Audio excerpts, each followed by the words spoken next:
Alrighty, everybody, welcome back to another live stream here on the channel. Let's see what we have in here today. We have Ben, we have Kevin, as well as Green, Caden, Taco, and everyone else who is in the stream who may just be watching and is not chatting. We also, unfortunately, have Lucky in the chat as well. He's already starting off strong by spamming the chat multiple times. And yeah, let's go ahead and just dive right on into this. Might as well just switch right on over. Real quick, I want to just start off right off the bat very quickly. I think tomorrow is going to go moderate risk here at the next update, which is in like 28 minutes, or rather 18 minutes, my bad. 18 minutes, I believe we are going to see a day 2 moderate risk out in Missouri, Kentucky, Tennessee, Illinois, Indiana, Arkansas. We'll probably end up with a moderate. I don't know how large. That's the question. Are they going to go all in, or are they going to be very conservative? If they go very, very conservative, it will be a small moderate. So let's change to the day 2 outlook real quick, just so I can give you my thoughts. So if they go conservative, it will be a moderate risk like this. That's my thinking. If they go very conservative, it will be a very small moderate. But if they go all in, which is very possible, we could see a moderate risk like literally almost the full size of the enhanced. I also do believe tomorrow has the chance to go high risk. I know it's quite the stretch talking about a high risk with an enhanced risk still in place, but tomorrow does meet the Omega Project's criteria for a high risk. So tomorrow definitely has the opportunity to go high risk, and I think they will pull a day 2 moderate risk trigger here in 17 minutes at 1:30 p.m. Eastern time. Alright, I am joined by Lucky. He just unmuted as if he knew I was about to talk to him. That is crazy. Hey. So, unfortunately, I have him in the stream. Thankfully, it's only for a few minutes, so that's good news. You know, we don't got to have a headache for too long, but yeah, you know, you might want to take some of them pain meds real quick, because we got Lucky in here. That is wild. That is just crazy. That hurt my feelings. Alright, good. So for today, we have a 10 significant tornado risk in place from Minnesota down through Michigan and Ohio. They did expand that 10-6 very, very slightly to the east. Also, damaging winds, they hatched the southeast side of our wind risk there, so we could get up to 80, 90 mile per hour winds in Indiana, Michigan, and Ohio when those storms grow upscale, likely towards 3 a.m. Eastern time, very late tonight. And then still widespread large hail up to 3 inch in diameter is possible, specifically around central Wisconsin, back out towards Indiana, Illinois, Ohio, and Michigan, with a secondary significant hail risk now introduced out in much of the central state of Virginia into portions of North Carolina with that 15% risk. So could see up to destructive 2.75-inch hail out here in Virginia. The main area for that, in my opinion, will be directly on the Appalachian Mountain Range, right up in this area. Maybe even a little bit more northwest, somewhere generally in this area. Once those storms first fire, they'll be likely big-time hail producers. The greatest tornado threat in Virginia, North Carolina, I'm a little split on it. I think there's a chance on the mountain range, but there should be a secondary opportunity in Virginia and North Carolina, further to the southeast side of Virginia, northeast side of North Carolina for today. But overall, the main tornado risk in the U.S. is definitely going to be over Wisconsin, back out into Indiana, Ohio, and Michigan. So that will be the main area to watch today. A very long duration tornado outbreak is likely to occur today. We should start seeing storms initiate within the next hour. We already have a CU field in place over southern and central Minnesota. And once those storms fire, they're not going to stop until very, very late tonight. They'll probably weaken, I imagine, like towards 5 a.m., I believe is what it looks like. Let me see. Yeah, maybe like 5 a.m. those storms finally start to weaken as they enter western Pennsylvania. Very, very late tonight. So very long duration tornado event today. I know Lucky wants to go over the chase today in Virginia, North Carolina. So, Lucky, what do you want to go over? Ben, to answer your question, I am chasing. There's your answer to your question. But Tiergy, I mean, I'm just looking on mesoanalysis. I know I'm gonna be looking on multiple models, but if I'm not mistaken, You probably are. yeah, it's a very high possibility. As a matter of fact, why are storms gonna fire so much late? Like so late, So much late. Later than I guess a normal threat would be. I guess if that makes sense. I, Like usually storms would fire like mid afternoon, and because we this don't says have a cold front. where's the cold front at? Minnesota. Dang, yo, I think it's a little bit behind. Yeah, that's there's no big initiation today. So it's just whenever storms can get going. So they could fire as early as 3 p.m. and they could fire as late as 8, 9 o'clock. I don't think I'll be out then. Wow, you heard it there. Lucky's not going to be out chasing at 3 p.m. That's crazy. A 9. Bro, once I see a tiny little storm, I'm going. Hold on. I'm sure I can find a raindrop around here for Lucky to go after right now. Yep, Western NC. Get your tail out of here, Lucky. Lucky. We got rain in Western NC. Oh, I forgot to add. It can't be Western NC. All right, get your tail over to Minnesota. Okay, I also forgot to add that it has to be in state. Bro, TG, bro, I might as well climb a mountain if I want to see that rain shower. No, you will have to. There's no might. You will have to. Hey, that's not even a rain shower. That's just radar interference. For UV, it is definitely more conditional. If I go to today's SPC Outlook, anything, I'm surprised they have the enhanced that far south. Now that's almost into your area. That is in your area. You are in the enhanced risk. I'm pretty surprised by that. In my opinion, anything south of like this region here is conditional. So anywhere south of like Fort Wayne, Indiana, this is all a conditional threat.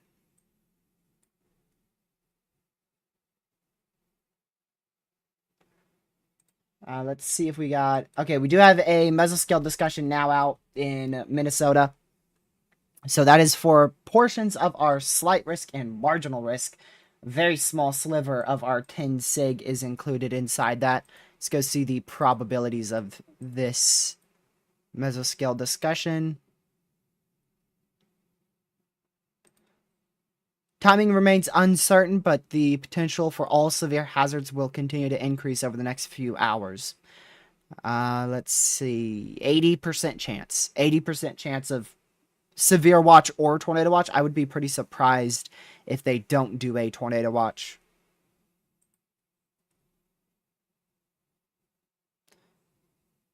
Let's see. One or more watches will likely be required. They do mention strong tornadoes being possible as well. And they also say the tornado threat will likely be greater on the southeast side. So likely closer to the Wisconsin and Minnesota border.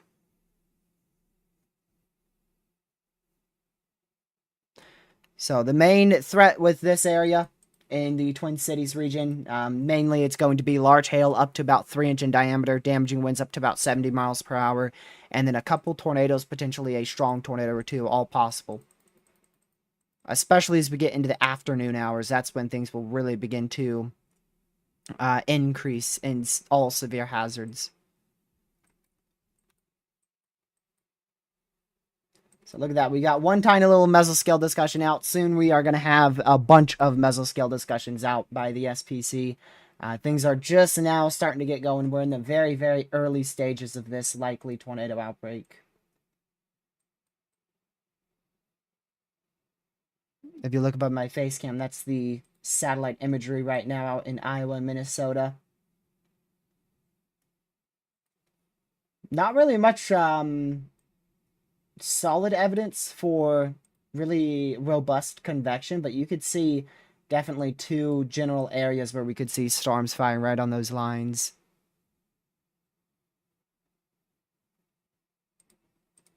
So we'll have to wait and see which one of those initiates our main thunderstorms and see exactly what happens.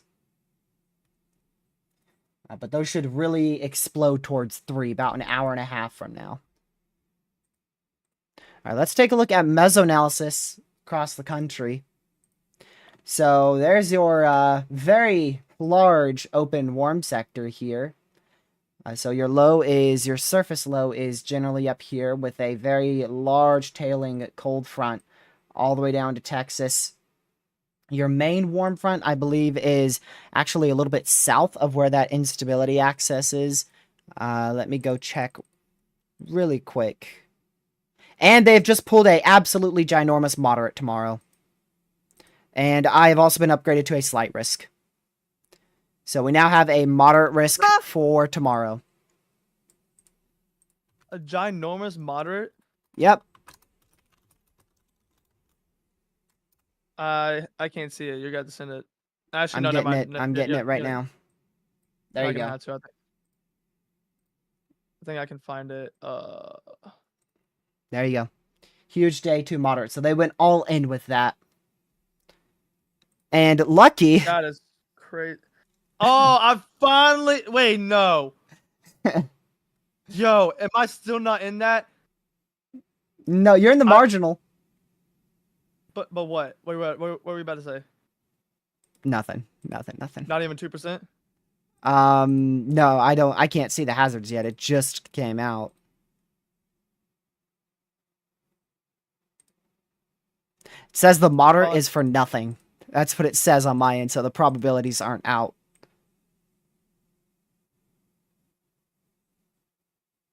Geez, big time changes there to the SPC outlook. A regional outbreak of severe thunderstorms is likely tomorrow in the mid-Mississippi and Ohio Valley with a couple of intense supercells, posing the risk for large hail and tornadoes.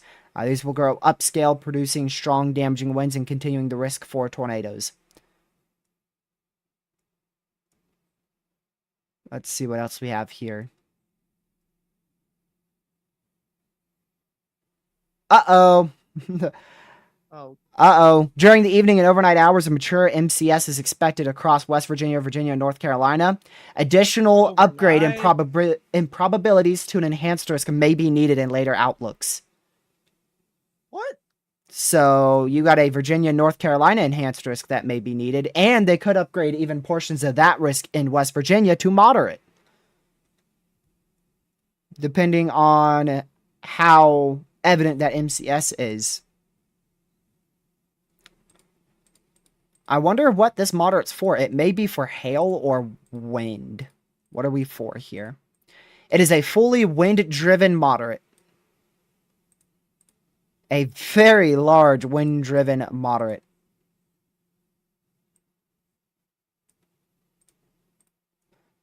Fully 45 sig wind-driven moderate for tomorrow.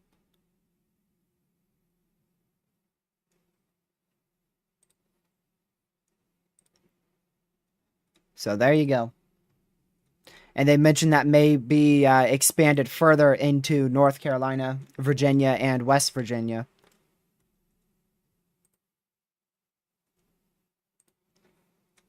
Let's see what else we have here.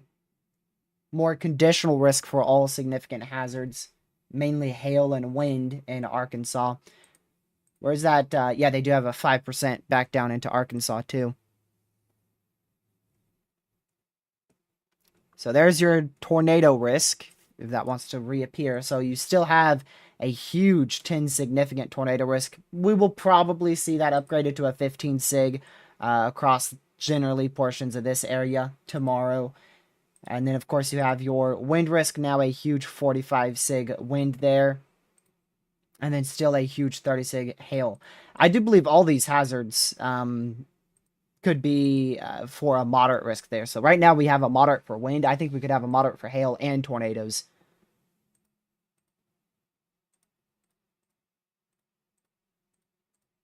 Yeah, we are not in a 2% lucky for tomorrow.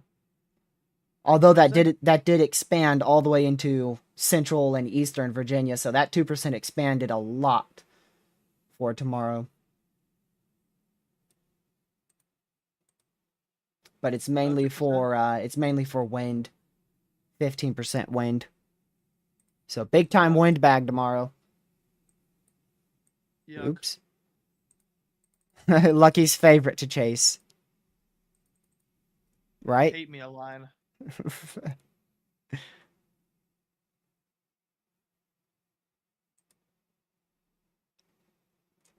Jeez.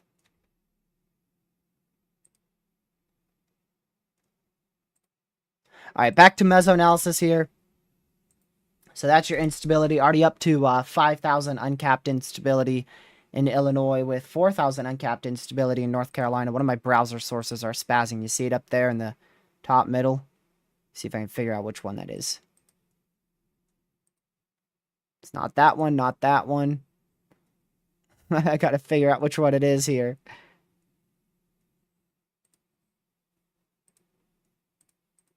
Has it been like that the whole time? You know what? I might have accidentally...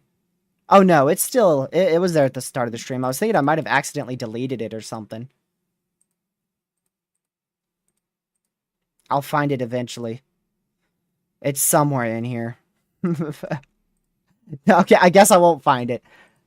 Oh, there it is. I got it. There you go. Alright, so... yeah, the biggest issue I see out there in Illinois and Indiana, in terms of a tornado threat in the short term, is temperatures have climbed very high in this area. So I don't think we'll see much of a short term tornado threat out in this area. I don't expect much to initiate until probably 7 tonight. Probably 6, 7 o'clock tonight is when we'll see those storms really initiate in Wisconsin, Illinois, Indiana, Michigan. Back out in North Carolina and Virginia, you can see temperatures already in eastern NC. They've already, actually, that's in Raleigh, up to 82 there. So, yeah, definitely elevated structures, looks like, Lucky. So you have fun with that. Have fun getting your windshield broken out. Lower level jet really focused over Wisconsin and Minnesota. That will increase rapidly throughout the evening and then especially into the overnight hours. The overnight hours is when that really starts to rip over much of the Midwestern U.S. Wind shear, it shouldn't be an issue towards the surface low out here in Minnesota and back out into portions of Wisconsin, but in Illinois, Indiana, Ohio, and Michigan, lower level wind shear definitely going to be an issue. So I would still definitely be targeting probably central or east central Minnesota right now. I would still stay with the chasing target I said yesterday.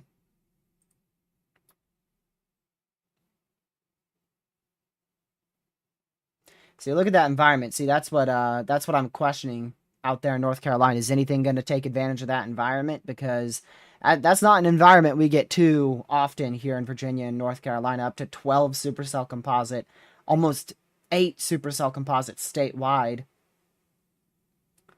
Not something you see very often there.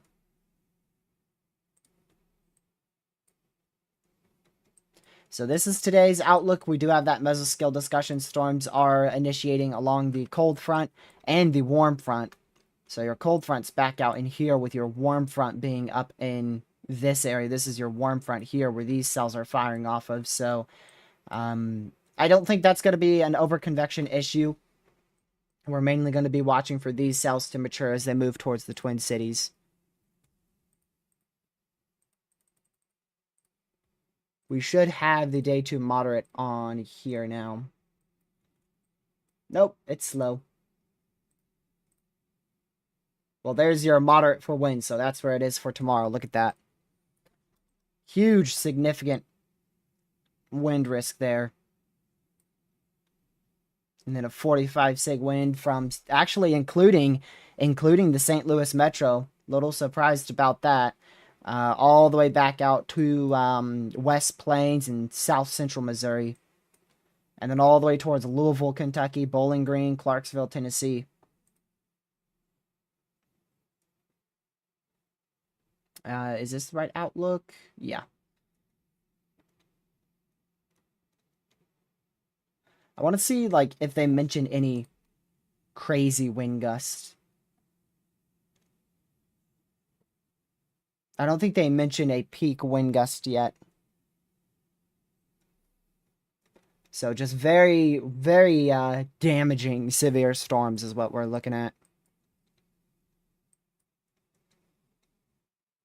That includes almost 15 million people. That is crazy. Okay, TRG, I have to go. Let me guess, you weren't here half the time I was talking to you? No, I've been here the whole time. Then what did I mention for the supercell composite in North Carolina, Virginia? 12 and 8 statewide. Oh, he was here. Alright, I'll talk to you later. Alright, talk to you later, Mike. Alright, text me whenever you need help from mesoanalysis. Okay. Or anything else. Okay. Go to sleep. Wait, no, don't. Wait, hold on. Don't go to sleep. You missed storms yesterday for sleep. No, don't go to sleep. I'm just kidding. Sleep! Go eat some food. No, chat, I practically missed the storms. It wasn't yesterday. He didn't practically miss. He fully slept through a supercell to his west. Yeah, I did. He didn't practically miss him. Alright, bye-bye. It ain't happening today. Lucky a dog. Arf, arf. Alright, see you later. Yeah, get out of here. Yeah. Kick that dude right out. Heck no. Man. Let me go to the HRRR for today. So, this is our newest HRRR. We're about to get another one here in 30 minutes. But we're starting to, we should start to see more intense convection form out here near the cold front towards 2:30, 3 p.m. Eastern time. Those should congeal into a semi-discrete to clustered fashion. Not really expecting a semi-discrete mode for today. So the biggest issue with this is going to be all hazards because it's not fully linear and it's not fully discrete. So we could see all significant hazards, including 3-inch hail, a couple strong tornadoes, and 80-mile-per-hour winds all being possible. And then going into 5 p.m. Eastern time, we'll continue to see that push into Minnesota and Wisconsin. And then it could grow a little bit more upscale into more of a line tonight towards 7, 8 o'clock it could look like more of a a large Boeing segment, still producing damaging winds, large hail, and multiple tornadoes, potentially a few still potentially being strong. And by the time we get towards 7 o'clock, main attention is going to start shifting towards central Wisconsin, back out into the Chicago metro in north central and also central Illinois, going towards 7, 8 o'clock tonight. And then towards 9 p.m., that will probably also cluster up into a big mess, and then move over Lake Erie there into Michigan, still keeping a large Boeing segment there. Could produce upwards of 90-mile-per-hour winds as it goes through Indiana, Michigan, eastern Illinois, western Ohio, all the way from 10 p.m. to 2 a.m. Eastern time, before it eventually begins to die out towards 4, 5 a.m. very, very early tomorrow morning in central and eastern Ohio, as well as into western Pennsylvania. Then as we go on into tomorrow, let's pull this all the way out to tomorrow. Tomorrow, we should see storms begin fairly early, likely right around this time tomorrow, 1, 2 p.m. Eastern time. We should see a first round of severe storms begin in Missouri and Illinois. The main hazard with this will be hail and damaging winds, but a couple tornadoes, 1 or 2 strong, will definitely be possible as well. 3 p.m., 4 p.m., 5 p.m., still dealing with a large Boeing segment, still large hail, damaging winds, and a couple tornadoes, 1 or 2 strong possible there. 6 p.m. and 7 p.m. Eastern is when we start to see our main tornado threat pop off here, where we could see some discrete to semi-discrete storms fire along this area. And we'll see how much overconvection is an issue, but I do believe overconvection could be quite the issue for storm motion and storm mode, I should say, storm mode tomorrow. But definitely multiple rounds of significant severe weather is likely tomorrow. And I mean, that bow echo goes all the way through Virginia, West Virginia, even into Delaware, through the entire overnight hours tomorrow night.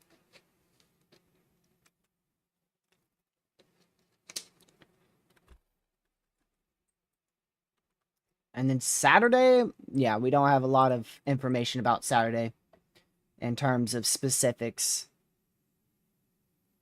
I'm very unsure what will happen Saturday. The biggest risk will be out in Oklahoma and Texas. Take a look at the day 3 outlook. They have upgraded to a slight risk. If you tuned into yesterday's live stream, you would know we talked about that. So big slight risk still, or rather, big slight risk has been added from Oklahoma, Texas, back out into central Arkansas. And they do have a secondary slight risk back out in the mid-Atlantic into the northeastern U.S., all the way from central New Jersey, southeast Pennsylvania, back out into extreme northeastern South Carolina for Saturday. Main issue for Saturday will be very large hail, likely in Oklahoma, Texas, and into Arkansas, as well as damaging winds and a spin-up tornado or 2. And then same goes for out here in the mid-Atlantic, but that hail threat should be significantly less. Still could see some large hail, maybe up to about a 1.75 inch in diameter there. Damaging winds will be the biggest concern, and then a couple tornadoes would be possible there as well. So we could get a few tornadoes on Saturday, but it doesn't look like anything like today or tomorrow's tornado threat.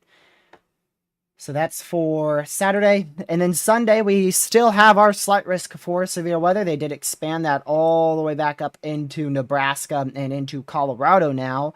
So very large slight risk for severe weather there on Sunday at this point. And then Monday, they expanded that quite notably as well into Missouri. It goes further into Missouri, Iowa, Arkansas, a little bit further into Texas, a little bit more east into Oklahoma, and then also more into Kansas and Nebraska for Monday. Tuesday, they added a completely new slight risk for severe weather. We talked about that in our stream yesterday. I expected them to add either a small slight risk or a large slight risk. They went on the more aggressive side, and they issued a very large slight risk for severe weather all the way from almost Tulsa, Oklahoma, all the way into Texas, Shreveport, Louisiana, back up through much of Arkansas, into Illinois, and much of the state of Missouri, as well as into eastern Kansas and southern Iowa. Also into far northwest Tennessee, far southwest Kentucky there for Tuesday. So multiple days for significant severe weather, likely over the next couple days. So we had yesterday, we have today, we have tomorrow, which is now a 4 out of 5 moderate risk. We have Saturday, we have Sunday, we have Monday, and we have Tuesday. So All 6 days on the SPC Outlook are full of significant severe weather opportunities, with tomorrow currently being the likely biggest day of them all. Also, further adjustments with that enhanced risk could be needed in later outlooks. We could see that enhanced risk pushed more into Virginia, North Carolina, as well as into West Virginia as well. So that is possible. They mentioned that moderate risk could be pushed significantly more east into western West Virginia, and we could have the addition of a high risk tomorrow, depending on, in my opinion, I believe storm mode. I think storm mode is going to be the biggest deciding factor for the risk tomorrow.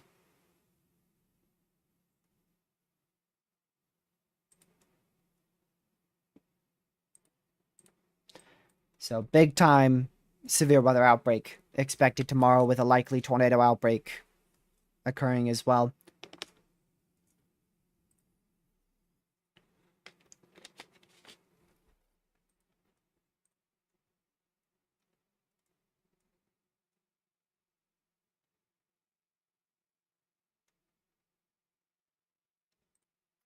All right, I want to go check a few things real quick.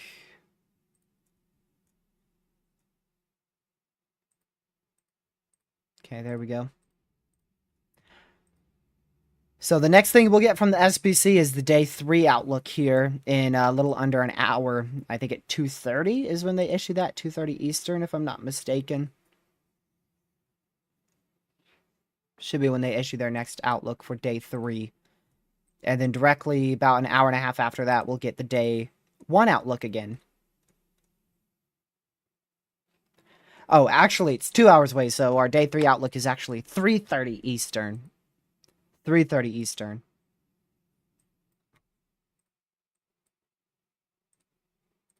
Let's go see if we're seeing much robust convection here. Not really a lot of good thunderstorms exploding just yet. Definitely a few heavier rain showers and some lightning with them, but nothing too over the top at this moment.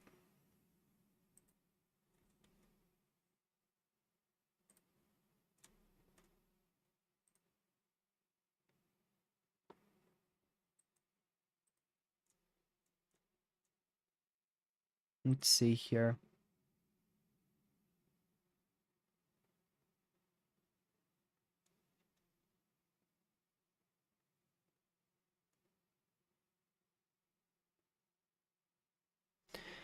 Yeah, so this is just the start of our first tornado outbreak of this week. This is probably going to be one of the lesser tornado events, to be honest with you. Our 10 significant risk is still quite large, but the strong tornado threat today is a little bit more conditional. Especially back out into Illinois, Indiana, and Ohio.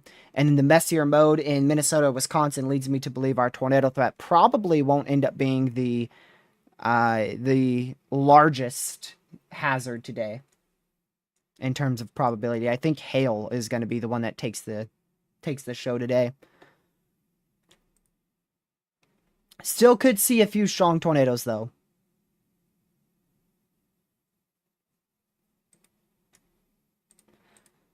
Lucky wants me to keep satellite up in North Carolina, so let me see.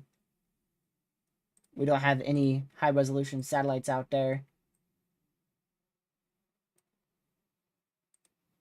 Yeah, there's a chance I could get up to like 3-inch hail today, so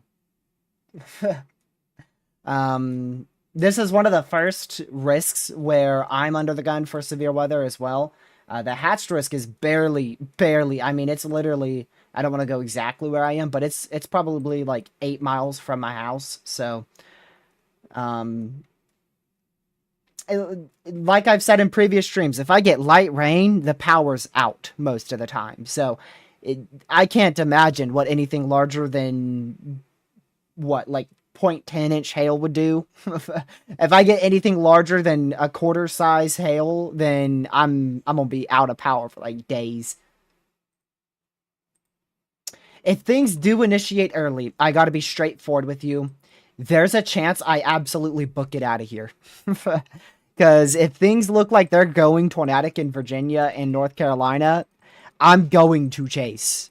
Like that is the number one goal that I have with this whole weather hobby is getting a tornado. So if there is a good chance for a tornado in Virginia or North Carolina later today, I'm getting out of here.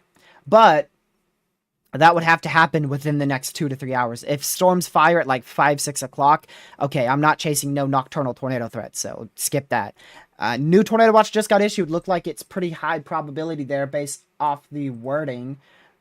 Few tornadoes likely. 3-inch hail likely. Everything's likely. Few tornadoes likely. 3-inch hail likely. 70-mile-an-hour winds likely for over 5 million people, over 2,000 schools, and over 100 hospitals until 9 p.m. Eastern, 8 p.m. local. So that was that looks like a big time tornado watch there. That's probably quite high probability. And there it is. I haven't looked. The guess based off that wording, I'm going to go with a 70-40 tornado watch. 60-40. Dang it. So close. So close. 60-40. 10% off. Man. 60-40 tornado watch, 60-20 for the wind, and then 60-60 for the hail. 60-60 for the hail. A couple intense tornadoes possible, so we also have wording for a couple EF3 tornadoes being possible. Couple EF3 plus tornadoes possible as well.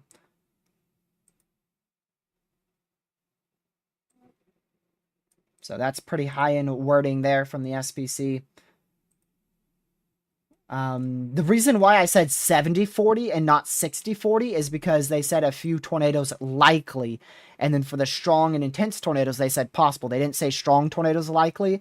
So I didn't want to go 60-40 because that would mean there's a better chance for strong tornadoes. So instead, I increased it to 70-40 as my guess. But they went with a 60-40 tornado watch, which is considered a very solid mid-tier tornado watch. 70% for 2 or more tornadoes is a moderate probability. Or no, I mean a high probability. My bad. 70% is a high probability. So this is a very high-end moderate probability. Man, confusing. I just confused you guys to death probably. Okay, so let's try this again. So this 40%, that is a moderate probability for strong tornadoes. This 60% is a moderate probability for just overall 2 or more tornadoes. If that 60% went to a 70% or greater, then it would be a high probability. So a 70% is a high probability for any hazard. So if we had a 70 for hail, that would be a high probability for hail. Same for wind, same for tornadoes. So instead, we have a very high-end moderate. Then we have a low-tier moderate for strong tornadoes, high-tier moderate for wind, a very low threat. I'm actually surprised that is a pretty low threat. That is a low threat for winds greater than 75 miles per hour, which is a little shocking. I would think that would be a little bit higher. And then a high-end moderate and another high-end moderate, both for hail. Now, these are watch probabilities. That is completely different from categorical probabilities. Completely different. Completely different things.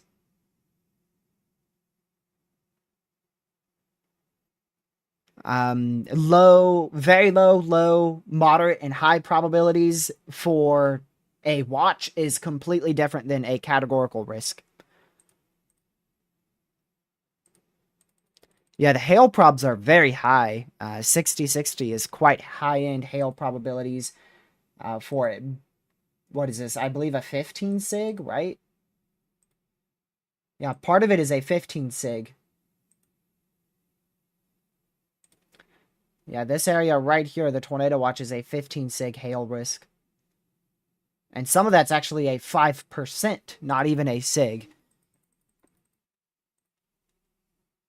Blacksburg just tweeted something.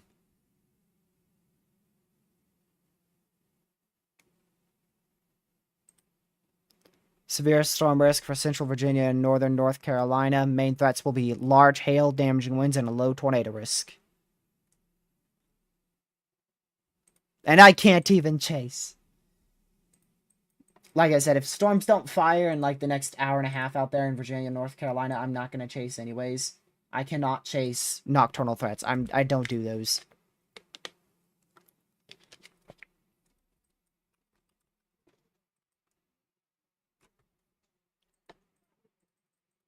Especially not in a horrible area like this. Now, if I lived in like Nebraska or Kansas, I may consider nocturnal chases.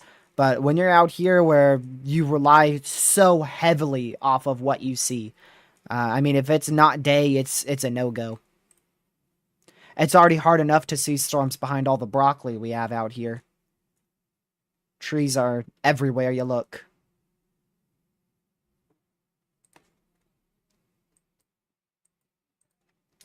All right, let's go ahead and go back over to our radar here. So these storms are starting to get going here. They are starting to get going in this area in southeastern and going into central Minnesota. No high risk yet for tomorrow.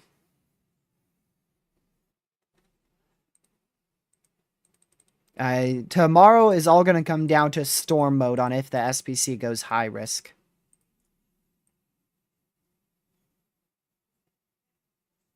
It may end up being way too messy for them to pull that trigger.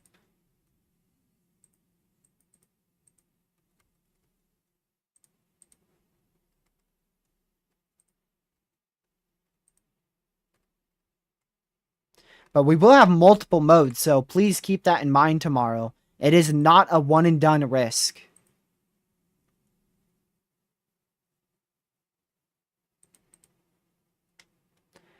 It is not a one and done risk for tomorrow, so please keep that in mind if you are in the risk area for tomorrow. It's not like today where pretty much everyone's just going to receive mainly one round and that's it. Tomorrow we're going to have multiple rounds. We could have a round at like 5 a.m. in the morning on the southern end of the moderate, southwest side of the enhanced. We could have a round towards 1, 2 p.m. We could have prefrontals also fire towards 5 p.m. And then finally the cold front will start pushing from St. Louis and Fort Smith, Arkansas towards 7 p.m. and on from that, sweeping across the area and finally, getting rid of those ingredients. So some places could see 3, 4, maybe even up to 5 different rounds of severe storms tomorrow. I wouldn't be shocked if that enhanced risk goes a little bit more south on their next update. That moderate risk may be pushed a little bit more south. And a high risk it's fully going to come down to storm mode. Whatever they think storm mode is going to look like.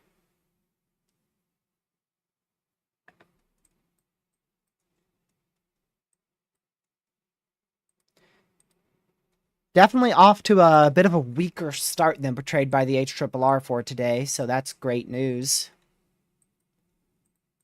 Bad news in terms of the model run's accuracy, but for everybody in the risk area, things are starting off a little bit slower than originally expected, but we'll get there. We will definitely get there, I can tell you that. I can't tell you how many risks people call too early. It's only not even 2 p.m. Eastern time, so...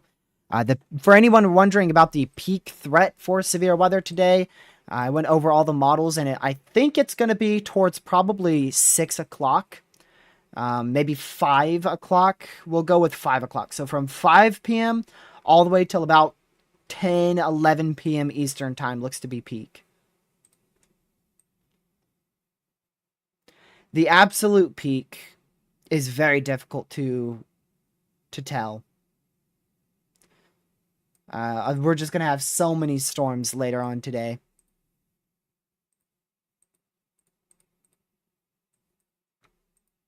I want to go over to... Oh, I didn't show y'all this. So this is a model run based off of the GFS ensembles. I love the GFS ensembles. You probably know that if you've been around for any amount of time really on the channel. The GFS ensembles is some of my favorite things to look at, not only for winter weather, but also for severe weather and tropics. It's just, I love looking at ensembles for everything. So this is based off of the GFS ensembles for today. And by the time we get towards 6 o'clock, The GFS is thinking, as well as paired with the HREF, that we will have about a 5 to a 10% chance for tornadoes in Wisconsin. And then possibly we could get a little bit higher than that. I don't think we will see a moderate risk from the SPC. This is only using like 1 to 2 models, so the SPC bases it off of literally way more models than that. But we may have a slightly more elevated than 10% chance for tornadoes out in Wisconsin later on today, mainly with spin-up tornado threats. I don't know about the strong tornado threat due to how clustered the storms will be, but bowing segments, clustered segments, and semi-discrete storms are all going to be able to possibly produce a couple of weak spin-up tornadoes today. Then as we go into about 8 o'clock tonight, that threat will begin to diminish very quickly in Wisconsin. And you'll see that secondary area begins to increase right near the Chicago area, back out towards South Bend, Indiana, into southwestern Michigan. This is about 11 p.m. Eastern time, and the GFS ensembles paired with the HREF, they have a 15% chance for tornadoes, and that would include a bit better chance for a long track strong tornado because there's a chance for a more discrete storm mode out here, meaning we could get storms all by themselves that take advantage of that good environment later on tonight. Also, the lower level jet will be starting to increase as well. We'll see that lower level jet go from about 30 knots to probably 45 knots.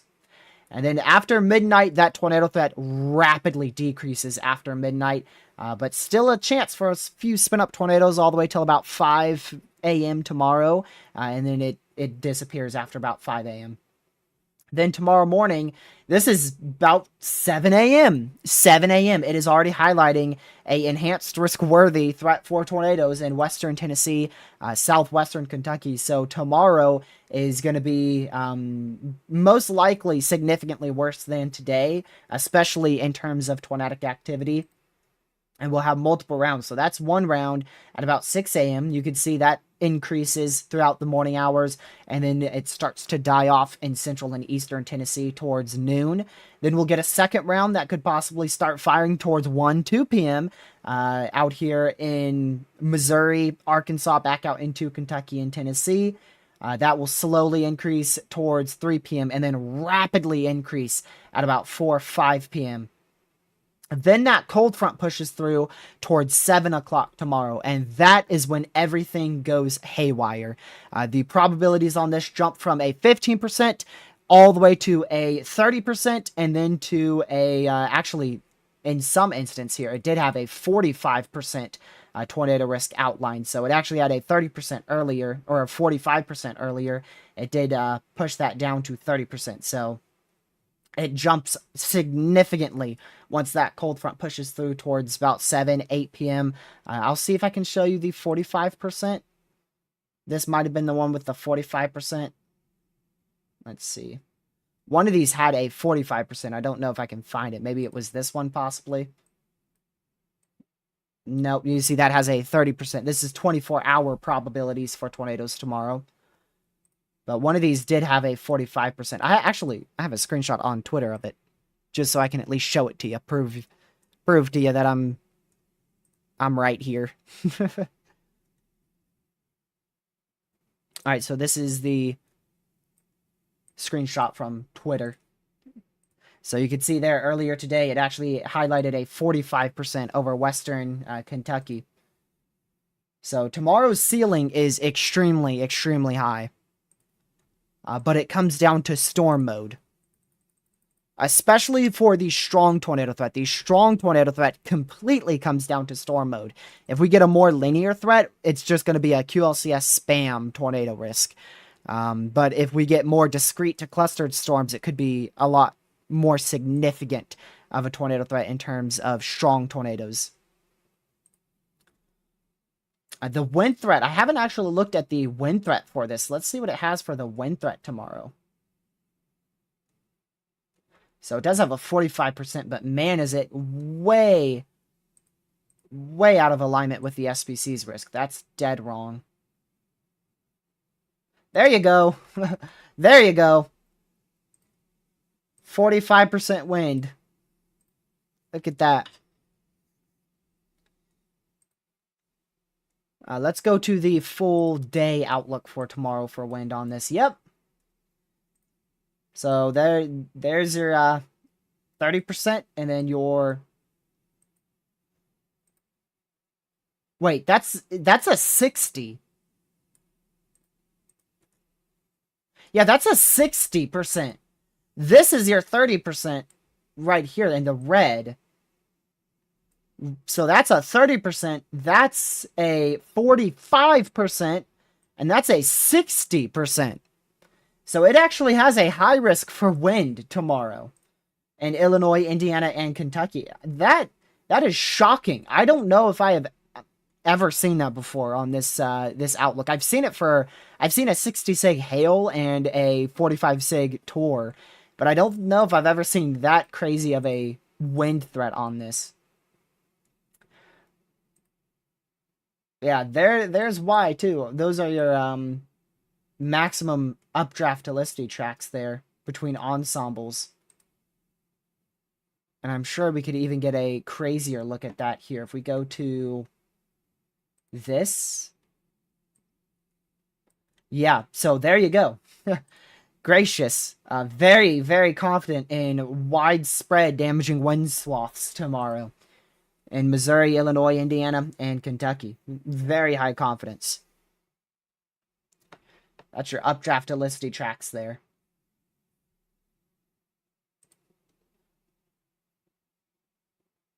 Jeez. So fully maxed out. You see, that's your HRRR. And your HRRR definitely has that verifying. Two MCSs move through that area, which would definitely verify a 45 sig wind for sure. That's what the SPC has right now. Matter of fact, I think I can overlay it if I do this and then do...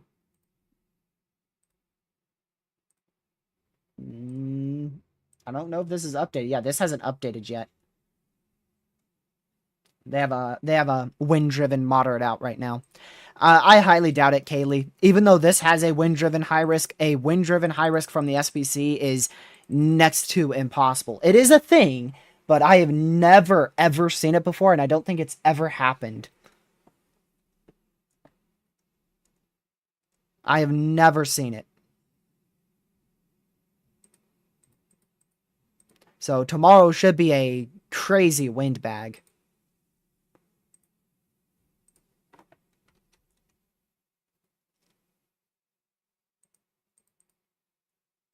I don't check this too often, so it's very possible that it's shown a 60 sig wind before, but I mean, that's just crazy. Oops, hold on, I don't want to cut out the model run.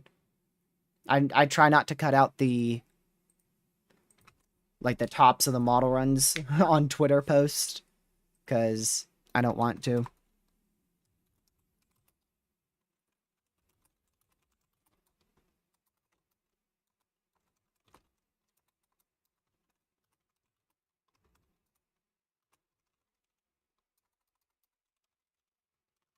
I want to go back to the updraft to tracks there.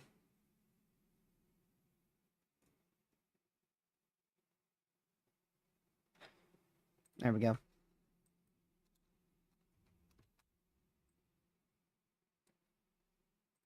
Dude, that is crazy.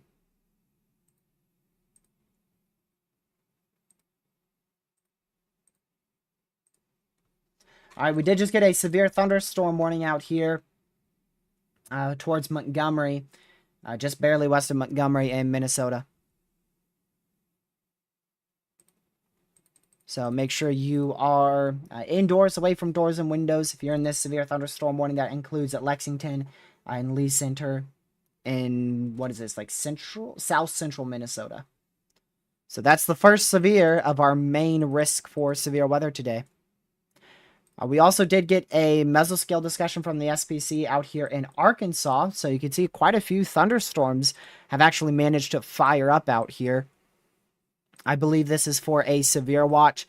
The threat may increase this afternoon for severe wind and hail. The main threats are going to be severe wind and hail. A severe thunderstorm watch may be needed. So we could see 70 to 80 mile an hour winds as well as about 2-inch hail with these cells.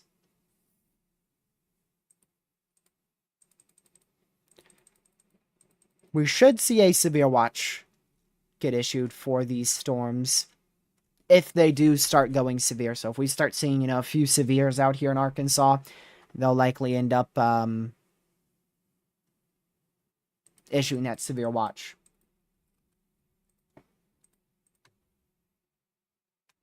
Thankfully, nothing rotating yet. It's going to take a little while for these storms to try to really get rotating. I don't expect much out of them until probably 3, maybe 4 in terms of rotation. Let me check lower level wind shear. I mean, they're in a really good sheared environment, so they're definitely going to intensify quite quickly.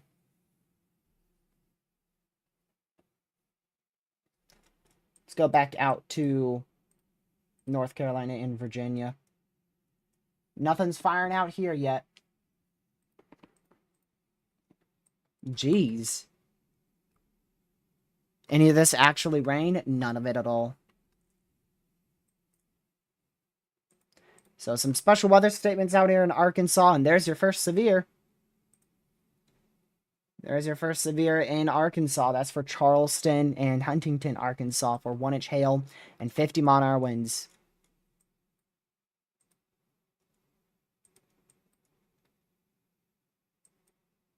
There's your enhanced risk 2. So if you're just tuning in, this is the risk we're covering. We have a very large slight risk and enhanced risk from the SPC today. That slight risk goes all the way up from almost South Dakota and North Dakota, all the way back down into nearly Oklahoma, all the way into Nashville, Tennessee, Louisville, Kentucky, all the way back out to Pittsburgh, Pennsylvania, and then all the way back up into central Minnesota. We also have a secondary slight risk back out in Virginia and North Carolina. This one is mainly for hail and isolated wind gusts up to 70 miles per hour.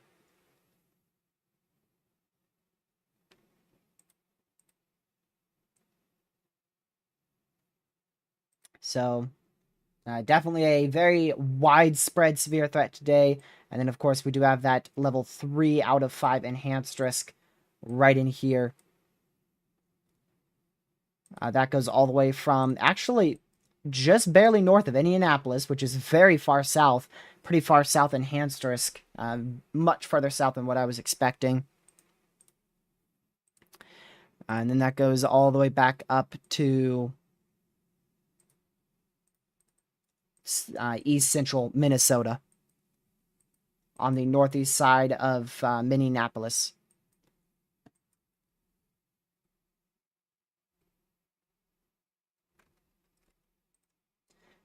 So also that tornado watch expires all the way at like 9 p.m. Eastern time. So a very long tornado watch here.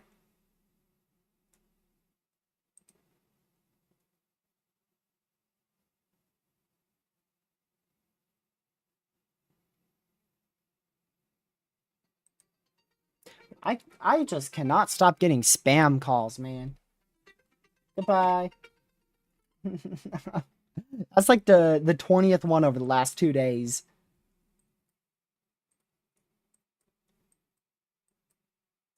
Really paying attention towards our risk too out here in Virginia and North Carolina.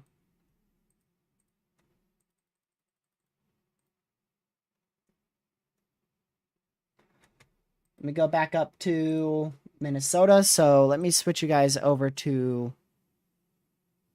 Oh man, how am I going to do this? You know what? I got a better idea. I will take this. Oh, I'm going to have to minimize this. Don't know why GR Earth does that sometimes. Show you satellite imagery here. Over Minnesota. So there's our current satellite imagery. We'll go a little bit more east. So that's where your cells are really starting to fire up at. So that's just barely on the southwest side of the Twin Cities in east central Minnesota. That's where your CU field has started.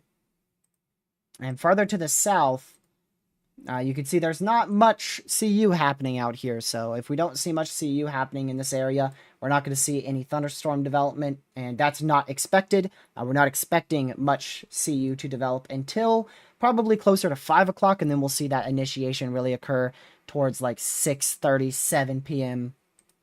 Eastern Time, probably closer to the Chicago area late this evening.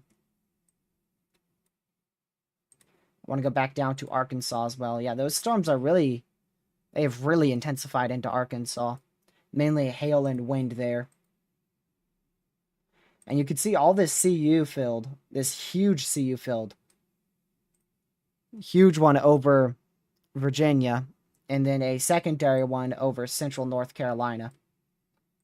So those storms should get going here in about 2 hours or so. Probably near 4 p.m. is what I'm thinking. Western Minnesota being a tornado factory soon. Why?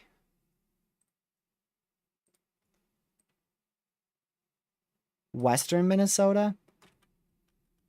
Personally, I don't see that. Yeah, I don't see that personally.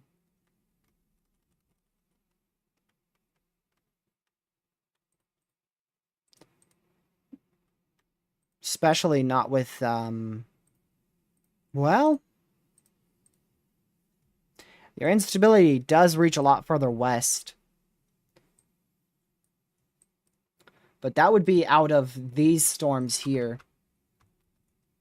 These cells here. So that's right along our cold front, almost right on the low pressure. Your low pressure is right here. So that's your big low pressure there. And then its cold front is right there. And that stretches way, way back down to the south-southeast. Very, very far.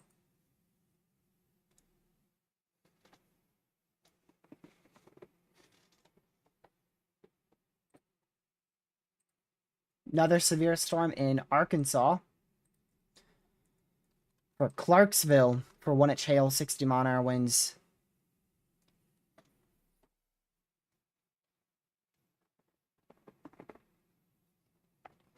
Yeah, you can, Kevin, but I mean, I just don't see that happening today, personally.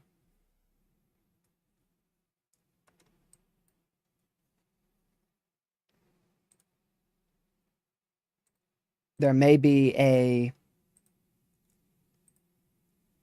Vorticity 3 Cape overlap. I want to go check that.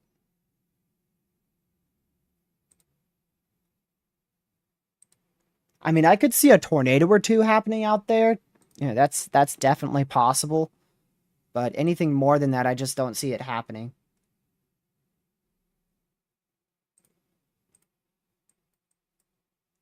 The tornado probabilities are, yeah, 2% out there. Depends how far west you're talking about. Like, you're talking probably this area here. Very close to your surface low. Yeah, I was looking at 3 Cape and Vorticity maximum for land spouts, yeah. And I mean, it definitely overlaps in west central Minnesota.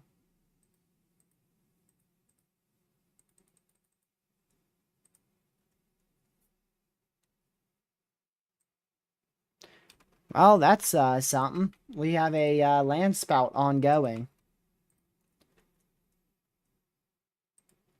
That is out of one of these storms. So there's currently a tornado happening right now. Out of one of these cells in going towards Benson in west central Minnesota as we were talking about those storms. So I guess I've probably been disproven.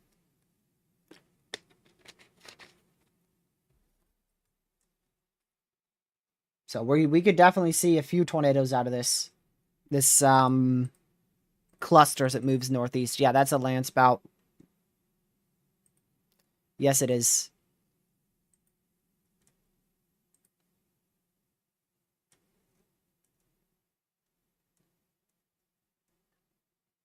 Northeast of Watson, Minnesota. And Watson, Minnesota is right... Oh, I'm too zoomed in, so it won't take me to it. Right there. So one of these cells have a land spout on the ground.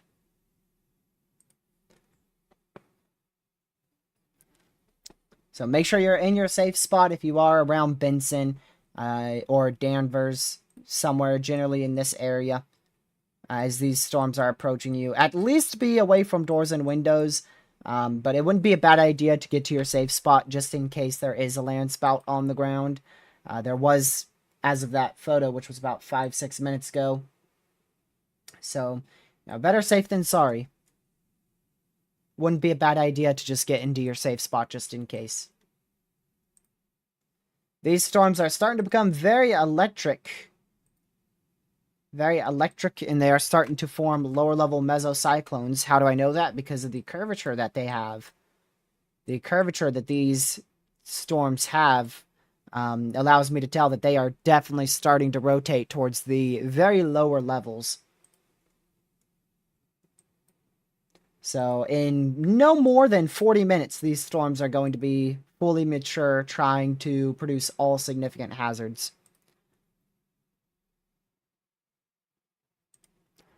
Arklatex tomorrow? It's a very conditional threat for severe weather out there. I don't think it's very likely. You could see a spin-up tornado or two, especially around and after 7 p.m. Central. It's still on the ground? Wow. Yep. Wow, that is a very photogenic land spout. So still a tornado on the ground here. Unwarned via chasers in Minnesota. We're not going to be able to see it off of radar due to it being a land spout. That's what we had yesterday. We had a lot of land spouts in central Nebraska. It was near North Platte. Yeah, so right around Big Bend City, we have a land spout on the ground, which is a tornado.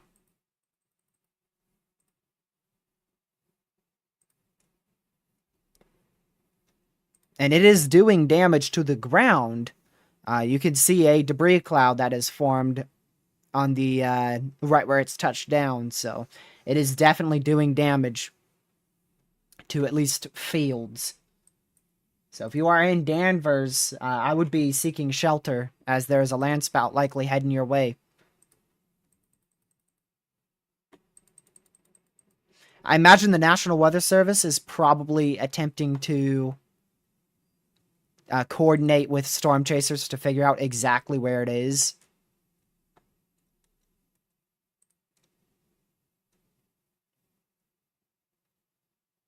Alright, Chaser said it lifted. Oh, and there's your tornado warning. Chaser just said it lifted, and there's your tornado warning. How typical. It is radar indicated. So now you have to be in your safe spot, as that is a official tornado warning there for Danvers in west central Minnesota. Tornado warning for Central Swift County in west central Minnesota, Swift County in Minnesota.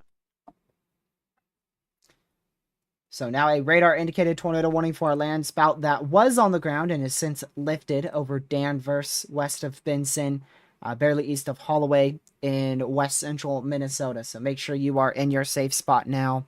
That is a land spout tornado that was on the ground. It has lifted, but it could easily produce again. A lot of these storms are actually going to be able to attempt to produce tornadoes here.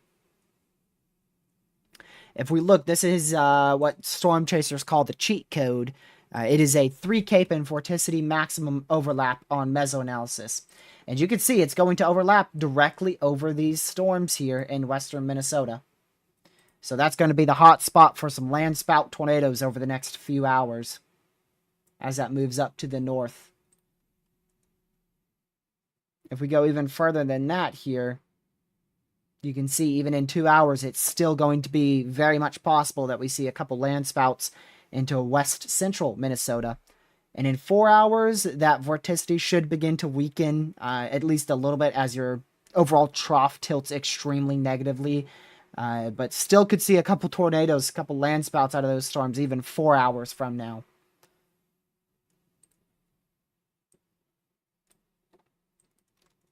So these are going to be likely long duration storms that could produce landspout tornadoes over the next 2 to 4 hours here.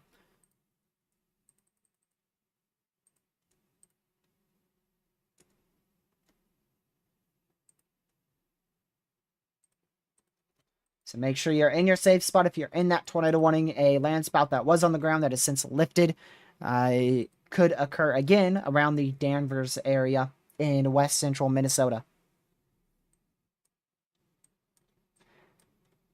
Want to quickly just check Arkansas here.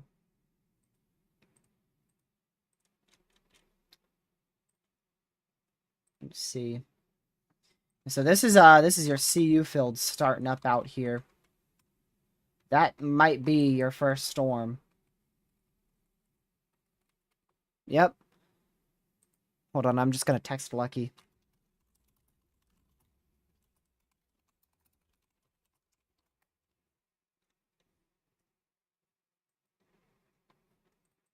Just let him know.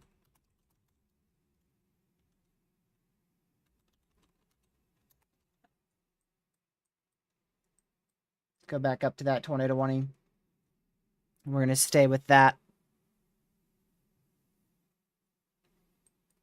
Near St. Cloud. Yeah, that's with the warm front, Ben. I discussed that. Oops, I didn't mean to do that.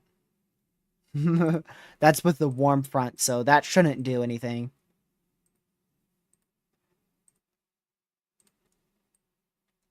Most models just have it being there and not really being much of a severe or tornadic issue.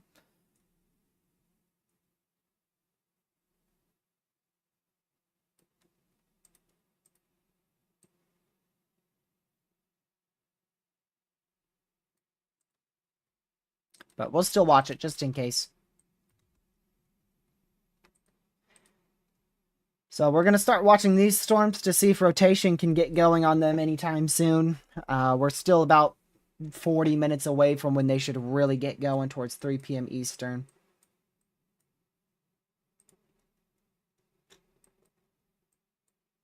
And then that one in west central Minnesota, still tornado one there.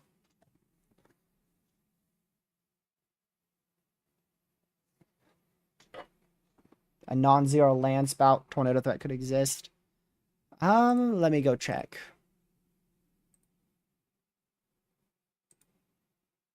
I mean, it's not impossible. It's definitely not impossible.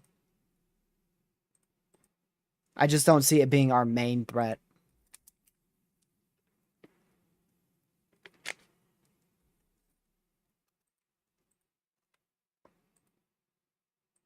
Oh, you're talking about south of Minneapolis. Yeah, these are going to be our main threat. I thought you were talking about the storms on the warm front there, riding the warm front.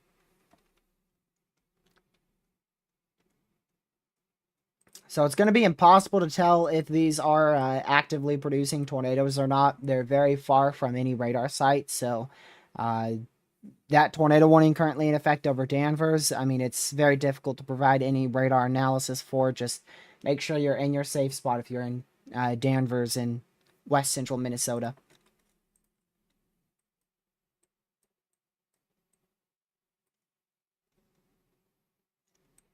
So we'll see how these storms progress. They are starting off just as expected. Semi-discrete to clustered. That's what we were thinking for today's threat, and they should continue to intensify over the next few hours. The peak tornado threat and the peak all hazards threat begins towards about 3:34 p.m. That's what it looks like. And then probably continues all the way till... Can't really tell when it ends. I'm thinking like midnight. Like midnight Eastern.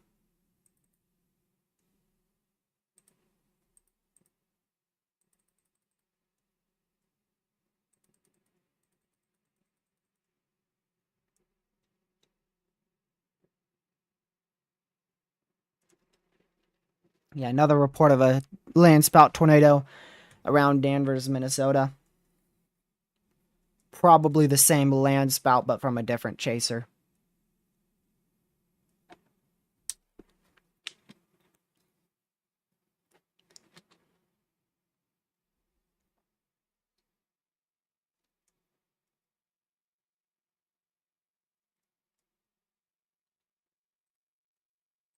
Okay.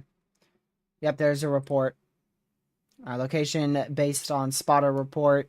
Time is approximate. Photo provided. 2:16. So that was a little under 10 minutes ago. Yep, and that was right around Danvers. Exactly where we were thinking it was. Likely a land spout tornado off of one of these two storms. I still don't know exactly which one. I mean, it literally could be either one. They could be looking southeast towards this storm, potentially producing a land spout, or southwest towards this storm, potentially producing the land spout. Could be either one.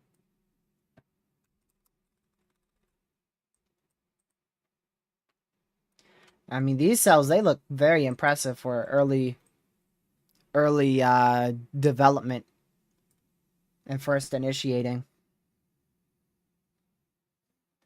But thankfully, they are quite clustered.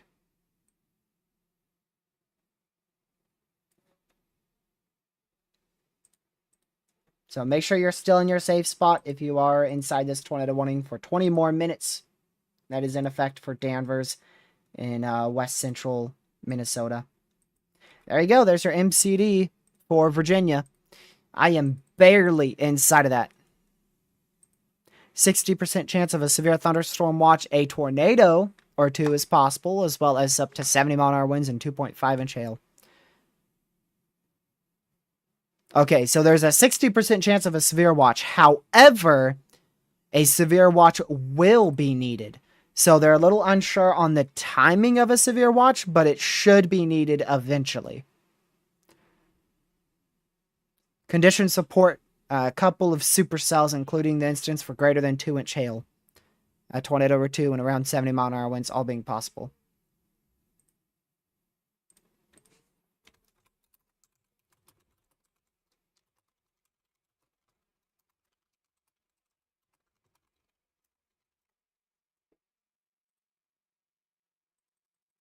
So there you go.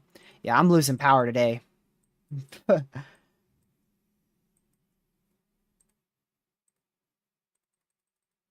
I am losing power today.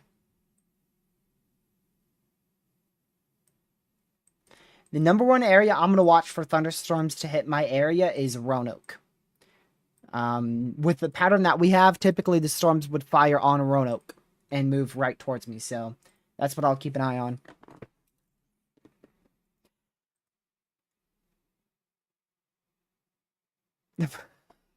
Lucky. I just said MCD for me, and then his next text for you. I literally said MCD for me, and then he goes, for you? Yeah. Yeah, for me.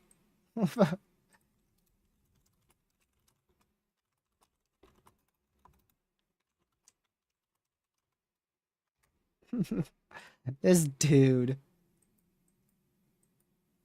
You're not cooked, but you could get some big time hail, so I wouldn't go driving anywhere. Oh, that is now an observed tornado warning. I think. Hold on. That says that's blue. Hold on, maybe that was old. I gotta go check this site.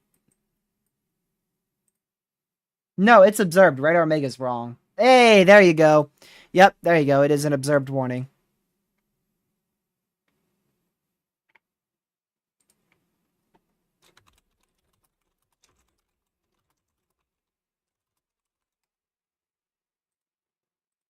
So, tornado is on the ground again in Danvers.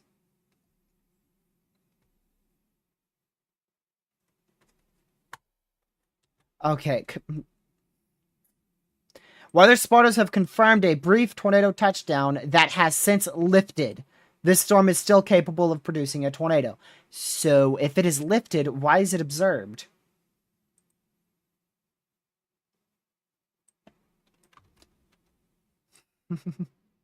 What?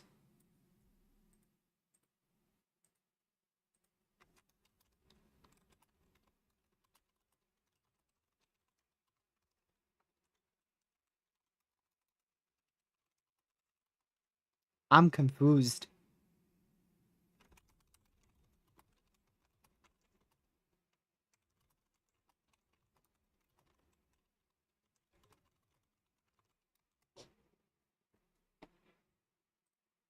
Doesn't make sense to me, but it's observed for a tornado that is lifted. They have upgraded it for a tornado that is lifted.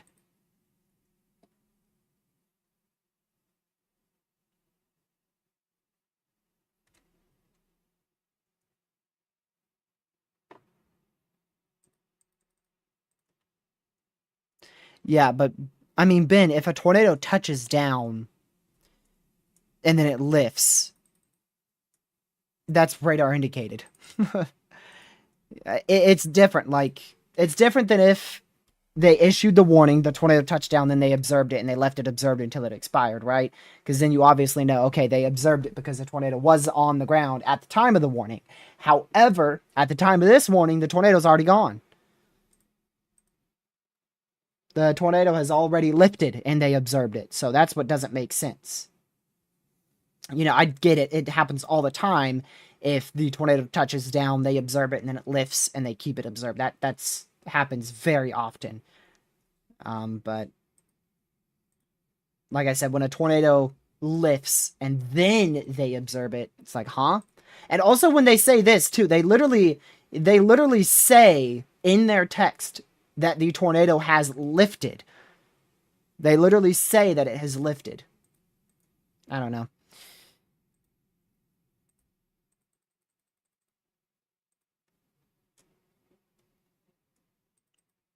Just happens sometimes we get weird warnings like that.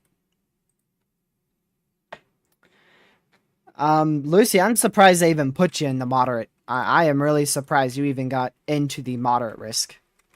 I thought it was going to be quite a bit off to your east-southeast. I think if tomorrow does go high,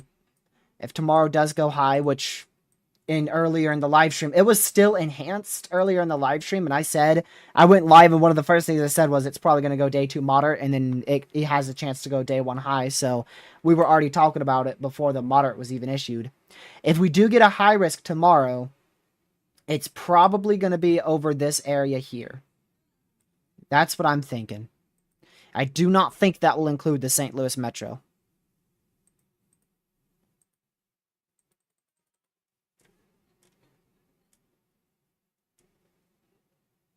I don't think that will include you.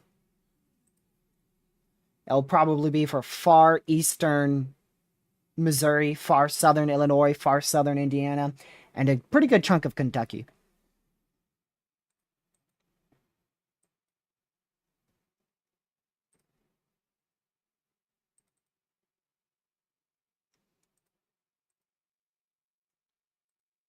But I don't know. It's difficult to say. I doubt they'll go high for wind because that's just like nearly impossible. I just feel like we're never going to see that. I just feel like it's not going to happen. So it would probably be a double upgrade for tornadoes.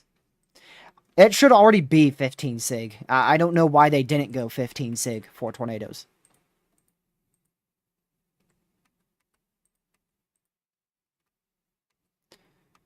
But yeah, it would probably be a 30 sig for tornadoes.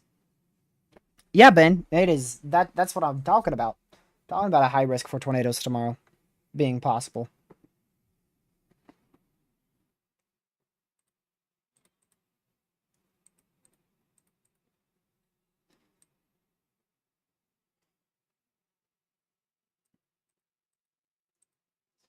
Let me go over here real quick.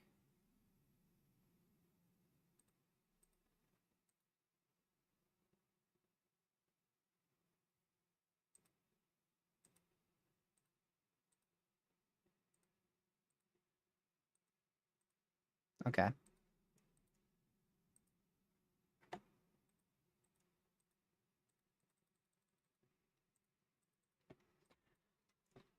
All right, so we're going to continue to watch that active tornado warning still observed. And also, we just got a new severe for 1-inch hail and 60-mile-an-hour winds for this cluster of storms that has formed south of Minneapolis, as well as another cell, possible cell, out here in Stockholm. something around there in central Minnesota.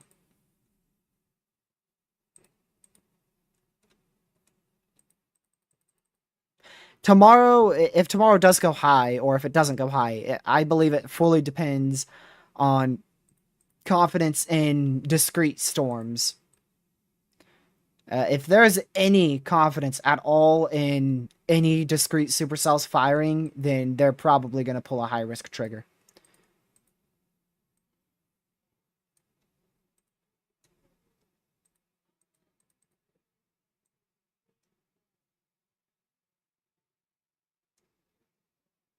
The NAM 3K is a lot weaker, but then again, the NAM 3K is always wrong.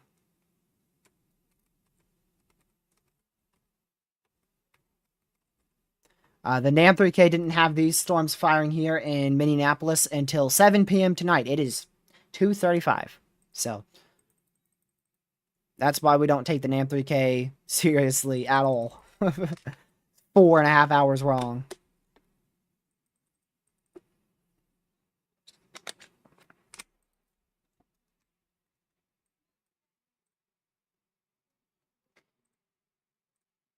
Wonder if I should plug up my weather radio.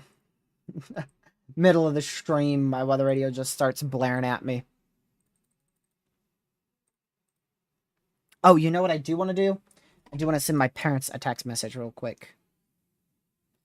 I already told them about the threat, but I didn't tell them about the watch that we are going to get in.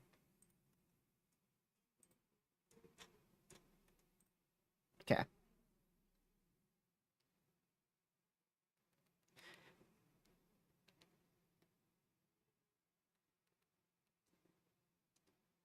Give me just a second.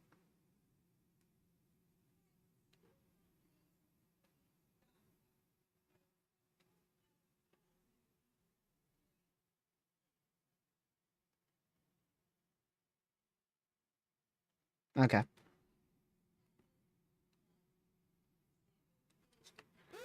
Oh, another tornado warning.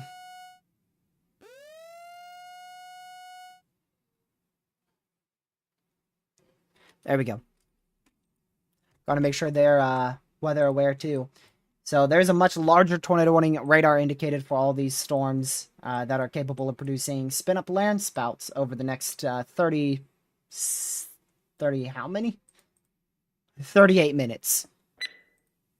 Tornado warning for southwestern Pope County in west central Minnesota, southeastern Stevens County in west central Minnesota, eastern Swift County in west central Minnesota, Pope, Stevens, and Swift County in Minnesota. And both these are now Tor possible severes as well. So now 2 Tor possible severes. Still an observed tornado warning for 8 more minutes until that expires, and then we'll go down to radar indicated. What is that? Tornado warning. It's a tornado warning. What else would it be?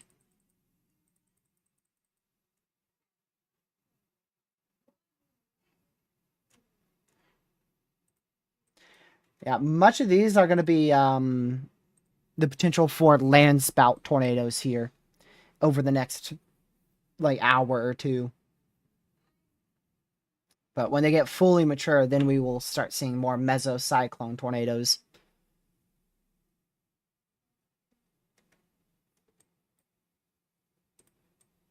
Alright, still not a Tor possible severe out here south of Minneapolis, so that's good. They've kept that at 60 mile-an-hour winds of 1 inch hail.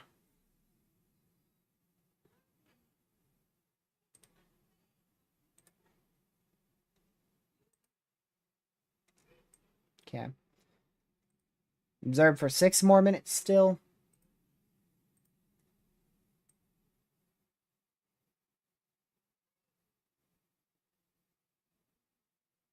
Wonder if we'll get an MCD for North Carolina too. Yeah, it is in a radar hole bin. It sure is.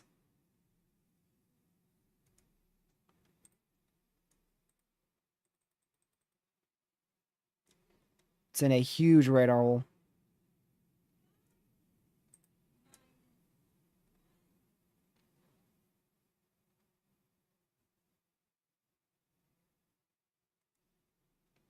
Okay. New HRRR finished rendering in. We'll get 18Z HRRR for today as well as going into tomorrow, so that'll be interesting to see if anything changes. Yeah, long day ahead, that's for sure. Very long day ahead.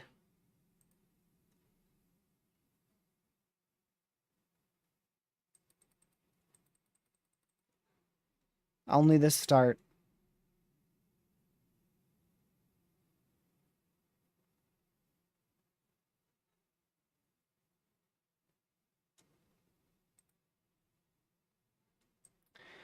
All right, so still a few severes here around the Minneapolis area. If you're in any of these severes, just make sure you're away from doors and windows. We no longer have a confirmed tornado warning. They just actually, I believe, canceled that one. It was supposed to expire in 5 minutes, but they went ahead and canceled it early. So we're down to a normal radar indicated tornado warning here. And with all these severes, they're mainly damaging winds and large hail. We could see a spin-up tornado out of really any of them.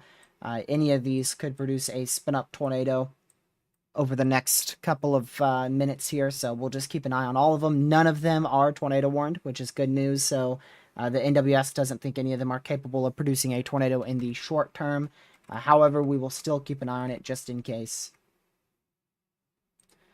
They're all becoming a lot more organized, that is for sure.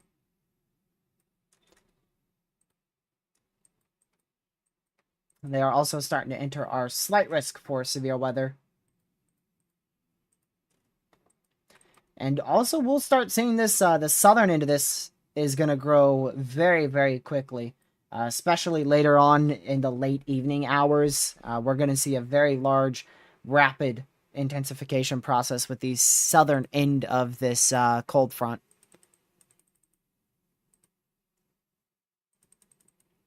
Or at least the southern end of our main cold front.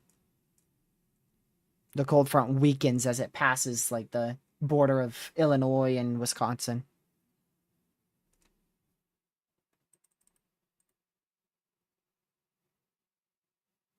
Marcus, that will probably change as we get closer. There's a pretty good chance that will change as we get closer, but this is our peak tornado threat. From today all the way through, like, Tuesday is our peak tornado threat. So, it's our climatological peak, and it's going to be our peak.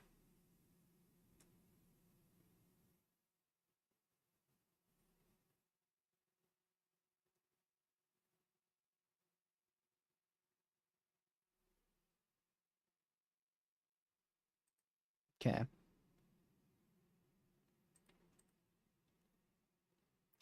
Yep, already a tornado warning. It's for a land spout that was on the ground. We've already had a tornado. It was on the ground, and then it lifted. So once it lifted, they observed it. I find that crazy. I thought maybe another land spout touchdown. That's why they observed it. But no, the observed warning was literally, the text literally said, a land spout was on the ground and has since lifted. Yeah, see? Has since lifted.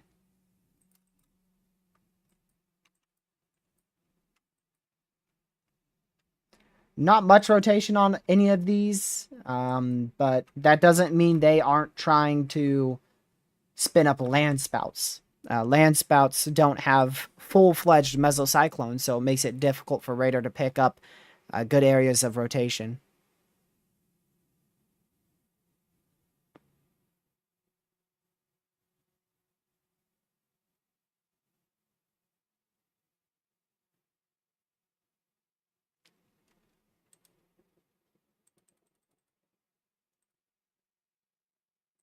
New mesoscale discussion for heightened tornado potential, including the Twin Cities. An area of temperatures nearing 80 degrees with backed surface winds will be present across a mesoscale corridor of heightened tornado potential over the next 1 to 2 hours till 4:40. Oh no, that's 3. My bad. 3:35. I can't English. 3:45. 3:45 Eastern. So the next hour or possibly a little bit longer than that for a heightened tornado potential out here. Jeez. Couldn't English.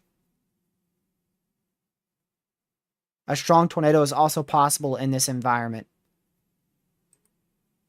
So for the next hour, our tornado threat is going to most likely rapidly increase here.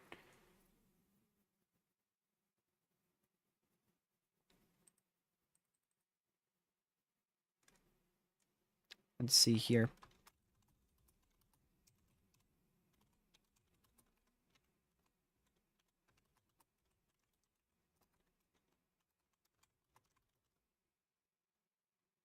Okay.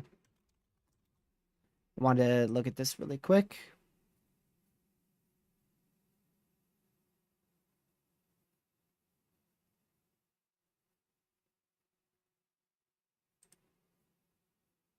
What's the difference between a dust devil? Oh, not a dust devil. My bad.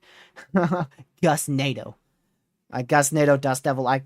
They're the same thing. A Gustnado and a land spout. A land spout's a tornado, and I want to say dust devil. Gustnado is not. One's a tornado, one's not.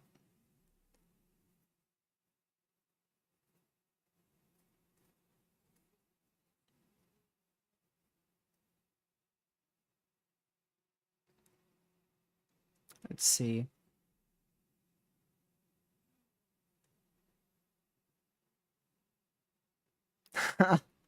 Yeah, Kaylee, I never saw anything like that on Twitter.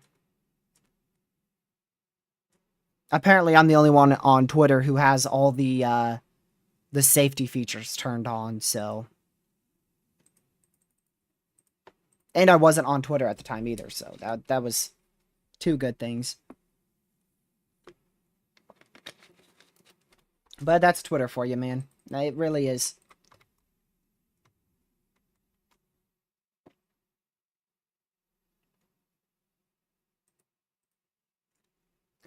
But yeah, a gust tornado, Ben, that's typically, I think that's like to do with surface heating.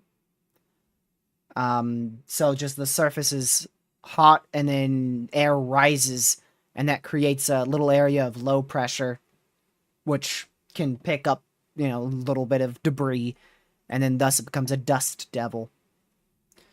Whereas a land spout still has rotation with it.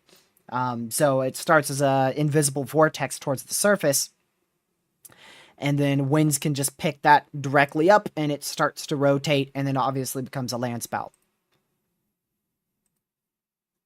So one is actually a tornado, whereas one is like surface heating mixed in with a bit of low pressure and rising air. Looks like a land spout is back on the ground up here in west central Minnesota. So Starbuck, I mean. Cyrus, you guys, Benson as well, still need to be in their safe spot. Observed tornado warning.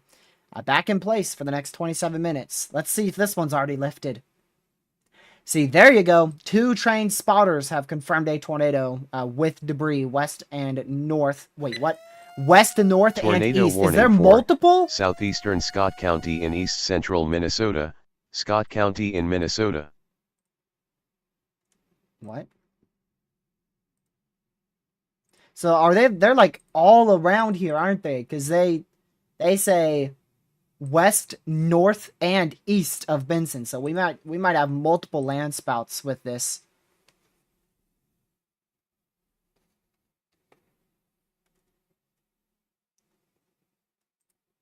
I don't know where that other... Oh, that's back here. So that's back out here for Webster. Webster, Credit River, Prior Lake. Prior Lake. Isn't that a town name on Twisted on Roblox? That sounds very familiar. So you guys are in a radar indicated tornado warning there for the next 26 minutes.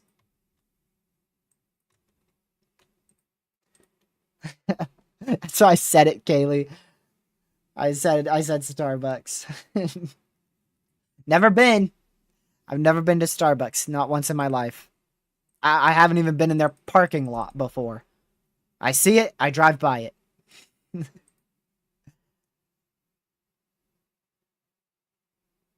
Alright, so that's definitely one land spout there from a chaser. Near Benson.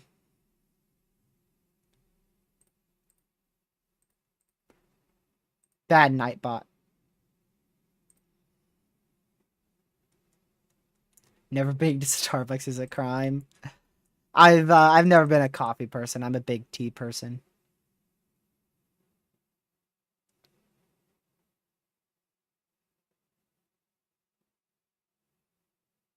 Let me see.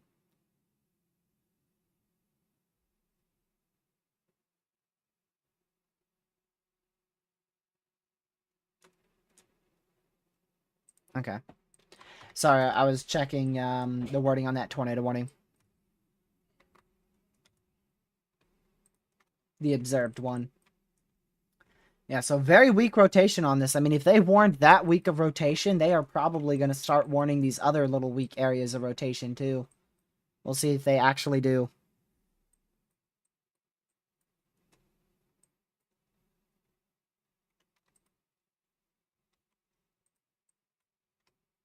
So still observed land spout tornado here north of Benson. So make sure you are in your safe spot, Benson, Minnesota. And there's another report there. That was from a while ago, though. That was from 238. I wonder, was that when we had the other observed warning? Nope. So we've had plenty of land spouts here. Probably at least, at the absolute least, 3 land spouts.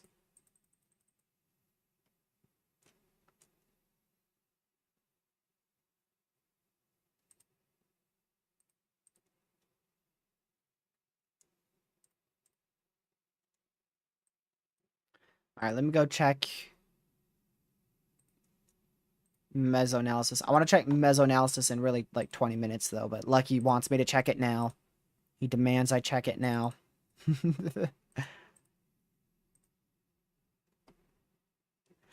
Let's see.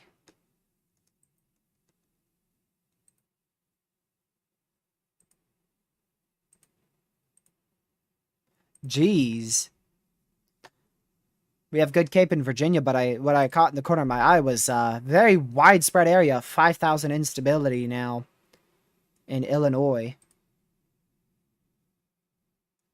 Quite a large area of 4,500 to 5,000 instability over much of Illinois now. But thankfully, I don't believe any of that is going to initiate. And by the time it does initiate, that Cape will likely be a lot lower.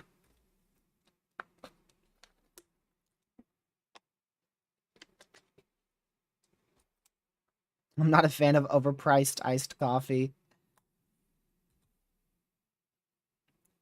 Yep. That's another reason why. I mean, it's extremely expensive too.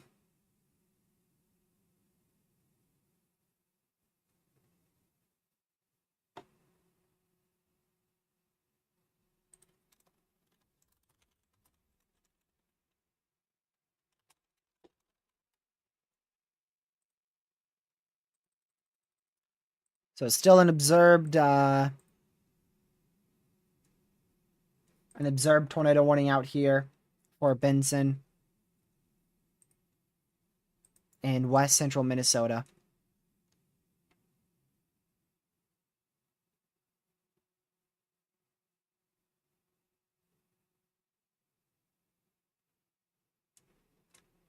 Jeez. 5,000 instability in Illinois. Thank goodness cold front isn't as strong back in that area. Also going to keep watching how far south this line extends. It really, I think the HRRR said it really starts to extend towards like 4. Let me see. Oh, well, we're getting a new HRRR literally right now. Yeah, like 4 o'clock, 4 or 5 o'clock. Man,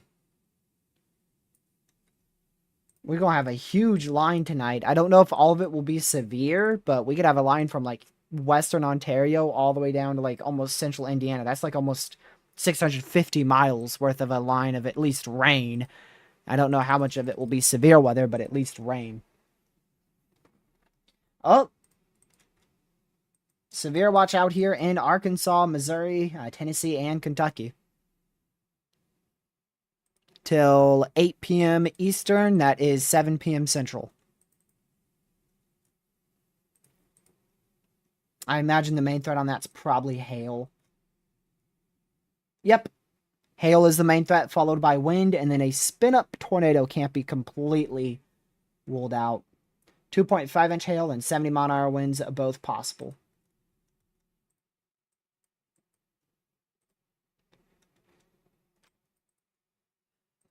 We'll probably get a new tornado warning here shortly for areas towards like Glenwood, what is that? Holmes City, Alexandria, Hoffman, in west central Minnesota.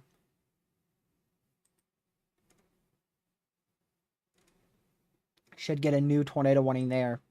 These severes will likely be allowed to expire. They haven't continued either of them. This severe, we'll see what they do. They may extend that a little bit.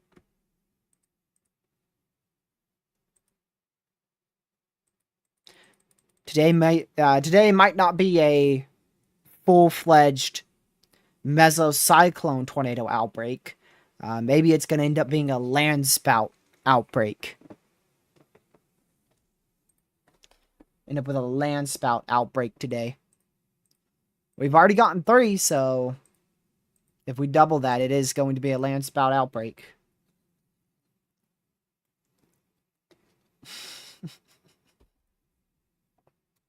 Ben, I am screenshotting that so that way you can see how naive you were 6 hours in the past once we're towards like 9 p.m.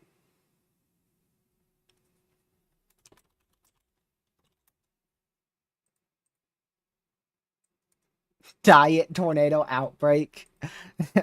It's crazy. That's an insane way to describe it. A new severe, I think.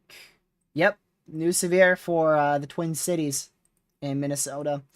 Tour possible, 1-inch hail and 60-mile-an-hour winds, all possible. So make sure you are away from doors and windows and stay close to your safe spot if you are inside that severe. Wait for it to pop up on Radar Omega, but Radar Omega is slow today. I mean, it's slow all the time, so.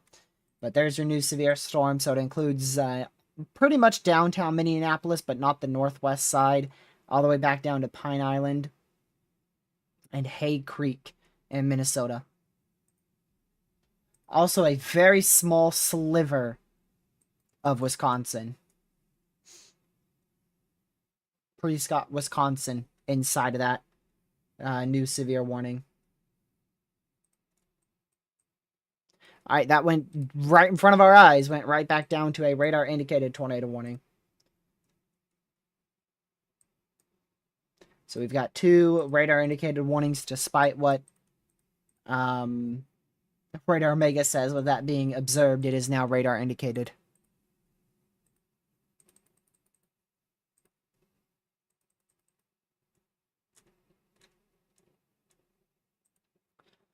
I want to hear it, Ben. You're the guy who's saying this is underperforming when we just left the marginal risk for severe weather.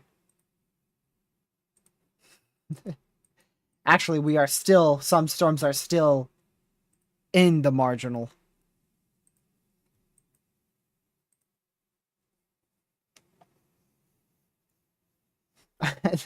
They aren't sitting at one single gas station. Oh, man. Oh, MCD for North Carolina. I'll go ahead and text Lucky.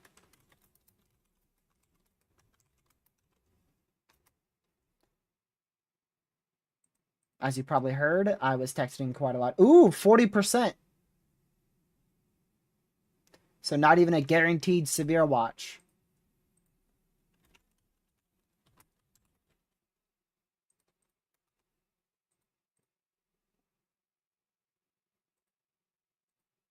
Let me see here.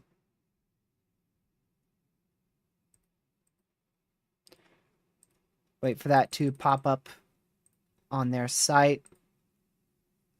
A brief tornado, up to 70-mile-an-hour winds and around 2-inch hail, all will be possible. The threat may increase this afternoon for severe hail and wind, specifically being the main concerns. Trends are being monitored for the need of a severe watch.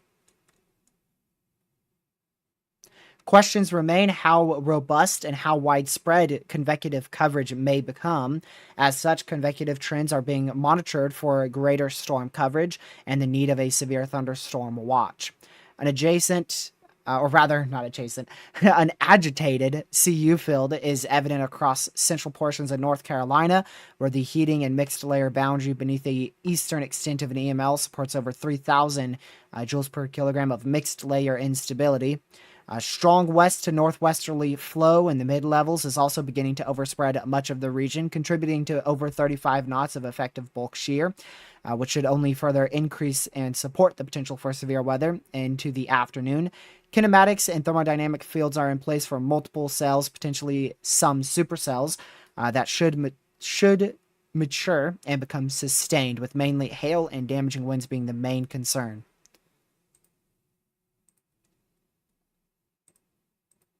So much higher confidence in a watch for Virginia. Ooh, is that a storm to my northwest? It is. It is raindrops. Raindrops to my northwest. One almost over the Blacksburg radar site, and then one in Hillsville.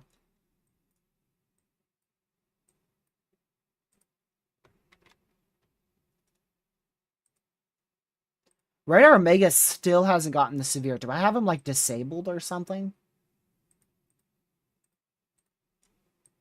Look at that. That's insane. It doesn't have a severe warning there, and it still says this is observed. See if Weatherwise has the same issue. If Weatherwise has the same issue, then it's the National Weather Service's data source. Yeah. Guess what? Weatherwise does not have the same issue, so it's on Radar Omega's end. Shocker. I'm so shocked that it's on Radar Omega's end. I would have never guessed.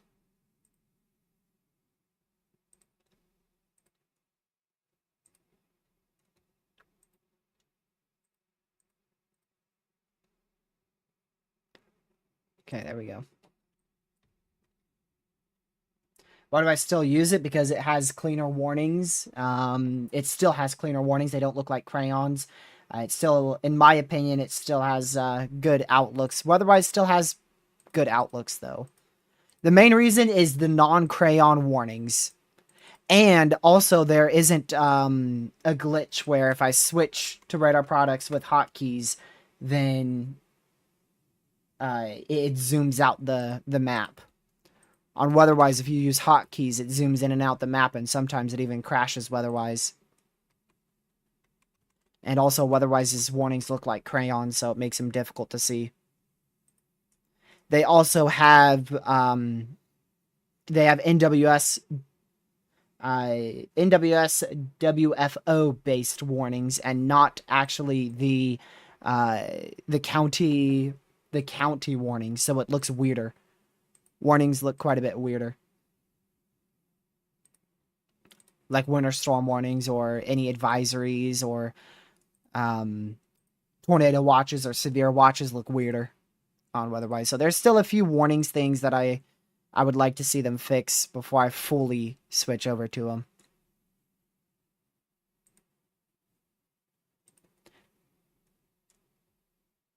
But I should take that back, though, because I'm not going to fully switch over to any radar site. I will forever be using Radar Omega, GR2, Weatherwise, Radar Scope. Those are going to be radars I use as long as I possibly can.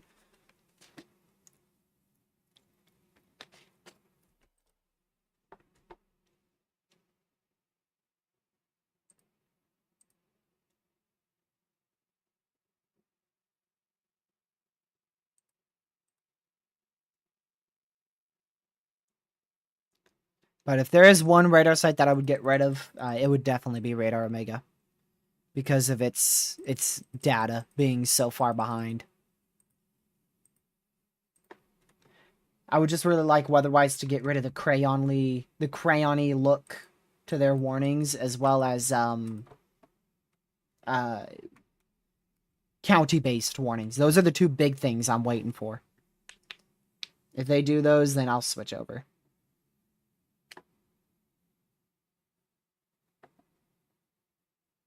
Man, it's quiet.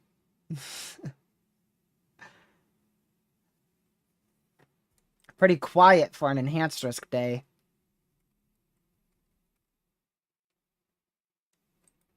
We're down to 1 tornado warning and 1 severe out here.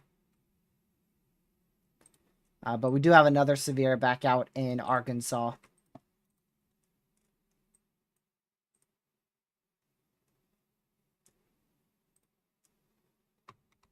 Ooh.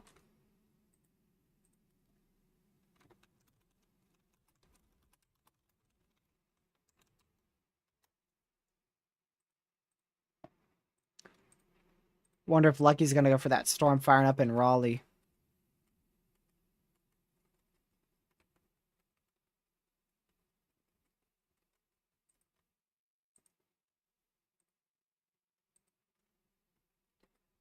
The thing is, the HRRR still doesn't have any storms being very robust in North Carolina until maybe like 8, 9 o'clock in far east NC.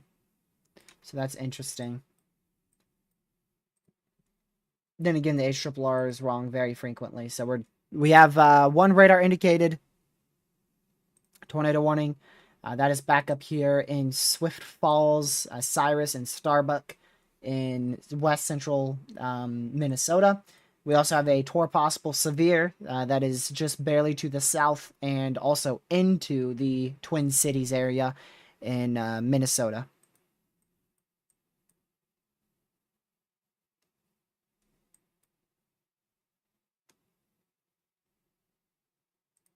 So it looks like they may not extend this tornado warning further, potentially as far as Alexandria. It looks like they're going to let that warning expire here in 8 minutes. There's definitely still a chance that we see that warning be expanded here, but I mean, considering storms are starting to move outside of the warned area, doesn't look likely at this moment.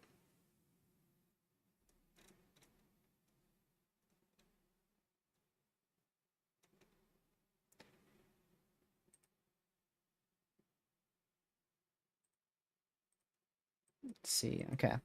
I want to get this radar site. There we go. This radar site, keep it right here. So you can see a few areas of very lower level rotation, but none of them are very strong, so that's why we don't have any tornado warnings here. I'm surprised we even got 1 tornado warning on this line. I really don't see this line rotating that much at the moment.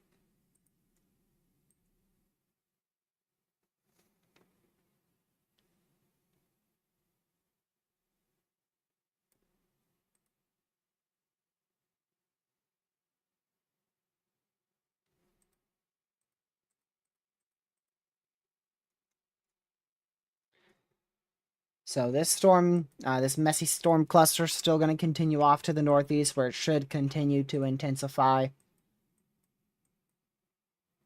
But the bulk of the intensification should be where that severe is, as well as further to the south over the next few hours as it moves into Wisconsin. And then we eventually will see additional storm development once that cold front gets all the way towards Madison, Wisconsin, very late in the evening into the early night hours.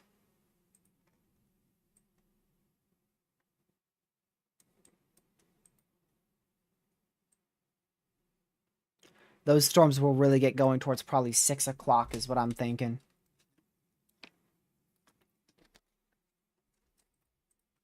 Six Eastern, 5 Central.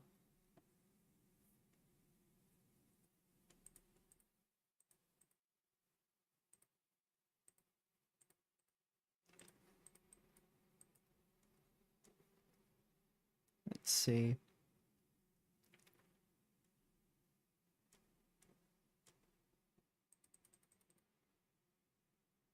See if we got any other things to show you. Oh, we are getting the new meso-analysis here in just a minute.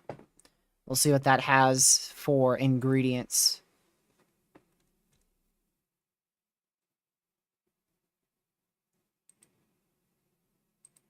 Two things I'm really going to look at is lapse rates and lower level wind shear for Minnesota. Lapse rates are going to improve as these storms get more to the east, so that's why we're expecting them to really intensify.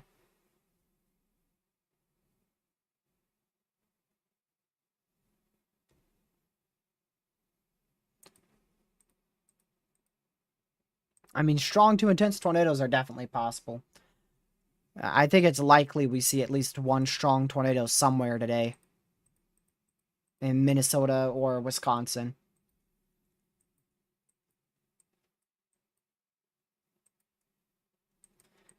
One tiny little storm going up near Raleigh right now. Just got a special weather statement for 50 minutes.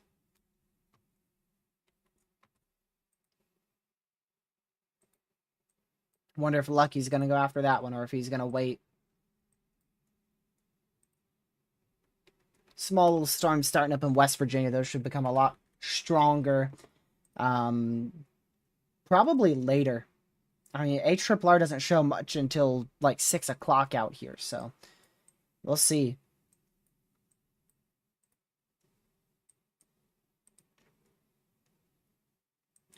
So that severe thunderstorm warning goes till 1930Z. It's currently 1911Z. Tornado warning expires here in a little under 4 minutes.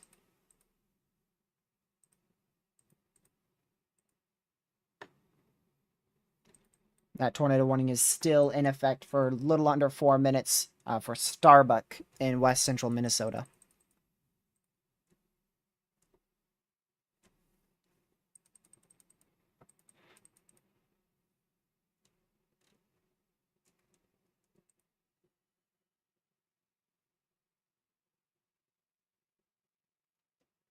Yep, tomorrow's moderate for mainly wind. No, it is moderate for wind at this point. But it's probably going to go moderate for tornadoes and maybe even hail as well. I could see it going moderate for all hazards, to be honest with you.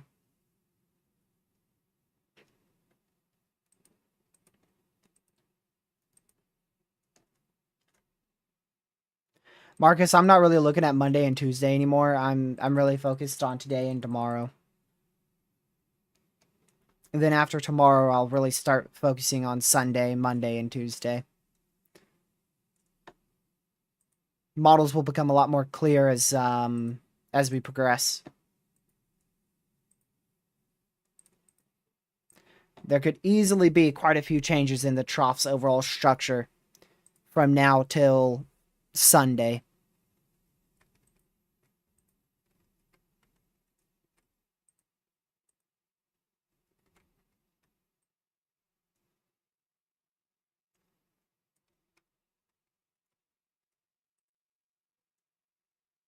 Excuse me.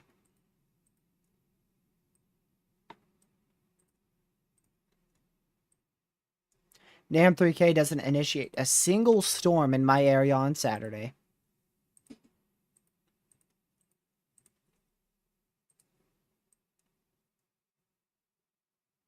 Even if it did, I don't think Saturday is going to be much of a tornado threat. Unless storms fire out there in Texas and Oklahoma.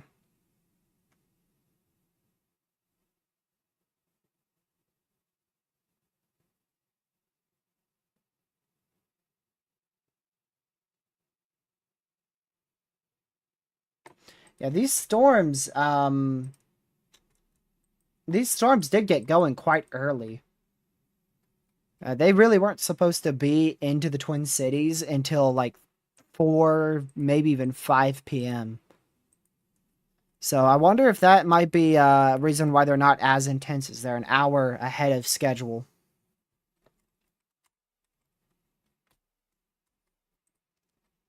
I don't know if that affects things a lot or not.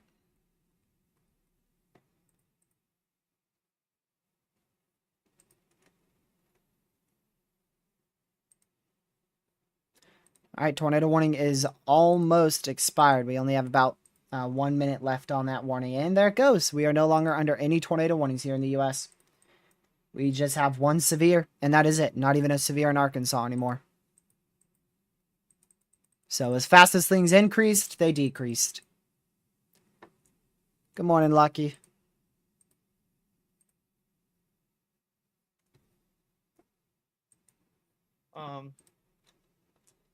I will call you, and when I get in the car after I go get gas.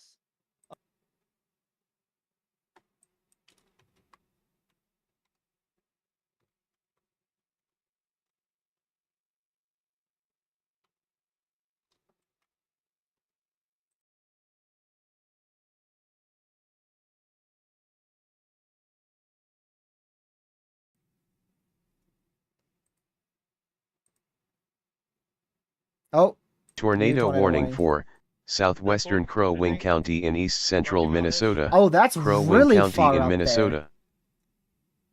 I think that's from our warm front, isn't it? Pretty sure it is. I think that's with this cell here.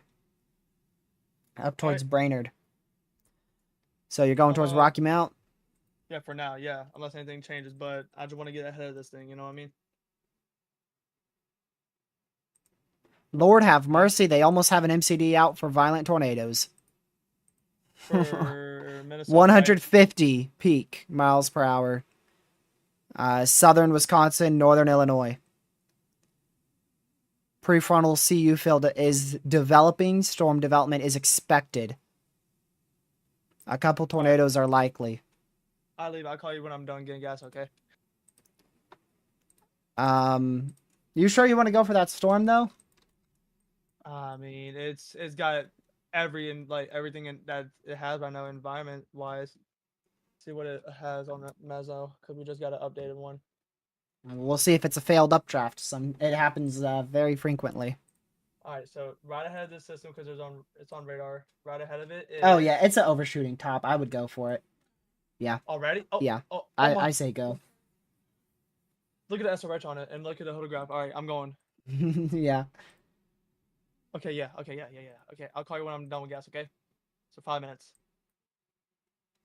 Got it? All right. All right. See you later, brother. See you later, brother. Nobody even called it a boss. A boss. A bust, Rango. I didn't see one person say bust in chat. Not a single soul. The only person who has said bust in this chat is you talking about it right now.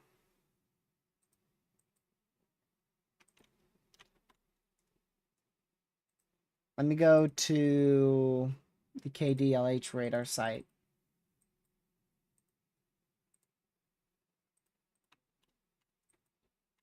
Yeah, okay, that's not any closer. We did get another severe 1-inch hail, 60-mile-an-hour winds out there for Rochester in southeastern Minnesota.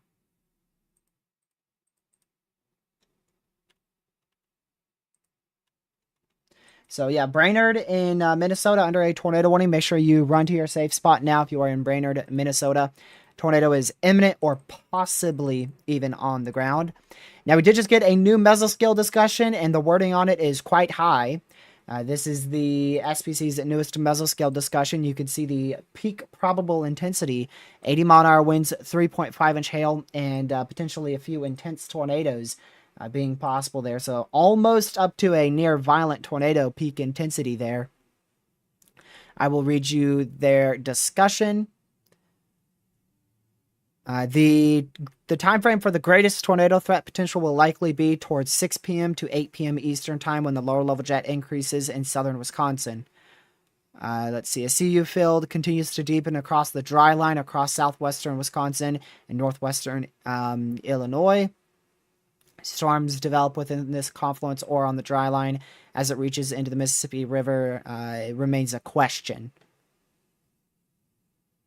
So a tornado watch will be needed, but there's uncertainty if storms are going to develop in, say, an hour, or if it's going to take a little bit longer till when that cold front hits it towards like 6 o'clock.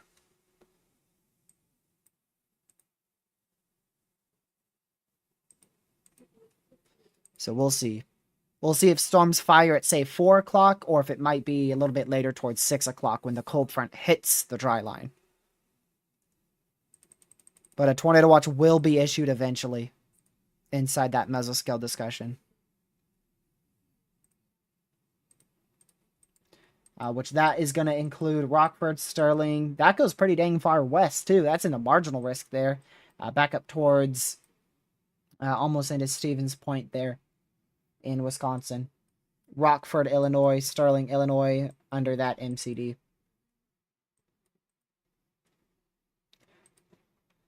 Very difficult to tell what's happening with this storm in Brainerd in central Minnesota, but either way, it is looking to be tornadic. That's why it's currently tornado warned. So make sure you are in your safe spot there in Brainerd, Minnesota.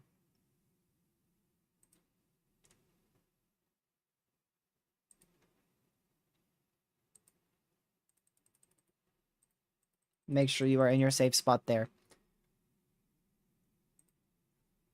This is our terminal radar site here in Minneapolis. Still a TOR possible severe for over 1.2 million people, as well as quarter-sized hail and 60-mile-an-hour winds all being possible. So make sure you're away from doors and windows if you are in either one of these severes. None of them look very impressive tornado-wise at the moment, so that's really, really good news. Hopefully that continues to be the case.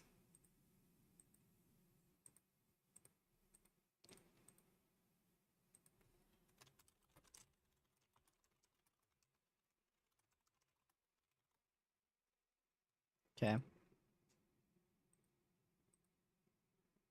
Yeah, so we are expecting still the potential for a few strong tornadoes, including the chance for a intense EF3 plus tornado or two in southern Wisconsin and northern Illinois later on today.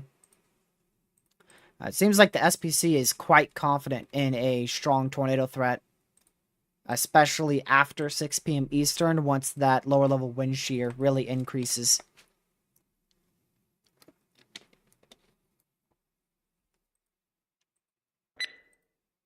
Tornado warning for southwestern Otter Tail County in west central Minnesota, Grant County in west central Minnesota, southeastern Wilkin County in west central Minnesota, Grant, Otter Tail, and Wilkin County in Minnesota. So there you go. New tornado warning for those land spouts there. This is a little bit different side of the storm. This is a little bit to the northwest of where these cells that were originally producing land spouts were located. So a few different storms now tornado warned here. Going up towards Wendell, Elbow Lake, Barrett, Dalton. Is that Ashby? Yep, Ashby. And just barely south of Elizabeth in west central Minnesota. Land spouts could easily develop very quickly out of this and would be very difficult to detect on radar, so make sure you are in your safe spot if you're in either one of these tornado warnings. Yes, a few strong tornadoes as well as a few intense EF3 plus tornadoes are possible. Day 3 SPC Outlook just released, and they kind of did the opposite of what I was thinking. They actually significantly expanded the slight risk for severe weather on day 3, now all the way up into almost Vermont. I thought they were going to completely get rid of the slight risk, honestly, in the mid-Atlantic, but instead they expanded that very far northward. And we will get a day 1 outlook here in a little over 30 minutes. I mean, come on, Ben, look at the watch. If you look at the watch, a few tornadoes likely with a couple intense tornadoes possible. Intense is EF3 plus. So even the SPC is saying a couple intense tornadoes possible. And this is not their main tornado watch. The main tornado watch today will be issued out in this area here. Somewhere in there.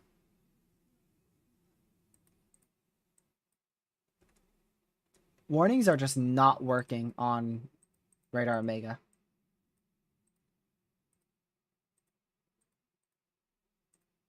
I wonder if that's just for me.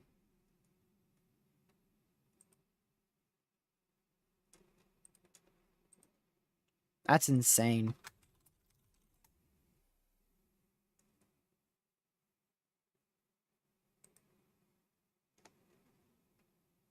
Yeah, Chicago is definitely under the gun. Is Chicago not inside that 10 sig? Yeah, Chicago is dead center of the 10 sig tour, so Chicago there should be the main risk for today.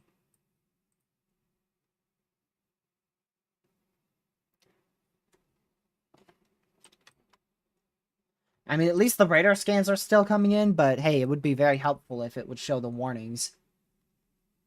Starting to get a little uptick in weak velocities around the Twin Cities area. Nothing that is tornado concerning at the moment, but definitely beginning to increase.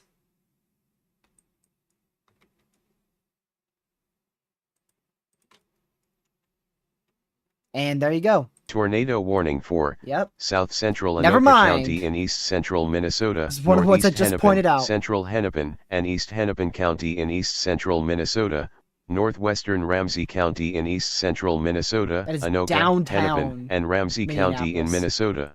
Downtown Minneapolis in a tornado warning. So the NWS does believe that is eminently concerning for a tornado to potentially develop here over Minneapolis, Minnesota. So that includes almost 800,000 people. Almost 800,000 people inside that new tornado warning.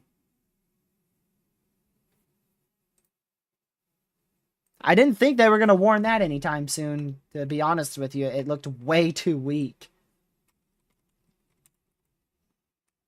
But they decided to warn it. So make sure you're in your safe spot there.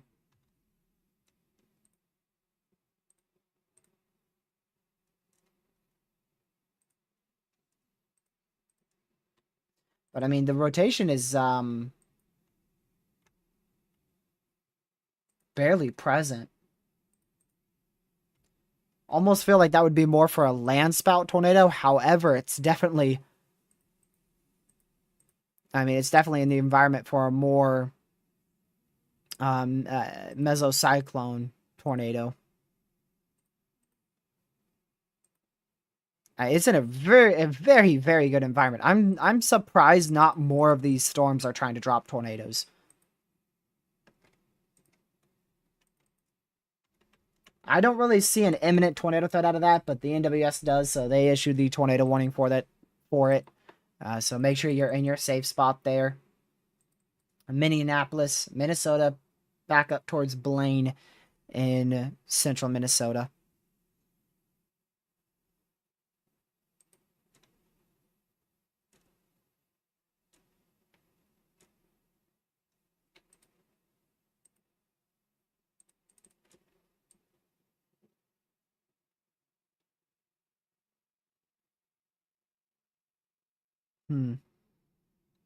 Newest HRRR develops supercells in western Wisconsin in like an hour and a half. That's about an hour sooner than I originally expected. So I wouldn't be shocked if they develop even... I mean, shoot. We already got rain. We'll see if those little updrafts can become robust. Or not.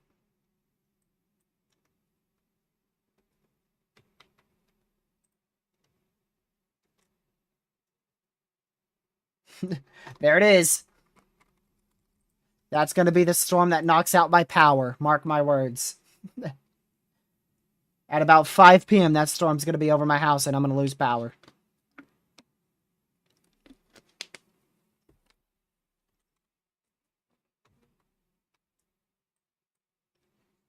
We'll see.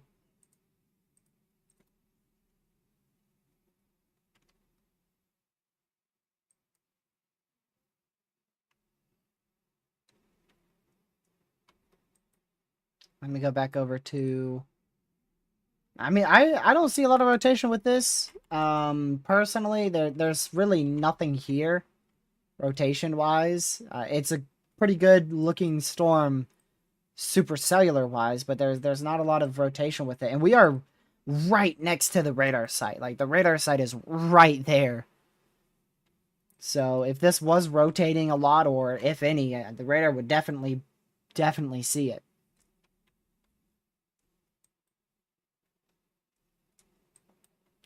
Still a tornado warning for our 2 storms in the middle of a radar dead zone here.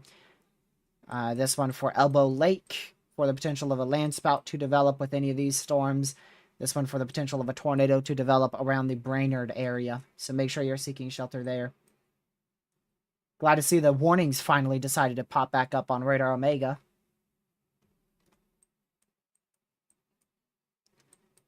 They did go ahead and let that severe warning expire in this area. So those who were under the severe warning in this region no longer in a severe thunderstorm warning.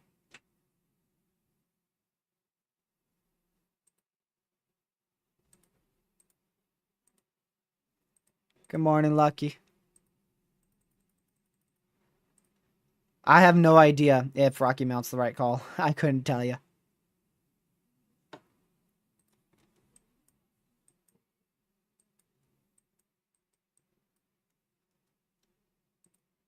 Oh, well, they special weather statemented the storm to my northwest, and they have it angled northeast. So maybe that won't be the one that knocks out my power today.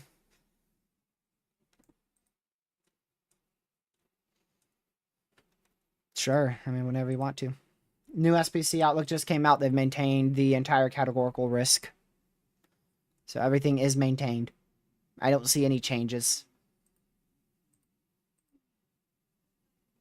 No, I haven't muted.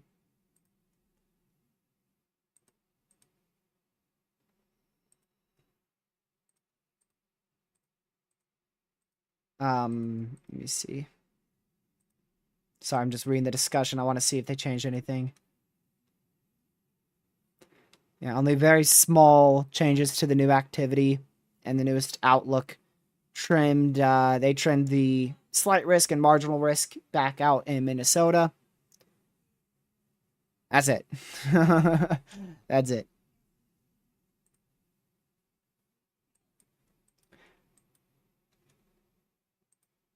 Okay. Okay, they did reissue that severe thunderstorm warning now, so you are back inside a severe warning if you are in Hastings, St. Paul, New Richmond, Spring Valley, Plum City, Lake City, Hammond, all those areas back in a severe warning now. It is not tour possible anymore. Oh, my bad, it is. Look, right here, it doesn't say tour possible, and then I just clicked on it, and now it does.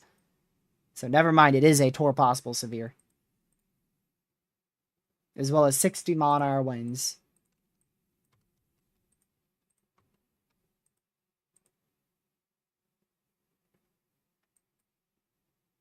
Radar Omega is bad today. I'm switching.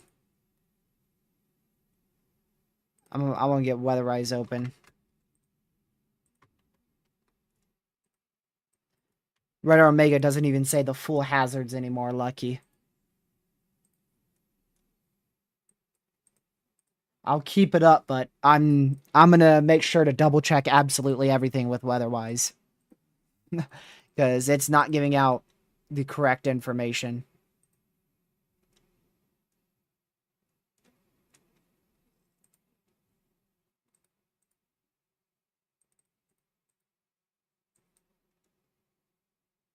Okay, new mesoanalysis. I want to check that for Lucky real quick.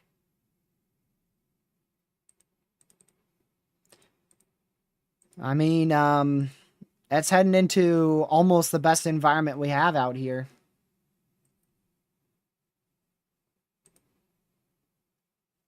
Yeah. The biggest issue, though, is you're in Eastern NC, so your temperatures have climbed up to almost 87. So the tornado threat with those storms are going to be fairly low.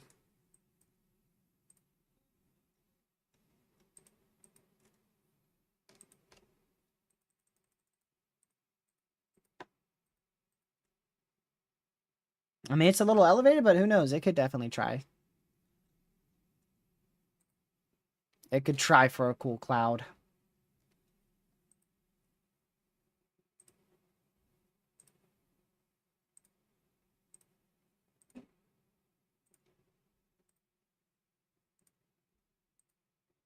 I'll go here.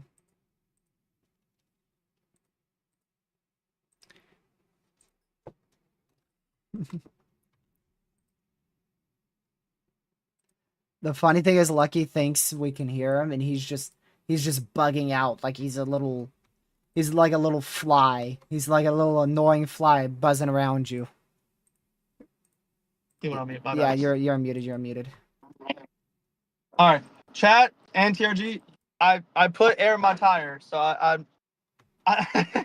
so from what we had the conversation on my stream, yes, I put air in my tire today because I ain't risking anything, bro.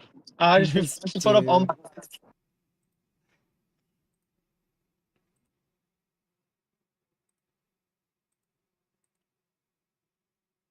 Time to get the Lucky Swatter. I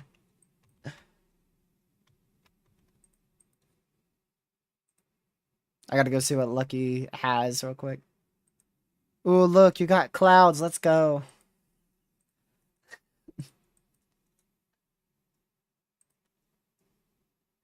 Oh, you know what? I completely forgot about Connor Croft. Let me go see Connor Croft.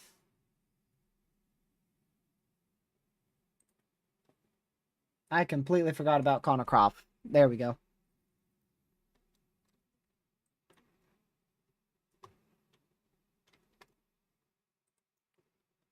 It already has some velocity with it, Lucky. But that's because it's right over the radar, so. It might have gusts up to like 2-mile-an-hour winds.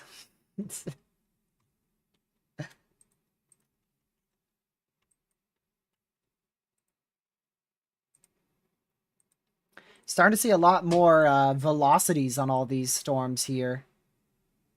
A lot more velocities on these cells as they are moving into western Wisconsin. So we'll keep an eye on those. It looks like they might be trying to intensify. Connor is far. He's far. He is well to the southwest of Chicago, far. So he is very far south. He might barely be in the enhanced. I think he's somewhere around this area. Personally, I don't know if I would be there because storms are going to fire probably so late in that area. I don't know if he's going to be able to actually see anything.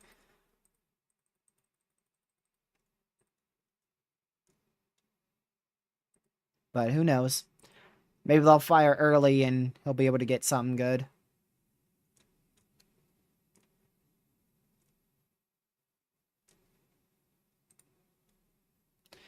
All right.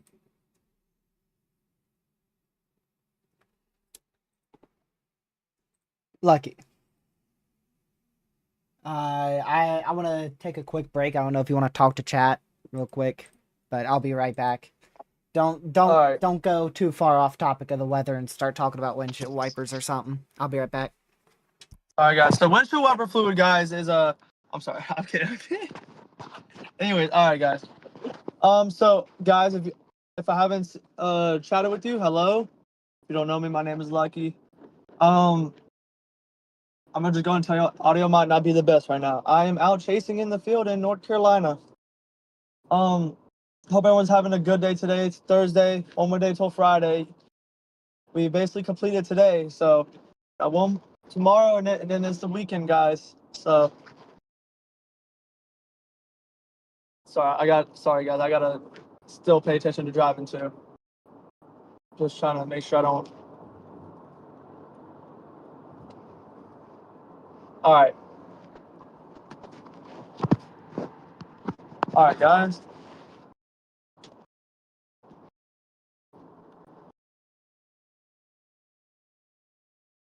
Yeah, guys. So, like I said, hope everyone's having a good day. I cannot see chat right now, so y'all could be talking so much bad stuff about me, and I wouldn't even know.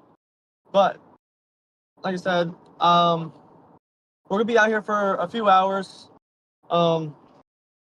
See what we can get. Right now, we are heading towards Rocky Mount, North Carolina. It's kind of eastern North Carolina because there's a special weather statement that has been trying to get his act together for the past 20, 30 minutes. And that's why I am out here. If we are going to be on this storm. I could intercept already, but I think I want to get ahead of it first just because it might not be out. It's possibly be strong. What'd you say, I, Lucky? What did you do? what? Wait, what? Is chat saying something? Yeah, they're definitely saying something. Oh, no, because I told him I can't see chat. I'm driving. They're definitely saying something, all right. Man, poor Lucky.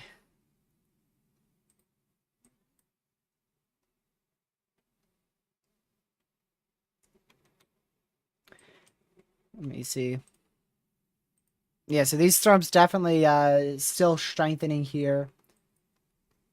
We'll keep an eye on them and see what happens here.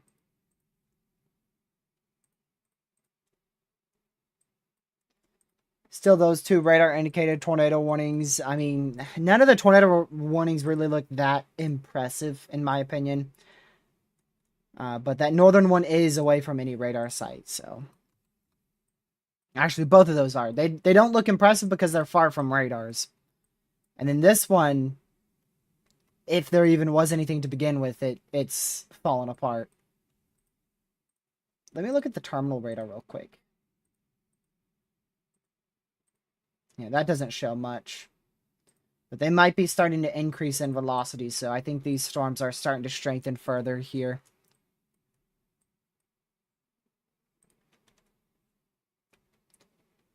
Good storm starting up near Lucky. Terrible storm starting up to my north.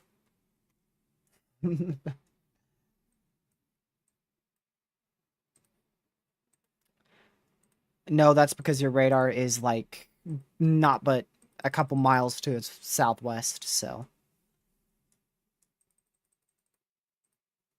And it depends. You consider a hail core anything that's dropping anything larger than 0.01 inch in diameter, small, tiny hail. Hail core, in my opinion, is way over or around 1 inch in diameter.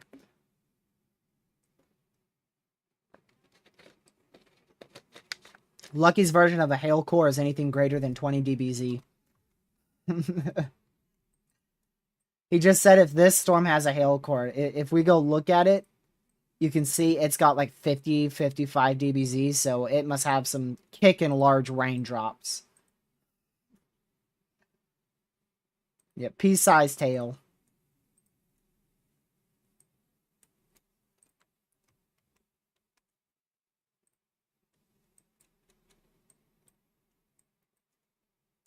New severe thunderstorm warning. East central Minnesota for 60-mile-an-hour winds toward possible. And there's probably another hazard, but Radar Omega is glitched. Yes, there's also the potential for up to 1 inch hail with it. But Radar Omega decides I'm not going to include all the hazards.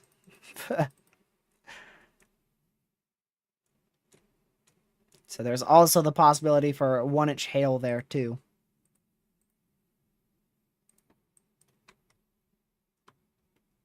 We'll keep watching these small areas of red and green and gray, but they're not of any imminent concern at this moment. Also see storms going up along a dry line in southwest Wisconsin too.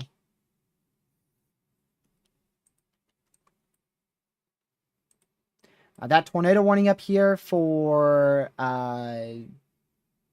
north of Brainerd, it was just expired. Or rather canceled.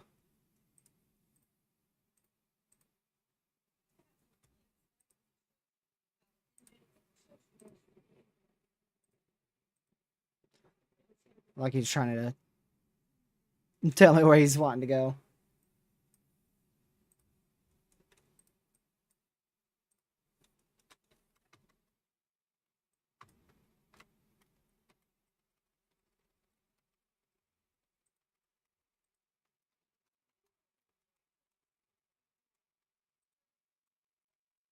Are you sure you want to go for Rocky Mount? I don't know. You're chasing, not me. You gonna have to figure it out too. Ooh, new tornado warning just got issued. Holy severe! Yo! It stretches to South Africa! Dude! I know you guys saw that! That was insane! It just fixed itself, but that was crazy.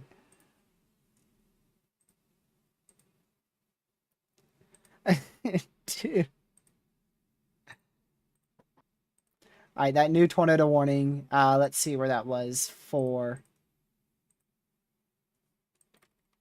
So we're down to one tornado warning, but we apparently got one more. I don't see any other ones.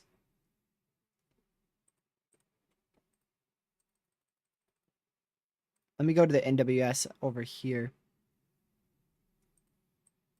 I think it wasn't a new warning. I think it was the disextension of this warning for Elbow Lake.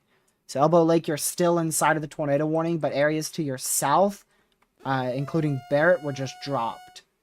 Unless that's it right there. I keep hearing it, but I don't see it. Man, Radar Omega is falling off fast.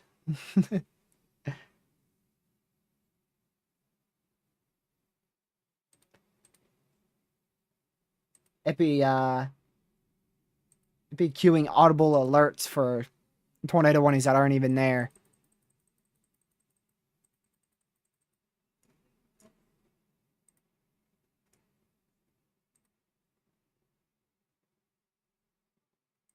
Alright, well, I don't hear a new tornado warning, so I'm just gonna assume it's wrong. If there is a new one, we'll see it shortly.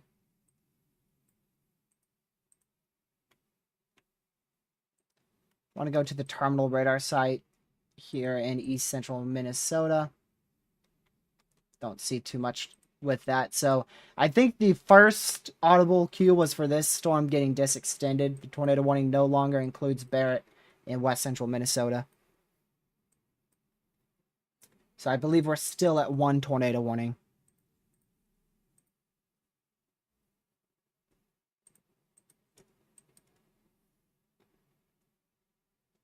But now we're starting to get quite a few severes. We also got a new severe that Radar Omega is deciding not to show because it's such good radar software.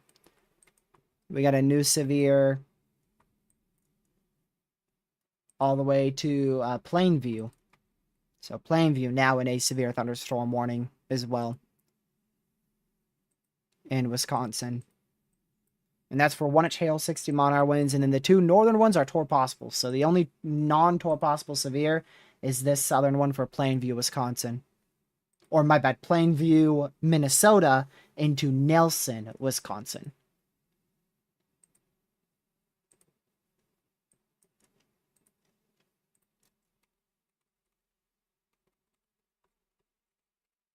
Yep, 18ZH still shows a crazy event happening tomorrow. Definitely moderate risk worthy.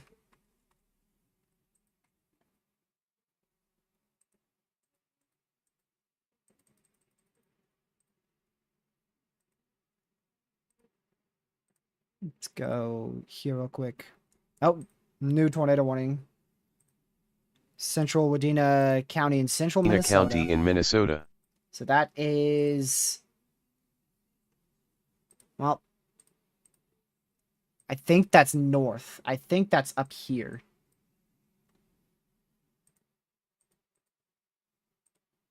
I believe that's somewhere up here. One of these storms, maybe. Let me go over here. Yep. Way up here for Nimrod in central Minnesota. So that's this cell here. Now tornado warned. They are that is a very, very far storm from the radar site.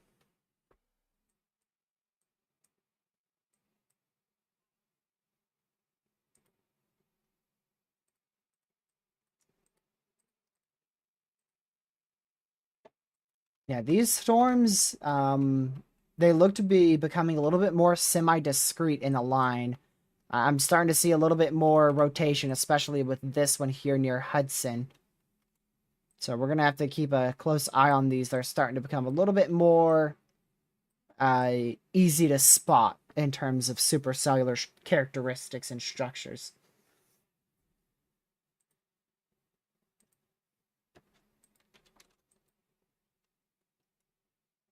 Also have our La Crosse, Wisconsin radar site here too. Quite a few cells popping up. We'll keep an eye on these in southwest Wisconsin to see if any of them can really become robust thunderstorms or not. Special weather statement into Wilson, North Carolina. That's Lucky's storm. I'll just tell him. Lucky. Special weather statement was issued a little bit more east, up to half-inch hail for Wilson, North Carolina.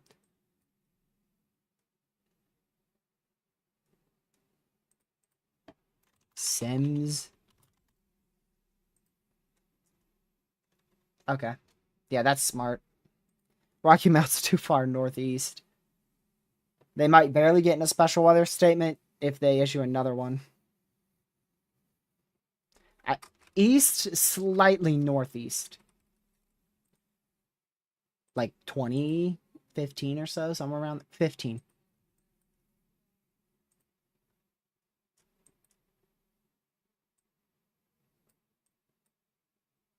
Radar Omega says there's another tornado warning, but I bet it's wrong. Radar Omega has sent me like 5 audible cues for a tornado warning, and we've only gotten 1. So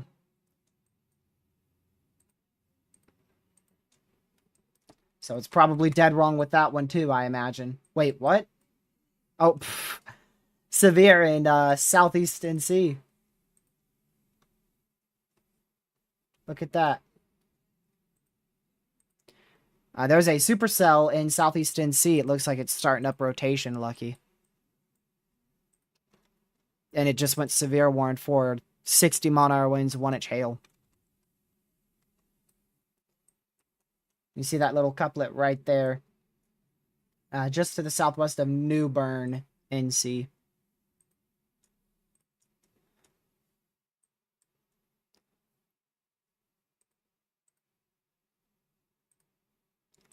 Alright, now we actually got a new tornado warning. Tornado warning for North Central Stearns County in central Minnesota, southeastern Todd County in central Minnesota, Stearns, and Todd County in Minnesota. Oh, that is observed. That is a confirmed tornado warning now. That is a confirmed tornado warning. So there's now a tornado on the ground going towards Freeport in west central Minnesota. Tornado warning for northwestern Pierce County in west central Wisconsin, Pierce County in Wisconsin. Yep. That's one of our semi-discrete supercells embedded in the line. And Radar Mega says there was another one. Oh, did you see that glitch again? Yep. Was it the southern one? Hold on, I might have to do a replay on the live stream. See if... Yep, this one's now Tornado 1 2. Tornado warning for western Wabasha County in southeastern Minnesota, Wabasha County in Minnesota. That's this one right here. There you go. That's now Tornado 1 2. We went from almost 0 tornado warnings. We went down to 1. 1 tornado warning that was in effect for like 10 minutes, and now we're back up to 5, including an observed one.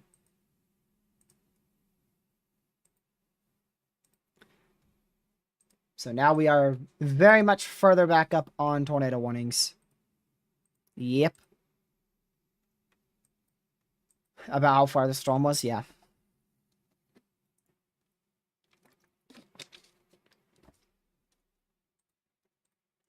Let me go see. Oh, well, now it's got a hail core, that's for sure. 66 dBz. Is that another tornado warning, or is that just Radar Omega Look at that long severe. Dude, what the heck? Radar Omega. See if we got a new tornado warning. I think that's just Radar Omega being Radar Omega. Yep. I still see 5 warnings.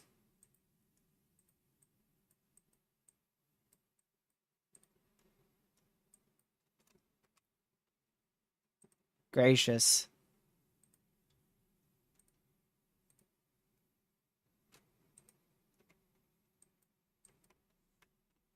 Yeah, definitely a good call to tornado warn this one into Wisconsin. This is definitely trying to drop a tornado imminently here. I am going to have to turn off Radar Omega's little siren thing. I'm turning it off. I'm going to turn it off for today. Oh, wait, that was the flash. Wait, no, I need that back on. I'll keep it on. I want to turn it off, though. I might turn it off. If we start getting too many tornado warnings, I'll turn it off, because it's doing an audible alert for like 3 times for each tornado warning. It just did another one. And another one. It just did 2 right there. A new severe warning west of La Crosse, Wisconsin, I believe. I'll go see what that's for. So that is for 1-inch hail, 60-mile-an-hour winds west of La Crosse, Wisconsin. So that includes New Hartford, Winona, in far southeast Minnesota, as well as Fountain City, Dodge, and just south of Independence in southwestern Wisconsin.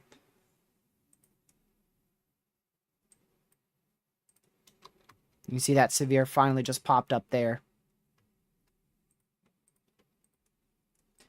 We do have a observed tornado confirmed just to the west of St. Cloud, Minnesota. So there's an observed tornado warning there. And we also have a very concerning, likely imminent tornado here for the Trimble area in southwest Wisconsin. This is west central Wisconsin, actually. West central Wisconsin. That's probably the most impressive storm we have seen today. Starting to take on a very classic supercellular signature there.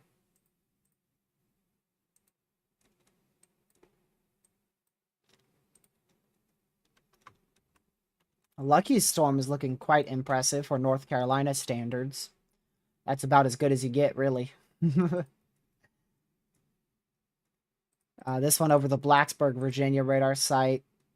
Trying to strengthen there.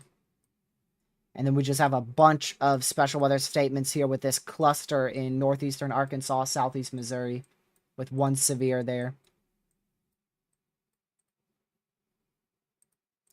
So it's starting to increase with more and more activity here in Minnesota and Wisconsin. I want to keep a very, very close eye on this supercell here approaching River Falls in west central Wisconsin, as that is really trying to ramp up in rotation.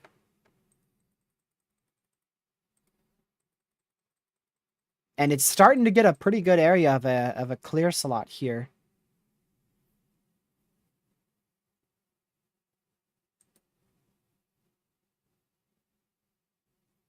It's starting to get a pretty good clear slot in this area. Still some heavy rain embedding it, but it's starting to clear it out.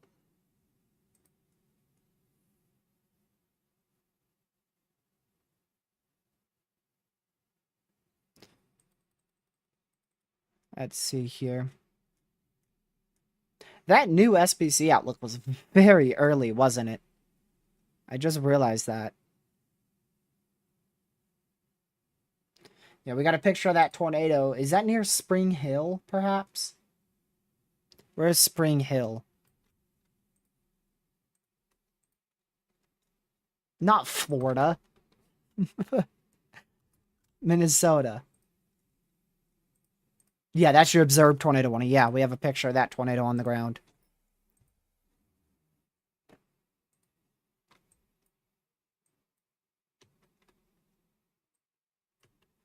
Also gonna still keep an eye on this northern one here going towards Somerset, New Richmond, in west central Wisconsin.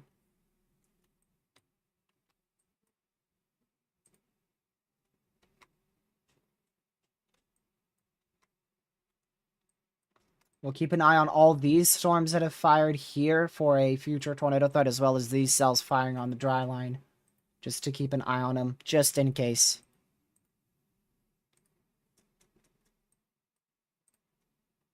New severe thunderstorm warning issued on the northeast side of Arkansas into the Boot Hill of Missouri. That includes Corning and Pillard in northeastern Arkansas for 60-mile-an-hour winds at 1-inch hail. That also goes just to the west of Campbell in the Boot Hill of Missouri. Tornado warning for western Minnesota was allowed to expire. It is no longer in effect. So we're down to 4 tornado warnings. There's your tornado report near Spring Hill. Debris reported. Trees. Debris reported, so trees being damaged there at 3:47 p.m. Eastern. So that was like 15 or so minutes ago. Just got a new tornado warning into Wisconsin. Southwestern Dunn County in west central Wisconsin, Pepin County in west central Wisconsin, southeastern That is, I Pierce believe, for a County in west prefrontal. central Wisconsin, Dunn, Pepin, and Pierce County in Wisconsin. Okay, that's not for the prefrontal. That is for an... I think that's for the embedded supercell right here. At first, I thought it was for this prefrontal down here in Nelson, but I think it's for this cell for Durand in west central Wisconsin.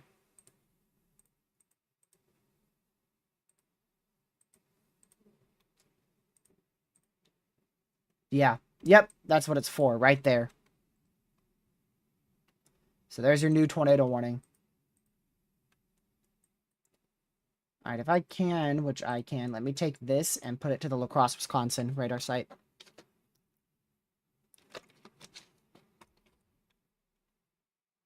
Okay, there you go. So that's your new tornado warning for this area of rotation here. It's going to approach Durand in west central Wisconsin. All right, now Caden wants me to take a look at a cell in Minnesota. Oh, man, I can't look at that. There ain't no radar site. But yeah, that does look really good.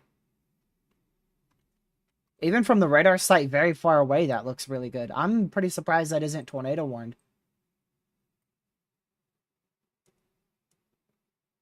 Even from the far radar site, that looks tornadic. So I wouldn't be shocked if that is attempting to produce a tornado.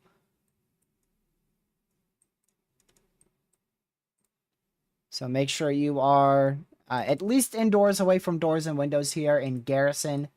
Going towards Garrison, this storm's going to approach you. You don't have to be in your safe spot yet. They haven't issued a tornado warning for you, but if they do issue a tornado warning, then you will have to get to your safe spot. So it's best to just be away from doors and windows and stay close to your safe spot in Garrison, Minnesota, central Minnesota, just in case a tornado warning is issued in the future. New mesoscale discussion for the greatest potential of a tornado threat goes into far eastern Minnesota into far western Wisconsin. You can see that special mesoscale discussion just issued right there. So that's your heightened tornado threat beginning to increase, including the potential for a strong tornado.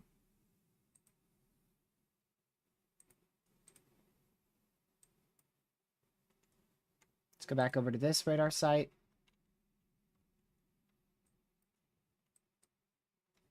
Yeah, looks like that rotation on our embedded supercell going towards Durand has died out. So if you're in Durand, just still stay in your safe spot, but just know the area of rotation seems to be significantly weaker at this moment.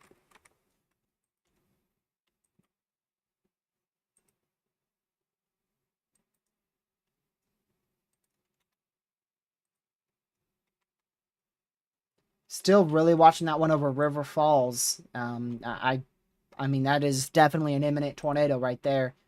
We will probably see a new warning for an extension closer to Roberts, Hammond, and Baldwin in west central Wisconsin.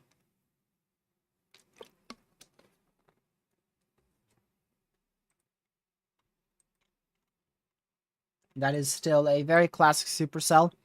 We'll see how much that hook echo, which is right in there, can ramp up.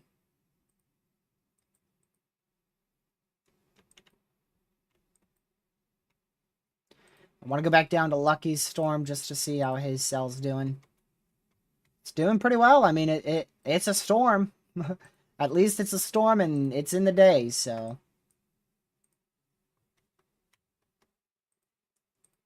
At least he's going to get something.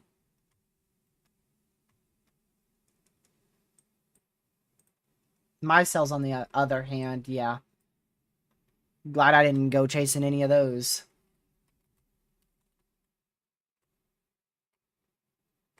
One of these, though, may become an issue around my area. I'm sure one will begin to intensify.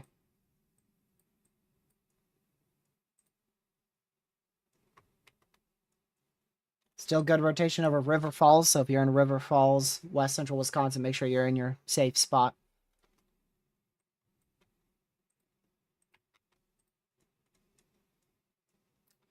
Yeah, you are in the main tornado threat. Storms will approach you in about probably an hour and a half. So make sure you are ready for that. West central Wisconsin there. All right, they did tornado warn that storm Caden was talking about. So now a tornado warning out here just to the southeast of Garrison. So Garrison not included in that. Tornado warning for north central Mille Lacs County in east central Minnesota, Mille Lacs County in Minnesota. So that is southeast of Garrison. So Garrison, you are not in that tornado warning. It's mainly for areas to your southeast. Hear that audible cue Radar Omega's given, but oh nope, that is actually true. There's actually a new tornado warning there too. Tornado warning for St. Croix County in west central Wisconsin, St. Croix County in Wisconsin. So good expansion there. So they did expand that tornado warning into Baldwin, Hammond, Roberts, New Richmond in west central Wisconsin. There's your other tornado warning issued southeast of Garrison in Wisconsin. Or rather, Minnesota. My bad. That's in central Minnesota. Southeast of Garrison in central Minnesota. All the way up to 7 tornado warnings now. We really shot up in tornado warnings over the last couple minutes.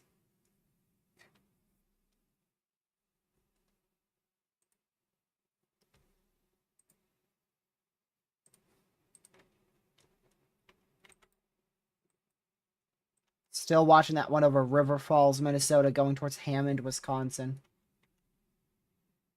I want to go to the La Crosse radar site real quick.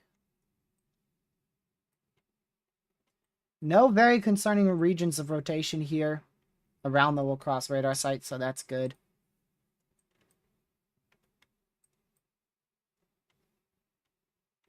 The only one that's really not in a radar hole is this one over River Falls, so that's one of the main reasons why I keep coming back to it.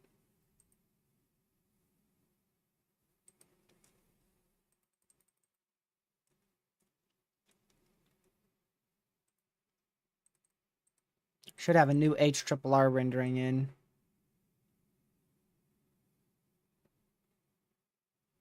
Has that cluster that Lucky's on just dying out in like an hour.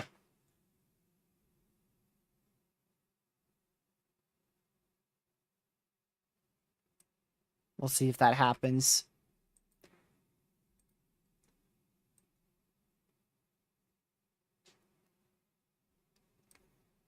That's in central NC.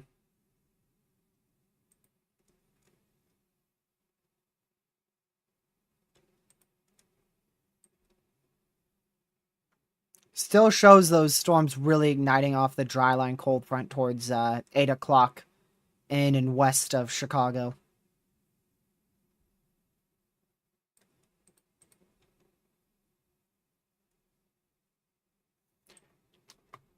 Dodgeville, Wisconsin. Let me see real quick. You're good in the very short term. These storms have moved off to your northeast, but you will eventually get storms, probably closer to 5, 6 o'clock. A warning for northwestern Buffalo County in west central Wisconsin, Buffalo County in Wisconsin. Oh, that's for the prefrontal I was talking about. There you go. They did warn that prefrontal, this area of rotation here, southeast of Maxville. So Maxville, you're in that tornado warning. Prefrontal supercell is formed and is moving your way.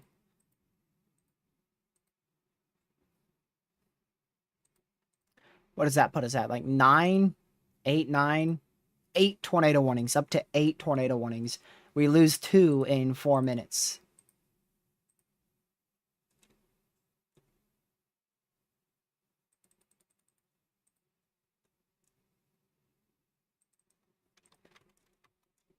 Let's go back to the Twin Cities radar site. Still trying to rotate for sure. Really nice supercell look here. With a very broad area of rotation, though, so that's good news. Still a very broad area of rotation.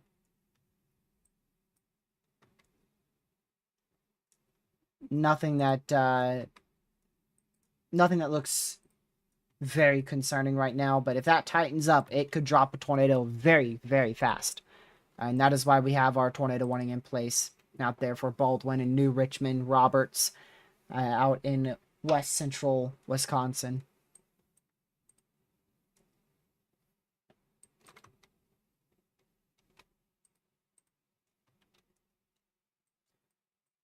I'm gonna go check Lucky's storm again. Whoa.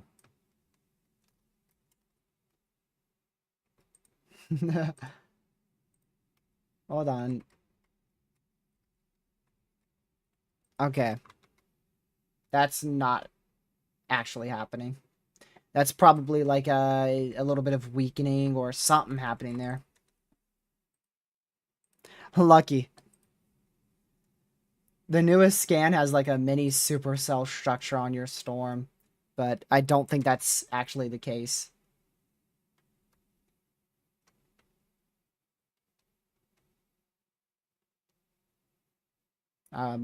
That's out towards like Kinley, though. I think that's way off to your south.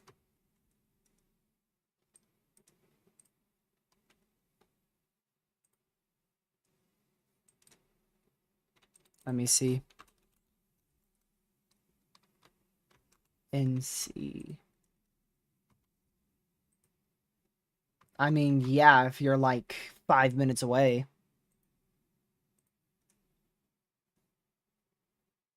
If not, you have to go a little bit more east because the storm's hitting that area in like 5 minutes.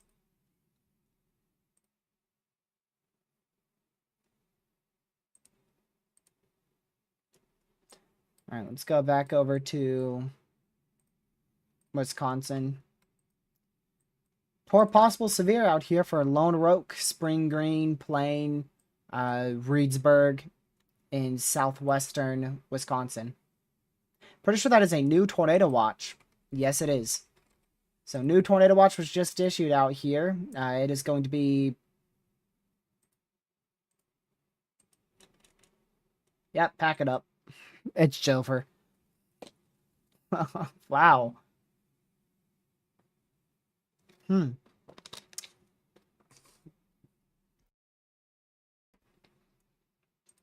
50-30.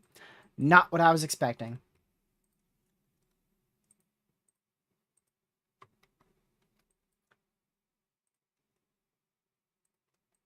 $50-30 for your main tornado watch. Wow. That's quite the shocker. That means the tornado threat is actually, according to the watch, if we go off the watch, decreasing.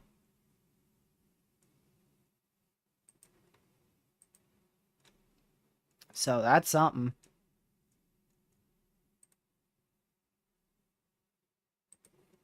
Not too sure why they decreased it, but they did decrease it.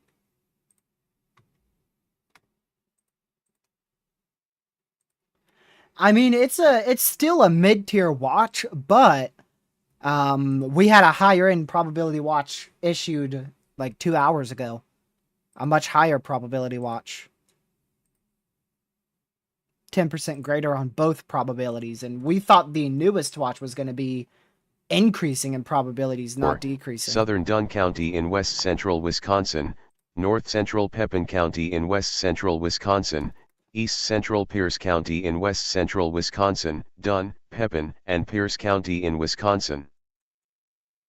I don't know which one that is. I think that's a big new tornado warning. We'll see if it pops up here.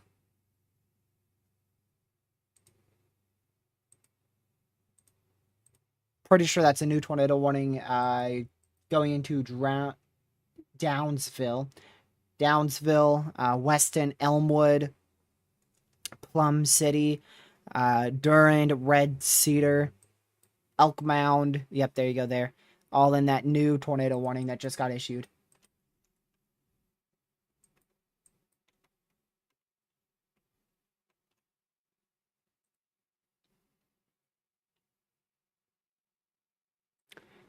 Let's go over to temperatures here. Yeah, that's your issue. You've got a 30 temperature degree dew point spread in portions of Illinois. As well as what that's like 26 in southern Wisconsin, so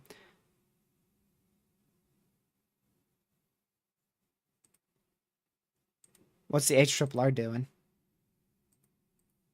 What are you talking about there, Kevin?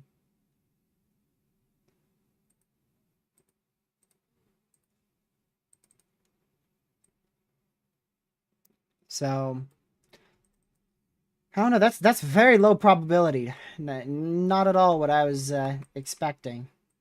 Not at all what I was expecting.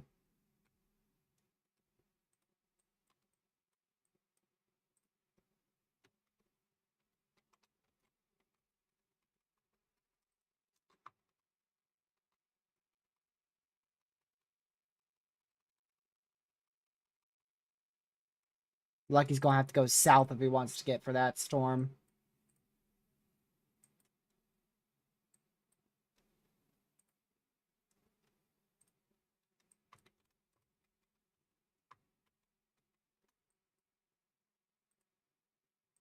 Twin Cities radar site.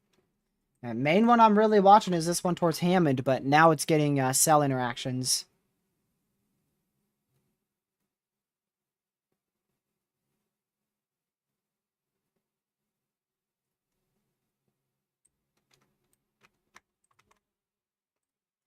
You're not good for the rest of the day, no. You gotta wait till that cold front passes you towards, you should be good at like 6 o'clock Eastern, 5 p.m. Central. So like 2 hours from now, that cold front should pass you. And once it does, then you are good.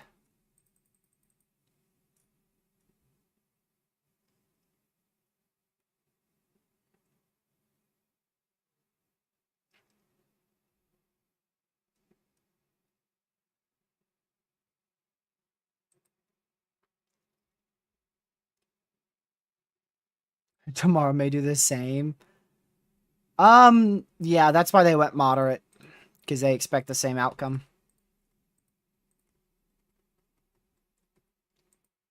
Yeah, but the thing is, overmixing was always an issue. It always looked to be a possible issue today. In northern Illinois and southern Wisconsin. But I doubt tomorrow will be the same with 75-degree dew points in place. Even if we do get up to 90-degree temperatures tomorrow, which I don't think anywhere in the risk area will, 75-degree dew points is still going to be enough.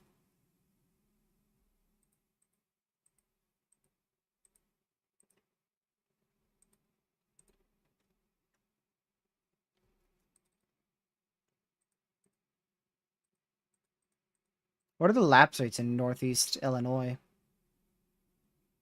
Yep, that's what I was thinking. Some kicking lapse rates. Lower level is at 9. And mid-level is 7.5.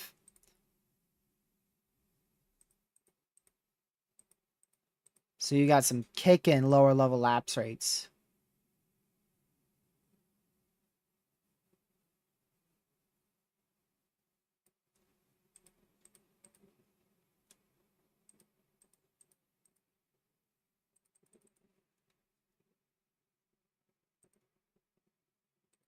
All right. Back down to 5 tornado warnings. That's still plenty of warnings, though.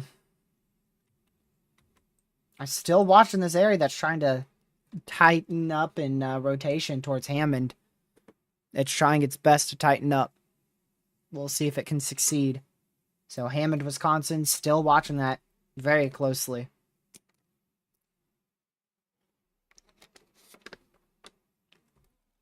I never use the RRFSA.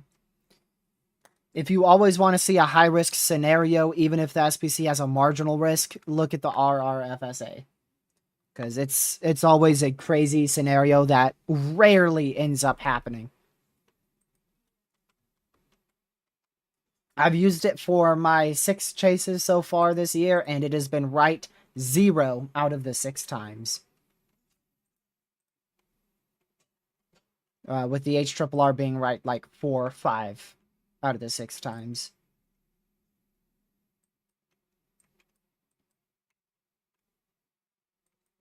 We'll see how this goes after this cell merge. If the cell wasn't impeding on its southeast flank where the inflow notch is, this storm probably would be producing a tornado right now. It may... I mean, it still could be. It definitely an imminent tornado possible here. Remember, a tornado warning means a tornado is imminent or possibly even on the ground.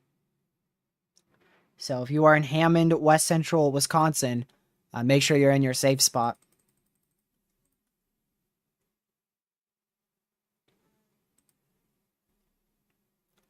The HRRR is the most trusted model run for short-range forecasting, and then the European and the European ensembles are the most trusted for long-range forecasting.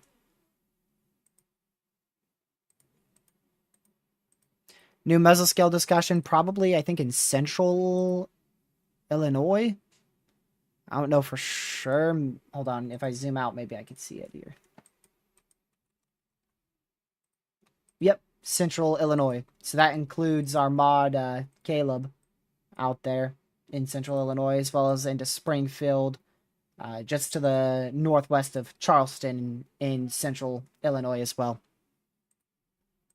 60% chance of a watch being issued. I don't know what watch, though. I can't see it right now.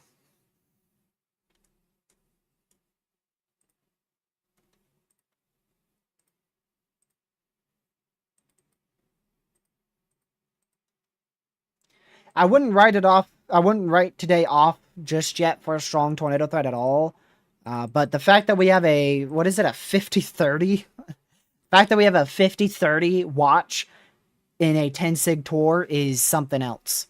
I have seen higher probability watches in a 5% tornado risk than that.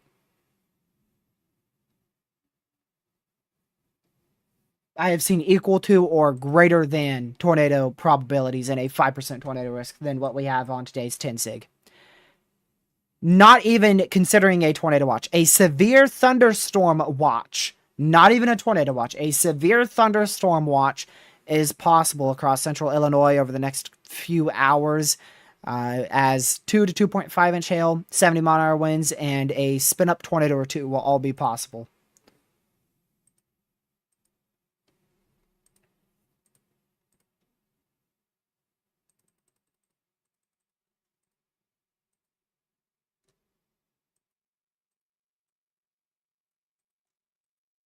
All right, let's go to... No! My severe watch! The FCD expired. Yeah, storms have initiated later, like the HRRR was thinking, so they'll really get going towards like 6, 7 o'clock tonight. Not a good chasing window.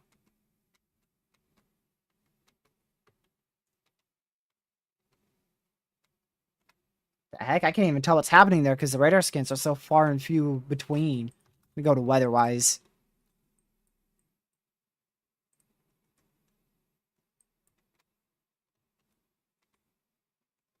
Uh,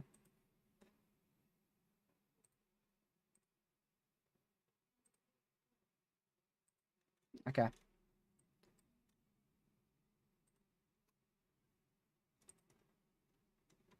I think that's a new tornado warning going into Clear Lake, Deer Park, Little Falls, New Richmond, in west central Wisconsin. If it is, we'll hear a beep. Well, there you go. Tornado warning for southeastern Polk County in northwestern Wisconsin, northeastern St. Croix County in west central Wisconsin, Polk, and St. Croix County in Wisconsin. Keep an eye on that. Keep an eye on that little notch right there. I want to see if that stays on the next scan or if it disappears. Tornado watch has been canceled for Minneapolis, Minnesota. So if you are in the Twin Cities of Minnesota, you are clear to go for the rest of the day.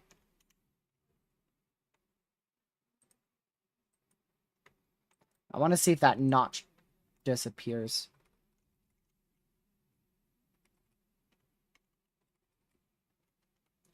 Might have some rotation there, southeast of Durand in west central Wisconsin. Hold on, I want to go talk to Lucky real quick, see where he is.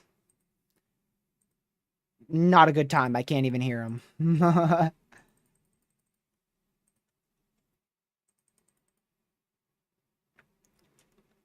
Well, Lucky, if you can hear me, which I can't hear you at all, so I doubt you can. Where are you?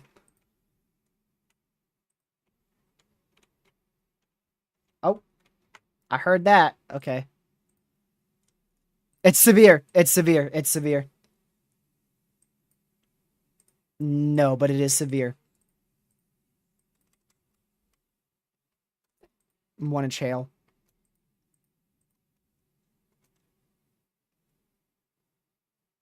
If it keeps strengthening, the best spot is like Fremont. But I don't know where you are. Oh, I haven't turned it on. Dummy. Okay. Lord have mercy.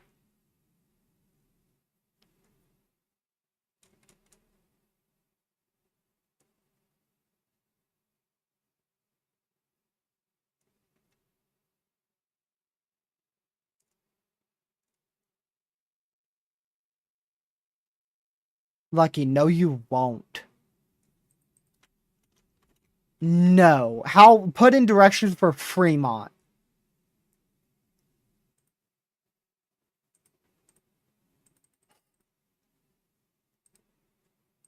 Chat, this dude is like 3 counties behind. He is not close.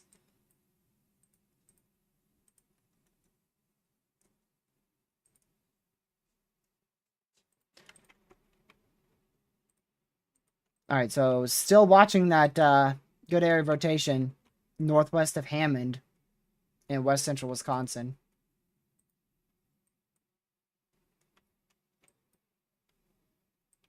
Okay, looks like that notch disappeared. That's what I wanted to watch for, so it's probably not much of a concern if it disappeared that fast. Still, somewhere in here, we could see a spin-up tornado, so that's why your tornado warnings remain in place. But the number one concern is for this supercell heading towards Deer Park in west central Wisconsin.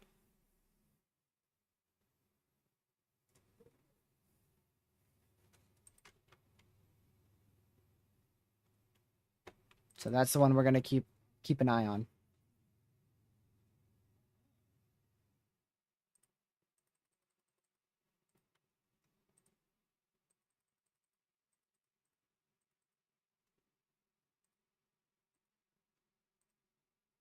So, how far are you?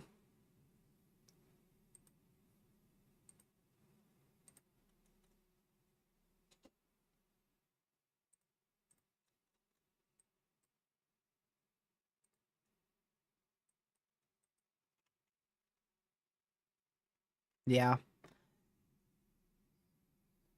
Another tornado warning. Let's see. So new tornado warning for this storm in Caryville, Wisconsin.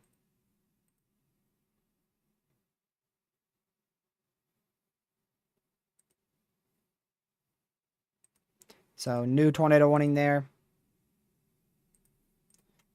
for Caryville in west central Wisconsin.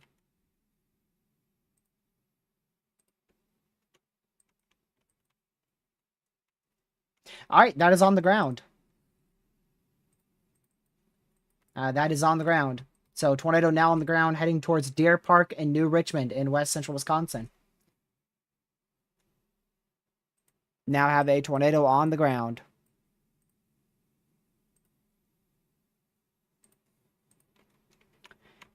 So there you go. We knew this was very capable of producing a tornado with how classic it looked on radar, and it is now an observed tornado warning. Taking a minute to update here on... Nope, there you go. GR analysis, but there you go. So tornado on the ground heading towards Deer Park in west central Wisconsin.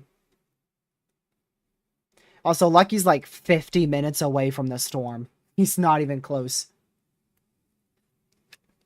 to the cell in North Carolina.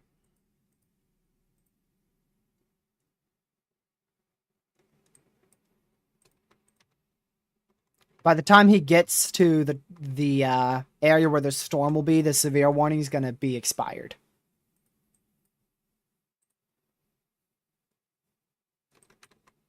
Uh-oh. Y'all, that might be the start of the storm to knock out my power. Oh, well, that might stay to my north and east. I'm just going to keep an eye on these. Just in case. Alright, so tornado on the ground out here. Let me switch back to GR2.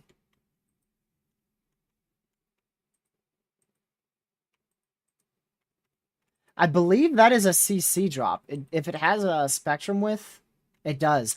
I think that is a CC drop.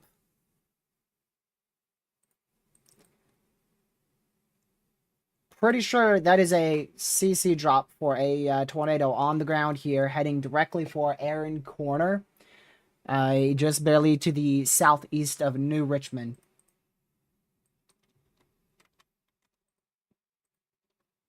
Law enforcement has confirmed a tornado north of Roberts. Where? Okay, well, there's Roberts, so we know it's not in Roberts, so it's north of Roberts. Very broad. Very broad and non-specific confirmation there.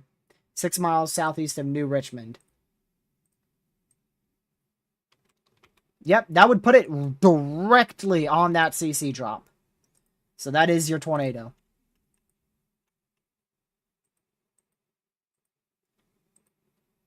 That is a tornado on the ground. So that is your CC drop right there. We have a tornado on the ground. West central Wisconsin, just to the southeast of New Richmond.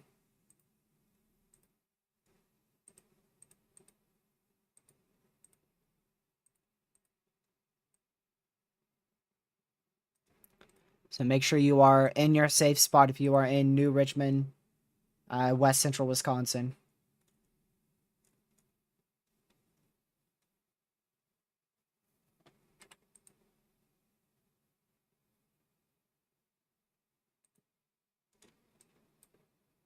Man.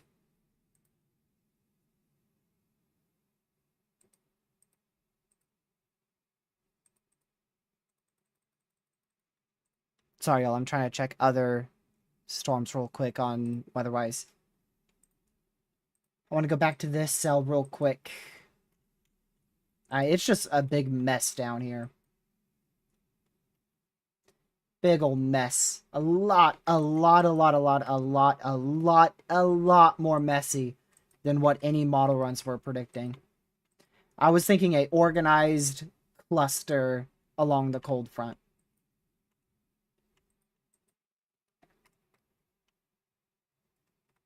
Can't tell if that's CC drop anymore. can't tell on ZDR, but those last two scans, that was definitely a tornado, so it might have lifted at this point. But it's hard to tell from radar, so just make sure you're in your safe spot there if you're in this tornado warning.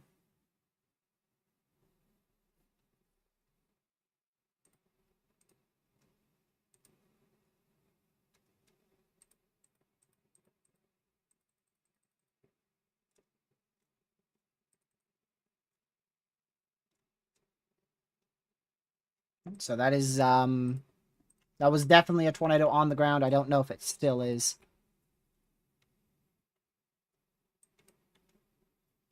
What radar is closer there? Hold on, I gotta go on mute. Yep.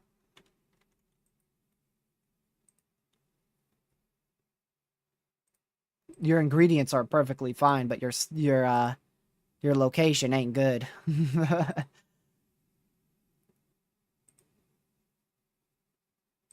I'll look though, but lower level wind shear should be at its lowest right now.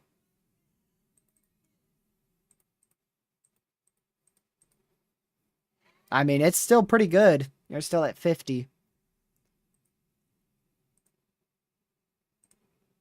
That storm should keep intensifying, so...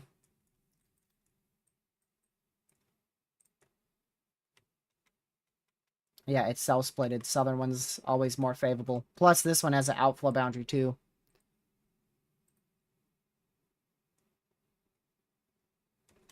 Yeah, you're still good to get in Fremont. I mean, you would see a very cool cloud, that's for sure, if you were in Fremont right now. Or if you were there in, like, 10 minutes.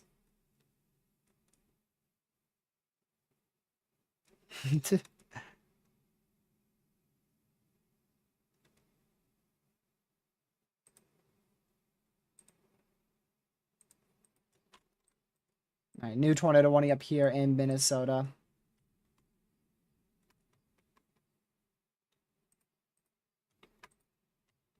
That's, is that the new warning? No, the new warning is actually up here.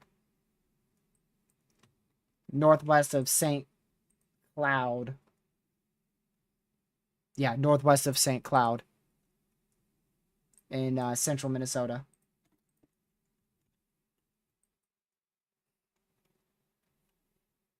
Looks like we got a pretty good area of embedded rotation here. Pretty good area of embedded rotation there going towards Elk Mound. And then I think this storm that produced the tornado, I believe the tornado is likely lifted.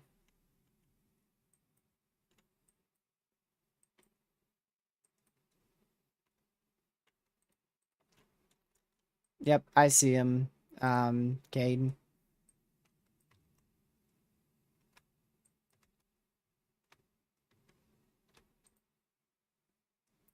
I would go chase him, Caden, but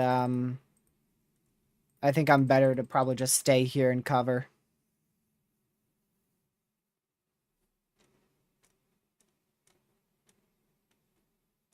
I could stream it if I do chase, though.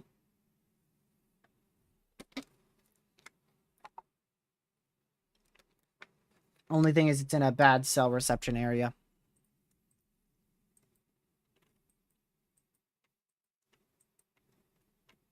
So we'll keep watching this embedded supercell, very heavily rain wrapped in here.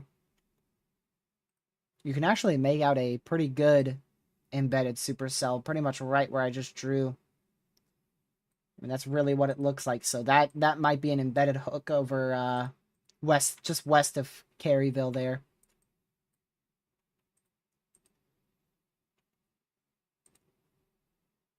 I'm very sure it is sped up. It says 15, but I doubt. I doubt it's moving. It's still 15. You know what? I could do a quick measurement guess. Okay, so let's go from here.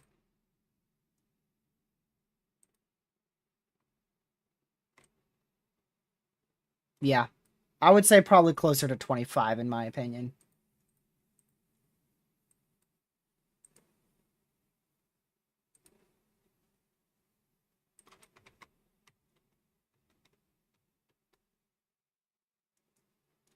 Let me see.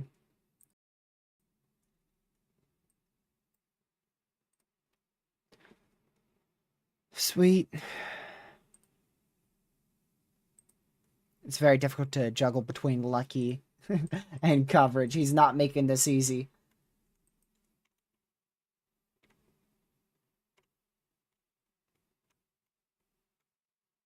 So we'll keep an eye on this cell in Elk Mound. Gonna watch that closely. Rock Falls, where's that at? I bet it's like 2 mon-hour couplet tops. Man, that's so far. What? That ain't right.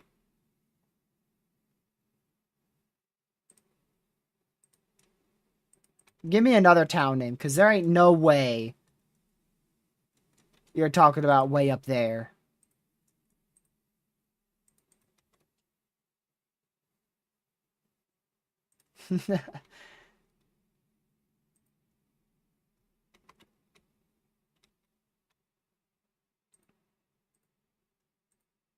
All right. Tornado warning for Dunn County in west central Wisconsin, Dunn County in Wisconsin. No, you said perhaps strong rotation southwest of Rock Falls, Wisconsin.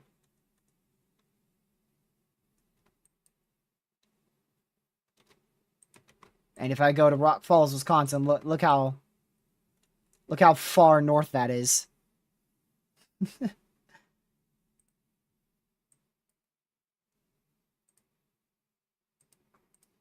So I don't know why it's taking me that far to the north.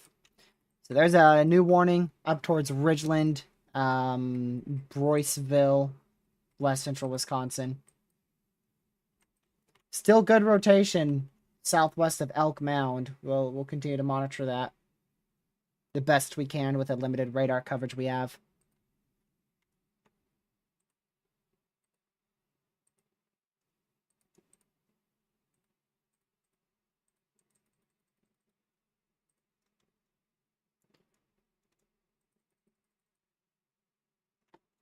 Temperatures are just way, way too high. All over the risk area. They have overperformed significantly in terms of temperatures. And in today's case, that is a fantastic thing, because that means everything's going to go very elevated. So it's going to be a lot more difficult for us to see tornadoes today, which is likely the reason for the decreased confidence in strong tornadoes today. Oh my goodness, help me, chat. This dude needs everything. What if I just don't respond to him? He's gonna keep screaming at me. That's what he's gonna do. What?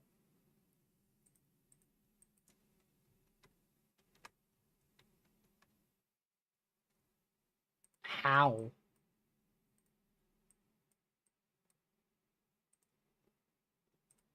Oh, the one that expires in 30 seconds.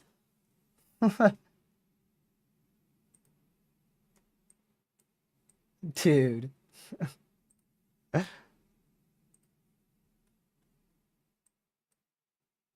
I mean, Fremont is, it's still good. It's still a good spot to go to.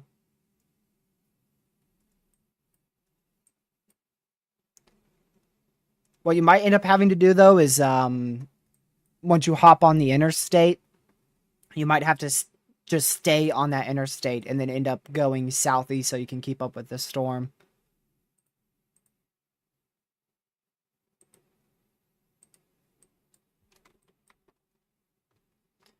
All right, so that cell, it's starting to become very embedded inside of multiple other storms, so it's beginning to likely weaken over Clear Lake. I don't think they're going to continue that warning. It goes for 15 more minutes. If there's any more evidence of rotation increasing there, though, wouldn't surprise me if we see it get warned later down the line.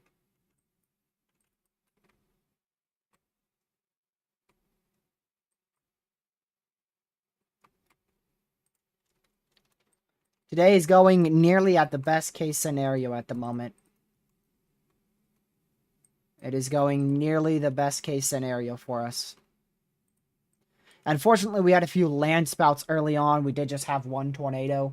But considering the environment that we have today, it has really gone almost to the best case scenario. Best case scenario would have just been like a cap bust. But this, I mean, having 20 to 30 degree temperature dew point spreads, that's pretty good. It's going to cause a lot of issues tornado-wise.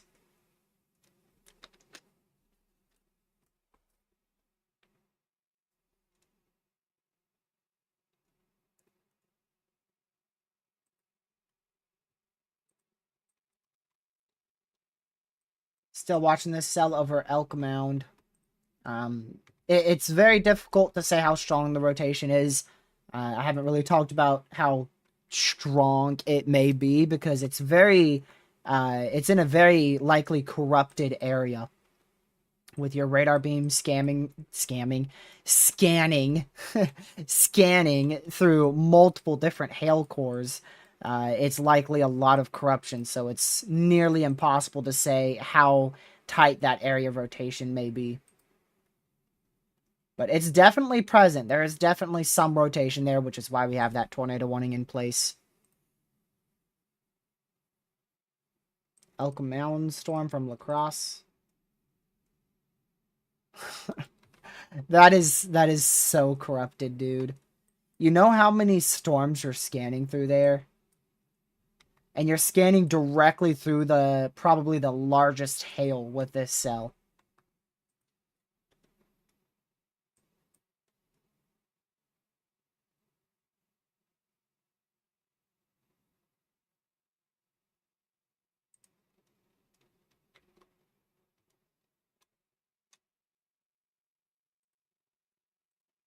Let me go over to...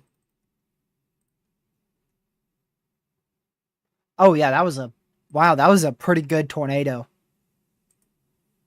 We had quite the tornado. It looked so strong. Honestly, I'm just gonna call it how it is. It looked like a strong tornado. That was near New Richmond. So that was out of this storm. So we might have actually gotten a strong tornado today out of that.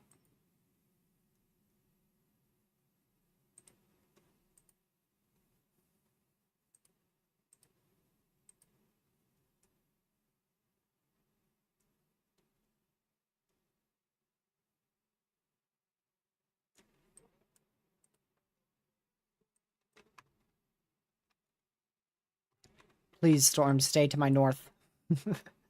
So far, the storms near me are staying well north.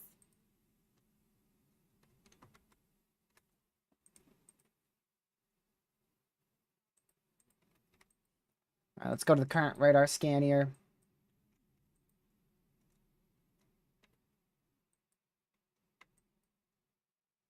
Hard to really say if anything's very concerning when we have terrible radar coverage. So just make sure you are in your safe spot if you're in the tornado warnings. We'll keep an eye on all of them.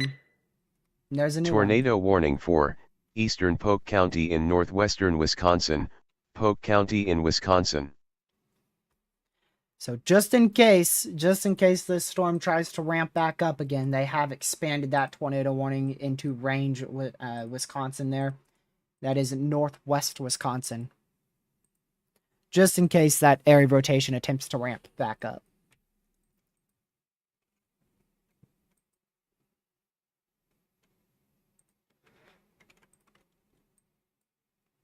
I don't think we're going to see a lot of a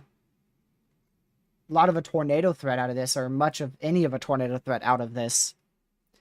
And the fact that storms have fired earlier means that they are already taking up that environment that would otherwise have been a decent environment once the sun sets. So I think the strong tornado threat is still possible, but it may be closer to like Chicago or even east of Chicago later tonight. The thing is, by then, everything's clustered up. So we'll see.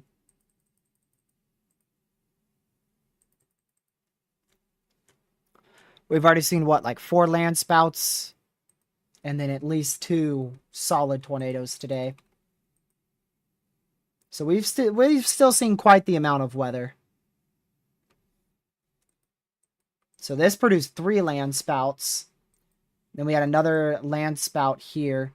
Or land spout tornado. I don't know exactly which one it was. It was far from radar, so I can't tell. And then we had our, for sure, tornado. This was a full-fledged, normal mesocyclone tornado south of New Richmond earlier in western Wisconsin. So we've had about 5 tornadoes overall.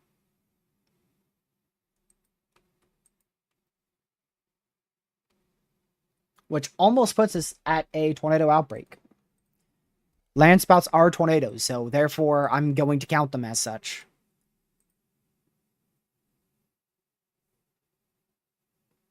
Although it would be a very regional and a very low-end tornado outbreak. It would not be like a full-fledged widespread tornado outbreak or anything like that. It would be a very regional low-end tornado outbreak. We need 1 more tornado for a very low-end tornado outbreak today.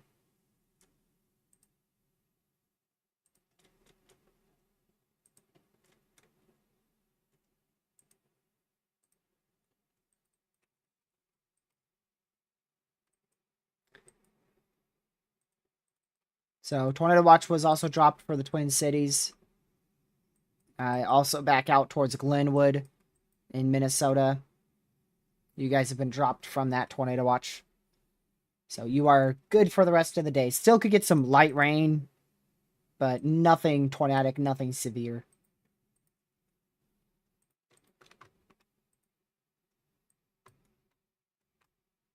Let's go to the La Crosse radar site. Man, it is impossible to see what is happening in here. So much corruption. So much corruption. Nope, they never did. Storms have fired very late.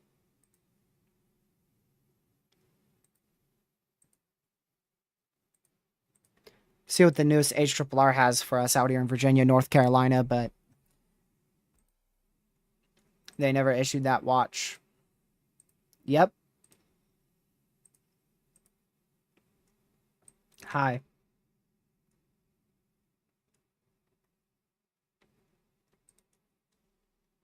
Hola.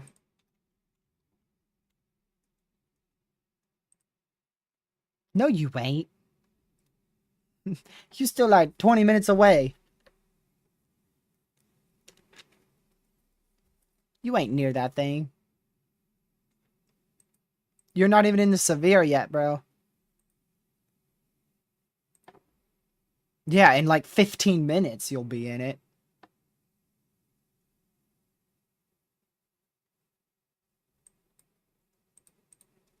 I mean, Fremont is still good, but by the time you get there, it's going to be moving barely east of Fremont. I think it's still a good spot, though. You might have to go 1 town more south, which will be Pikeville. That shouldn't be but like 5 minutes away from Fremont. Yeah. But I wouldn't go into Pikeville or Fremont. I would stay on that interstate. I would not get off of that interstate unless it's on an off-ramp that you can quickly get off and then back on.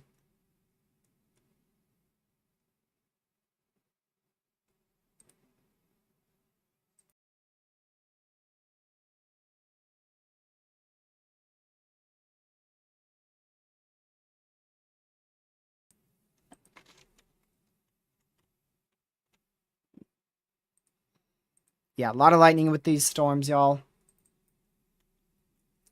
That's what we're seeing the most of right now. A bunch of lightning, especially with this one here. Today's playing out okay. It's not It's not the worst case scenario. It's not exactly what we expected, but it's not like, it's not like nothing has happened today. We've seen about 5 tornadoes, 4 of which were land spouts. I'm almost in that. Ping pong sized hail. Ooh, that is tempting to go for.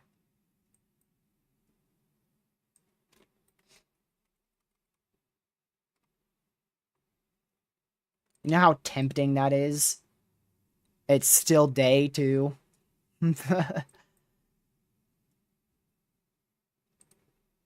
Storm barely to my north just went severe. 1.5-inch hail.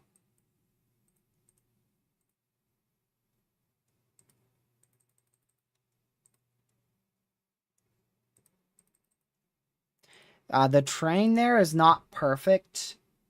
It's a lot better towards the 58 corridor.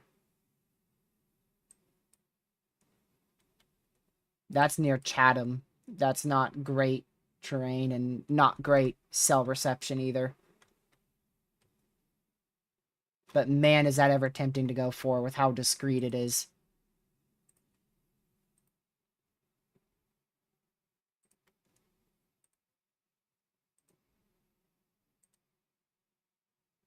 It's literally in the best environment, too. What are temperature dew point spreads?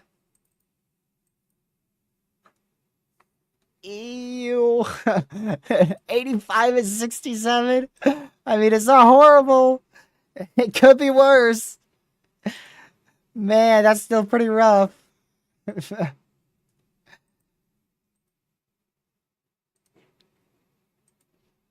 That is still pretty rough.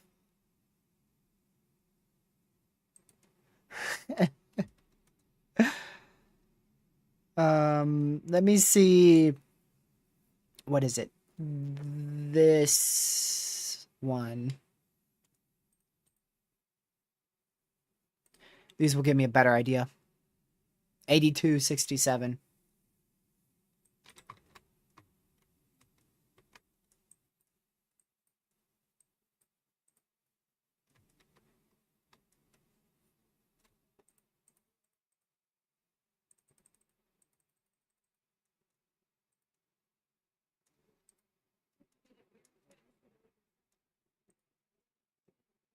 I mean, it's not that far from me. It really isn't.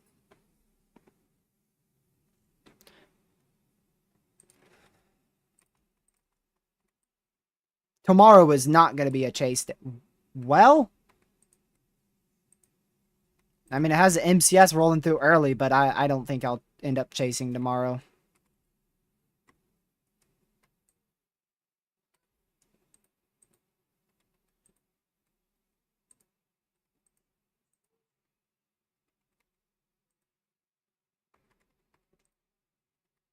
Unless it keeps trending like that.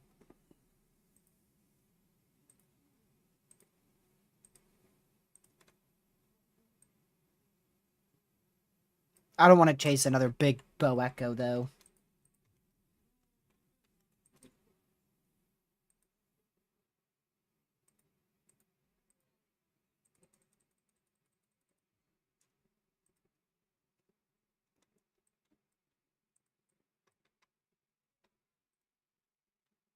Let's see here.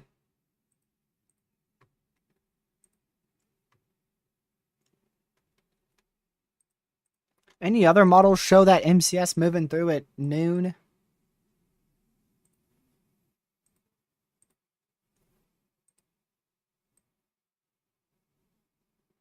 It's just the HRRR. That might be a HRRR thing.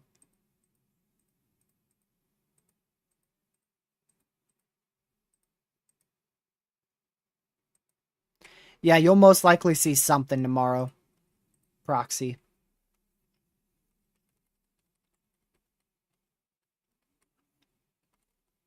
If not in the early afternoon, towards 12, then definitely into the overnight hours.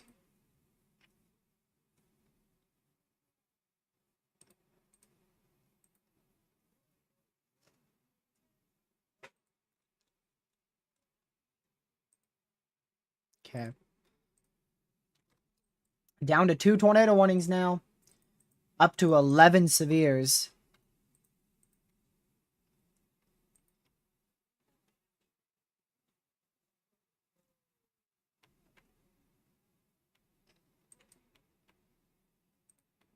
So we're getting very far up there on severes.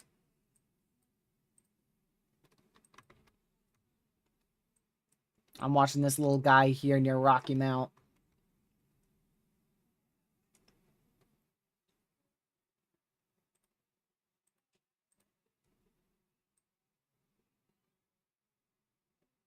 It's not an overshooting top like Lucky's storm, so there's a chance it doesn't last that long. Lucky's storm is going to be long-lived. I knew that from the get-go when it first fired, like, like 2 hours ago at this point.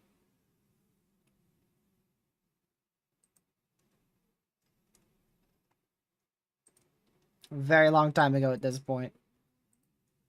Lucky's still... He's getting close to it. He's almost getting to rain.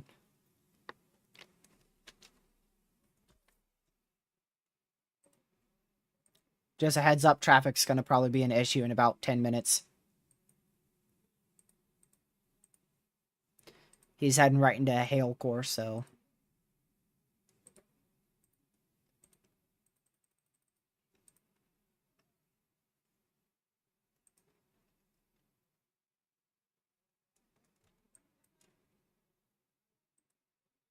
Still looks good.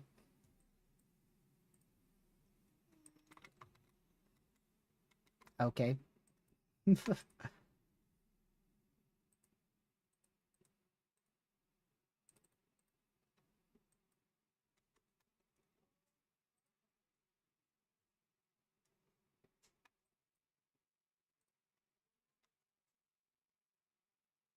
None of these really are catching my eye. Well, that one just did. Let's see, what about that one?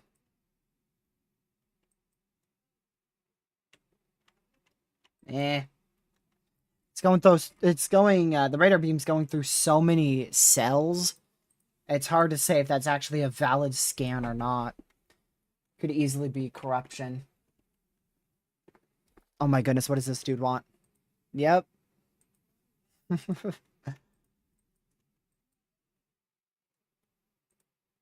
What do you want now?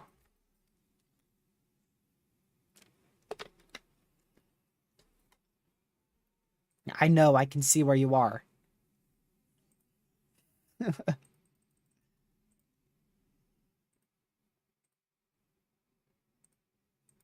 This dude.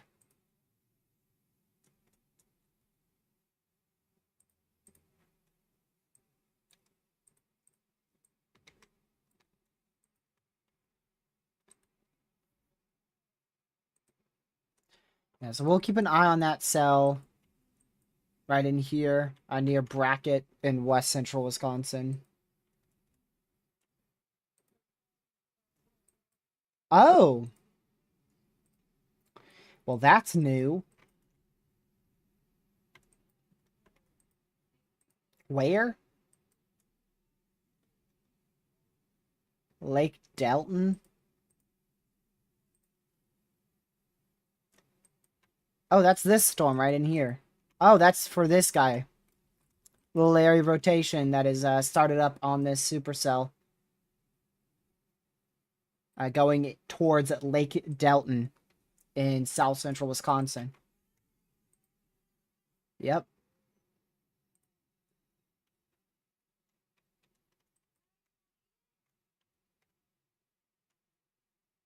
So there you go.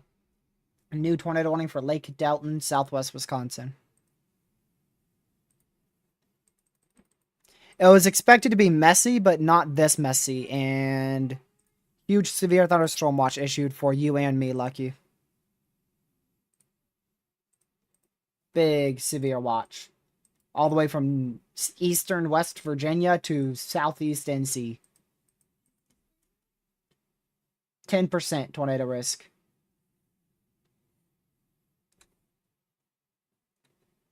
So 10% tor, 40-20 wind, and 40-40 hail.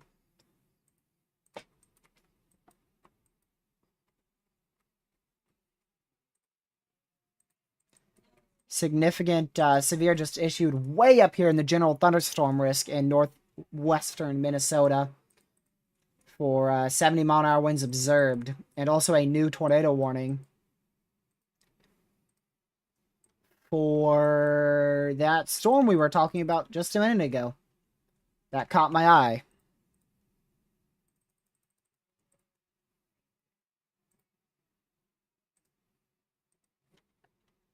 So there you go. 2 new tornado warnings. This storm is extremely interesting. Definitely want to watch this one very, very closely. So if you are in Lake Delton, Rock Springs, North Freedom, make sure you are indoors, away from doors and windows, and in your safe spot. You need to be in your safe spot there because you are under a tornado warning.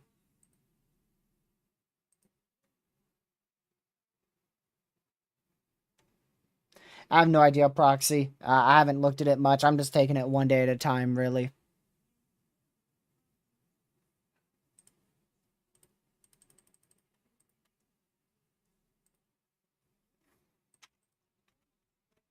Want to watch this one very, very closely.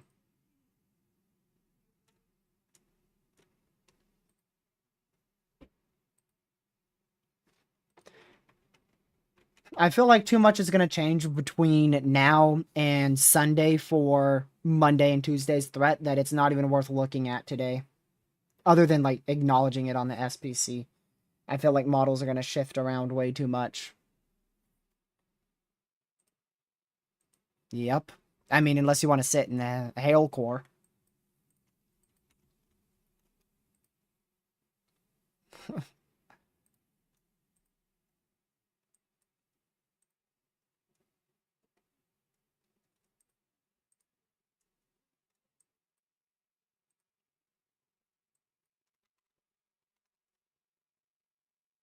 That storm to my north is probably very photogenic.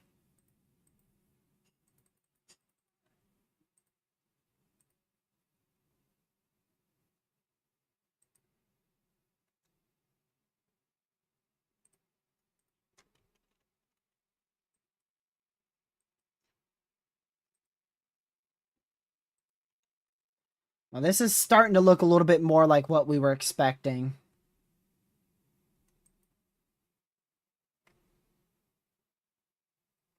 Starting to look a little bit more like what we were expecting.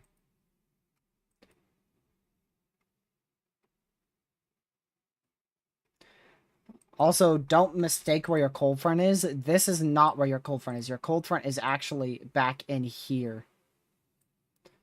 So, just keep that in mind. For areas that are in the middle, like out here, you just, there's this whole cluster of storms that just passed you. You may think that's the cold front. Cold front's actually with these few cells right here.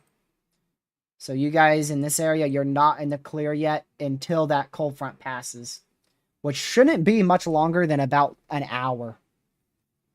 I'm thinking an hour or so, depending on exactly where you are.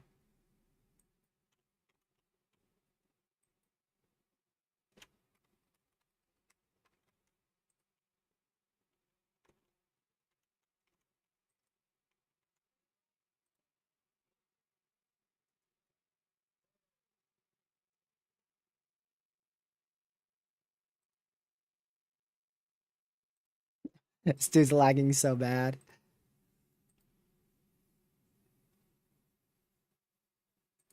Yay, Scud. Like you finally got ahead of the storm.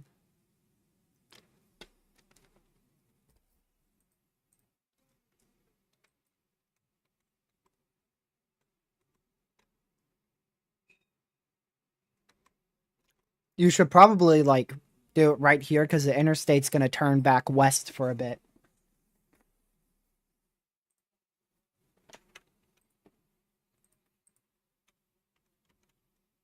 Still a really good area of rotation there south of Rock Springs near North Freedom in what southwestern Wisconsin.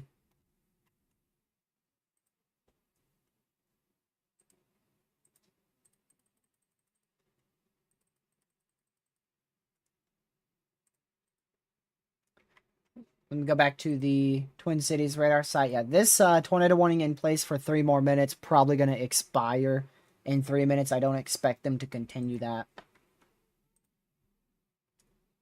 Actually, I think they just canceled it. What did they just cancel? Yep, they literally just canceled it. They did not let it expire and in fact actually canceled it.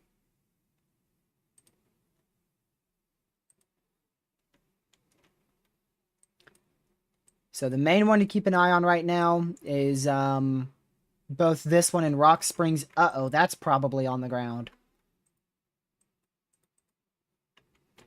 That is probably on the ground based on how tight that is. That has the opportunity to be a strong tornado.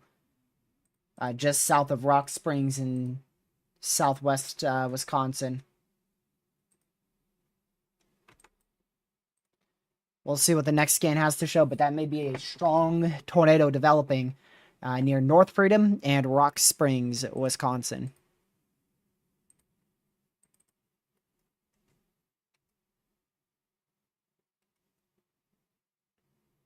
So make sure you are in your safe spot.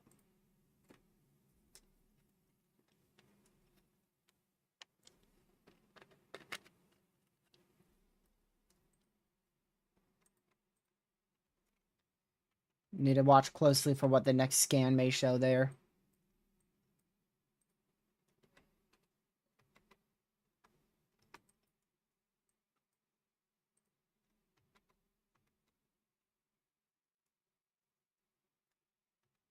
Lucky Storm's losing a lot of its lightning.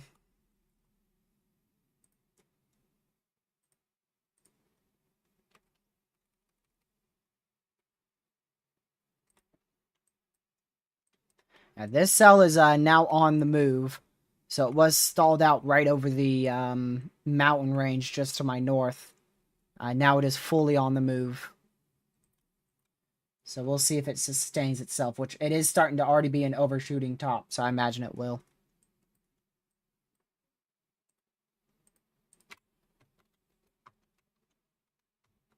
Let's go back to GR2 analysis. So we're watching this storm in Rock Springs.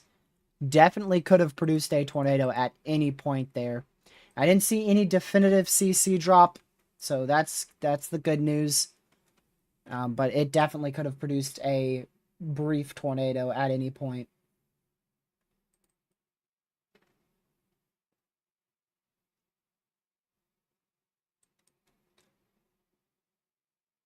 See, I'm trying to see where in the world Connor is.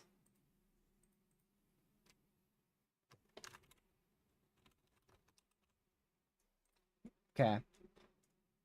Yeah, he's still west of Chicago. So there's a few cells starting to initiate here along the dryline cold front in western Illinois. I don't know if that's going to be enough to promote them to issue a severe watch downstream or not.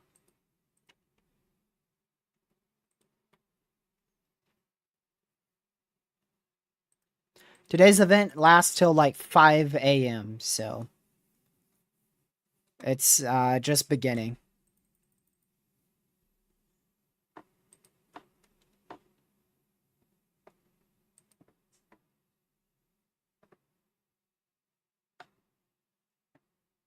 Let me see here. Yep.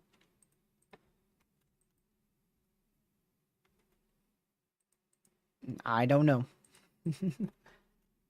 So we'll keep watching this area of rotation. It is significantly weakened out here. On that newest scan, though, it did tighten back up. So just going to watch that very, very closely.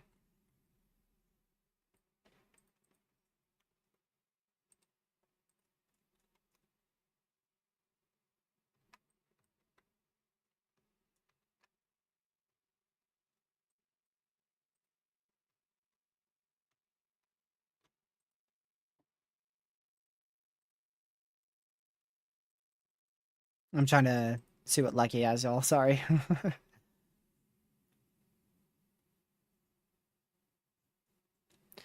Yeah, so we're still at risk for a few tornadoes being possible today, including still the possibility for a strong tornado. Although that strong tornado threat, I'm quite unsure of.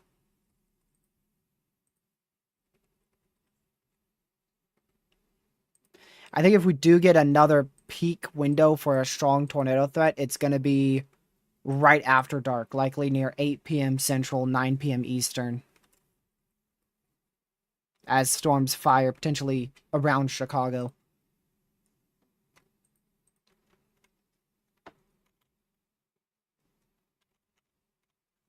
Rotation is still there north of Rock Springs in south central Wisconsin.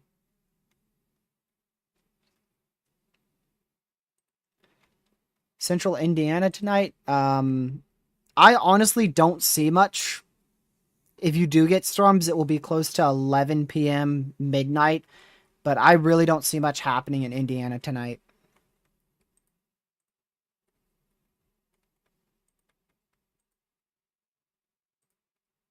Other than northern Indiana. But models are really all over the place, so you never know.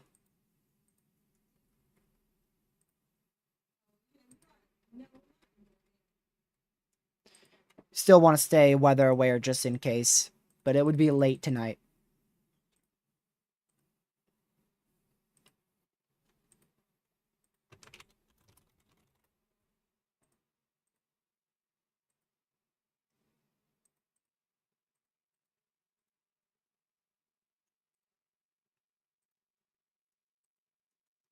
Yeah, the greatest threat in Indiana is definitely like western Indiana and then north central Indiana.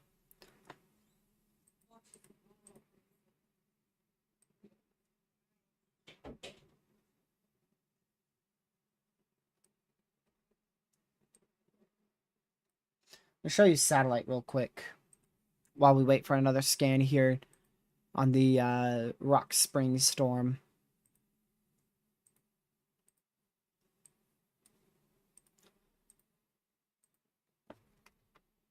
So this is satellite imagery, and you can see our intense thunderstorms that are ongoing up here in Minnesota, back through Wisconsin, entering northern Illinois.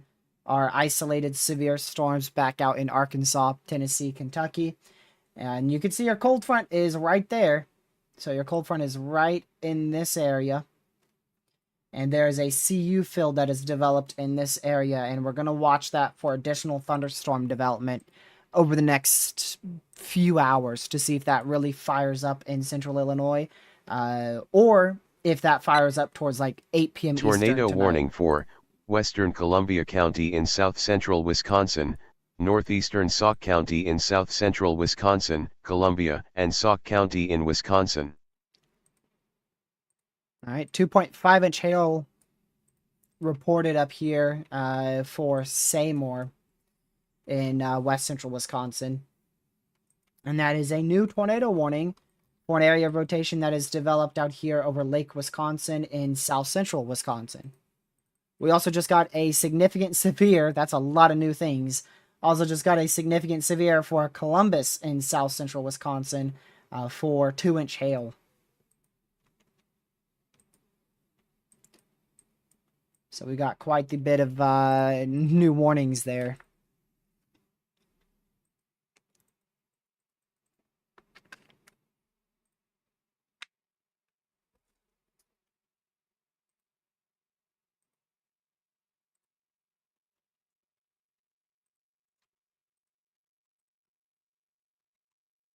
They're still continuing the severe storm to my north.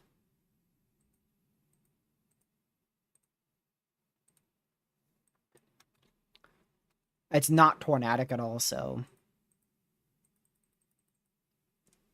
I'm going to probably start limiting my chases more to where I only chase really good setups.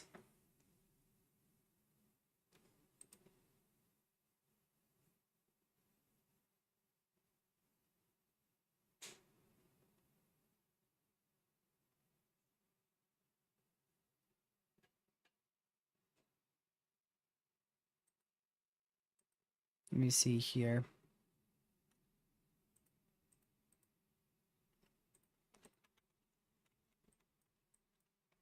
Alright, so that area of rotation did die out in Rock Springs, which is good news. I would not be shocked if at one point that did touch down. It would not surprise me one bit.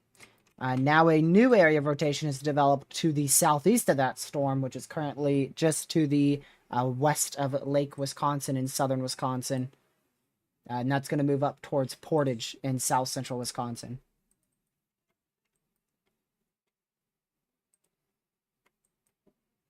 We still have this mess up here.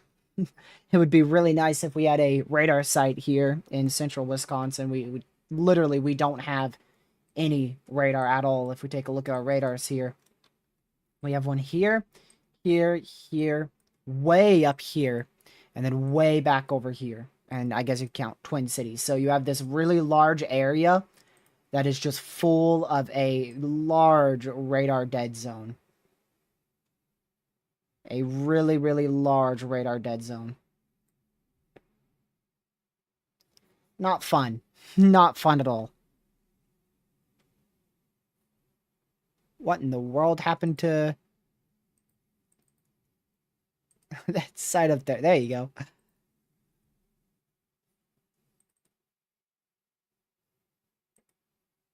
I'll have to set all these browser sources to refresh when source becomes active.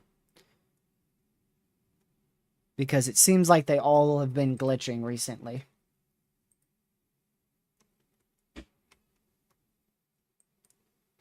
What about the Milwaukee radar site? Oh. Well, that shows a much more concerning look to this supercell. Well, that is, so we know it's not corruption. The strength of it may be some corruption, but there is definitely really good rotation there. Let's see what's closer. So that's the La Crosse radar site, 81 miles, Milwaukee 64. We need to get the Milwaukee radar site up.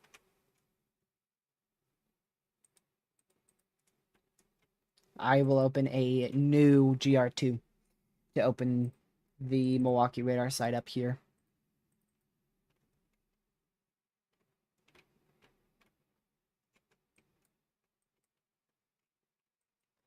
Very strong rotation.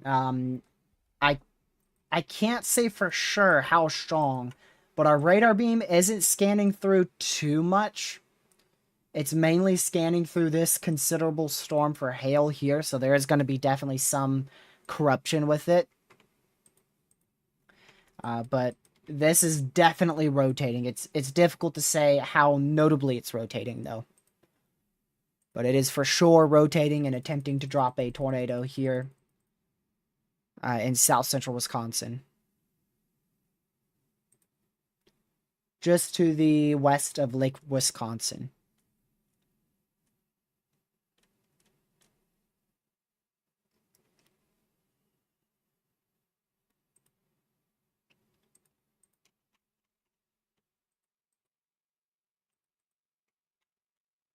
So we'll wait and see what our next scan has here.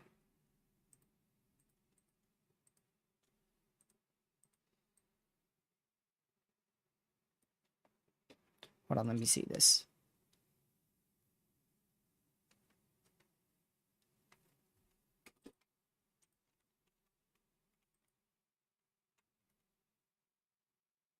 Let's go back up to the La Crosse radar site here. A little bit of rotation there near Clifton in southwest Wisconsin.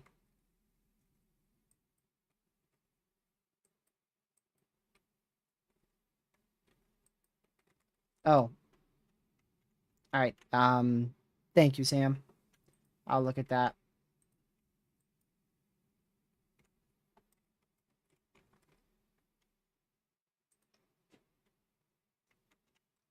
Let's see.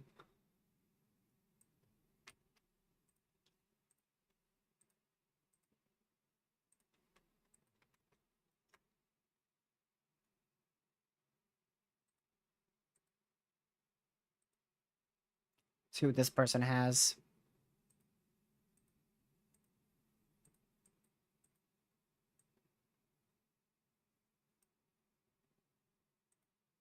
Okay. Let's go back down to that tornado warning. Those are our only 2 tornado warnings now. So these are only 2 tornado warnings. And the one out here in Lake Delton, Wisconsin expires in 3 minutes. That's probably going to be allowed to expire. This is probably about to drop a tornado. I'd be pretty surprised if this isn't very close to, if not on the ground.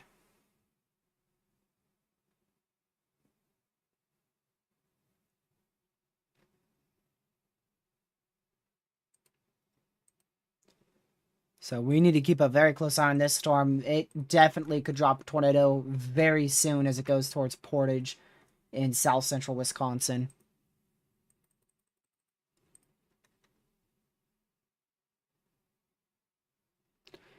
So we're going to continue to watch this as it moves up to the northeast. Very difficult to say how strong this is. Like I said, it looks like a lot of corruption here, so I can't tell you how strong this rotation may be. It's scanning, our radar beam is scanning through one singular storm, so it's not scanning through too much. So the area of rotation is 100% there. It's just difficult to say how strong it actually is.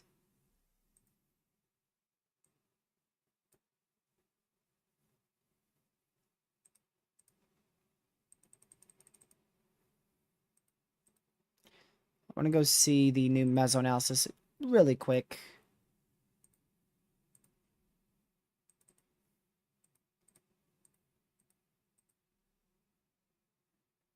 Wind shear is improving on that storm to my north.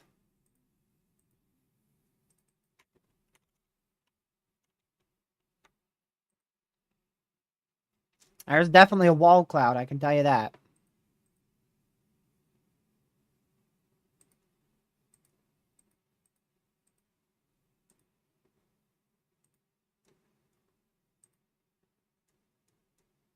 Definitely a big wall cloud. Wouldn't be surprised if this is very close to being on the ground.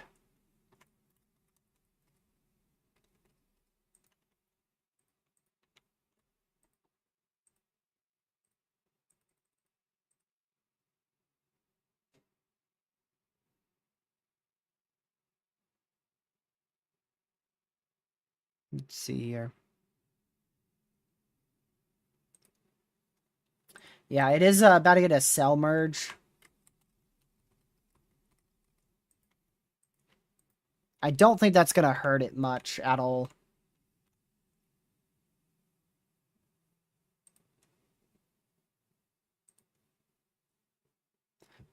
Okay, well, there's definitely a huge wall cloud.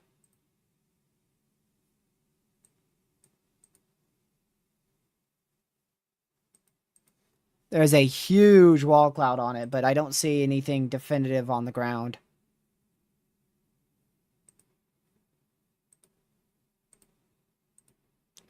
Hi. Lucky decided to come back, chat. What do you mean, what am I doing? What do you think I'm doing?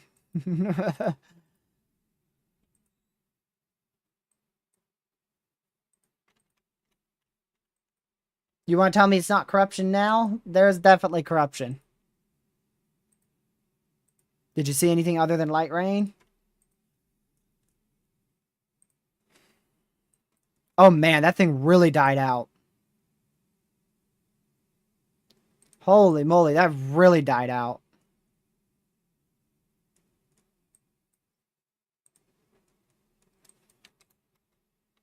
Jeez, Lucky. Wonder what it hit. It hit like a brick wall.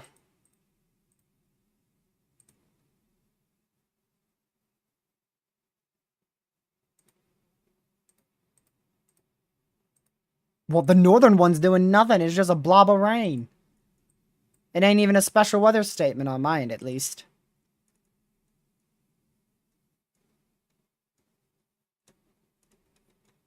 I mean, it looks terrible. I wouldn't chase that on any day.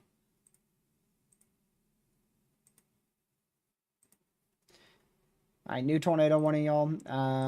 Central Wisconsin.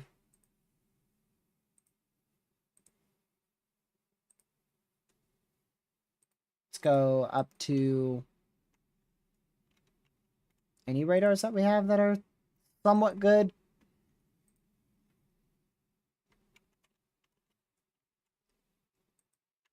That might be what prompted them to issue the warning if it's on this storm. It's for Christie, central Wisconsin. Yep. So it might be that little area of rotation you can see from the La Crosse, Wisconsin radar site right in here. And that's going up towards Christie in central Wisconsin. For a brief second, I think we had just one tornado warning left. And then we obviously got a second one very, very quick.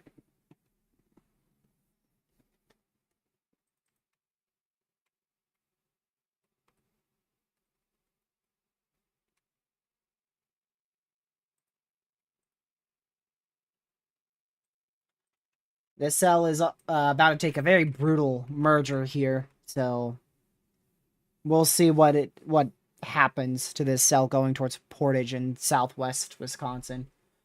But it's about to take a cell merge directly to the Hook Echo, which is that's a brutal merger right there.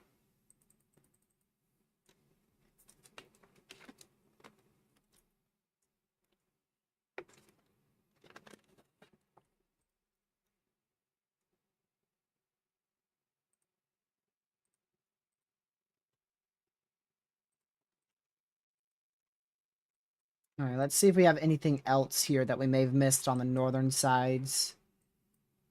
We obviously saw that significant severe for 70-mile-an-hour winds. 2.5-inch hail as well. So the threat's verifying pretty well. The only thing that's not verifying too well is the strong tornado threat. We did have that first tornado, which I think it could have been strong. This one could have been strong near New Richmond. But overall, I think this threat is verifying relatively as expected.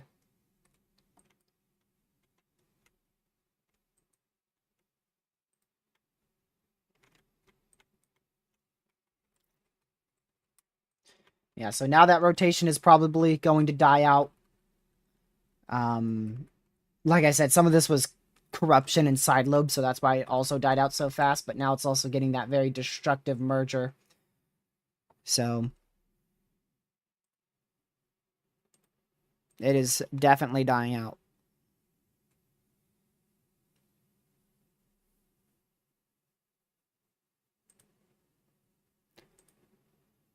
Once that cell merges with it, though, it could re-intensify in about, give or take, 30 minutes. Right around there.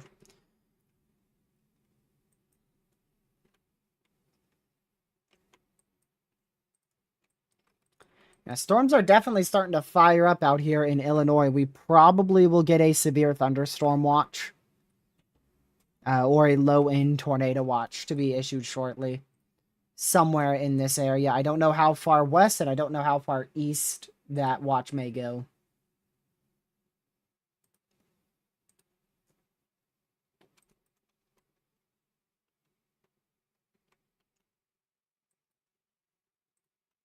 And you can see all this stuff is very clustered up too, so that is also helping with a not so high-end tornado threat. They are very, very clustered. We were expecting a more organized cluster along the cold front. Not all this mess out in front of it, too.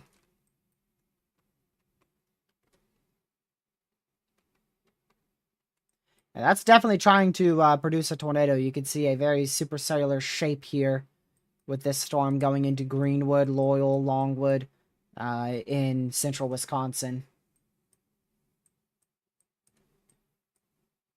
Want to go back down here to my storm. Yep, that seems about right for Virginia. That seems about right. Fizzling right out. And Lucky's storm just, I mean, it died faster than anything. He got to it right on time, so you got to see at least some cool-looking clouds, get some heavy rain, and then it died right out. Now he's going for Rocky Mount, which, I mean, gracious day. That's, like I said, I just wouldn't chase this. If I saw this going towards my house, I would just literally intercept it right there, and I wouldn't even think about chasing it. They do have it special weather statemented for 40-mile-an-hour winds and half-inch hail, but man, that is a messy cluster. those are probably going to be your big hailers. If we do get destructive hail up to like 2.5, 2.75 inch in diameter, it's probably going to be from one of these storms that fire in West Virginia and move into Northern Virginia.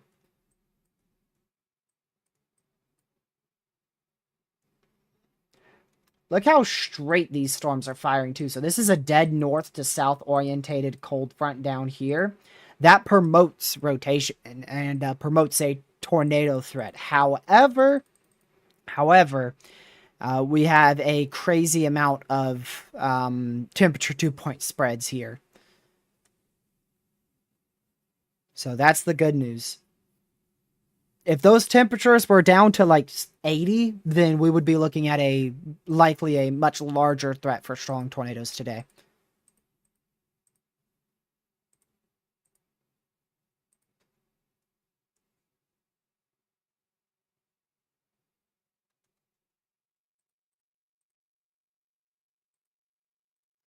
I want to go back to both of these radar sites real quick. Yeah, that's going to try to recycle, but I think it's going to keep getting destructive cell mergers, so hopefully not much comes out of that.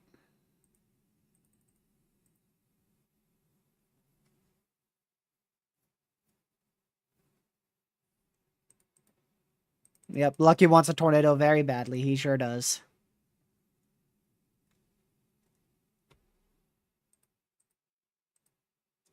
But that Rocky Mountain storm in North Carolina, that thing ain't going to do nothing. If it does something, it's going to be far eastern North Carolina, not where he's going right now.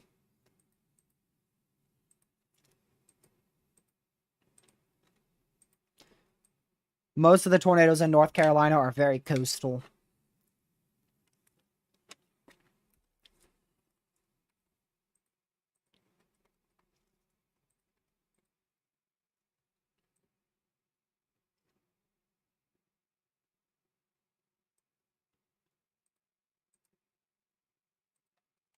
Man, the HRRR, I mean, it doesn't have the threat for severe weather stopping. Apparently we're going to see intense thunderstorms fire over Arkansas tonight, and then those are going to move into Tennessee and Kentucky early tomorrow morning. I don't think that's going to happen.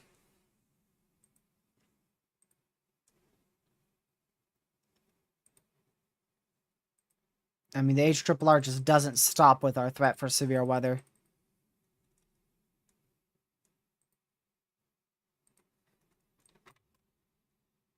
So this is being hit by a lot of destructive mergers, which is good news.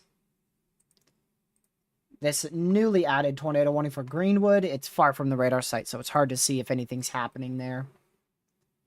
But it is tornado warned. Good evening, DeAndre. I'm sure you're ready for your light rain event over the next couple days. And the apparent slight risk for severe weather on Saturday that's probably not even going to initiate.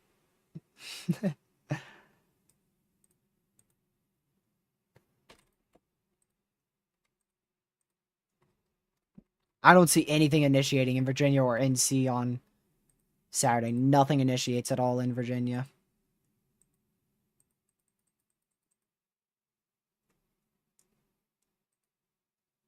Maybe you'll get some light rain, though, up there.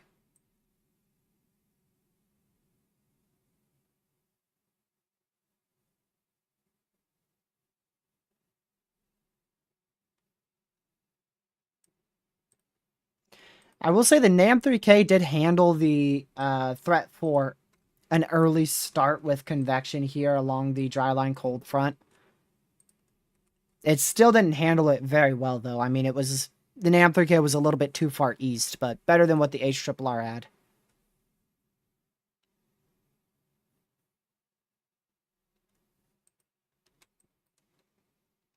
Oh no, we still have them, Pete. We just haven't had a new tornado warning in a little bit. I think I forgot to unmute it for the one up here. Pretty sure I forgot to unmute it.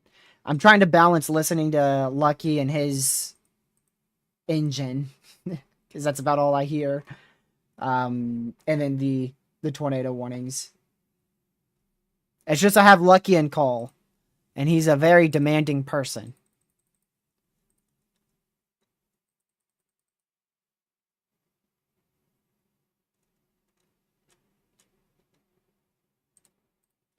Let me go see over here.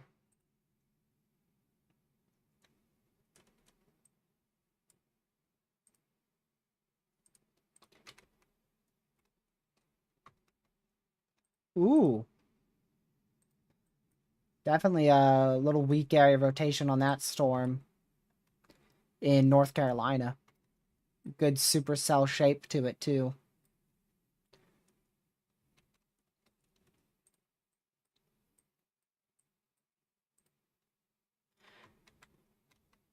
So that's where our cold front is. Let me just show you here.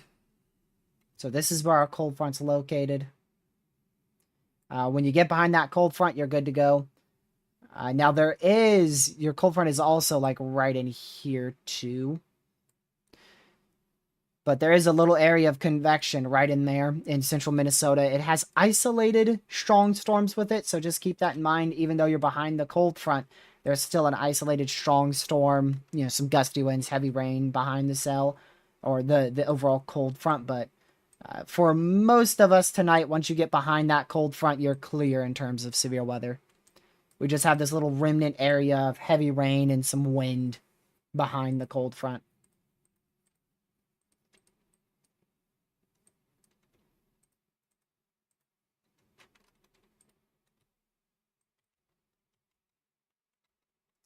Now where did Connor go off to? Now he's in this area.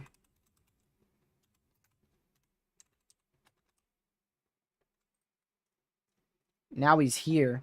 He's gone even more east. Why is he going into Chicago? Not too sure why he's going into Chicago, but he is.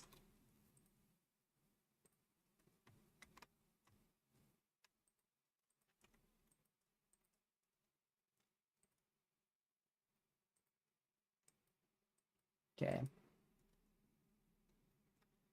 I need to get this radar site up here. Yeah, so still gonna watch this storm. Oh, that newest scan.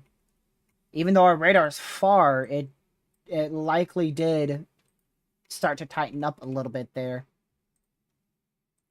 So this storm is definitely still capable of producing a tornado. A little bit more of a classic supercellular shape there. I'll draw that a little bit more defined. There you go. So definitely more of a classic supercell shape there. Flanking line of convection is back here. That inflow is impeded. It is, it does have impeded inflow right in here. Let me do pink for that. Right in this area, there is definitely impeded inflow, so it doesn't have the best area of likely east-southeasterlies, but still could definitely attempt to produce a tornado as it goes towards Greenwood, Christie, Loyal, and central Wisconsin.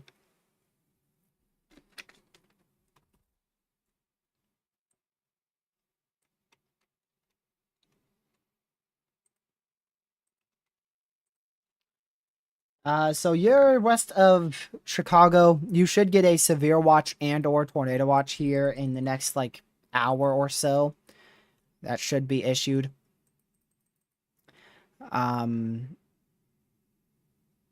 The biggest issue is definitely hail for you.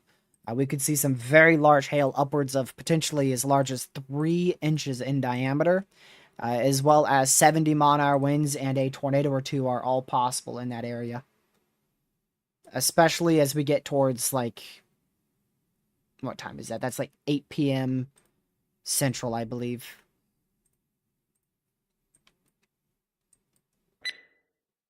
Tornado warning for southern Green Lake County in south-central Wisconsin, north-central Columbia County in south-central Wisconsin, southeastern Marquette County in south-central Wisconsin, Columbia, Green Lake, and Marquette County in Wisconsin. So they extended that tornado warning. This storm is still attempting to produce a tornado. It's still trying. Still has a good supercell shape, but it has a lot of thunderstorms impeding on its inflow to its south-southeast. But they did decide to extend that tornado warning. Another thing to note, I'll just show you the warning first. But that rotation is starting to strengthen a little bit more, but it is about to get a cell merge here, like right now. So we'll see how that interacts, but just make sure you're in your safe spot there, all the way up to Manchester in south central Wisconsin. But the other thing I wanted to note here is this rotation has gotten very, what looks to be very tight here to the southwest of Christie in central Wisconsin. So that might be able to drop a tornado here at any given second. So make sure you are in your safe spot in either one of these warnings, but this one could very, very easily have a tornado developing or even on the ground here at any point.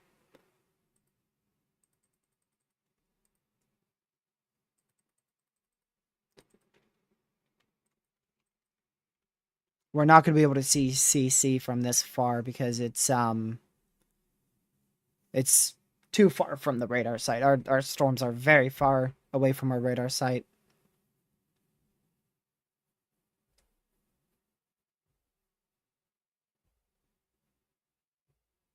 There we go.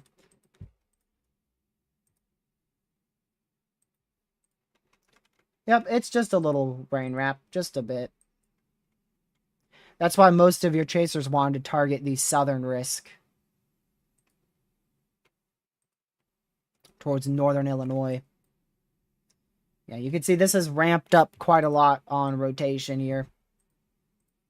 It's trying to produce a tornado, but it has a lot of storm mergers around it that's going to try their best to prevent it from doing so.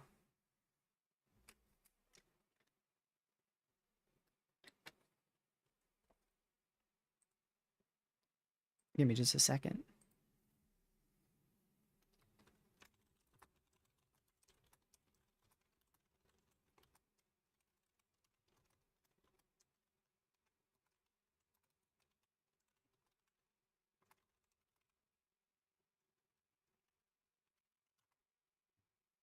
Okay.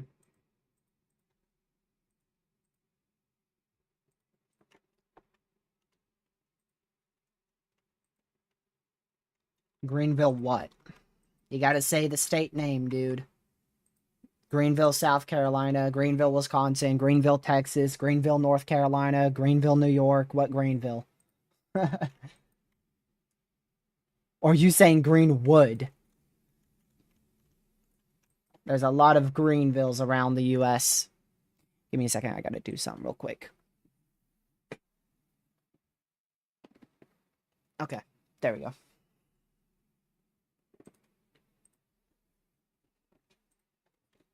Virginia?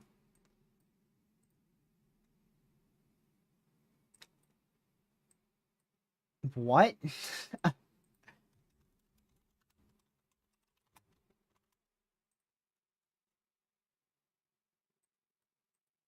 Man, you even know what you're talking about? There ain't even a storm over there.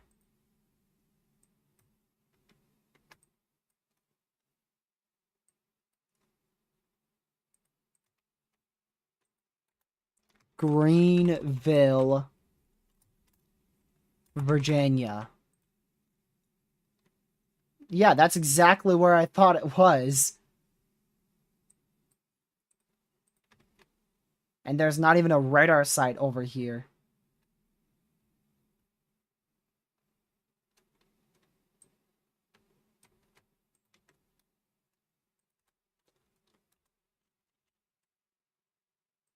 Williamston, VA.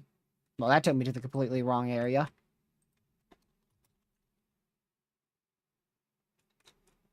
Yep, didn't spell that one right. Dude, come on. If you're talking about this, it's not rotating. Have you heard of corruption, buddy?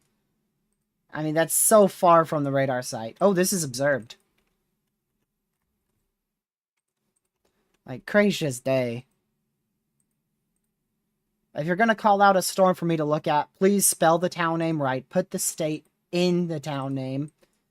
And then make sure your radar isn't looking 8,000 feet up into the atmosphere through a hail core.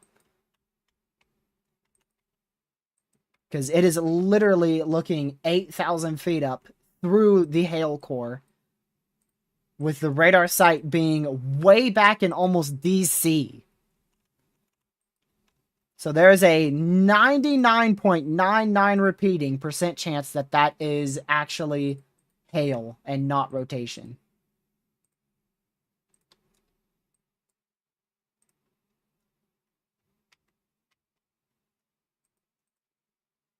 This is already one that I've pointed out, and that rotation is very broad and very weak.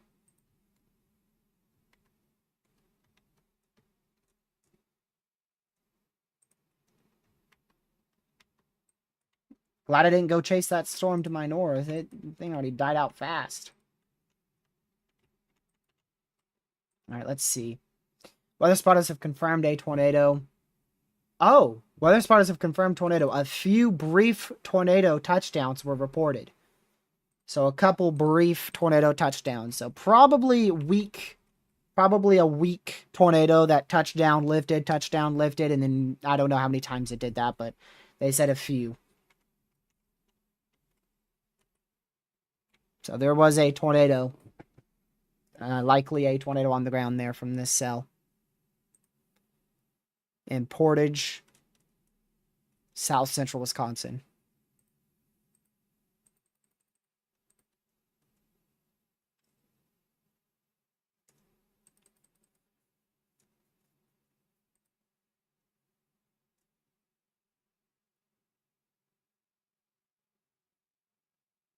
Let's see.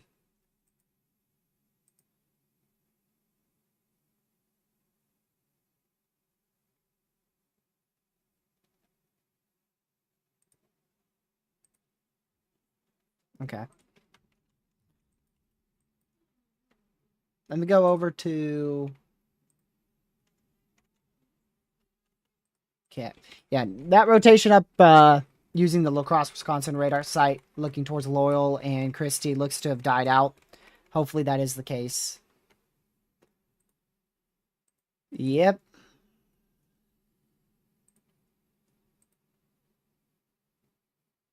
Why?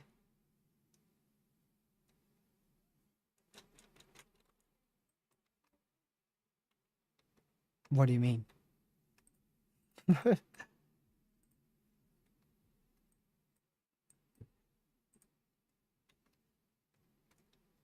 Okay. Bye.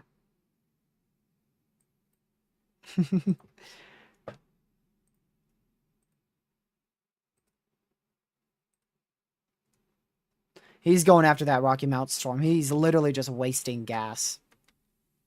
Unless he's going to fully commit to it and go, like, into far northeast NC. It's literally just a rain shower. It really is just a rain shower.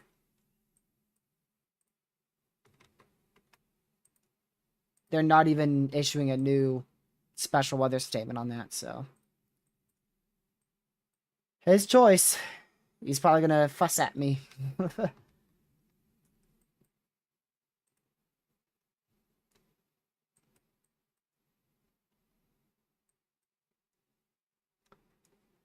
me go check here.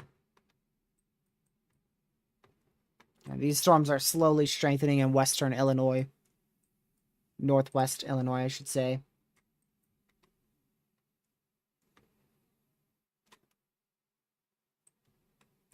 Sam, I swear if this is like 20 miles away from a radar site. Man, I was hoping it would be close to the radar site. It's still pretty far. Yeah, I could see what you mean there, but here's your problem. This is where your storm is. And this is where your said rotation is. That is clear air. You've just been fooled. You've just been fooled by corruption. Because this radar site is moving through a bunch of hail, and then it's finally scanning this storm. But it might try to develop a little bit. I mean, it could be something that we need to watch, so we'll keep an eye on it. you're not entirely wrong, because that's going to be a storm to keep an eye on. You could see it has clear inflow right in here. So if it doesn't have any cell mergers there, that might be something to really keep an eye on.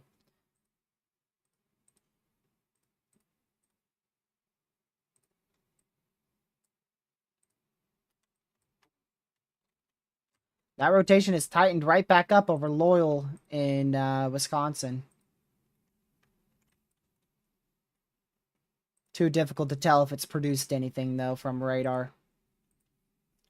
But that is beginning to intensify over Loyal in central Wisconsin, so make sure you are in your safe spot.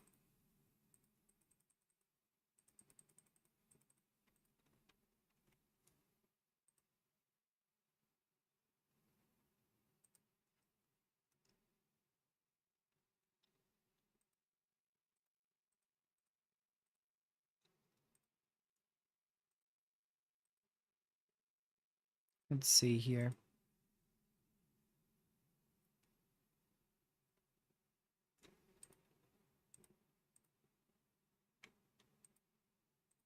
Okay. Yeah, so that's trying to tighten up. Make sure you're in your safe spot if you're in either one of these tornado warnings. Main threat with this is definitely the potential for a tornado, as well as very frequent lightning, damaging winds up to 60 miles per hour. There could also be some hail as large as 1.5 inch in diameter.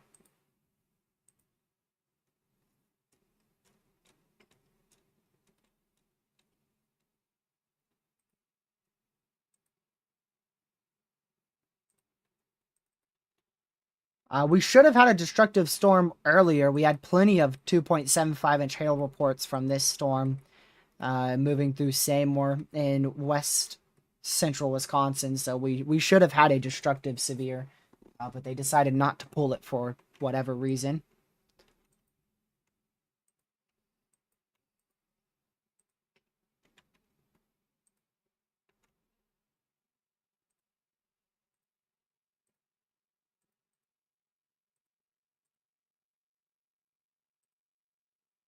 See, new HRRR will be rendering in here.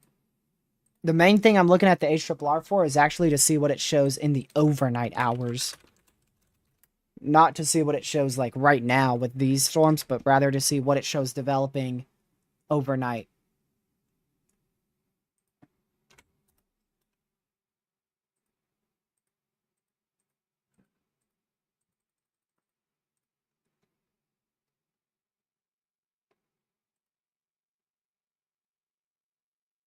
Okay.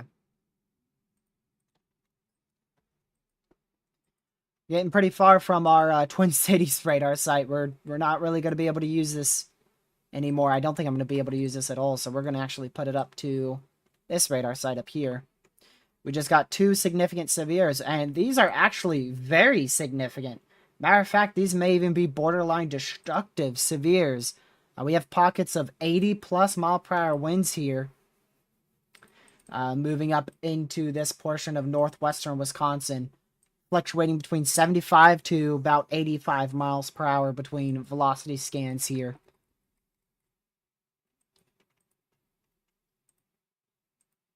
So we're going to watch these 2 areas here as they move up to the north. Going towards Hayward? Yeah, Hayward, Wisconsin, as well as towards Chaffee, Wisconsin.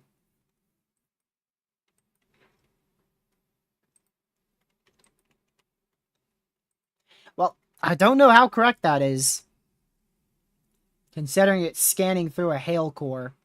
I have no idea. See if we can get a second opinion from any other radar site. I mean, they're still far, but they do show rotation there.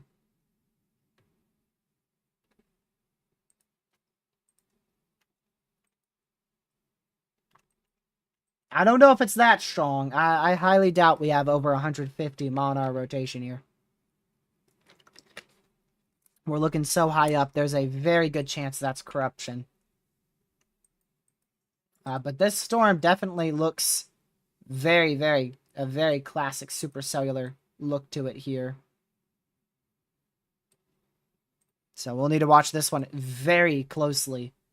It's far. It is far. The radar site is definitely very far from where this storm's located.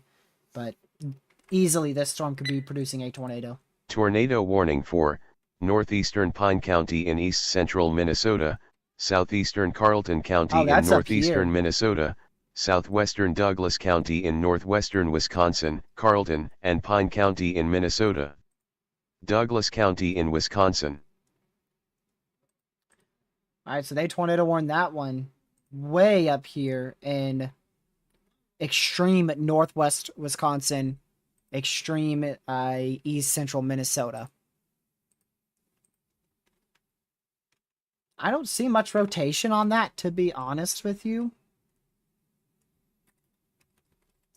But it's definitely, it has like 75 to 80 mile-an-hour winds with it, so it's best to seek shelter anyways. And now you're in a tornado warning, so definitely be seeking shelter if you are in that tornado warned area. If this doesn't develop a tornado, it could have potentially tornadic-like wind speeds, just simply associated with the thunderstorm itself.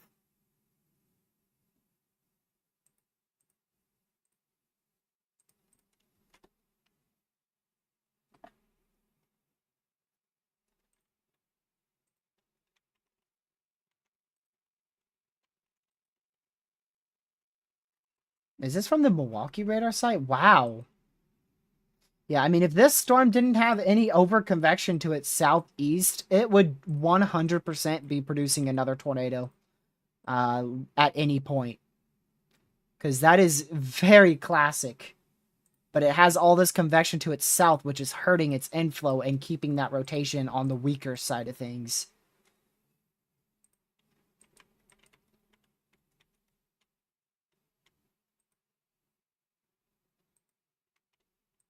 Yeah, Loyal, just make sure you're in your safe spot. I mean, this could be a strong tornado almost right over your town, and we would have no idea thanks to how far the radar site is.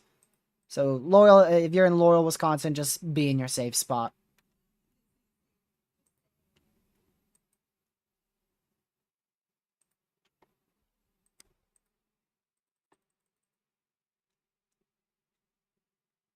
Just make sure you are in your safe spot if you're in any of these 3 tornado warnings we have in place. Any watch yet for Illinois? Nope. No watches yet for Illinois. With the exception of the few far northern counties, there's a tornado watch, but I'm talking about like Chicago, central Illinois, and maybe even into southern Illinois. No watch there yet.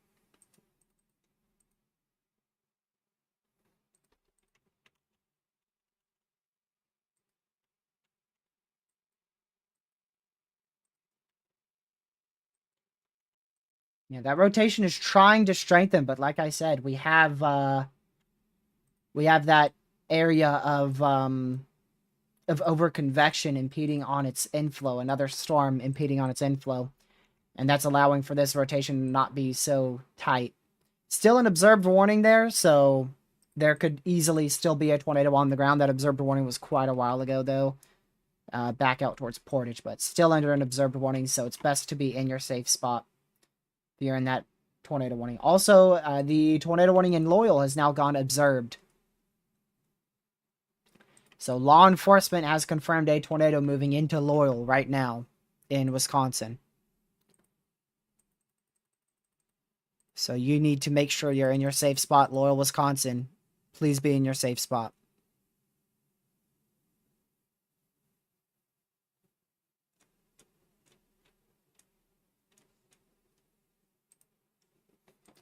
Hard to say exactly where that's located. It's located somewhere in this area. So right around or over Loyal in central Wisconsin. Yep, central Wisconsin. Just wanted to double check.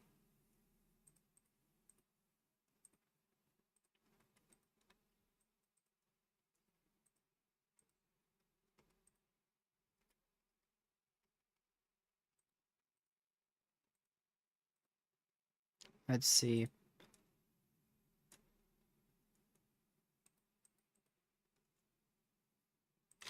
quickly go check something. Give me just a second.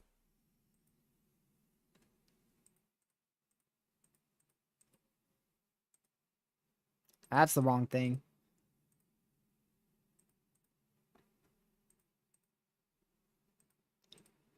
Alright. So again, confirmed tornado moving through Loyal in central Wisconsin. Make sure you are in your safe spot. It is impossible to tell if this is on the ground via radar due to how far radar is away, so just make sure you are in your safe spot.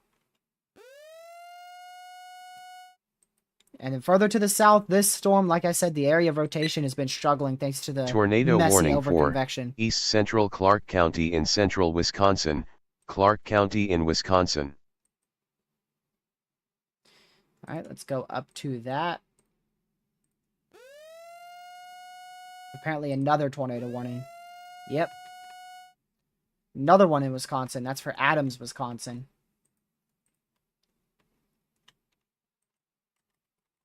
Yeah, very, very rain-wrapped, Ben. Very rain-wrapped tornado. Tornado warning for northeastern Adams County in central Wisconsin, Adams County in Wisconsin. Should get another beep. Maybe.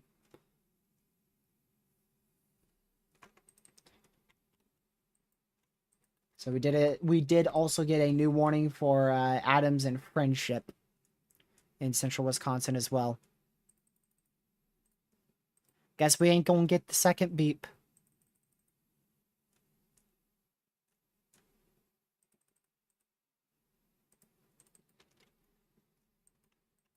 Like I said, it's hard to tell and hard to say exactly where this tornado may be. And Loyal in central Wisconsin, very, very difficult to tell.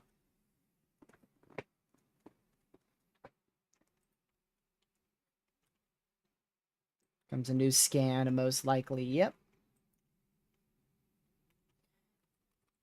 It would be extremely bad if we saw debris this far away from our radar site.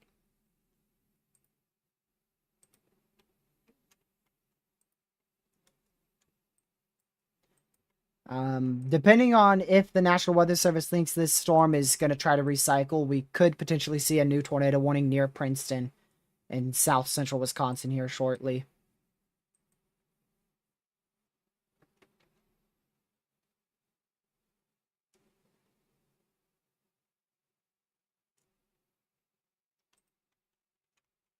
We'll stay with this storm here over Loyal because I believe that is the most precedenting matter, at least for the moment.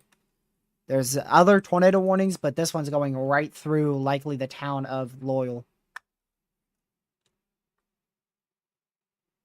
Oh my goodness, freaking Reed Timmer is on this, of course. Why wouldn't he be? Well, now we know who probably confirmed it as well.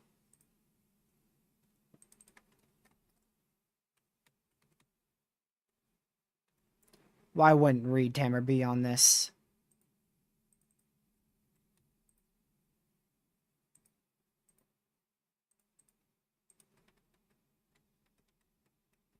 I'm just so surprised he gets, like, every storm correct over here.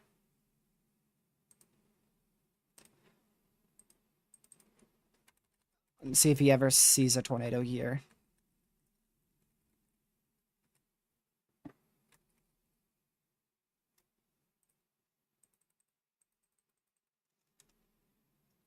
So, tornado on the ground according to law enforcement here, going into Loyal, and then eventually going to head into Riplinger in central Wisconsin.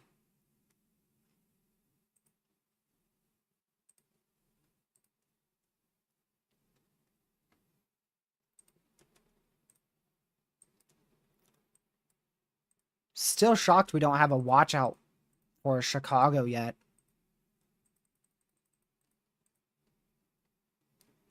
I don't think Reed can see it. I mean, it's fully rain wrapped.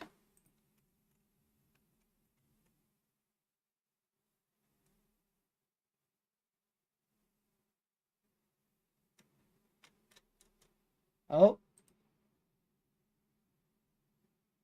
I think Connor's house lost internet or, Or something.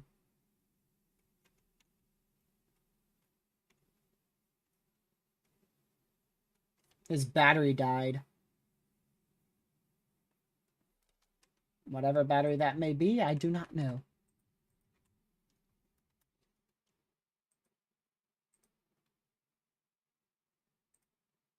Give me a moment.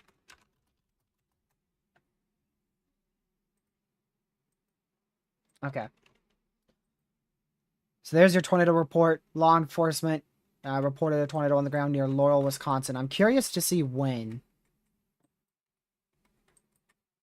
So it was likely on the southwest side of this couplet. Tornado warning for eastern Wood County in central Wisconsin, northwestern Portage County in central Wisconsin, Portage Man. and Wood County in Wisconsin. Another one. Is that for this cell here? Yep.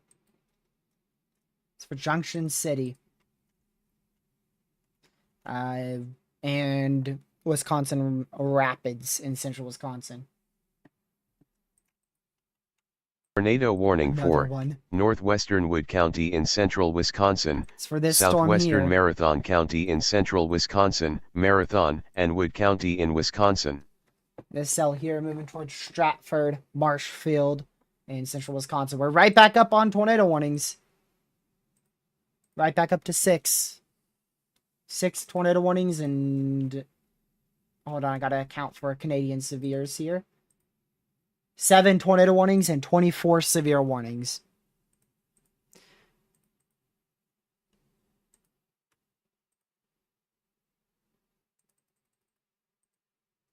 So definitely seems like things are verifying to me. That is for sure.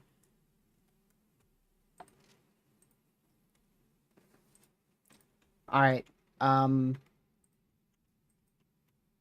Whilst we wait in between radar scans here, I'm going to take a very brief break. I will be back in just a few minutes. Give me like 2-3 minutes. I'll be right back.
Sorry, just had to take a quick break, even if it's just for like 2 minutes. I need to get at least a little break in. I want to take a break at least every 2 hours is what I aim for. Alright, so they did just cancel that confirmed warning. They downgraded it to radar indicated. We'll see if they end up issuing a new warning downstream towards Princeton, Wisconsin or not.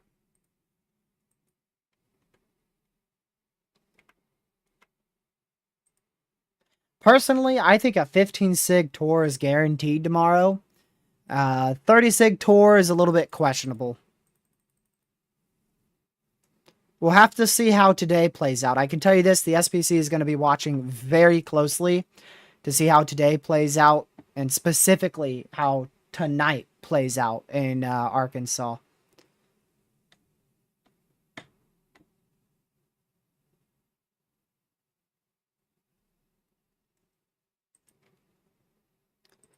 But I do think we'll see a 15 sig tour.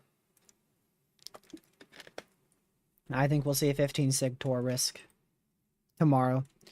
Tornado watch just got issued for Chicago. There it is. And the wording is a couple strong tornadoes possible, 3-inch hail likely, 75-mile-an-hour winds likely for nearly 11 million people, over 3,000 schools, and over 150 hospitals. Very, very populated. You'll see that watch pop up here in just a second. And that actually goes all the way into the general thunderstorm risk and lasts till 11 p.m. Eastern. So it is a 50-30 tornado watch. So still on the lower side, but definitely still possible we see a couple tornadoes, maybe even a strong tornado. And then damaging winds, we could see 70, 75 mile per hour winds, maybe even an isolated gust as high as 80. And then hail is a big issue. We could actually see as large as softball-sized hail in the Chicago metro later on tonight. So that's going to be your largest hazard by a milestone. Is very, very large hail. Thankfully, these storms in far northwest Wisconsin, far east, northeast Minnesota have died off rapidly. Still a good area of 60-mile-an-hour winds, but nowhere near the 75 to 80 it was earlier. Still an observed tornado warning for Loyal and Riplinger in Wisconsin, with plenty other tornado warnings in these radar holes.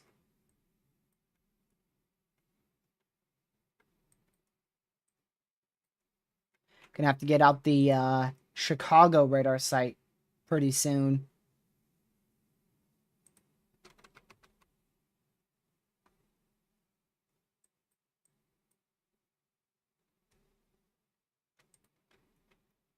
Let's see.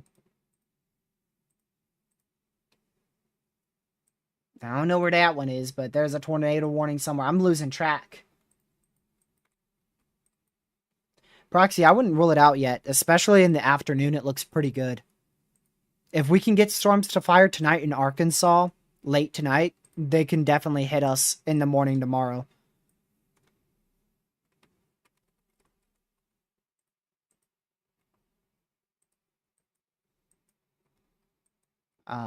Where?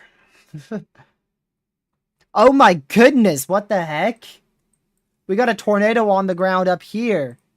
Look at that. Way, way up here in northwest Minnesota, we got a tornado on the ground. Law enforcement has confirmed a tornado on the ground way up here east of Grand Forks in far northwest Minnesota. Barely outside the 2% tornado risk. Barely outside the 2%. Well, that's something. Just out of nowhere.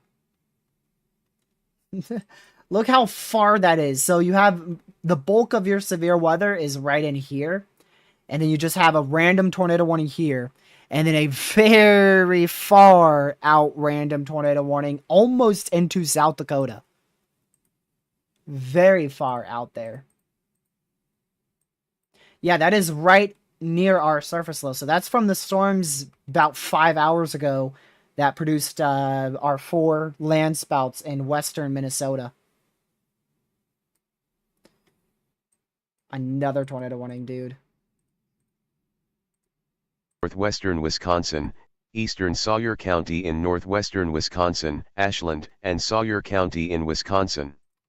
It's for this area of rotation here in winter in north central Wisconsin.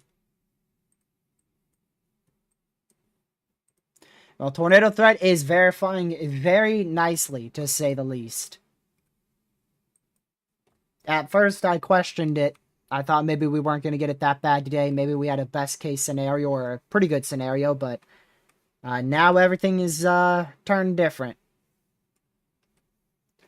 We've probably had about 10, I'd say probably around 10 tornadoes today at this point.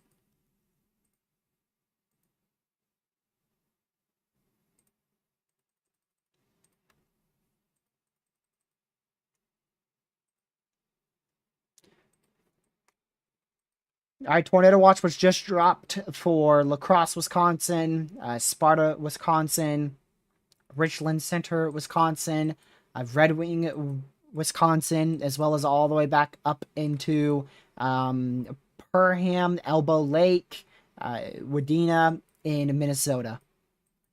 A lot of watch expires there.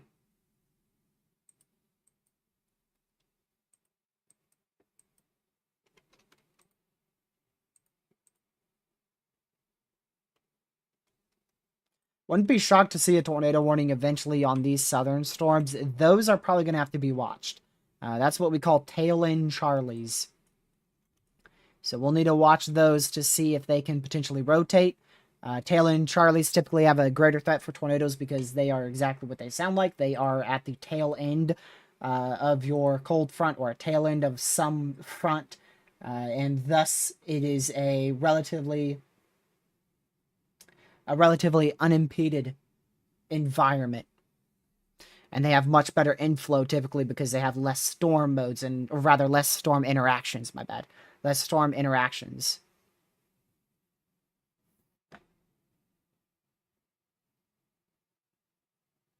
What are we talking, Ben? Like notifications is in warnings in the whole US? Or just like near your area or what? Depends on what we go off of there. Does it include flash flood, tornado, and severe warnings?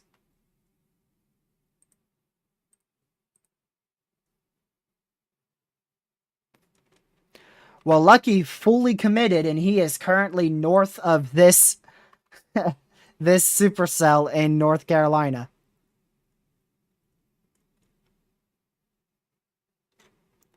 That dude is far from home.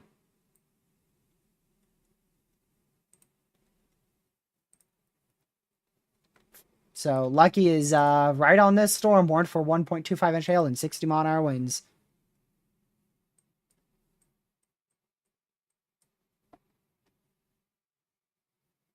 Well, see, we didn't know the specifics, Ben. Was it warnings as a whole throughout the whole day, or just at once? You told us the answer a little soon.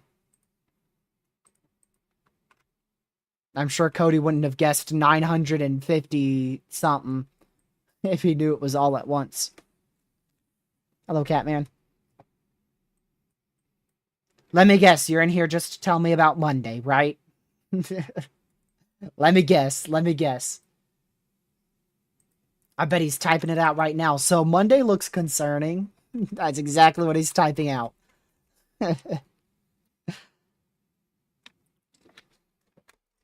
I bet that's Lucky trying to call me. Yep, called it. Hi. Jeez.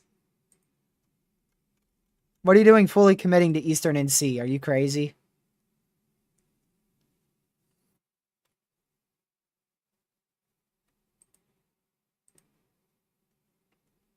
You're pretty crazy. Well, I mean, I can see what you have on radar. See what you got. Buddy, I can see those almost every day. He's got clouds, chat.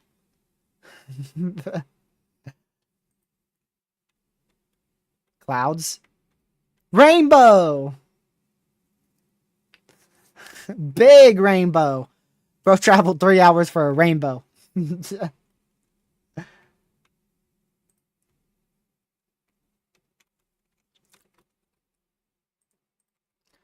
see. New warning in Wisconsin. It's a continuation of the confirmed warning. However, it's been downgraded to a radar indicated tornado warning for Athens in central Wisconsin.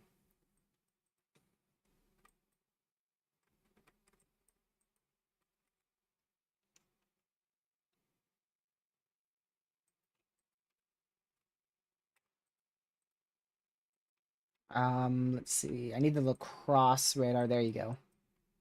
Man, these are in the perfect radar hole right now.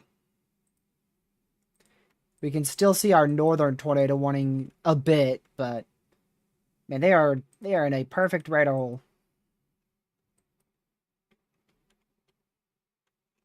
So they did drop the tornado warning for Kingston, Dalton, out here in south central Wisconsin. Still gonna watch this area of rotation that might be able to ramp up, or I shouldn't say rotation, this area of velocities. It's not technically rotation just yet. That might try to ramp up. Lucky's whole cluster is full of severe warnings. I think he's got 3 severes on that full cluster.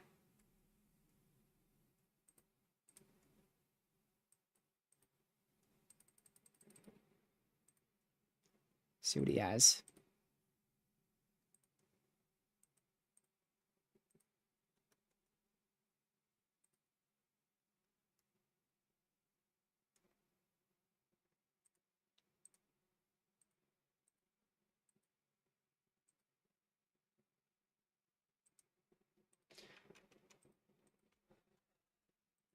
Lucky's gonna take forever just to get out of the car, so I'm gonna go on mute so that way I can talk to y'all.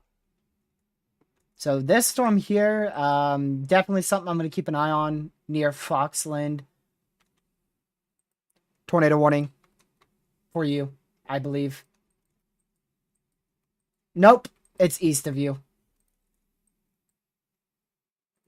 Way far, coastal. Columbia. I just heard North Carolina, and I thought that was your storm. Lucky almost cooked. He almost cooked.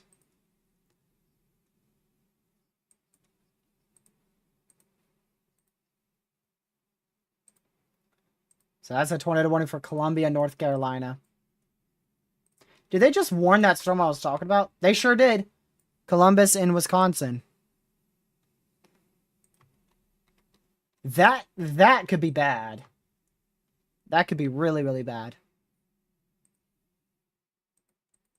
Same goes for this one up here near Randolph, but hopefully it's getting a lot of cell mergers, so I don't think it has as good of a chance. That southern one, though, towards Reeseville, that one has me a little worried. That could ramp up very, very quickly. I thought he cooked for a second, Ben. I thought he cooked. For a split second, I thought he was in a tornado warning. But nope, he didn't cook. A lot of reports of a wall cloud near Elton, Virginia right now. I've seen at least 3. So Elton, Northern Virginia. Don't really see much velocity, but it does have probably a hook there, so that's why it's likely. That's why it is producing a wall cloud. It is producing a wall cloud in Elkton, Virginia. Lucky I can't tell at all. I'll have to tilt my head completely sideways to get a straight shot. I highly, highly doubt it. You know what? What the heck? Hold on.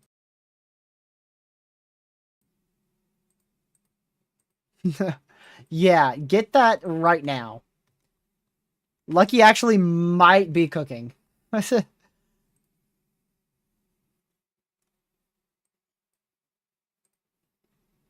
He's not in the perfect spot for it. I mean, he's in a pretty good spot though. If there's a wall cloud, it would be like right in there.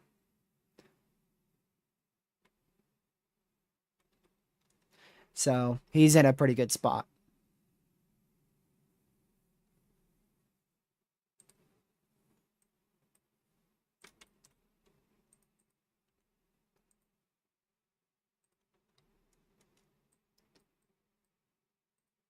Let me go up here again. We'll need to see how much this ramps up over Reeseville, because that could definitely be a big issue. You missed a tornado outbreak, inverted cell.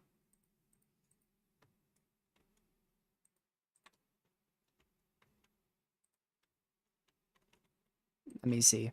Yep.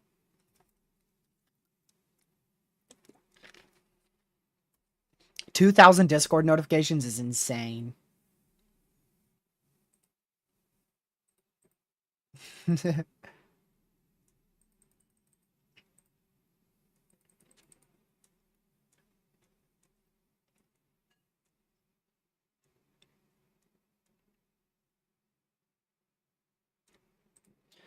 Hold on, y'all. I'm trying to see if Lucky's got anything. You're either cooking or you're cooked. One or the other. There's your tornado report up there in northwest Minnesota. Polk County Sheriff's Office relayed report from an on-duty deputy of a tornado east of Crookston. Time and location estimated by radar.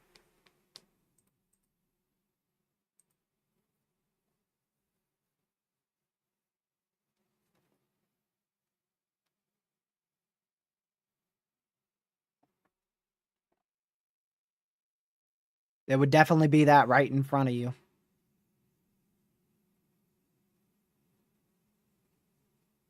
You know, Lucky, that might be a massive wall cloud. Okay, that actually might be. Hold on, chat. I'm gonna have to get rid of that display, so I can show you. Lucky actually. Oh, thank you so much. Thank you so much, Lucky. Yeah, I'll have to show you guys on Twitter. I'll screenshot it, Lucky, if you want to zoom out. At least so I can screenshot it, or you could take like a video of it real quick. That's a perfect screenshot right there. Lucky just saved me, chat.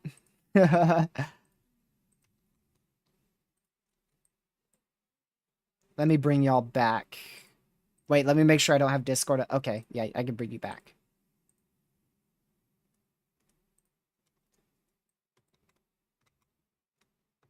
Yep, he might have a wall cloud.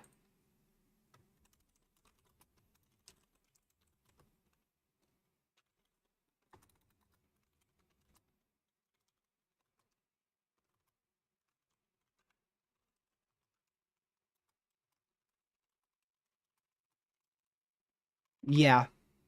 Yeah.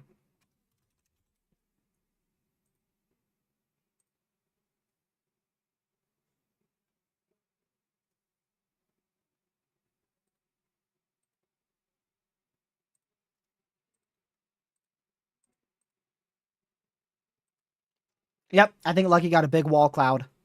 I think he actually cooked.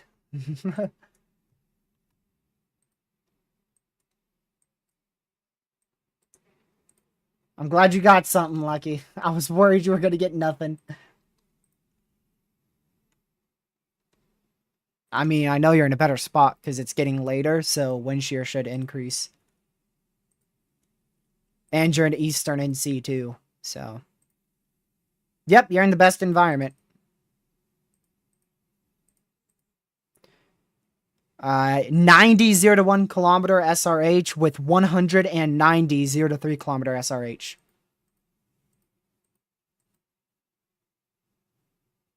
Yep.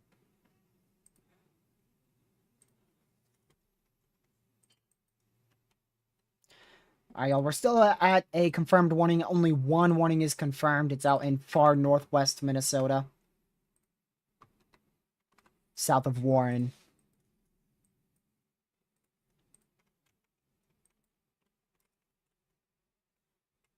Yeah.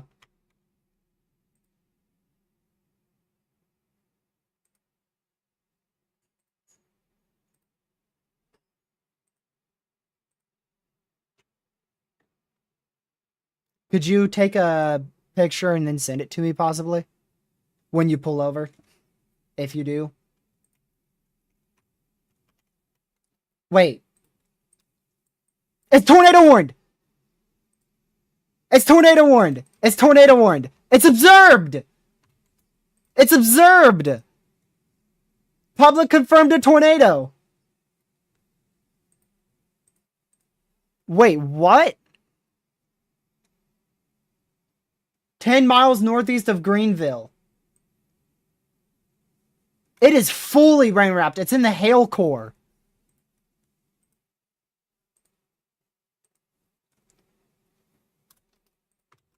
It might be on the northern side, Lucky. Hold on, I gotta see where you are.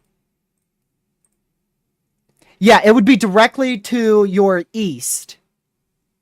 Like now. You are in the perfect spot to see it.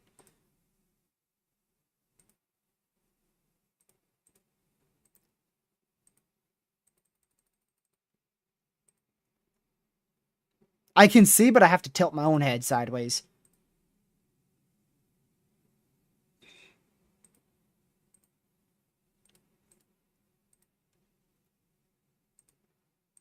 Dude.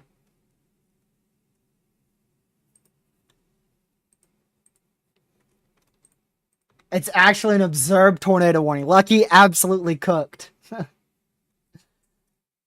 Dude. Yep, they just shrunk the warning. They just shrunk the warning. It is now just for your storm.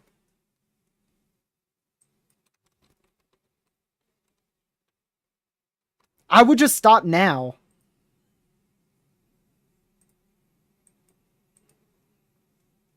Because I think it's fully rain wrapped on the northern side. So if you go south, you're not going to be able to see it.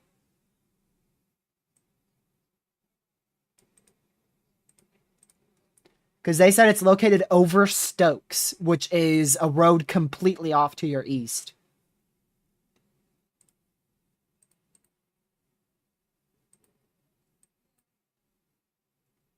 It's like in the hail core.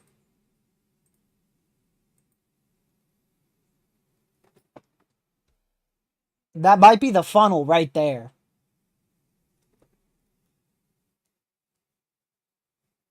Well, it's very crooked. Here, if you could tilt it a little bit more, give me a clearer picture, I'll show it. Just tilt it like it's crooked. The camera's crooked. Yeah, more like that. Perfect. Well, now you got trees.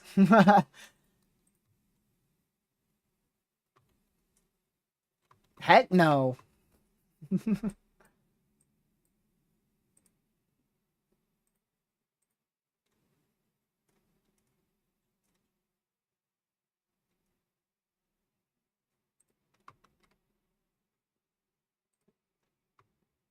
I would have just stopped by now and tried to see it.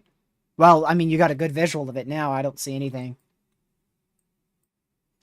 I mean, you don't want to drive right through the hail core, right where the tornado is, and drive right into the stinking thing.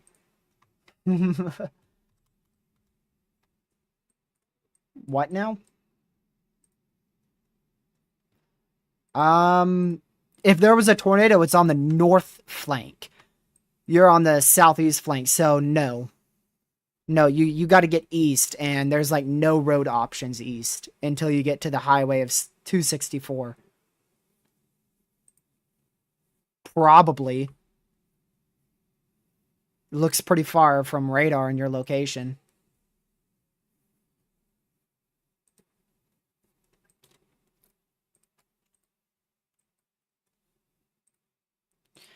All right, y'all. Lucky's on a confirmed warning, which is why I had to help him completely right there. But we're still dealing with multiple tornado warnings here in Wisconsin, all across the central portion of the state. The only observed warning outside of Lucky's storm in North Carolina is up there south of Warren. South of Warren in northwest Minnesota. So there was likely a tornado on the ground on the northern flank of this storm. So that's up here. Lucky was here looking east southeast through the rain shaft, and he saw a big wall cloud. So there may have been a wall cloud on the southwest flank and then a tornado on the northeast flank. So he wasn't able to see it at that point. Yeah, you are. But he did get to see a big wall cloud. Yeah, there's a guarantee that was a wall cloud. I don't see a way how it wasn't. You're lucky I got a screenshot. I just sent it to you. I forgot to. Actually, hold on. I don't want that to show over a Discord overlay. So what I'm going to do is I'm going to send that to my alt account. Oh, you know what? I'll send it to our group chat. Send it to the group chat with Pete. And then I can do this. There you go. Because I don't want to get copyrighted there.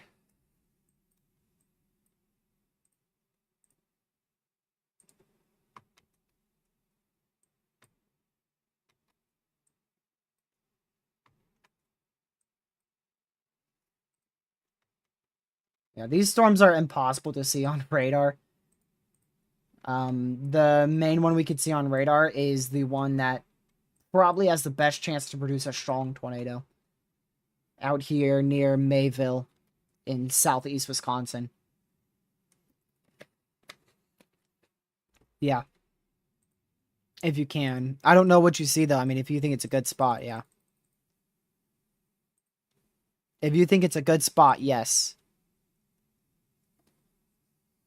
The storm's getting very far away from you now, though.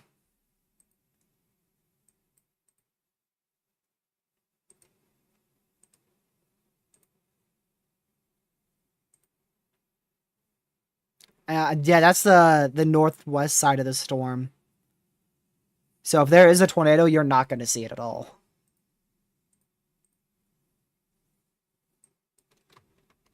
You got to get far in front of it.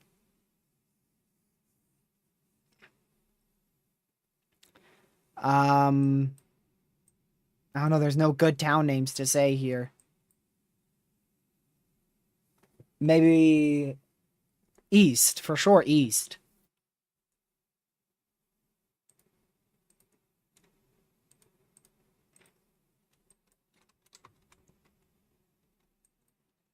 Hold on.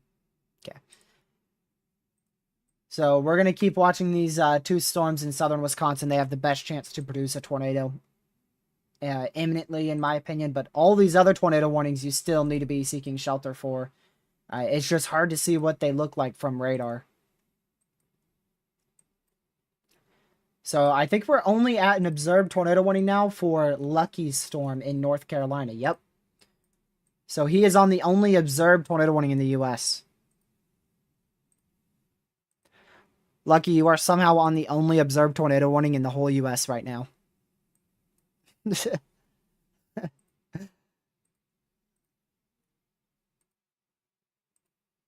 Lucky just said he had a mesoscale discussion issued. Man, that's a funny looking meso. It's mainly for the fishies.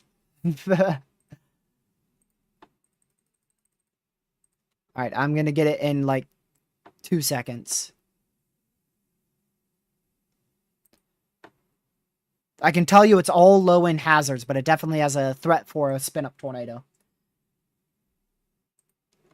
But I can't see the MCD right now. And it's full graphic.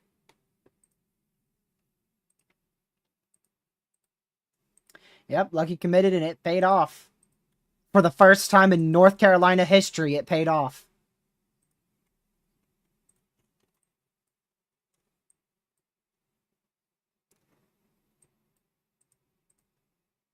Alright. So new tornado warning here in northwest Minnesota. North of Goodridge. In Minnesota there. Yes, Lucky, you said to go to Rocky Mount, but you went to Rocky Mount and then committed a whole entire hour and a half more to the east. I told chat, I said he's either going to go to Rocky Mount and be disappointed, or he's going to fully commit to the eastern portion of NC and go like an hour east.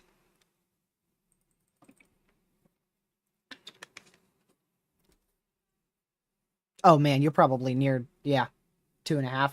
You're probably like 4.5 hours from my house now. You are far.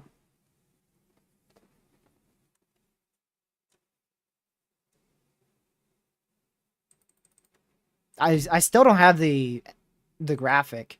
Okay, greatest concentrated area of robust convection. The potential for a severe wind gust or hail, as well as a spin-up tornado, will be possible.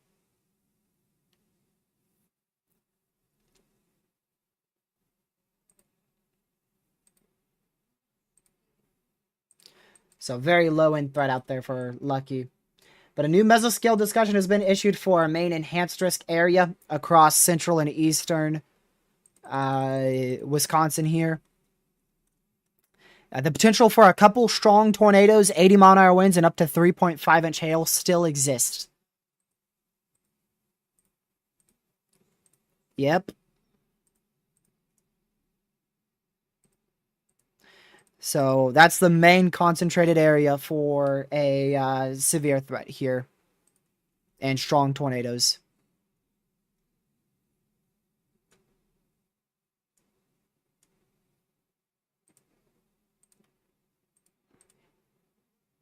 I don't know where you are, Lucky, but on Weatherwise's end, you are so far from it. It's crazy.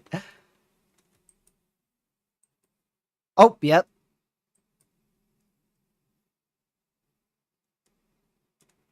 Okay, so you're hopping on 264. Yeah, you got to go far east.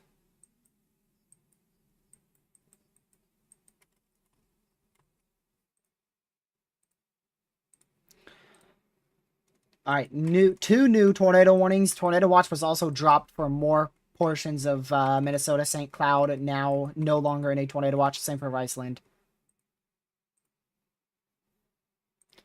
Lucky, you should be taking videos and photos, not sharing it on Discord, because it's hard for me to see and I can't screenshot anything.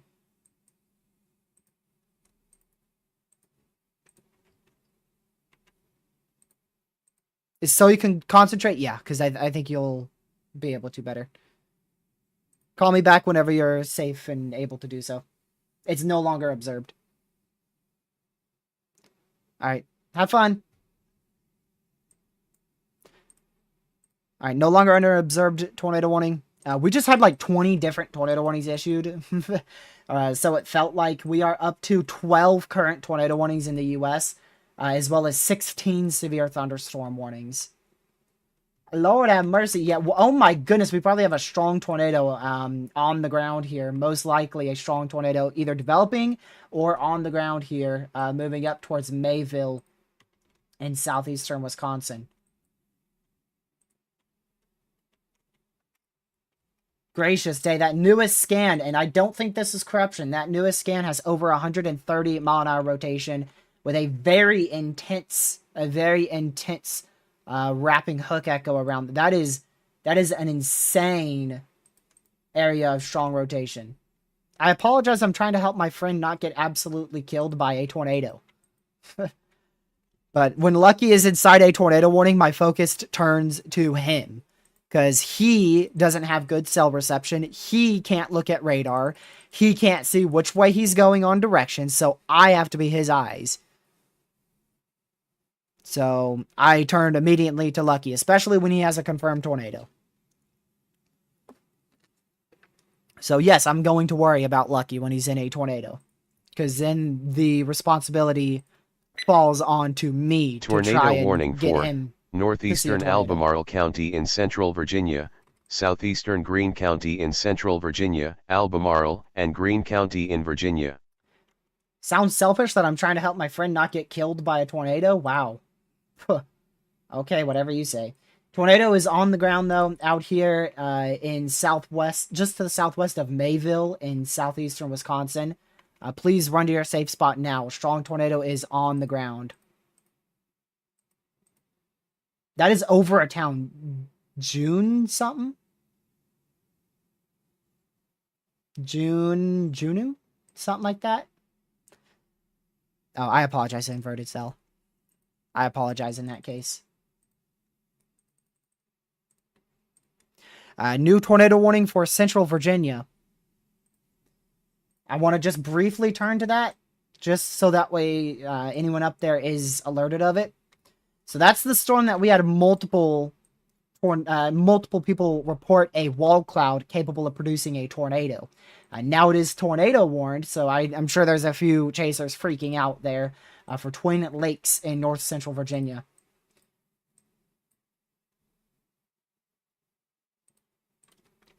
All right, observed tornado warning now for this debris signature that is over a populated town in southeastern Wisconsin. My goodness, that just probably went through the northern side of this small town. So please be in your safe spot there. 13 tornado warnings and 17 severe. So I apologize that I'm not able to look at every tornado warning here. I'm also trying to keep up with Lucky, too. We will stay with this one because it has a large CC drop, but there's plenty other tornado warnings currently active. So observed tornado warning now for this storm for 31,748 people, 14 schools, and 1 hospital.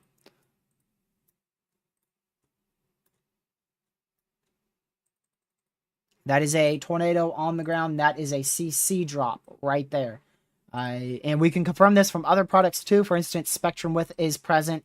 The ZDR has dropped. NROT is very present. Rotation, very present. Hook echo, very present. And then, of course, your CC correlation coefficient, very present as well. And that does loft.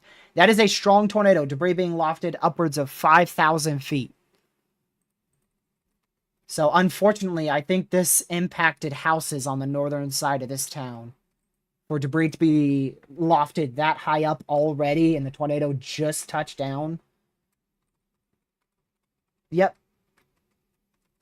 Even larger CC drop. I think that impacted the city of June. I don't know how to say the last portion of that town name, but that town was hit by likely a strong tornado.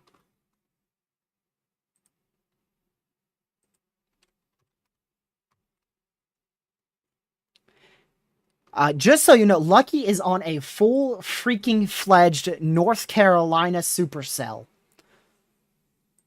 He is on a full-fledged North Carolina supercell, just to show you how insane this is for Lucky. That is a classic supercell for North Carolina. Is it? It is. It's observed again. Hold on, I gotta text him. I need to text him on his phone.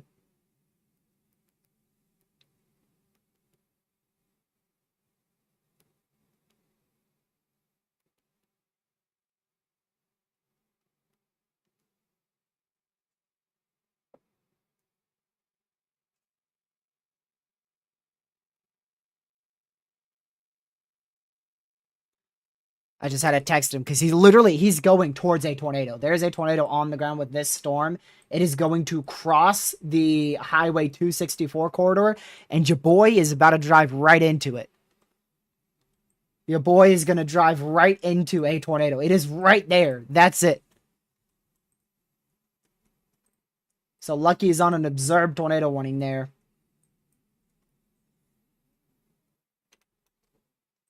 Let me go back. I got to go back to that fallout.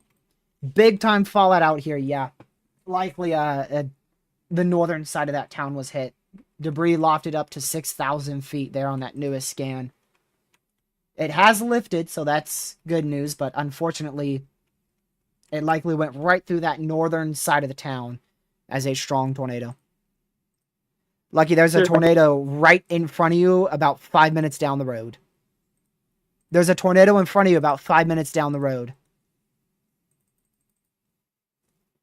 Yes, on the road you are on, if you keep on that road, there's a law enforcement. Law enforcement reported a tornado just north of Highway 265, I believe it was.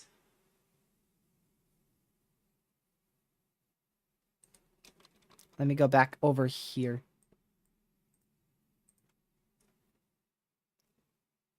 Yeah, you should be booking it east. You should not be stopped, that's for sure.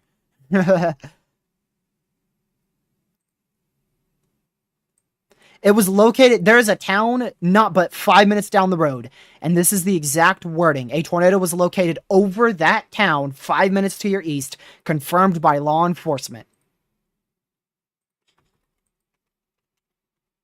Bro might have just sold. He stopped. You just got to book it east, Lucky. I mean, it's literally 5 minutes to your east.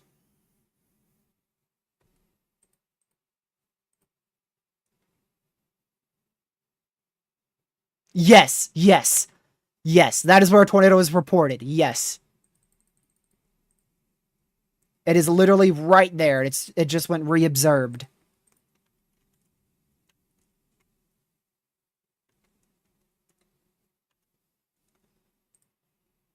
So Lucky's heading right for that tornado in North Carolina. Also, this storm here that just finished producing a tornado, it's likely going to recycle and attempt to produce a tornado again near Mayville.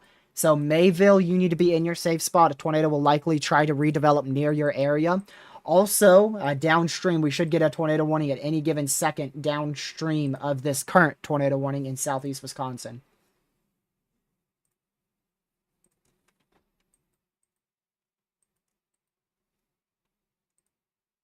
I'm unable to see any of these storms.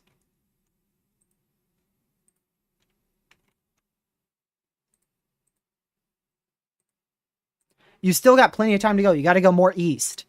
It's moving southeast, so it won't cross the highway where you are. You have to be in that town or a little bit more east, and that will be the perfect area.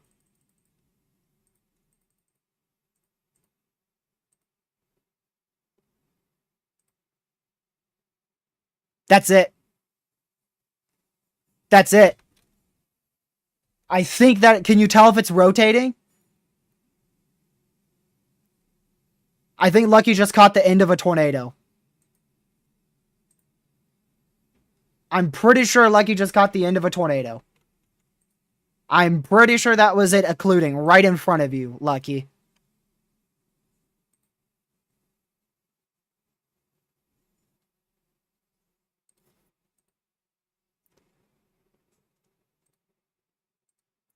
Yep, there's literally a funnel cloud. Oh, I gotta show this. I think Lucky's got a tornado on the ground. I believe Lucky's got a tornado on the ground directly in front of him in North Carolina. Look at that. That's it. Bro, I need the recording or something, bro. Oh my God, it's literally... Hold on. It's literally right there. Or right here. Or right here. Hold on. He can't tell. It's recycling. So it might be on the ground right in front of you, Lucky. That might literally be it. Tornado warning for East Central Pitt County in eastern North Carolina, Northwestern Beaufort County in eastern North Carolina, it's all Beaufort rotating. and Pitt County in North Carolina. It is all rotating, but this is the storm that just produced a tornado. It is currently observed in North Carolina. They've extended it. It is still observed. It is still observed. Weather spotters have confirmed a tornado on the ground over your area. It's literally over me. Hold on. Bro, do you want to slow down, bro? They're about to drive into a tornado. TRG, I need a south option because this thing's moving literally. You can parallel it with this highway. It is parallel to this highway, Lucky. So I'm on it. This is it right here. Yes, you are on it. You are literally in the hook. You are in the clear slot. Wait. I can't tell which one's a funnel. I can't tell which one it is. It's observed right in front of you. Like, you are literally on it. He is inside where the tornado has been reported. I'm in it. I'm in the clear slot again. That might be the lowering right there to you. Right in front of you. Is there going to be a south option I can just stop and just wait? New tornado on the ground in Maysville. Or Mayville, southeast Wisconsin. Oh my God. No, you gotta stay with this highway. If you don't, you're gonna get trapped in the hail core. Or you're gonna reach a dead end.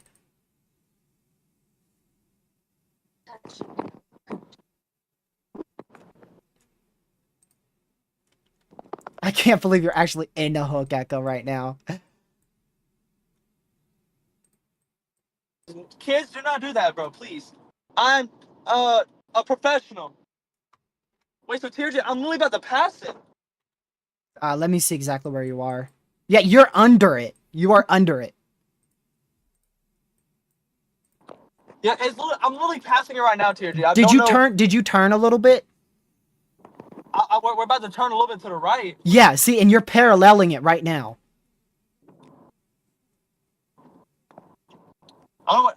Lucky, there is a good south option ahead. There is a really good south option up ahead. I need you to tell me exactly. Oh, I think it's right here. It's like no, it is like 5 minutes down the road. Okay. It is 5 minutes down the road. So not this turn. You're going by a poor man's restaurant is literally the name of it right now. What is it called? Poor man's restaurant. Yep. Yeah, it's a flea market. Yeah. All right, you just passed that turn, so that I think it's the next intersection. It's going to be a right, and it's going to take you on a south option. Hopefully there's no trees. I have zero idea about trees. That's why I said hopefully. Seriously, I hope you're showing this because I I need am. like You've been showing the whole time. You're low on battery. because I need. Oh wait, what was my battery? Oh no. I hope you didn't Okay. have anything there. It just leaked everything. You're cooked if you had any personal info there. Tell me where this thing's at. Oh wait, hold on. 1 minute. 1 minute. I lost your Oh, weatherwise location. It should be any second. I don't know where you are. I can't see on weatherwise anymore. It should be any second. Here, go on weatherwise. It should update. Is this the right? Yes. I think this Yeah. is It's right here. It's right here. It's right here. This isn't a road. That isn't a road. No, it's not now. It's like right. I see it. They just turned there. Yeah. That's it. It's right in front of you. It's Grimesland Road. Grimesland Bridge Road. Yeah, now. What's velocity? But what's velocity looking like real quick while I'm driving? Very weak, but very present. Obviously, it was strong enough to drop a tornado. Yeah, yep. Oh, hell, Yep, you got it. stupid. Jeez. Okay, hold on. I might cook. Just give me a minute. Just give me a minute, okay? Don't get too far south. There's another. Wait, there's a Tornado another warning road for here that can help you parallel southeastern it. Fond du Lac County in east central Wisconsin, northwestern Washington County in southeastern Wisconsin, northeastern let me Dodge stop. County in southeastern Oh, Wisconsin, big tornado Dodge, over Fond du Mayville. Lac, and Big tornado over Washington County Mayville. in Holy Wisconsin. moly. Mayville, you are being directly hit by a big tornado right now. Gracious. That's in Wisconsin. Wherever this thing's about to happen again. Oh, well, I there don't he know is. where- Lucky's on it. He's on the one in North Carolina. That's it right there, I think. That would be it. Or Just keep watching closely. huh? Just keep watching it closely. Yeah, strong tornado on the ground, Mayville, Wisconsin. Right over the city of Mayville, Wisconsin. Lofting debris almost 5,000 feet up. Seriously, is meso analysis in for It 7? recycled directly over you guys. No. Okay, well, we're gonna keep following the storm, obviously. Yo, how close am I to the ocean? Let's see. Dude, watch this. Look at this motion, Tier. Can you see this whole thing? You're I don't know like if you can- 30 minutes away from the nearest water from the ocean. You're sideways. Okay. Okay, hold on, wait, hold on. Okay. Hey, panorama mode. That's my favorite mode, by the way. Jay says if you don't use that, start using it. Alright, I'm gonna take Lucky off of here. Wait a minute. Wait a minute.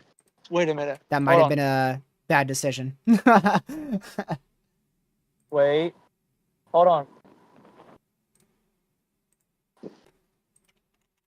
Oh my goodness, yeah, very intense tornado right over Mayville, Wisconsin right now. It's over me. Yeah, it's over you. Oh my, Tier, look at that. Wait, hold on. I'm gonna get you like this. Record a video, I'm leaving, record a video. Record a video right now, bye. He's gotta get a video of that, he has to.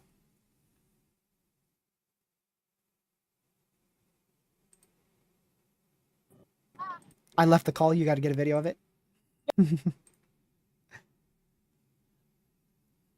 A cop was right near him. That was a cop. That might have been the cop that reported it, dude. Okay, he's recording it. He's getting a time lapse of it. Still likely a strong tornado on the ground here, barely northeast of Mayville.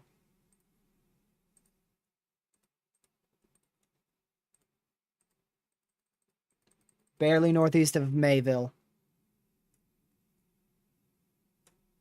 In southeast Wisconsin.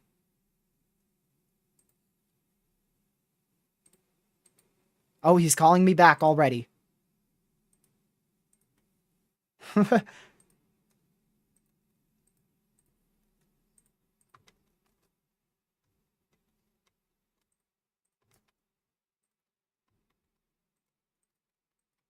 Let's see.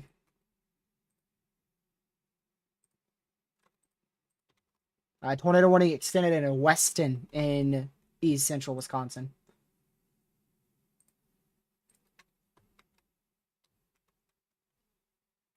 Still a strong tornado on the ground, approaching Lomira in southeast Wisconsin right now.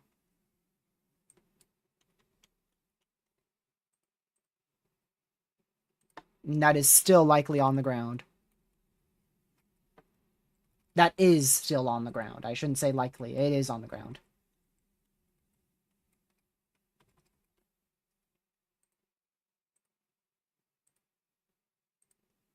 Like he's talking to another chaser right now.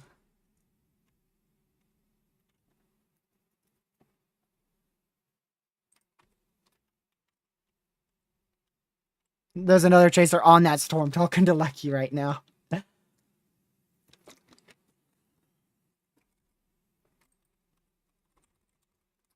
Gonna need another scan here.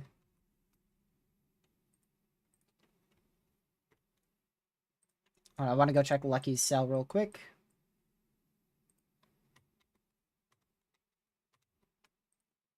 Yeah, it's definitely weakened, but I mean, dude. Dude. Oh my word, look at that. That's just insane. Currently admiring how classic of a supercell you're on. Dude.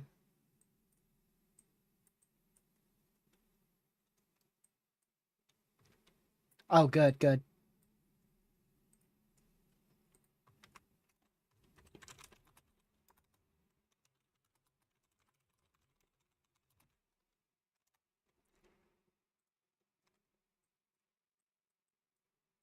Jeez. No, he should not punch the core yet. Not with such a well-defined area. That might have lifted.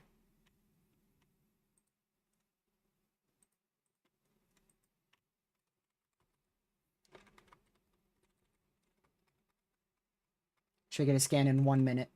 Yep, likely, tornado likely lifted here, but easily could recycle. Very easily could recycle south of Brownsville in southeast Wisconsin. Whoa. A tornado reported, somehow not observed right now, over Bancroft in central Wisconsin. So another tornado on the ground. Lucky, the tornado warning for you was downgraded, but is still present.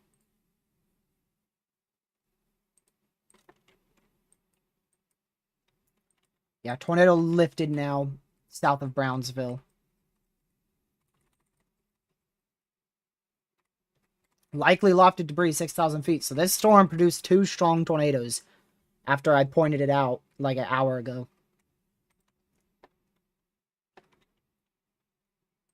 Might be another area of rotation starting up in Fairwater, Wisconsin.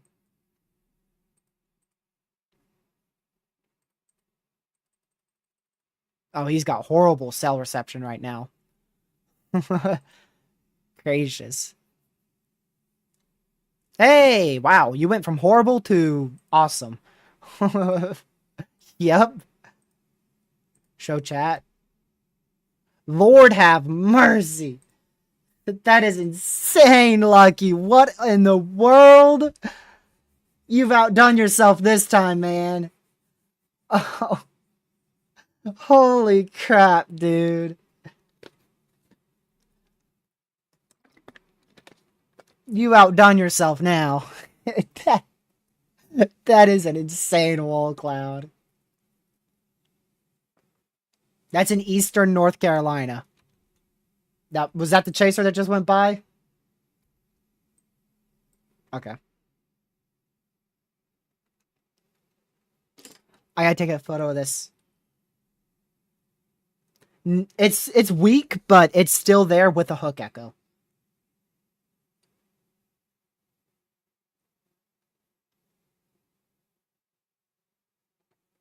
And show me it again. I gotta take a picture. Your phone's about to run out of battery, I know. Unless you plugged it up. Well, now we get a seat reveal. Okay. Hey, move your finger. Thank you. I gotta get a picture of it at least. And let me just get I already got a screenshot.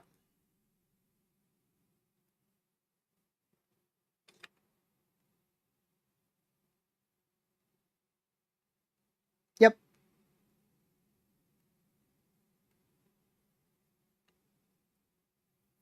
Oh, you want me to check velocity? Okay. What does Lucky's face look like? Man. Yeah, right there. It's very weak, like 10 mile rotation. Virginia tornado warning. The heck? Oh. It said Rockingham County in Virginia, and I thought that was Rockingham County, NC, so I kind of freaked out for a second.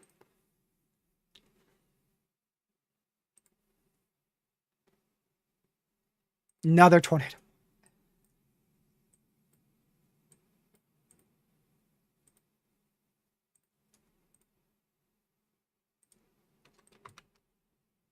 How have you not freaked out yet, Lucky? How have you not freaked out? When I saw that hook echo and I saw it get reobserved, I flipped out. I don't understand how you didn't freak out.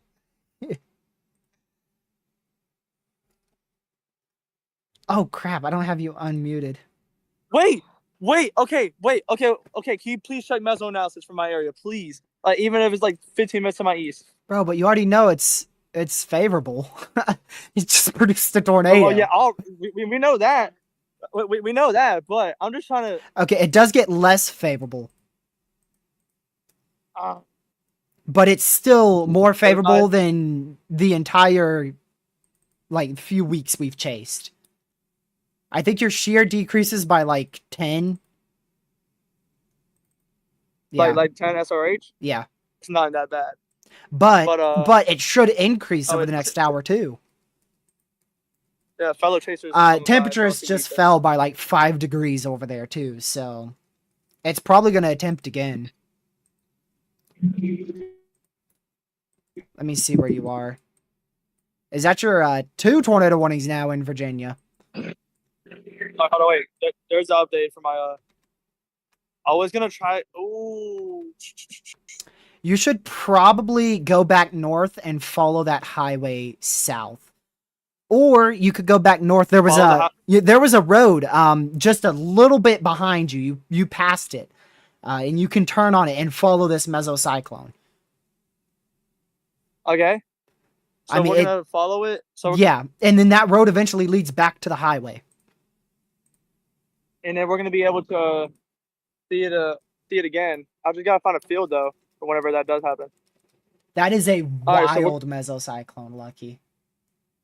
I know. I'm shocked, but I'm just trying to like focus and. I need to screenshot this. Out the way, car. But you better hurry up. You got another car. I just had to screenshot both of them so I could send them to our DMs. There you guys go. All right. So, all right, Lucky, you literally got a dream over here. I caught the end of a tornado and everything.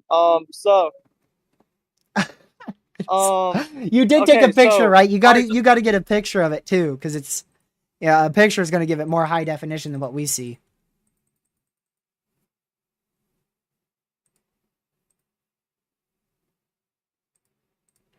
Oh, there was another CC drop in Wisconsin. So what we're gonna do? Oh, yep, we had another. So tornado. we're going booking in more east. All right, so you said turn back around, right? We're turning back around, and then Lucky didn't just cook; he made up like the whole year worth of chasing worth it.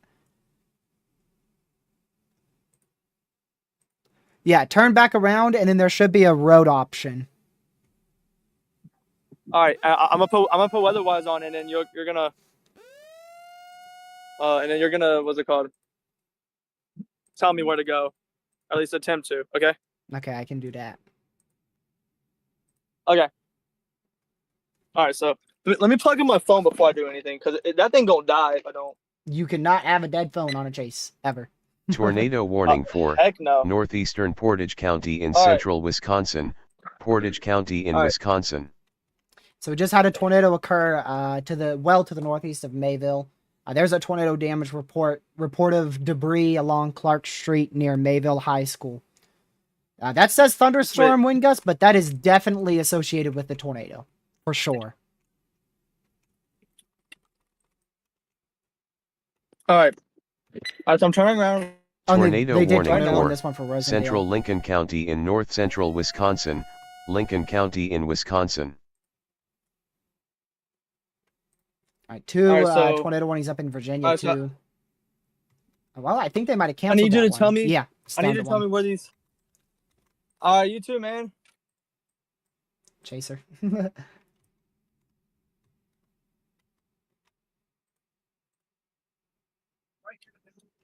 All right.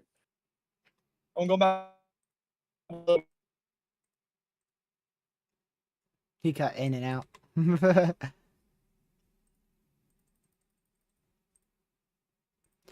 Yeah, turn around. It's right here. It's right here. It's literally right here, like 10 seconds. And turn the way that the mesocyclone is. There's two different roads. You need to turn onto Clark's Neck Road. Clark's Neck Road, right here, right now. Right now. Yep, that's the right way. Yep. And just follow that. It's going to lead you right into the mesocyclone again.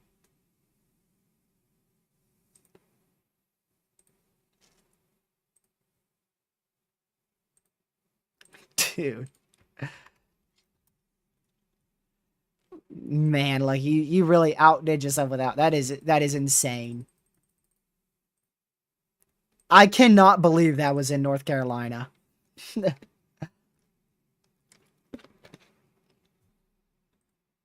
I don't know how such a messy cluster turned into a perfect semi-discrete supercell.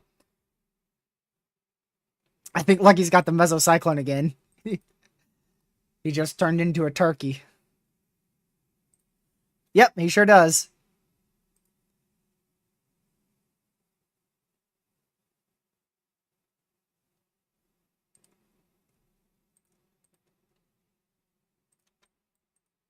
Yep.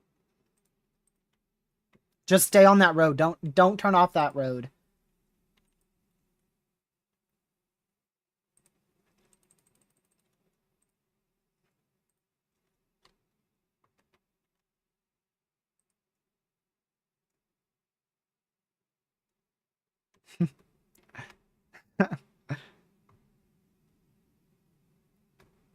No way, bruh. Bro used his meteorology skills in the field for once. And it yielded you a huge mesocyclone. Something that I ain't seen in North Carolina before.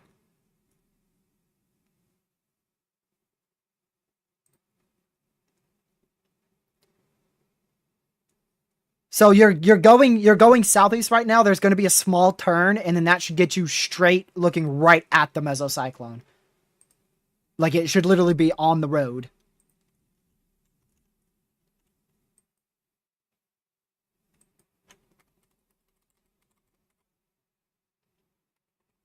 Slightly less favorable, but still could produce again. I don't know how the heck, but we probably have a strong tornado about to touch down out here in Virginia. I don't know how the heck it's happening, but there could be a tornado, potentially a strong one, trying to touch down south of Elkton, Virginia. That is like this right here is 3 hours away from me. Charlottesville is 3 hours away from me.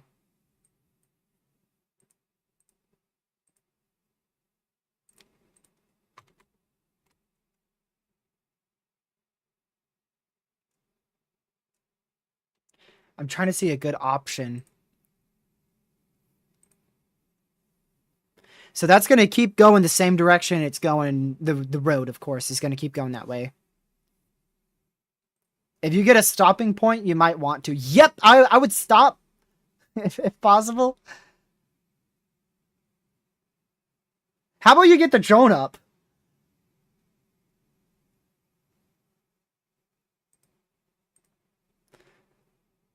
All right, we're going to go back to Lucky out here in North Carolina because he's got a wild-looking wall cloud and mesocyclone here behind the trees.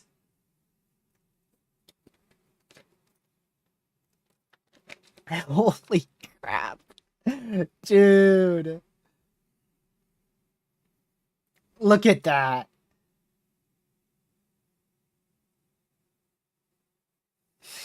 My goodness.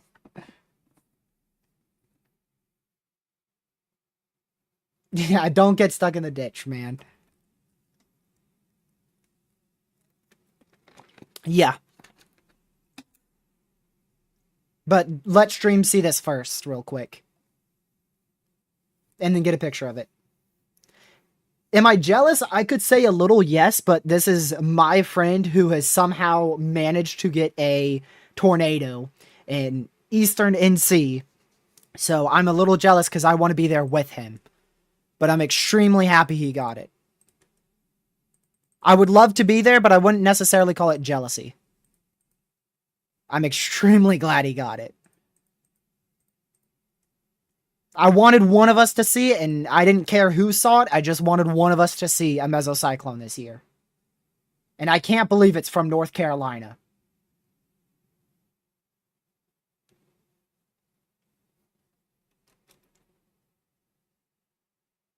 Can you turn us vertically? Because it just... Oh my goodness. Dude. Just turn it vertically so I could get one screenshot of it. That's all I need. Alright, go. Yes, go. I just needed one screenshot. That's all I wanted, so that way we could keep it. And we could see it. Oops, I accidentally... I accidentally disabled my face cam instead of the screen. Sorry, y'all. I meant to disable the screen instead I did my face cam. Yeah, Lucky, this thing's, the wall cloud is about to go over the ocean here, so... Let's see. What? Yes, I got it. I already switched it. Make sure you get photos of it, dude. Record it. Whatever you gotta do, do it. Oh my goodness, dude. Please record it. Please. Oh my word. Lucky dude. So it is possible to get mesocyclones in North Carolina. It's possible.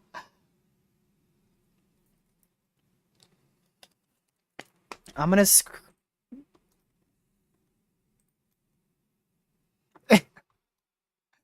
Oh my word.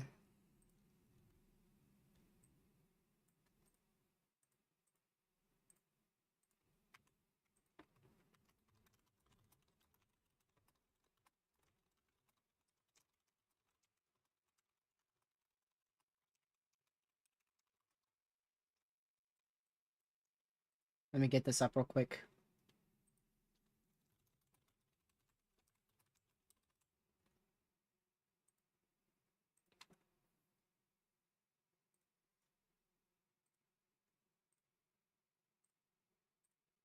Oh my word, bro. My chest hurts. I stressed out a whole lot more than Lucky did. Did that. Hold on. All right. I'm bringing the drone down now. Lucky didn't stress. I don't know how he didn't stress. Lucky, I don't know how you did that. I stress out when I get a severe storm.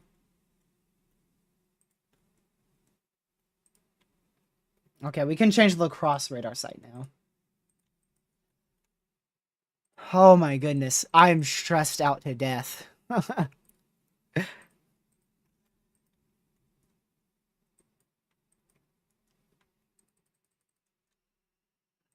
Whew. All right. All right. We're good. All right. All right. TRG. Yep. Where Chat do I can go? hear you Because too. this thing still trying. Um, This thing is obviously it's still trying. it's getting trickier. You could just keep going a little bit more east on this road, but then you've got a decision. You can take 264. You're going to have to get on 264 either way, but you can take 264 all the way till almost the Hail Core, or you can take 264 to Business 17, and that goes a little bit south. That's probably the better option in the short term. Oh wait, which one? Which one? Um, 260 something. I can't get a Holy moly, town. TRG. Holy moly, look at that. Wait, hold on, wait. I wish I could give you coordinates for it.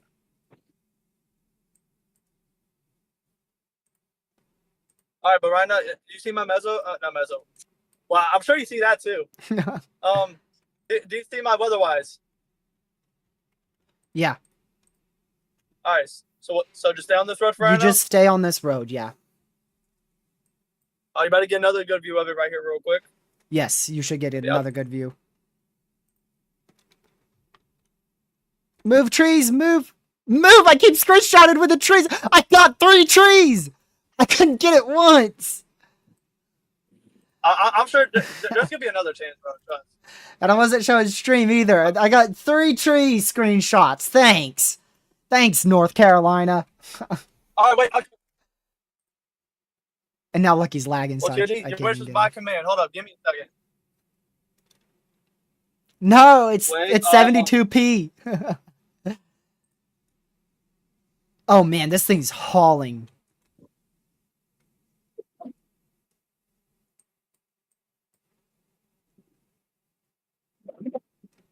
TRG. Okay. I've got the way you need to go. I got it. I got it. I got the route. I see the vision. Okay. Tour possible severe for the next hour, and we're gonna get you in a good position for it the whole time. All right, bet. Hey. All right. So tell me what you got. I'm at a. Take a now. Take a right. Take a right. You should get onto the interstate or the highway. Now, like right now, this second. Okay.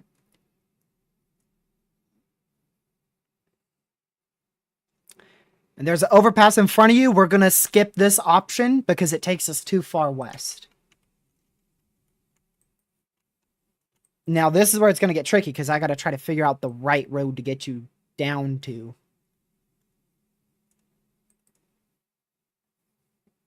Okay. I'm trying to keep you.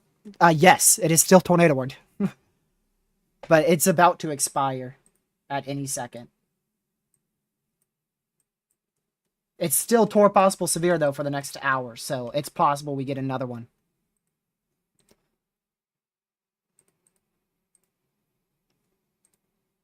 Yep, still a huge mesocyclone on it.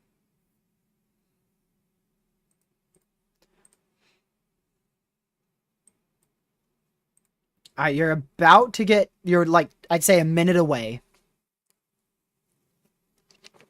I believe a right turn.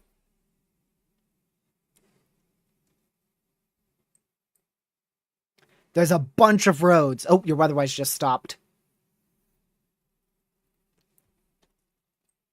Oh.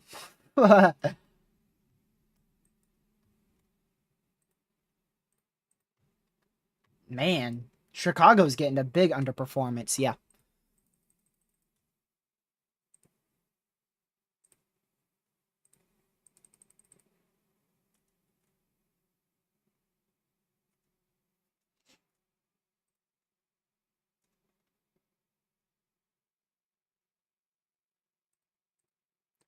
Yes, you're going to be taking a right. Not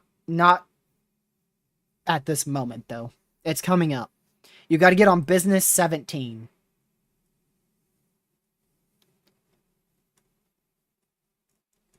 No, no. You know what? I could get up Google Maps real quick.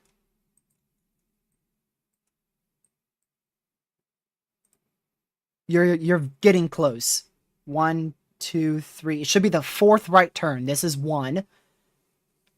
It should be the fourth one. It should be at a light. That should be 2. What? All right, it's right now. It's right now. It's Yep, it's coming up right now.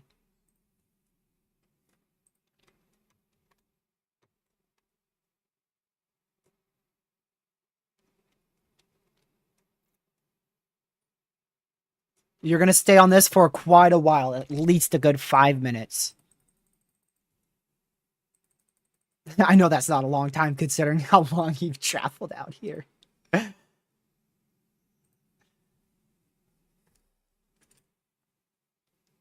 Yeah, on that, yep. Let me just double check you're on the right one. Yes, you're on the right road. All right, I don't think we're at any observed warnings anymore. We are down to just 5 tornado warnings.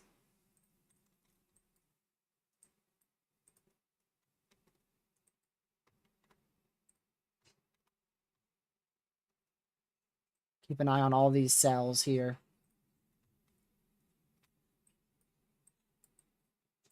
Oh, yeah, the one in... Is it still looking good? Yep, that's it.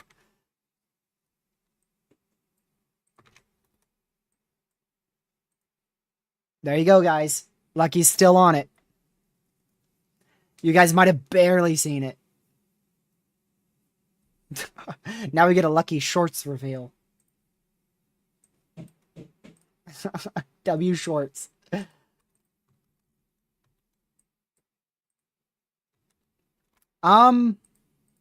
I don't know, V. I can't tell you for sure.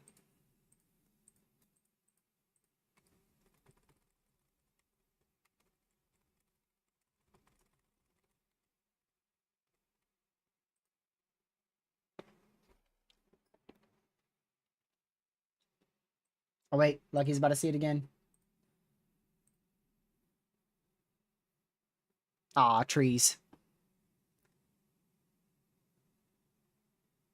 There you go. I got a good screenshot of it, too. Yes, you're staying straight for a while. Actually, not too much longer. All right, let me go and send this to Lucky. I'm just sending as many screenshots as I can because I don't know how many photos you've gotten. Lucy, you missed a full tornado outbreak in Wisconsin, and you also missed Lucky seeing a tornado lift.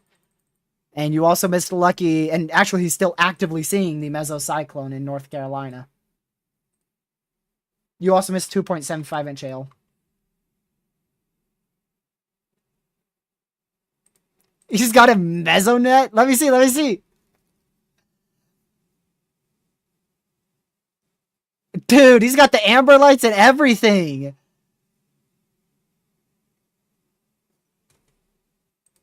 Let's see.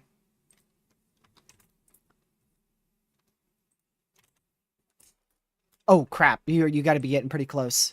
A turn, right here. Right here at this intersection. Right now.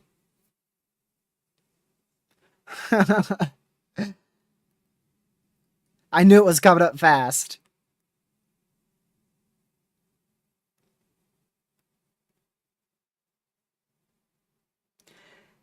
Yes, that is a local news network. David Lilly.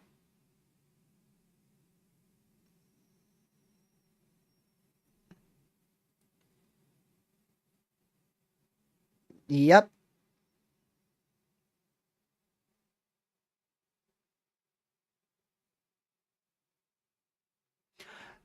It's going to be turning towards the mesocyclone. So I think, I don't know which way. Yeah, where a big overpass or underpass is. You should see a huge highway at one of the directions, and that's where you go. You go under that. No, you turned too early.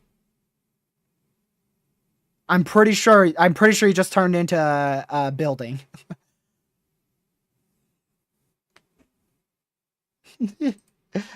Like just turned into someone's driveway.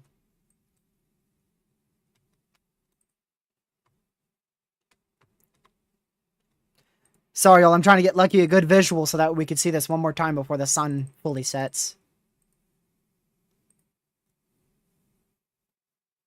Do not get on. You gotta turn. Don't get on this or you'll be cooked. Wherever you see the big, huge interchange. Yeah, that way. Yeah, that way. That way. That way.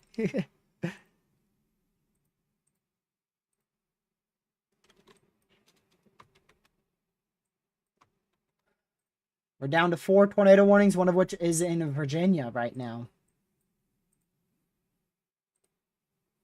Probably at least the weak ones. Yeah, there's still weak ones. It still has a hook. So that's that mesocyclone you've seen for like the last hour at this point.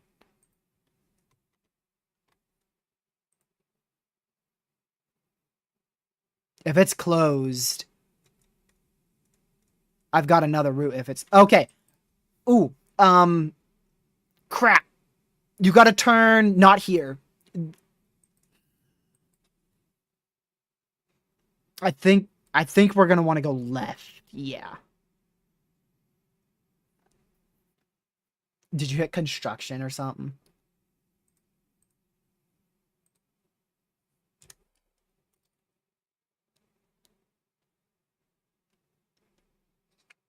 No, you got time. You're good.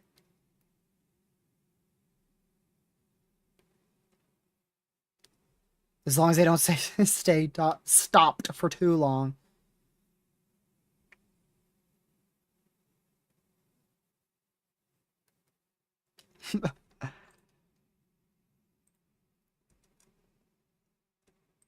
Crap.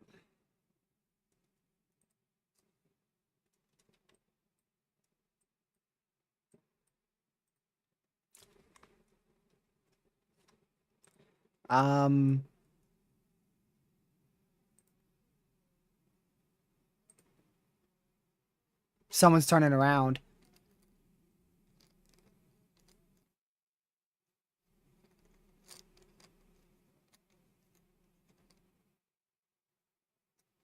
There is a route you can go behind you.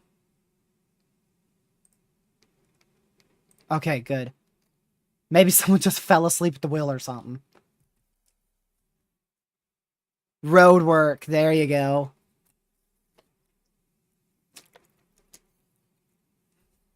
Man, how'd you not see the signs beforehand, Lucky? Signs.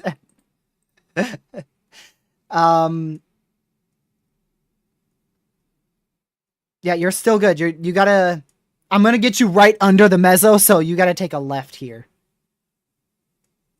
And, like, almost now. Right after these trees.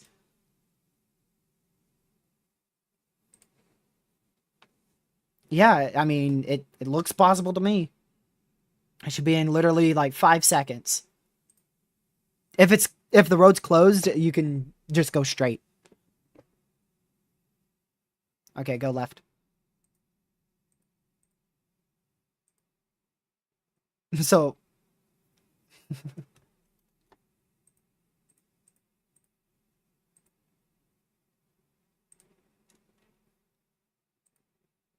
Yeah. Oh, gracious. So it's confusion everywhere.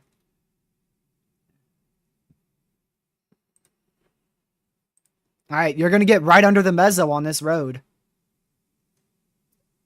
Yeah.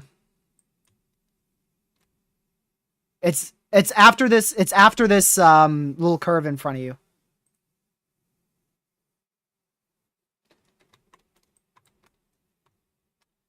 None of these areas in Wisconsin look impressive to me, y'all. That's why I've kind of just fully changed to helping Lucky here. Well, actually, that one's starting to get its act together. Going up towards Elderon and Rittenberg in eastern Wisconsin, central Wisconsin.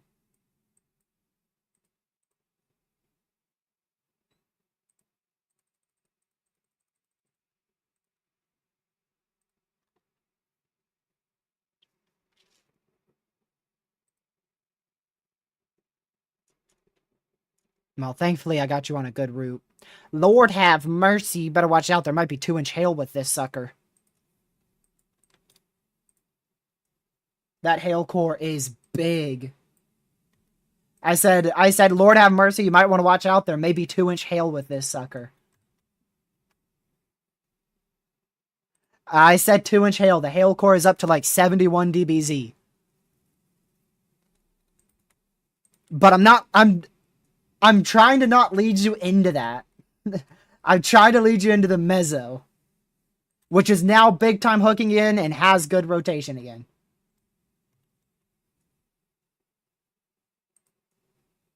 I can't hear like.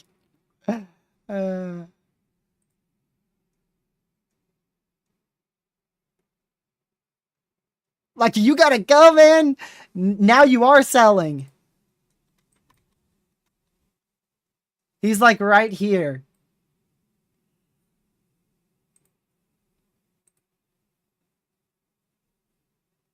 I can't tell. You lagging.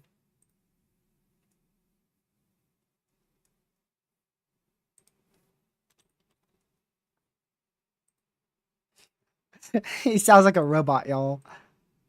I can't hear him. Man.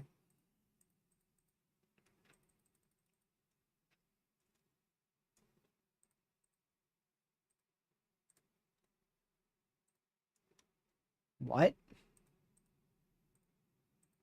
Oh my goodness, it's tornado warned. It's tornado warned again. Tornado warning for northeastern Craven County in eastern North Carolina. Oh my word. Central Beaufort County in eastern North Carolina, Beaufort, and Craven County in North Carolina. That was Lucky in his robot voice. He's in it. He's almost under the hook, chat. He's right at it, but he's got 2 slow pokies in front of him. He's in the tornado warning. Come on.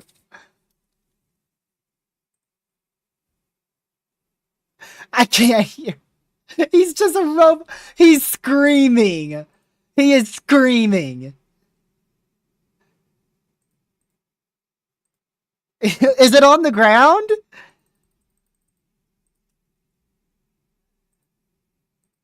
I can't hear, but he is screaming. All I hear is a screaming robot.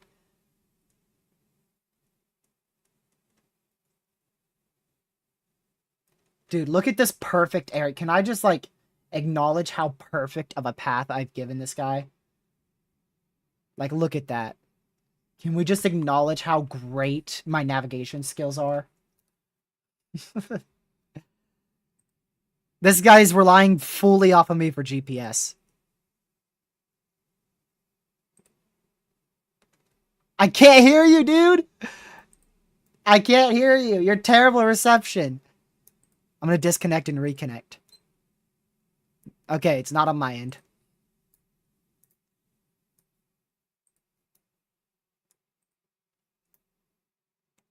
His weatherwise hasn't updated, so he could be driving into the tornado. I can't hear him. I'm about to call him on his phone, but I would do that, but he's in a tense situation, so.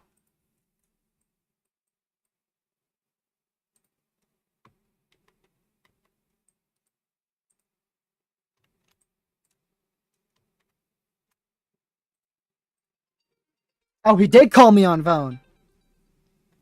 What you got?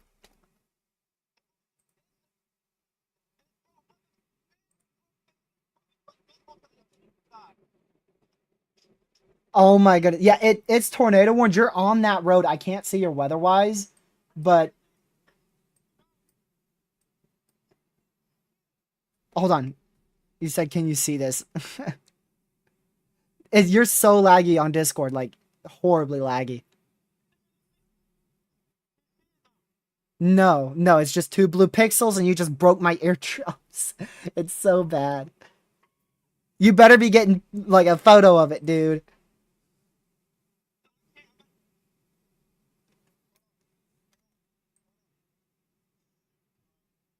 I have no idea where you are, so I can't tell you what's happening.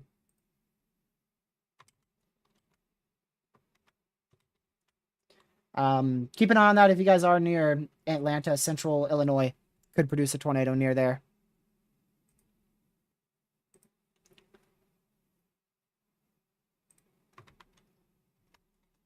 Are you good?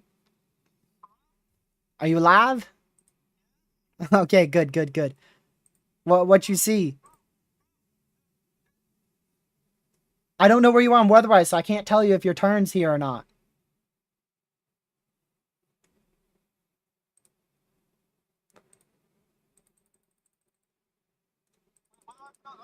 No, it hasn't updated in at least 5 minutes, which is a long time when you're on a tornado warning.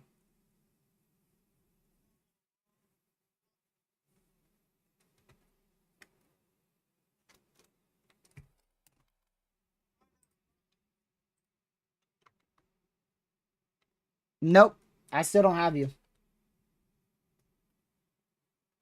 Hold on, I'm gonna try to refresh it on my end.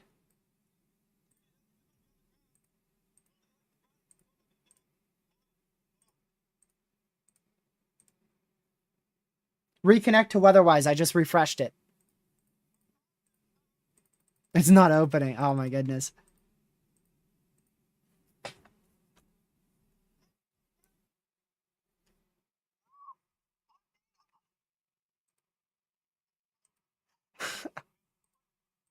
What? You're not even on Discord. You ain't even in the Discord call. Okay?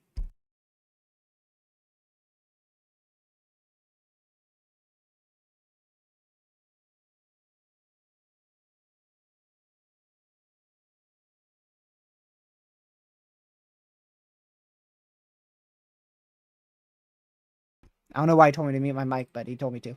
Let's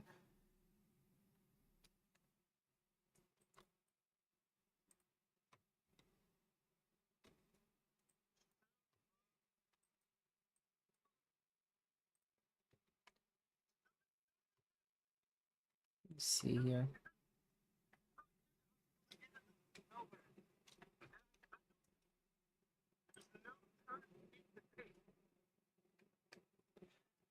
Um, Turn on your GPS and see where you are.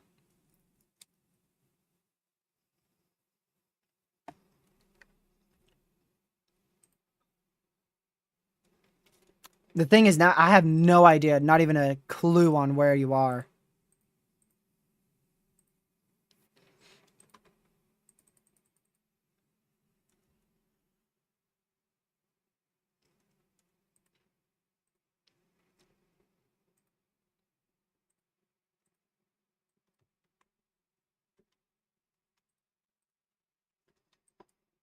Alright, we're still at all radar indicated tornado warnings here. No more tornado warnings in Virginia, so the main ones are these 3 in Wisconsin, and then the one Lucky's on in Eastern NC.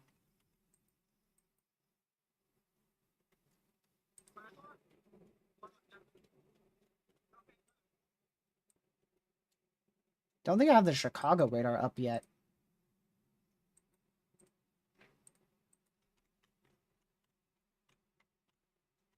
There we go.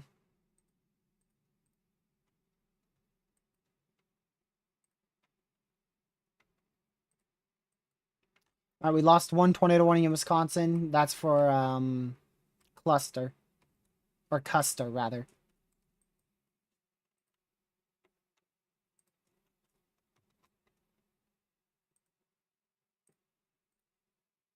Lucky I still have Weatherwise open, so whenever you're able to open it, if ever, it will update.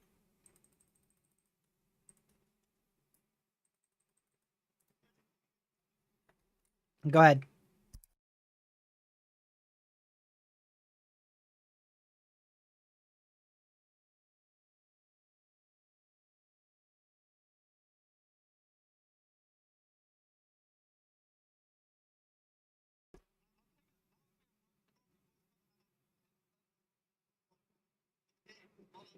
You might be driving right into like 2-inch hail.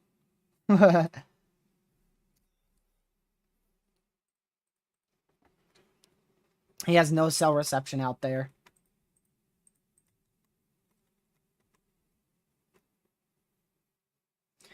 Also pocket of 70-mile-an-hour winds. Oh, he just ended that call.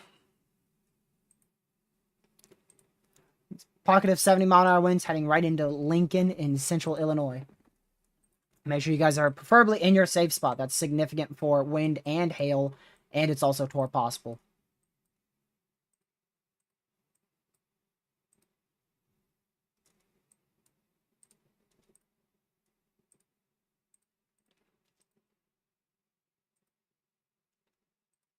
It could be producing a tornado right now, and Lucky could easily be inside of where that tornado may drop.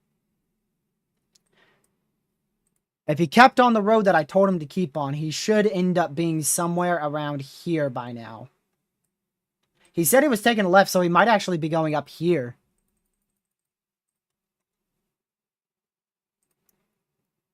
V, if you're still in the chat, new mesoscale discussion issued for your area. Severe storms capable of embedded tornadoes, damaging winds, and large hail will overspread much of the portions in northern and central Indiana. A watch is likely for parts of this area. 3-inch hail, a few tornadoes at 1 or 2 strong, and up to 80-mile-an-hour winds, all possible within this big MCD that was just issued. All the way from the northern element of Michigan, all the way down to not the Twin Cities, northern element of Michigan, all the way down to Indianapolis, Indiana, into western Ohio as well. So huge watch will be issued probably in about an hour and a half or so. Should take a little while before that watch comes out. All right, Lucky's calling me again. I'm going to mute you guys. Just in case he says robot voice again.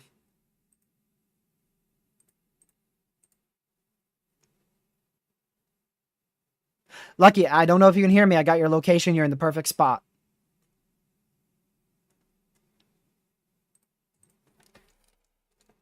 Let's see. I'm going to text him if I can.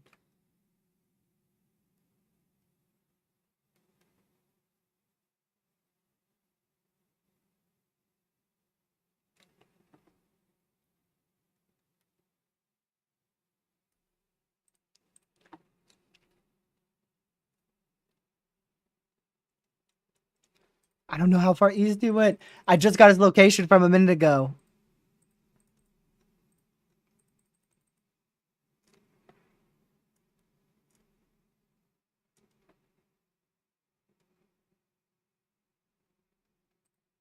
Oh, I'm hearing...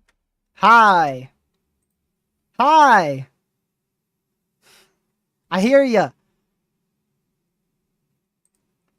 I think you're in the perfect spot. Let's go.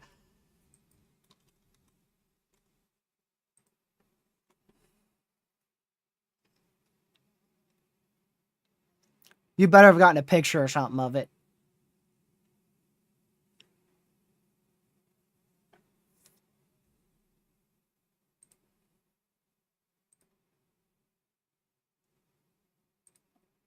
Oh, we're losing him again.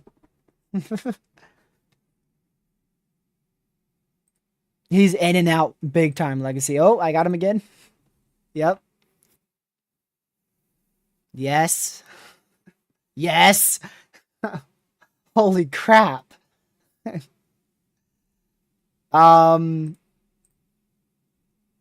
Just stay on that road for the moment.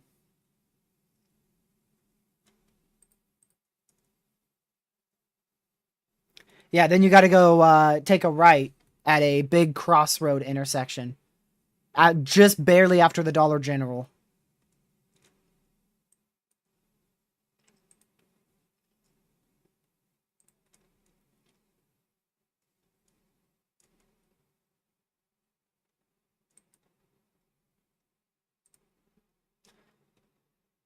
Ah, this dude.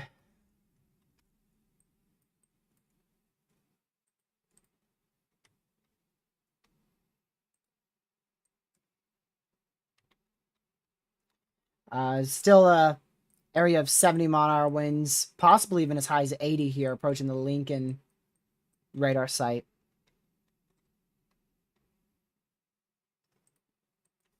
In central Illinois.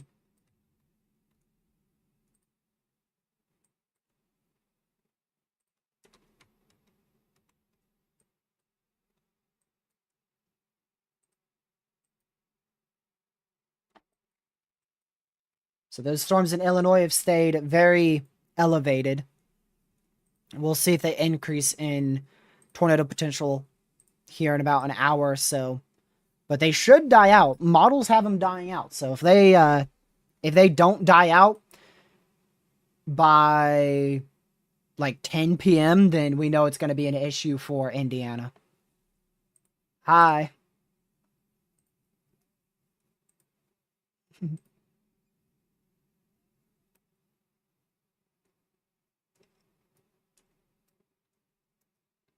Your weatherwise still isn't updating.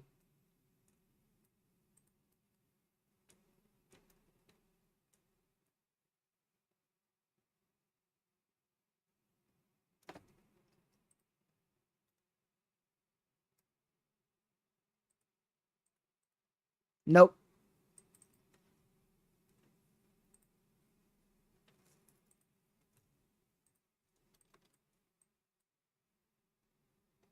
No.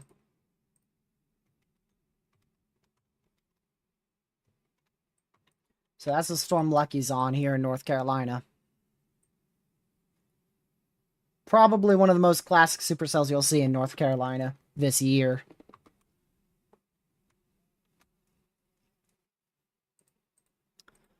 Nope. I'll refresh it on my end again.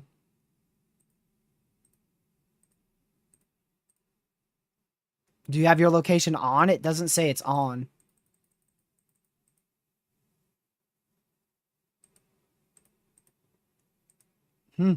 I know, get it.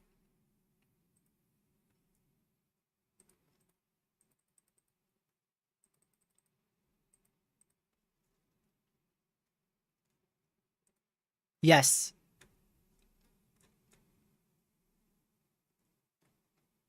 Yeah, you're in the perfect spot to be hit by the hook.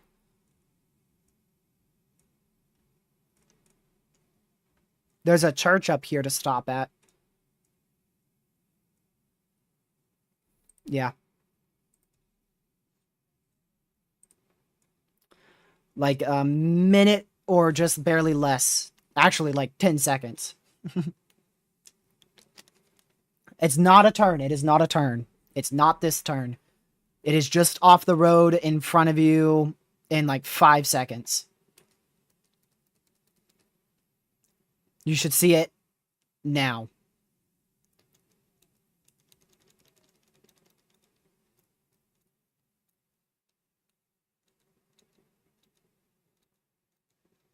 Like you said, you could get your drone up.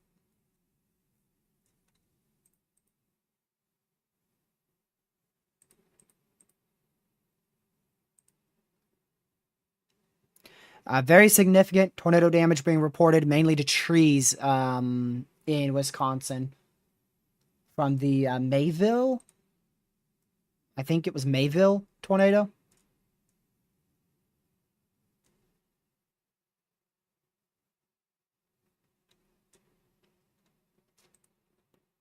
Sure. Lucky, you are in the only tornado warning in the entire United States.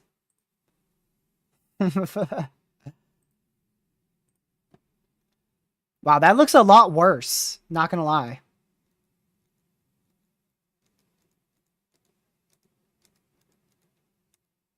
Oh my goodness! Okay, I take that back. Look at the layers of that. That is a pancake supercell. And do a panorama. Do a panorama. Your phone has it. I saw it. Panoramas are on freaking top. Please do a panorama. Legacy, if he gets a panorama, yes. Actually, I can show you some of it right now. This is the pancake layer from his storm. That was literally a minute ago. But he's currently trying to get the drone up. He's trying to get a picture of it for a picture of our storm for us. Trying to figure out the GPS and look at radar all at the same time. So once he gets this panorama view, it is probably going to be the best panorama view that I've seen in North Carolina. I'm ready to see it, Lucky. Please send it. Bro's gotta hype it up. Just send me the freaking photo. I want to see it.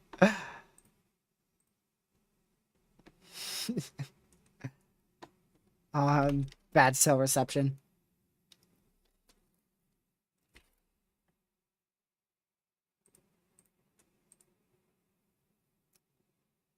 Aw, man!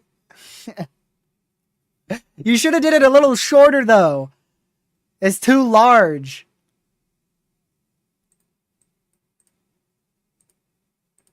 Yeah, you can stop. You can stop. Try it again. Try it again. Start it a little bit more left and stop it significantly sooner.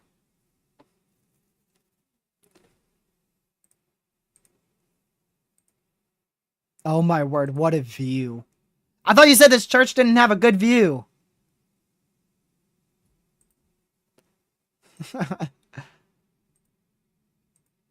I'll show you guys this next photo he sends.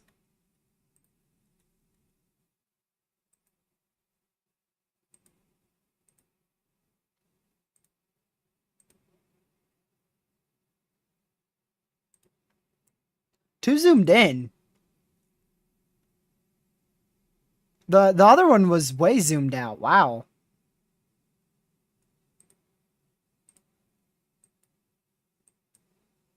I can always just crop it.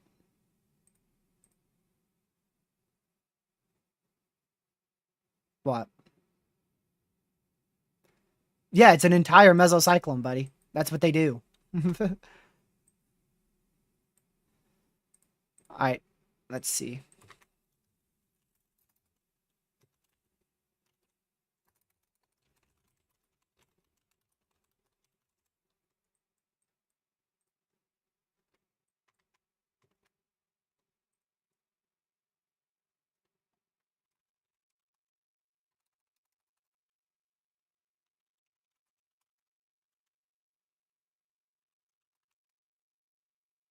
I don't know. Let me see.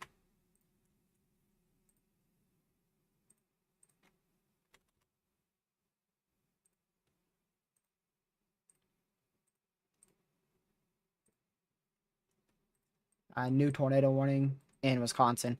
I gotta show you guys the picture Lucky got. Hold on. First, I gotta see and get him out of there. Yeah, there should be... Ooh.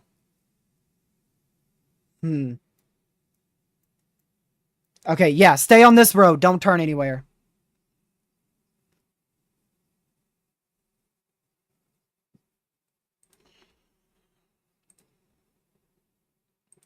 Alright, let me get this photo up for you guys.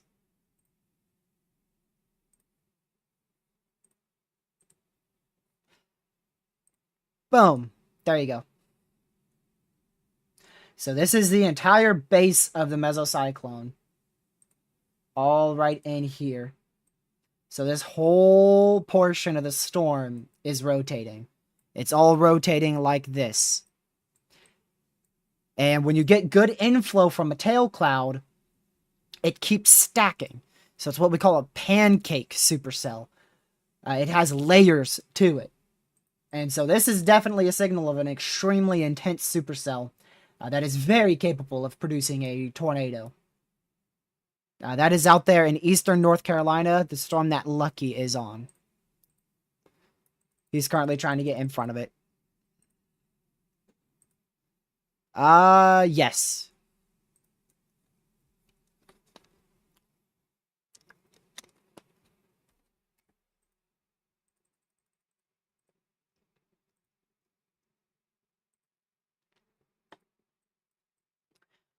Alright, new tornado warning up here. That was the extension for a previous tornado warning. It's in a perfect radar dead zone.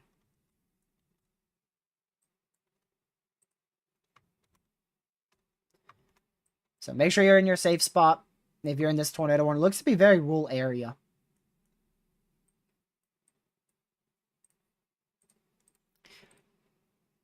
Alright, so this is where Lucky is right now. Looks like his GPS is off again, so he's hitting a very bad cell reception area. But he's going south on this storm. If I ever get to him again, I'm going to tell him to go back up this way, so he could get a good hook echo intercept here. So that photo we took, he was right here looking at the storm, this hook echo.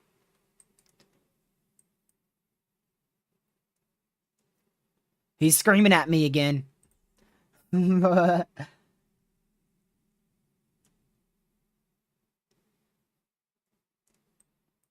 Yeah, Lucky's been on this tornado warned storm ever since it went tornado warned. It's been observed 2 times, and this is like its 4th tornado warning. Yeah, he's been on this storm for its entire lifespan, from the moment it started to form in that big cluster till where it is now. He's literally tracked this thing from Rocky Mount all the way down to where it is now.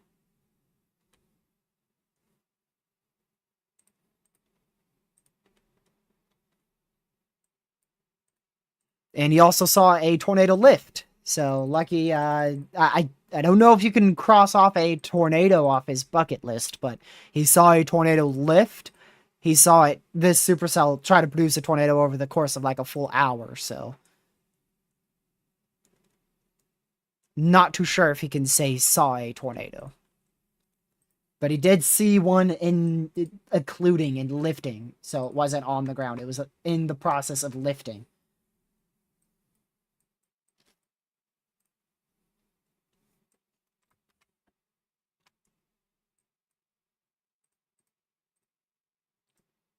Let me see here.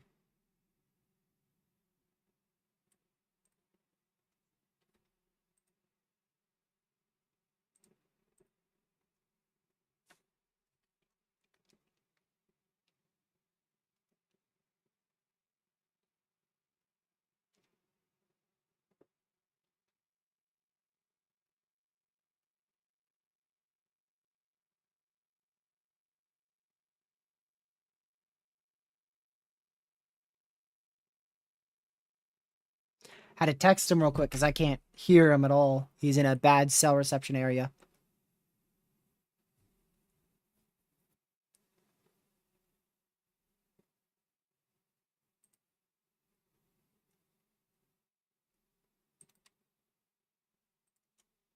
I don't know how much longer he's going to want to stay with this storm.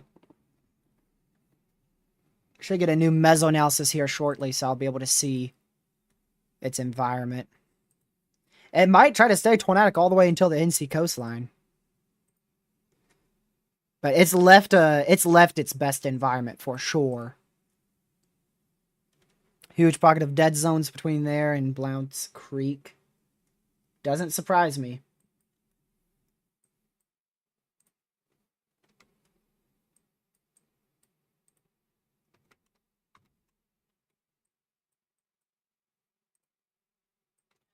So, tornado watch will be issued here soon from the northwest element of Michigan back down into Indianapolis, Indiana, for the potential of a couple tornadoes over the next really few hours into the overnight hours.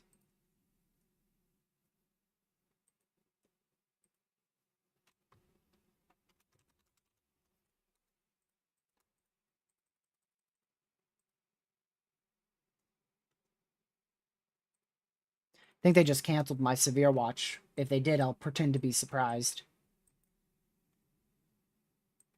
They canceled the northern side. Wouldn't be shocked if... Yep, there you go. There you go.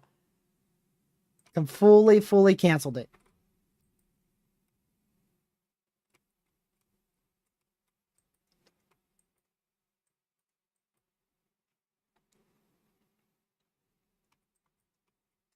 I'm glad I didn't chase today. If I did chase, it would have had to be an far eastern NC chase, like Lucky is doing right now.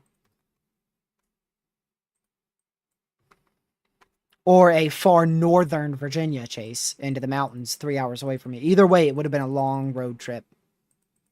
I couldn't have done it, to be honest with you. The only way how I would have done it is if it was a guarantee that I would see what Lucky just saw.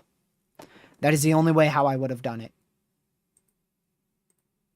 If you told me Lucky was going to see it, I would have went. But from looking at model runs, no, I would have never gone. Models are very consistent that Indiana, aside from the extreme northern counties, won't see much tonight. Pretty much all the models have storms dying off in western Indiana towards 10 p.m. Eastern Illinois, western Indiana. So we'll see if that actually happens. The NAM continues some weak storms into central Indiana, but nothing like what we're seeing in Illinois right now.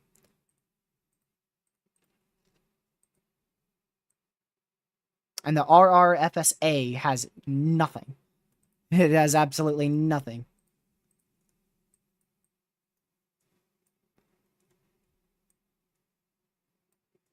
I will be live for the 0Z HRRR. I don't plan on ending here in the short term. I want to help Lucky finish up with this severe storm and tornado warning storm in North Carolina.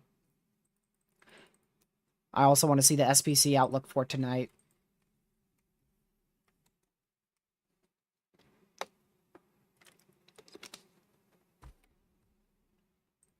So there's your cold front right here. So if you are behind that line, you are in the clear. So a lot of these areas here are in the clear.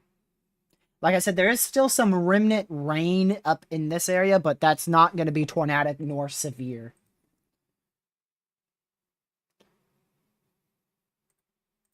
So what do we have left tonight? Well, we have a very large chunk of the risk. This whole area of the risk left to go. This entire region of the risk left to go here. And even a little bit more into northern Minnesota, too. This is already starting to dissipate. It's starting to wear down, but this little supercell in northern Virginia, that could be a long tracked supercell for the next couple hours.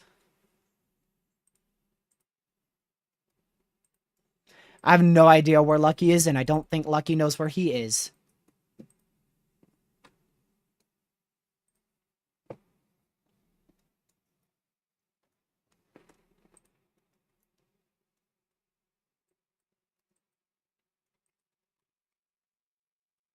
Today has been a full-scale outbreak. My goodness. Big-time hail outbreak. Big-time wind outbreak, too. And then we had at least 10 tornadoes today.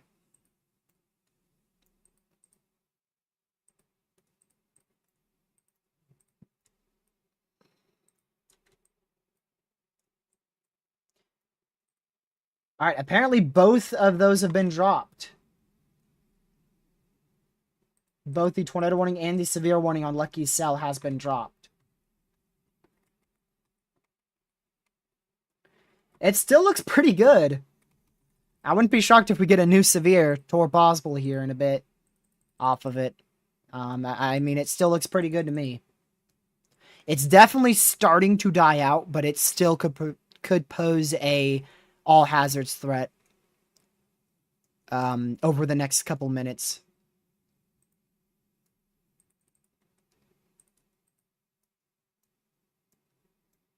Pez, last time I checked, the only way how you got a tornado was driving all the way from Pennsylvania to central Kentucky.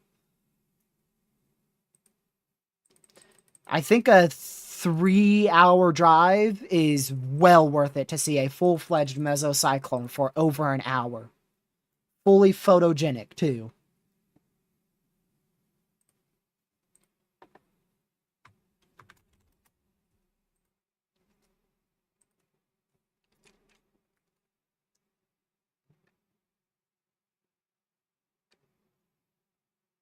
Let's see how long of a drive back he has. That's not even the best thing he saw either, Pez.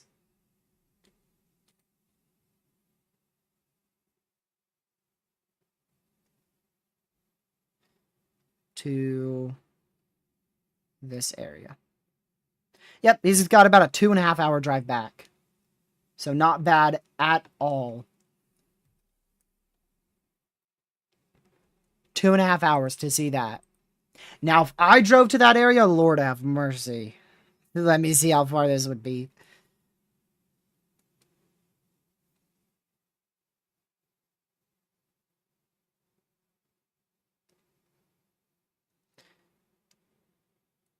Four hours. 4 hours. So for Lucky, that's a 2.5 hour drive. For me, it is 4 hours. There was no way I would have chased this area.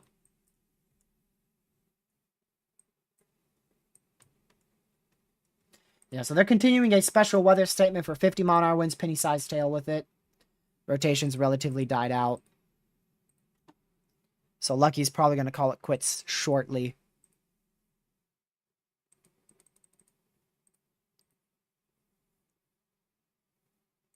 I would do it too, Ben. Like I said, if you told me Lucky was going to watch a tornado rope out, or watch at least the end of a rope out, as well as see that good of a mesocyclone and a wall cloud for about an hour or so, heck yeah, I would do the 4-hour drive. But looking at the forecast this morning, there was no way I was going to drive to Eastern NC.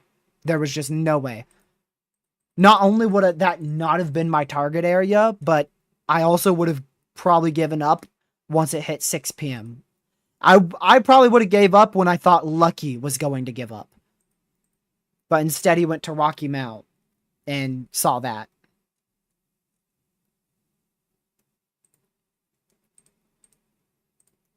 Are you alive?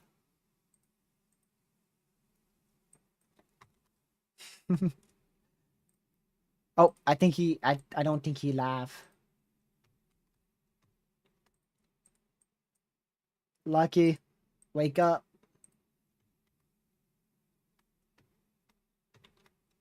Wakey, wakey.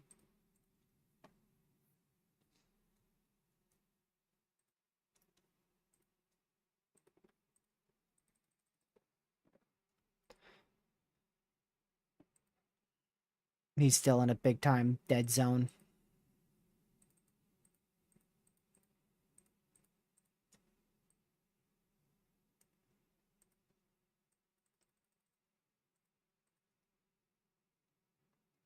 Yeah, tomorrow will likely be a very long day as well. Oh, hi. I hear ya. Well, I have no idea where you are at all. Oh, I don't hear him no more. I heard weather-wise, so that's what I'm gonna go for.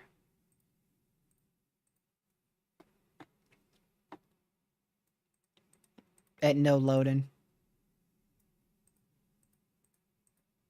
Yep. For now.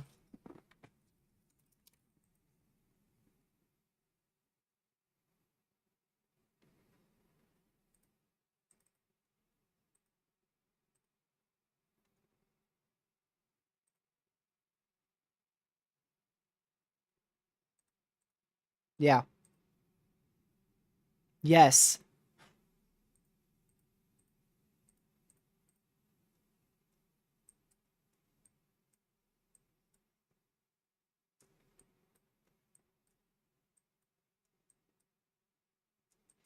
Yeah, I was gonna have you go north on one of those roads to get to the hook.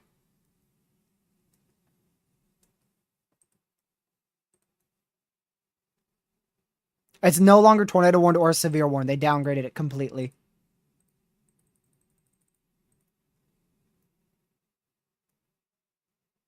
Yes.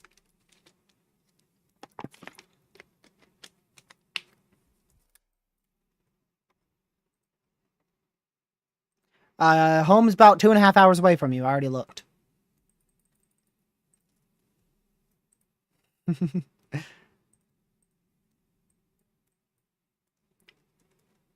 Lord have mercy, I can't hear you, dude.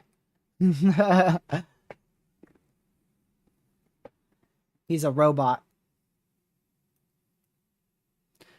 Tornado watch was just issued out here in western Michigan for 80 mile-an-hour winds likely So big time wind back tonight. Also just got our first destructive severe for hail. Honestly thought it was going to be for wind out of this cell. 2.75 inch hail. For Forest, central Wisconsin. Are you alive? I think I hear you. Yes. Barely, dude. You're so in and out. Oh my goodness.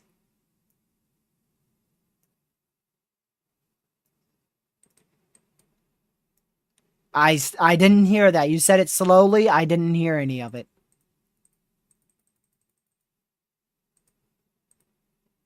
Nope. Didn't hear it.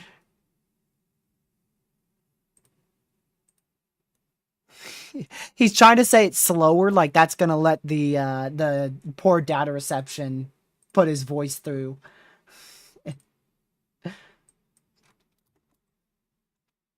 I heard can, and that's it.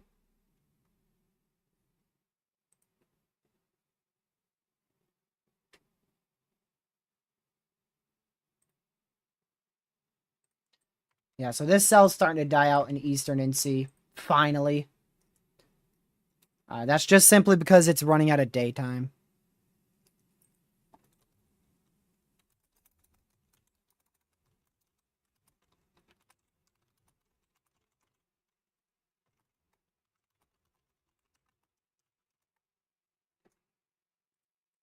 Have to text Lucky on Discord because it doesn't work. I can't hear him at all.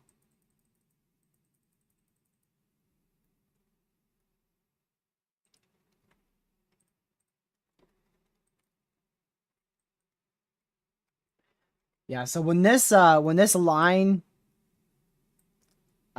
starts to move past Lake Erie here, moves onshore, it's going to be brutal. So Grand Rapids, Holland, Muscon, I guess, Hart, Free Soil, all these areas that are in the western enhanced risk, you guys need to be ready for 80 to 90 mile per hour winds here in about 30 minutes or so. Around 8 p.m. Central Time. Maybe a little after that.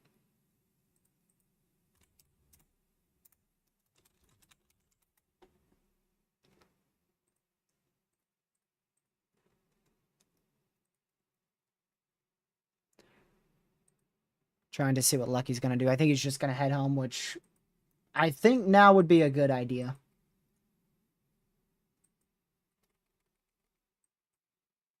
So he got on this. Lucky got on this when it was north of Greenville. He was on it right here.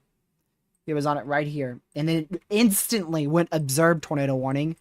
Continued it as radar indicated. Went tornado warningless. He still stayed on it. Then went radar indicated again. And now it's finally fully dying out.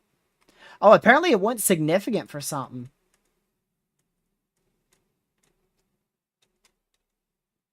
See, it went, yeah, 1.75 inch hail. So there was near 2 inch hail in there. I was right.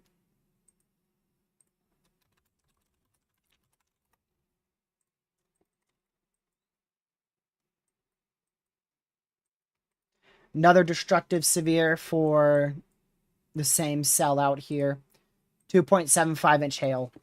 So these things are dropping some big hail here in central Illinois currently.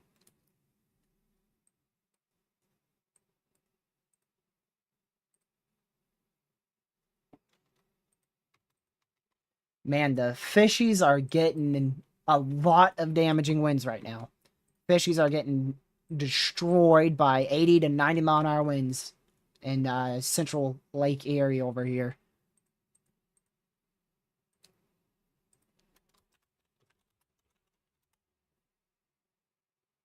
Did I say Lake Erie? Lake Michigan. I think I've been saying Erie the whole time.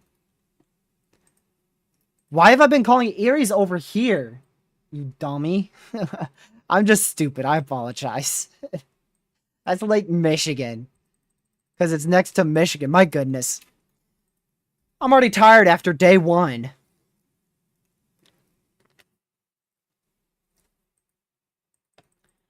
After day one, I'm already tired. We got 5 more days left to go.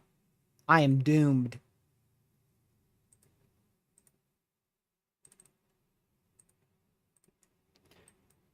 And tomorrow may be an even longer day than today.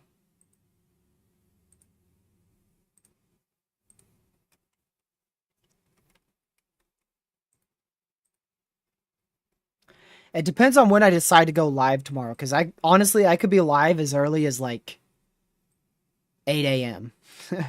But to be honest with you, I think I'm probably just going to sleep through the first few storms. So I won't be live until probably the main event begins, closer to maybe 2 p.m. I'll probably be one of the later people on in terms of coverage.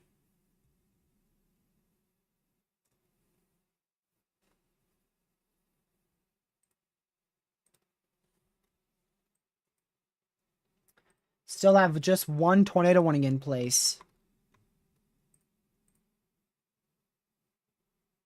One tornado warning in place here in Wisconsin, and that's it. Since we lost the one back out in North Carolina, that's the only one left.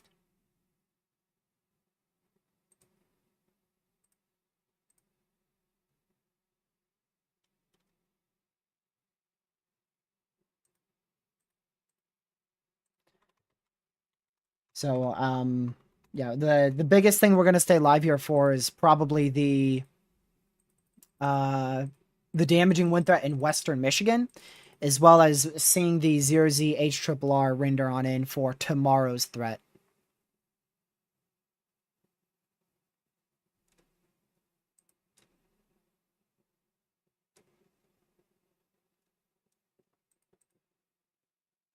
I don't know about overperformed, Ben. We had 2 to 3 strong tornadoes. That's what a 10 sig tor really is. None of them were long tracked. They were relatively quite brief. None of them were long tracked at all. We had so far 2.75-inch hail. We haven't had a reported wind gust over 70 miles per hour just yet. So I think everything's performed as expected. For a 10 sig tor, 30 sig hail, and 30 sig wind, all 3 hazards were significant. We'll see how Michigan plays out. The only area that I think could underperform quite a lot is probably Indiana into Western Ohio. We'll have to watch these storms very, very closely over the next hour and a half to see if they weaken at all as they move towards central Indiana. But the main severe threat for the rest of the night is going to stick up in this area right here. And then the question mark is back towards these cells. How long are they going to last?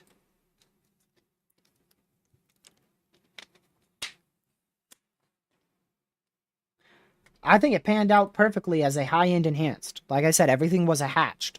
We had a 10 sig tor, 30 sig wind, and 30 sig hail.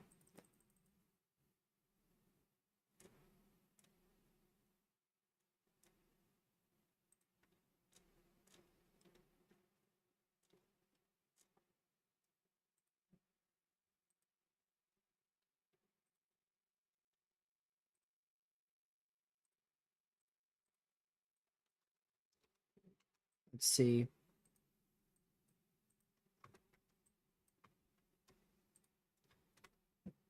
We're going to have to start watching for these storms to be rotating here as well. I definitely wouldn't rule out a tornado or a few tornadoes, I should say. A few tornadoes, maybe a strong tornado or two outside of these severe warnings as well. So maybe even a little bit further south. We'll watch this whole area here. Because temperatures have really started to decrease as the sun is fully set.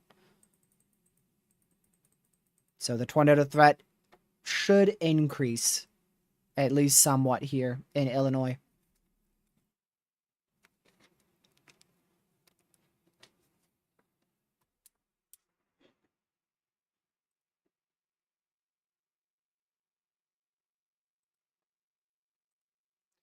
Proxy, I would watch out tomorrow towards It's hard to say exactly when, but I would keep an eye out from like 8, 9 a.m. for the first round, from 8, 9 a.m. all the way until like 3 p.m. for the first round. And then the second round should move through likely in the early overnight hours. And then we should get one more round in the middle of the night towards like 5 a.m. There should be 2, 3 rounds for severe weather for us tomorrow.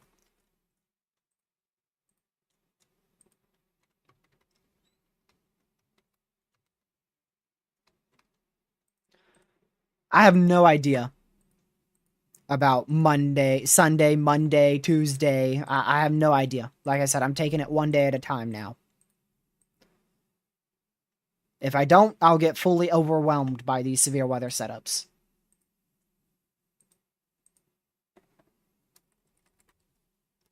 So we're just going to take it one day at a time. We'll still mention those risks, but I'm not going to do a big deep dive into it. Our last big deep dive was yesterday.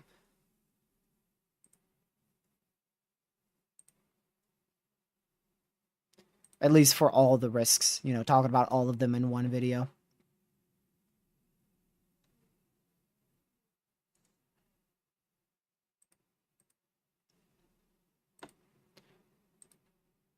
But I'll definitely go over it at the start of tomorrow's live stream. Typically, I do. I go over all the risks highlighted by the SPC at the start of the live streams. Or when it gets very inactive.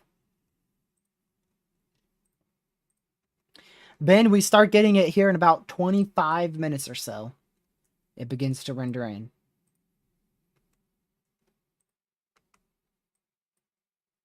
Like I said, if you are out here anywhere from South Haven through Grand Rapids, all the way back up to like Blair Township, Frankfurt, you guys all need to be ready for 70 to 90 mile per hour winds over the next 2 hours here. It's going to start on the west side here in probably a little over 30 minutes and then make its way east with time.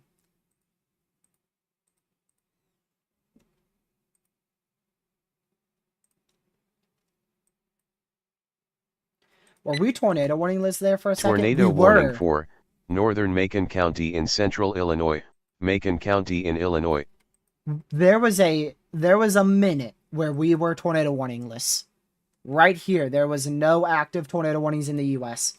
And then that just changed.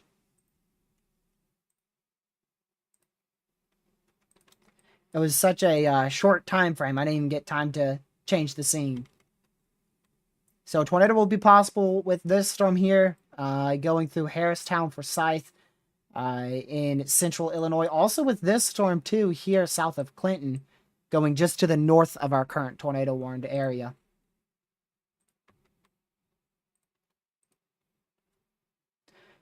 I'm going to keep the Chicago radar site because there's still activity around that. These storms, I think, have weakened enough, so I'm going to move this to the Grand Rapids radar site. And then the Milwaukee radar site will move to the Lincoln radar site. Have to move all of our radars now because storms have really moved. They have been moving. So yeah, there's the 2 areas to watch. One up here, and then our tornado warned one down in here. So we'll keep an eye on both of those storms, both in central Illinois right now. So Illinois has quickly turned into the main area of attention here for severe weather, as storms are currently over Lake Michigan there. So quickly shifted to Illinois, but then we'll shift back to, this time it will actually be Western Michigan for that main line. What are the wind probs on that? 70-40, yeah. That's very high end. That's quite high end for a tornado watch for wind probabilities there. So 80 mile an hour winds are likely. So 85 to 90 mile per hour winds are possible.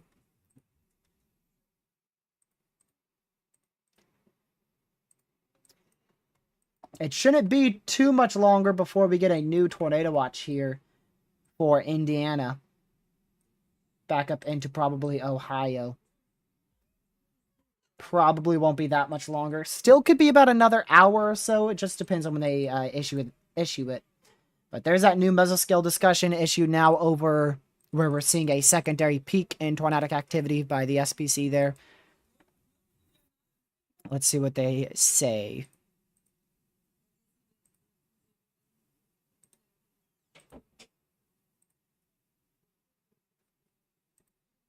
I'm going to wait for it.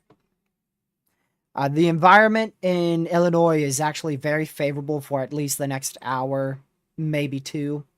And then after that, we're hoping storms will die out as they go into eastern Illinois and western Indiana. And the storms in western Michigan, approaching western Michigan, are also in a very favorable environment.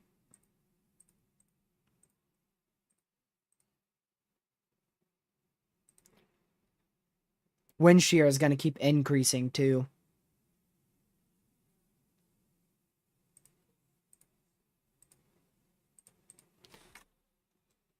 Waiting for that MCD.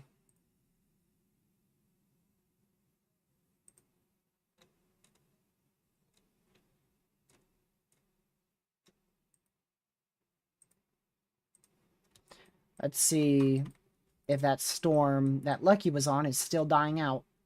Oh, yeah. Yep. Definitely a good call to leave that. So he left when the storm looked like this right here. That's when he intercepted it one last time and then left. And now it's died out, so. Good call there. And actually, our storm in Virginia has died out very quickly, too. So there might not be much of a overnight threat for severe weather. Still could get the isolated severe storm in Virginia and North Carolina, but not as good as what it, or not as high end as what it could have been.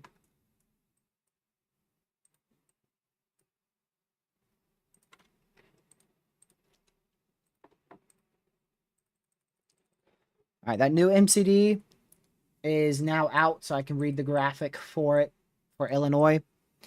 Severe hail and wind risk is continuing, and an increasing tornado potential with sustained supercells. Potential for 3-inch hail up to 80-mile-an-hour winds, as well as a few tornadoes, one or two of which could be strong, are all possible.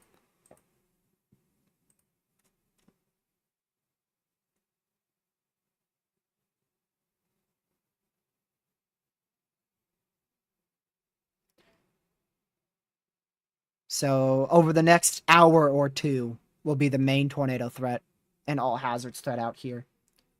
Till likely about 10:30 p.m. Eastern time. Then we'll see where we are at that point. I'm literally live right now. What do you mean?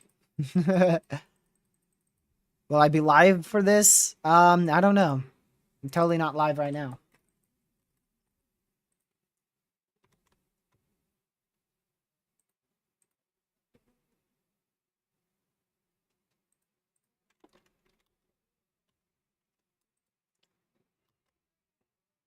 Man.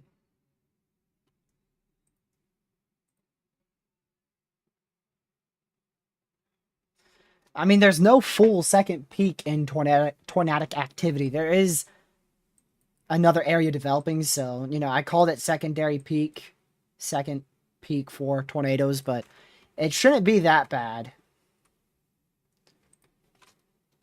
We could get a tornado or two, possibly a strong one, but it's not going to be like what we had earlier.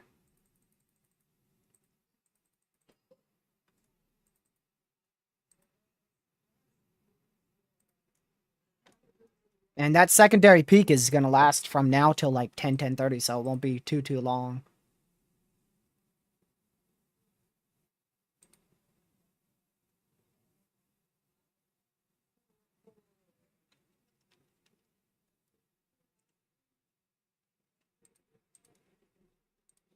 But I'll definitely be live for 0ZH Triple R for tomorrow, which that will be another hour overall. Yep, it's moving northeast. It's moving northeast like this. Sure is.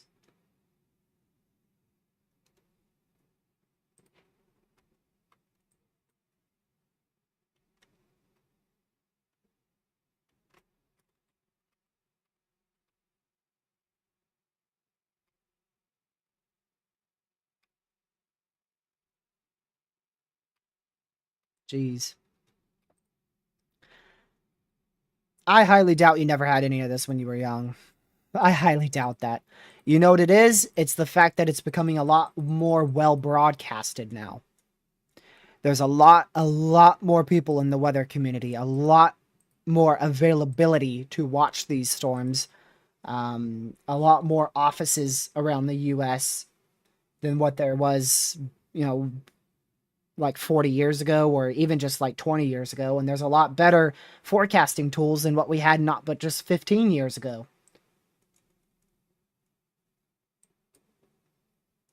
It's the fact that it's becoming more well broadcasted. And we have a lot more higher definition radar sites. We still need more radar sites, but these are the ones we're going to be stuck with for quite a while with just how things are going with NOAA.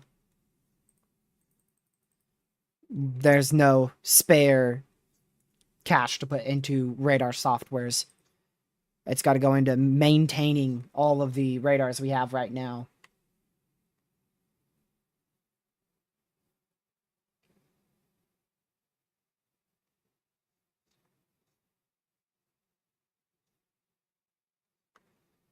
No, I'm not a meteorologist. I don't plan to go into meteorology in college, at least at this moment. I don't have the physical strength nor mental capacity to do that.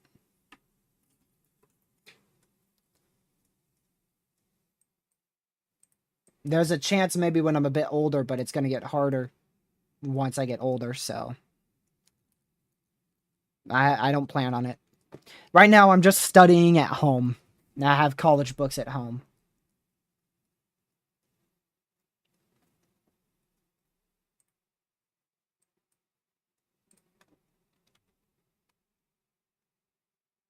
Yeah, these storms are going more outflow dominant almost instantly.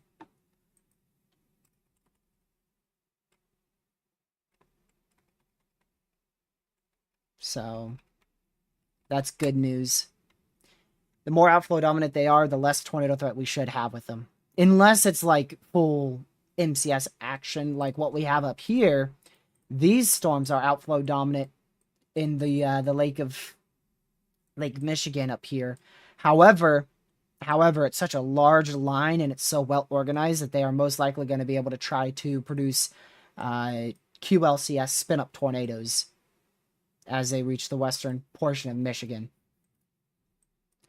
Outflow dominant is exactly what it sounds like. It's when winds, most of the time westerly, push against the storm so quickly that it bows it out and it prevents any inflow from helping to rotate the thunderstorm.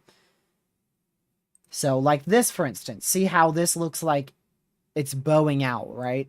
That's outflow dominant. We have such strong westerlies that it's pushing this out and it's preventing any inflow from coming around and then wrapping around and causing a tornado. But sometimes that can also help with tornado genesis for instances like this for the fishies out here in central portions of Lake Michigan. You can see how it's outflow dominant, right? You have this big bowing, but then you have little areas of circulation that are probably embedded inside of that bowing segment because it's so intense.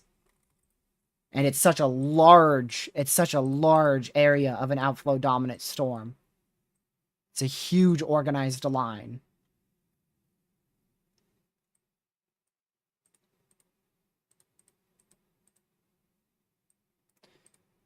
New severe out here south of Chicago for 2-inch hail, 70-mile-an-hour winds.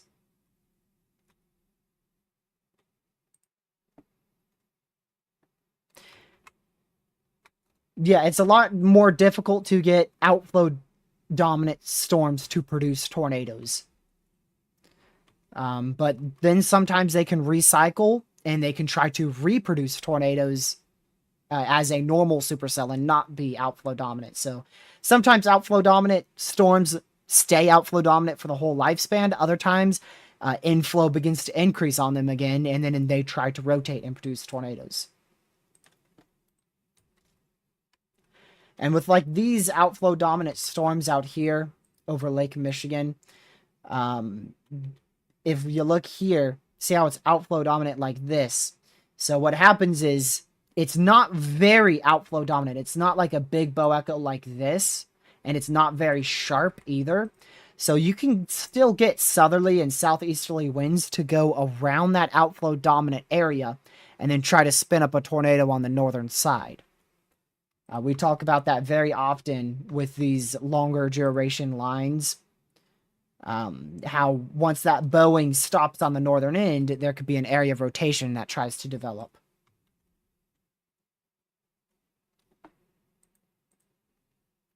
That's the thing with weather. It's not just like one and done scenario thing. An outflow dominant storm can stay outflow dominant for the whole time, or it could not be outflow dominant for that long and then end up trying to produce a tornado. Same for storm mergers. Sometimes when storms interact, it increases the tornado threat, and sometimes it fully destroys the whole storm.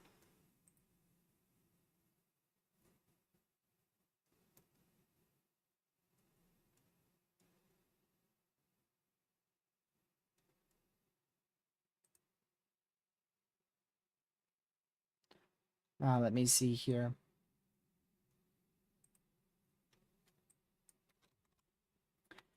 Yeah, so none of these are much of a tornado concern. We still have that tornado warning just in case. But the area of small rotation that originally prompted that warning is weakened significantly. So you can see here, right? It was rotating when they first issued that warning. You had good southwesterlies, southern southwesterlies, and good westerlies here as well. So that created an area of rotation. But those westerly winds got a lot stronger. So what happened was that started to bow out the storm, and it pushed away those southerly winds, and it pushed them back down to the south, and it overall weakened them. And you can see they just dissipated as it pushed out more and more and more. And now it is a big bow echo here. Wait for that to load whenever Radar Omega wants to work. So you can see that right in here. It's bowing. That's a sign of an outflow dominant storm. Now, sometimes we can get bookend vortexes, where when it's outflow dominant like this, the southerly winds ride up around it and then try to rotate like this and then form a bookend vortex with like a backwards hook echo up into the base of the supercell. We're not seeing that right now. We aren't seeing any signs of a bookend vortex here. So the tornado threat with this storm is currently very low.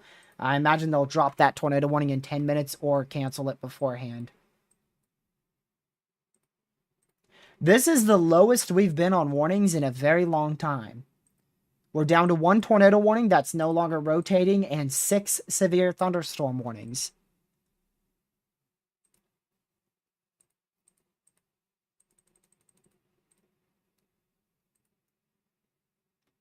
Not necessarily. A derecho is a line of damaging winds that lasts for a very long time and is significant. So I think it has to last for 400 miles, and it has to be 60 miles in length. And it has to do multiple observed 75 plus mile an hour wind reports and stay severe 60 mile an hour, 58 mile an hour winds actually. 58 mile an hour winds or greater through that entire 400 mile stretch. And derechos can do all types of different things. The near derecho, very close to the derecho, almost hit derecho qualification that we saw in Pennsylvania. I think it was late last month. It produced quite a few tornadoes, but it wasn't a big time derecho tornado producer. It was mainly really big on damaging winds. We saw widespread 90 mile an hour wind gust. But according to them, we didn't have enough observed 75 mile an hour wind gust or greater to actually classify it as a derecho. Honestly, the new classification is just stupid, to be straightforward with you. they made it seem like it was only 1 to 2 reports off of 75 plus mile an hour winds from being classified as a derecho. So I considered it a derecho, but then I changed the title to as close as you can get to a derecho without it actually being one.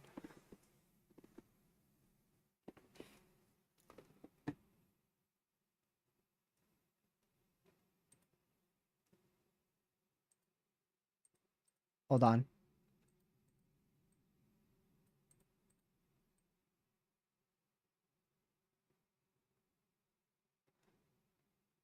I gotta show Lucky this.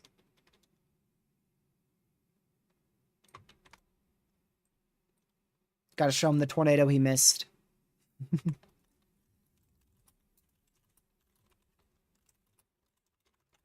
Barely missed. He caught the process of that roping out.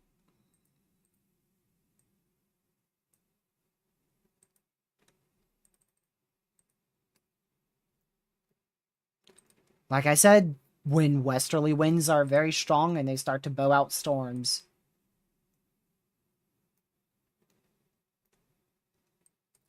it can be a number of things. Just storms simply congealing up into a line. It can be from cell interactions, or it could be from the storm, like I said, just simply having strong westerlies. There's a lot to it. There's a lot to it. And also a lot that we simply just don't know. But for QLCS spin-up tornadoes, I can tell you one huge factor in like derechos producing tornadoes is a very high amount of lower level wind shear. Lower level wind shear is a huge factor when it comes to spin up tornadoes along a line. And out here in Illinois, we don't have a lot of that. We have about 100. We typically look for greater than 150 for a good amount of lower level wind shear. Those storms over Lake Michigan, they have about 400 with them. So that's another reason why those storms over Lake Michigan are rotating a lot more than the cells in Illinois, is the ingredients.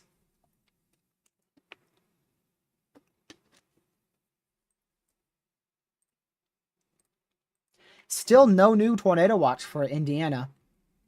We'll see if they even issue it.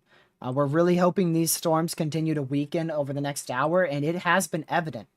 The southern end of this line, nothing is severe down here. Nothing severe in the middle. We've just got a severe storm in this area, and then a little cluster in this area that's severe.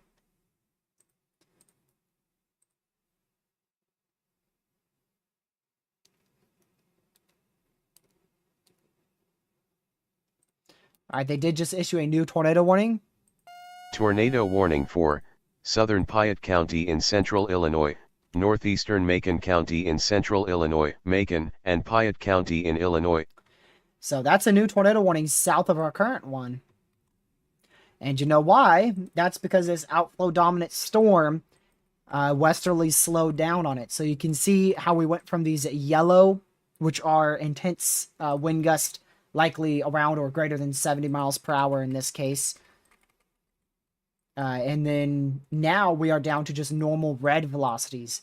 And you can also see it slowed down too. Why? I can tell you why. It had a cell merge. On the southwest side, you can see it right in here. It's cell merged with the outflow dominant storm, and now it's not bowing out so much. So you can see the bowing has turned from this. We go to previous scans. See that? Very big bow. To now, not so much of a bow up here, and then it does go back into a bow echo towards the southern side. So now there's a chance for some better winds to wrap around this storm and attempt to rotate. You can see right now it is very, very weak rotation. Very weak rotation there. Going towards, actually just east of Oakley, Illinois. Very weak rotation there.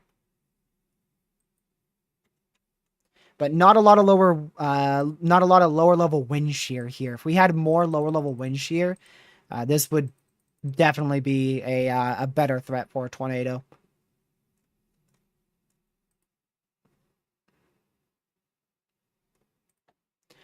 I mean, V, just make sure you have multiple ways to receive watches and warnings just in case the storms don't weaken. But that cold front, it ain't going past you for a long time. I mean, it doesn't pass you till midnight Eastern time, so you're still looking at a good 3 hours before, you're fully in the clear.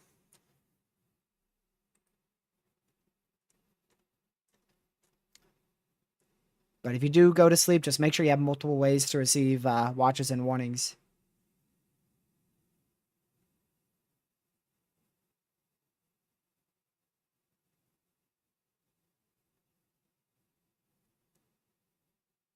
Let's see here.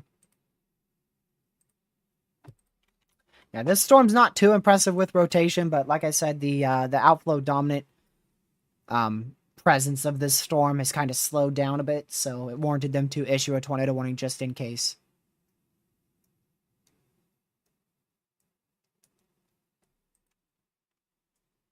Let's see. Let's go back up to Chicago's radar site. Whoa.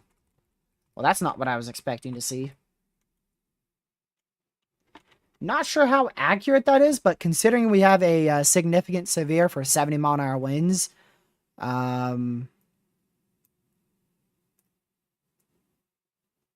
it may be at least a bit accurate. Let me check the terminal radar up here. Nah, too far. I don't know how accurate that is, but it does have pockets of 70 to 80 mile per hour winds there. And it's had them for a while, so yeah, we could have up to 80 mile an hour winds here. Well to the northeast of Wilmington in northeastern Illinois. See, that's about 73 to 76 miles per hour there. So 70 to potentially as high as 80 mile an hour winds with this cell. Currently warned for 70.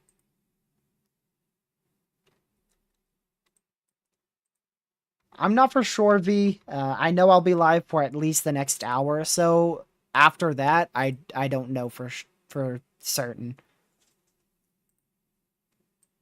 Now, we're already pretty far down there on warnings. We only have one tornadic storm. I do want to see how significant these storms are when they approach western Michigan. And then, like I said, I also want to stay live for the 0Z, which is rendering in now, so we'll see. I don't think I'll be live all the way till midnight. I highly doubt that.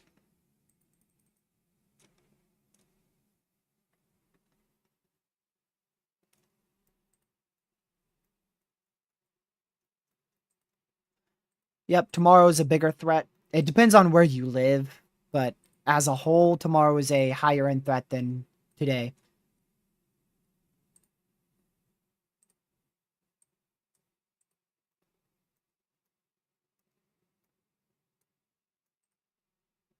Tornado threat may be a little bit higher tomorrow than today as well. But the biggest difference is tomorrow should produce widespread 80 mile an hour winds with up to 90 also being possible. Depending on how intense our bow echoes get, I wouldn't be shocked if we get 100 mile an hour winds tomorrow. I would not be surprised if we end up with 100 mile an hour winds tomorrow.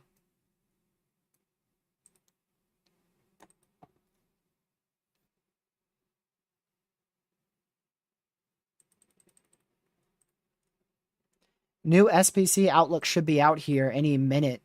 It should be out now, but they're a little late. Yep. Scheduled for 9 p.m. Eastern, and if I look at my clock, it's 9 p.m. Eastern.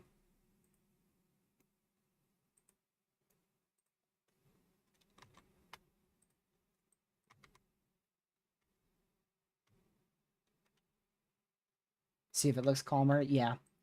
I mean, right now it doesn't look that bad, V. It doesn't look bad at all. We only have really one storm, and it's directed right towards you. It really is. And there you are, and then there's your storm. So that's going to be the one you need to keep an eye on.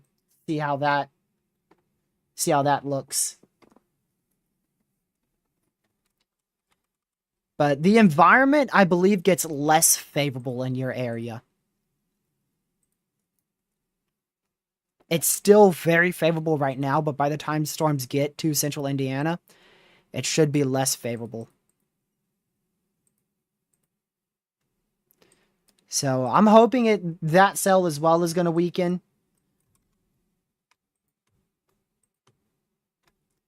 I mean, all the storms around it have. The ones to the south, the ones to the north have. Oh, what's that?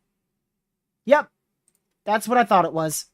So that pocket of 80-mile-per-hour winds is indeed 80-mile-per-hour winds. They have just put a PDS severe thunderstorm warning for 80-mile-an-hour winds heading directly for the southwest side of Chicago. It will not go into the metro of Chicago, but it's going to go into the outskirts of Chicago there.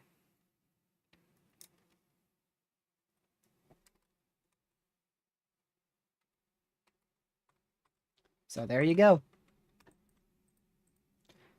And that's going to go into the northern side of Indiana. Like I said, really we're looking at the northern side of Indiana for the biggest threat of severe weather out of anywhere in the state of Indiana. Really going to be the northern side.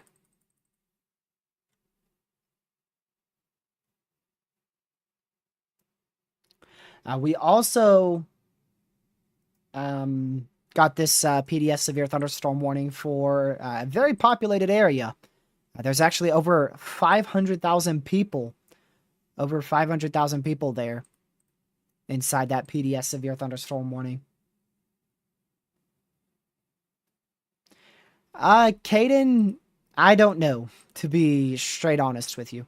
Like I said, I haven't looked at anything outside of today and tomorrow. The reason why I've started to look at tomorrow now is because, well, I need to know when I'm going to go live tomorrow and to give you an idea. So I have no idea for like the Dallas area. I would say probably Sunday. Sunday, I think, is the closest threat to you. Sunday or Monday, one or the other. But I don't know, to be honest with you.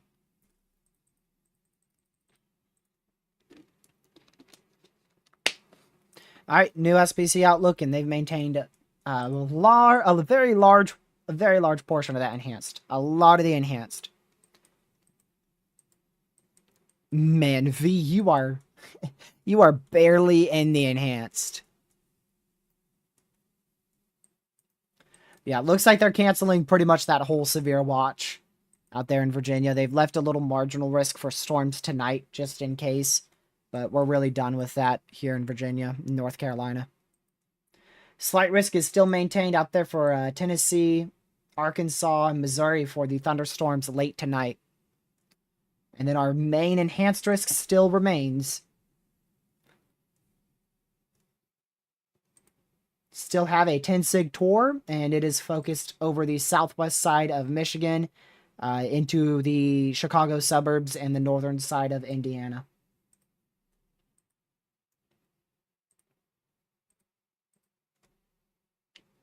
So that's where our main significant tornado threat will be possible.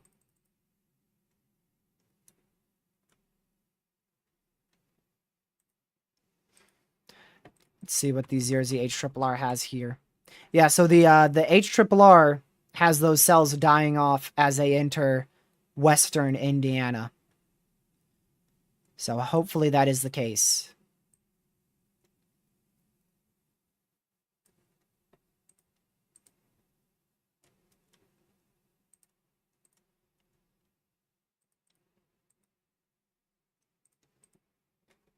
Wow, we are very low on warnings. We are down to 4 severes and 1 tornado warning. That is about to change as those cells in Michigan, or they're over Lake Michigan, move into Michigan. So this is probably the lowest severe warnings we're going to get for a while.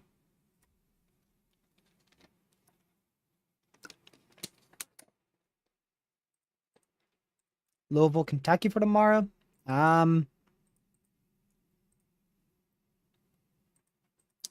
Not good, to be honest with you. Not in a good spot. Multiple tornadoes are likely, with the potential of a few strong tornadoes, including the chance for an intense tornado or two. Very large hail up to 3-inch in diameter, potentially as high as softball-sized hail, 4-inch in diameter. And damaging winds as high as 90 to 100 miles per hour, all possible for the moderate risk area. And you are inside the moderate risk, so you're under the gun for the greatest severe threat tomorrow. You are currently in the SPC's highest probabilities.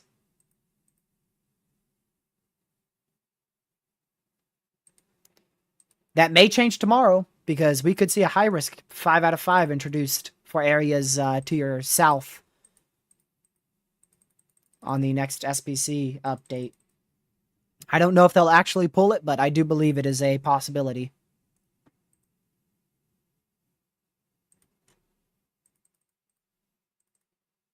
I'll show you our model runs for it tomorrow.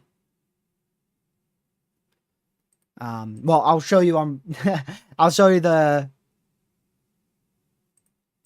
runs for tomorrow in just a bit. We're getting new model runs right now.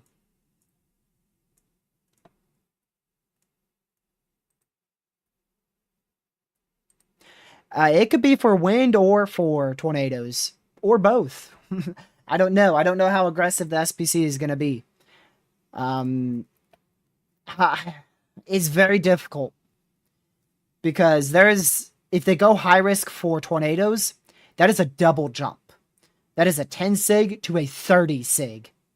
And they don't do that lightly. The only time they've ever done that was April 2nd this year. That's the only time I've ever seen them do such a big jump to a high risk. They went from 10 sig to 30 sig in literally like one update, I believe, in some area. 2 updates. It was in 2 updates. It's not common.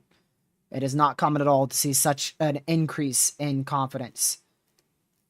We didn't have it at all last year. We didn't have it in 2023. And I don't think we had it in 2021. Maybe in 2021. In 2022, it wasn't. In 2021, we had that 45 sig tour. I don't know how many updates it took for that to happen. So tomorrow could be one of the biggest jumps for tornado probabilities, going from a 10 sig tour to a 30 sig tour. Or we're going to have one of the first 60 sig winds. And if that happens, we're looking at like 120 mile an hour winds. So either way, it's bad. Either way, it's bad. We'll see if they pull it. No, Ben, it did not. It's slightly verified on the extreme southeast quadrant, but just barely. The entire risk as a whole didn't verify.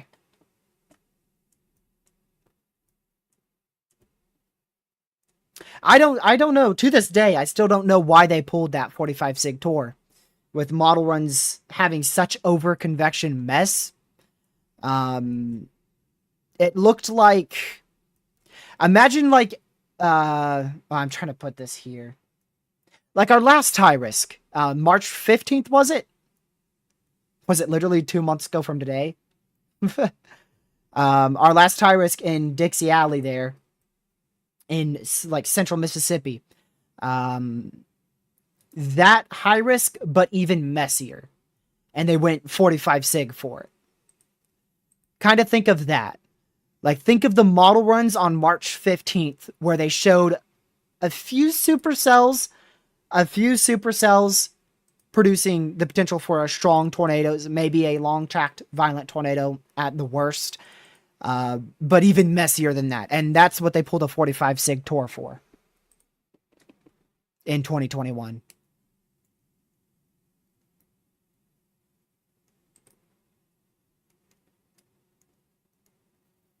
Yeah, no, I know our last high risk was April 2nd, but I was referring to like central Mississippi. What are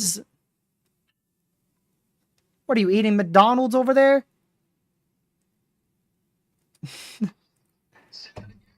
Are you eating McDonald's over there?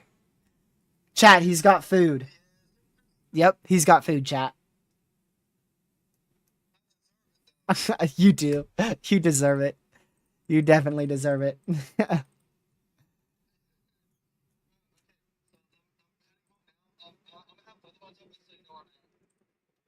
Oh, so I get to see you go home. Sweet.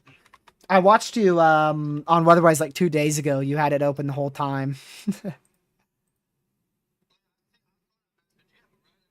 Yeah. Dude, you said that like 2 hours left. Have you even started?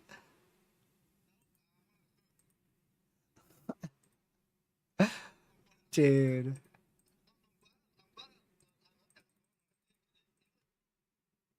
Yeah, it died out. Hey, can you stream tomorrow?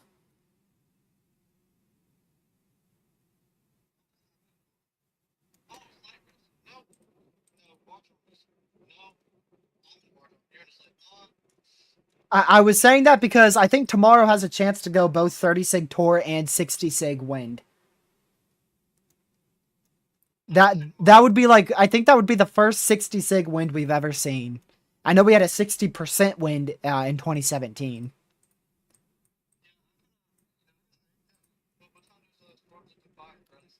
All day. There's a morning round that might get to us in the early afternoon, but Storm's Fire as early as like 5 a.m. tonight. But the main round, I think, will really get going towards probably 3 p.m.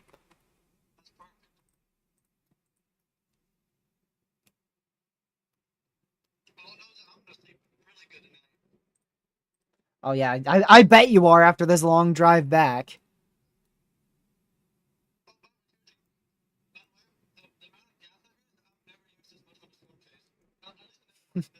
Well, it was worth it.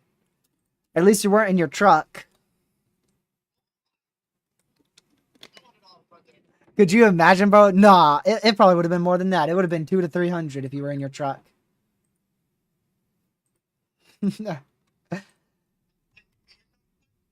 Okay, good.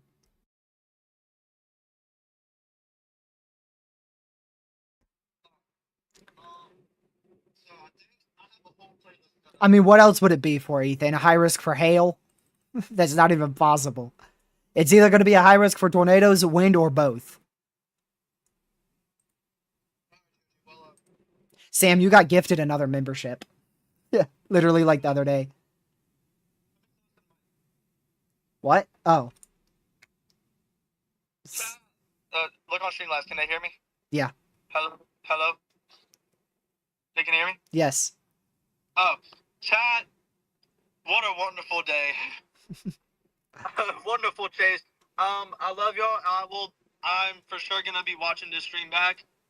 But yeah, if TRG's still live whenever I get back, I'll see y'all then. But if not, then 2 hours? You'll be back at like almost midnight. There's a small chance, but there is a chance. All right. Well, if not, I love you guys, and I hope you guys have a great night. Happy early Friday. About 2.5 hours. Shoot, it's Friday. Oh man, this week is flying. Yeah. Oh, and TRG, on Sunday, I'm gonna go right back to Winston-Salem. Dude. Dude, my car needs a break. Man, it's gonna explode on you one of these days.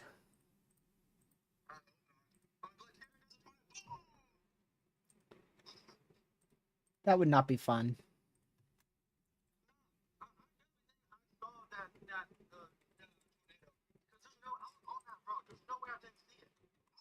No, you did. When you first looked to your left as you were on that road, like the first time you got a visual on it, and you thought it was a funnel, that was it occluding. That was it. I don't know if I don't think I got that on stream. I think I was too slow. But I'm pretty sure that was a lifting tornado.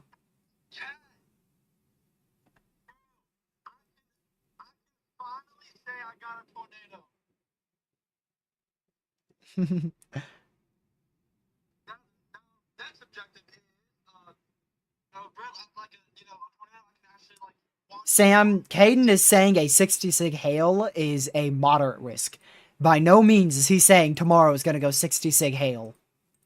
He is pointing out that it is impossible for a high risk to be just driven by hail. Can you imagine a 60 sig hail? What would be the wording on that? Historic 7-inch hail possible. What would be the wording on a 60 sig hail?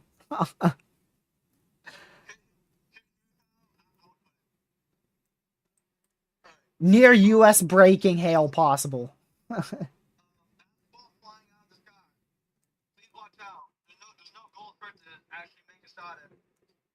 Like, that would be insane. El Reno had a 60 sig hail? I remember that. I'm pretty sure I remember that. I wonder what the wording was on that day. Was it any intense wording? Alright, get your tail home, will ya? Love you too. Great chase. See you later, brother. I said it first.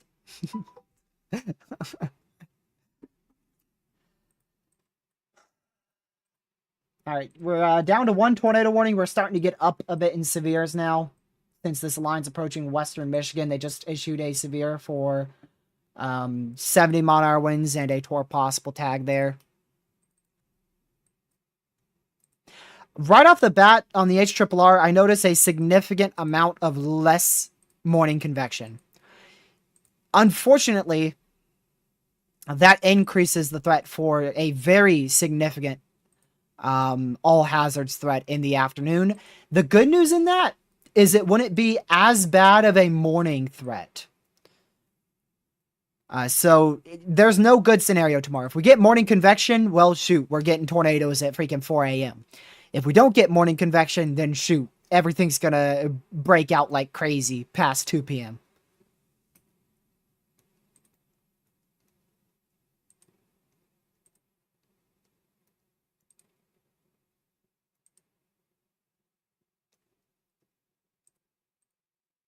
So, we'll see.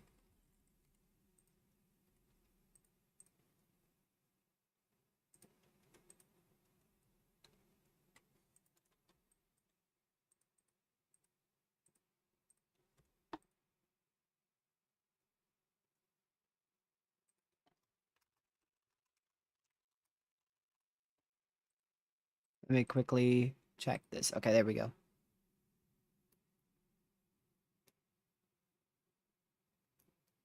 I mean, Ethan, what else would it go high risk for? Like, if it doesn't go high for tour or wind, what's it going to go high for? I think it's more likely for tornadoes, but I wouldn't rule out a 60 sig wind. I really wouldn't. I think that's the first time I've probably ever said that. I don't know if I've ever said a 60 sig wind is possible before. I know I haven't. I've never said something like that before.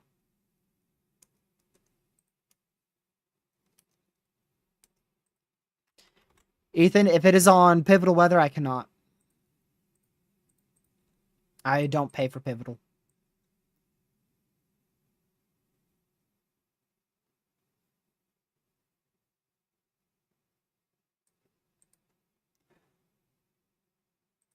But I do see it. I'm looking at it right now, and it shows it's definitely a high-risk worthy event.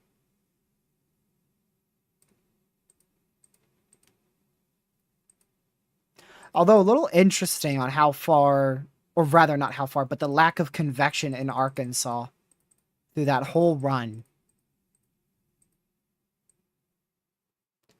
It's like morning convection moves through Arkansas on that run, and then just not much happens.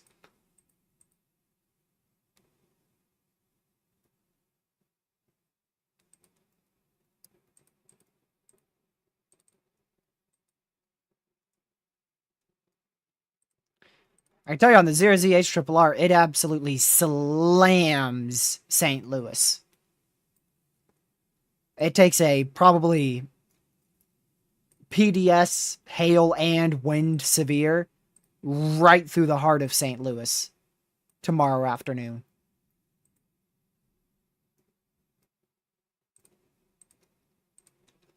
Don't know about the tornado threat with that. It would definitely be present, but man, is that a big-time hailer and wind bag. Yep, and here's where it starts. Here's where it starts, where you probably want to sign out of Twitter. Discrete supercells beginning in southeast Missouri there. You still have your prefrontal convection in Kentucky, and then that's where your St. Louis hailer and windbag is. And this is all at 21Z. It's going to get even worse in 3 frames towards 0Z.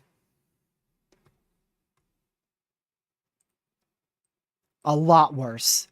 Like 10 times worse. Alright, for the first time in a long, long time, we have gone more than 1 minute without a tornado warning. We are now up to 5 severes. However, one of those expires in 8 minutes, so we'll be right back down to 4 severes.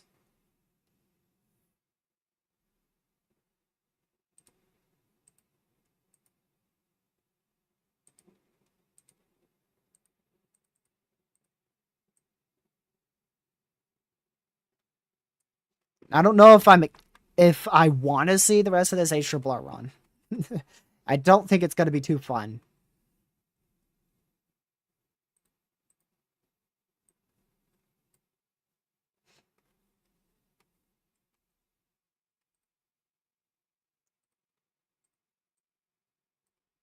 The most interesting thing will be its convecutive evolution. Oh, thank you, Sam. We are under a PDS severe. I forgot that's still in place for 7 more minutes, even though I just looked at it.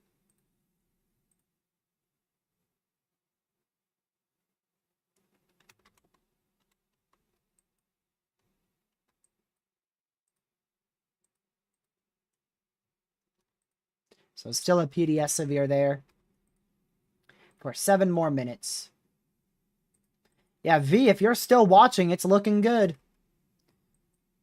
All storms are below severe and tornadic limits going in towards eastern Illinois, so most likely they will continue to die out. It's looking good for you.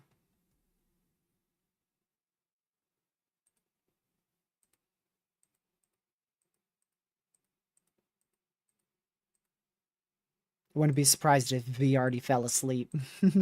Skip this, I ain't staying up that late. Oh, no! She's still here. I'm so tired, yeah. Yep, I figured.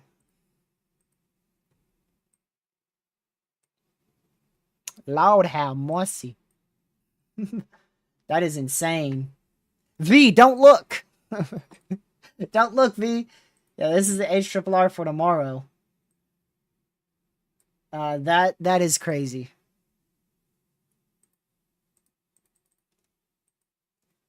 Gracious day. Lord have mercy, that environment is absurd. And the fact that you don't even have a lot, the fact that you don't even have a lot of lower level wind shear, and it still looks that crazy.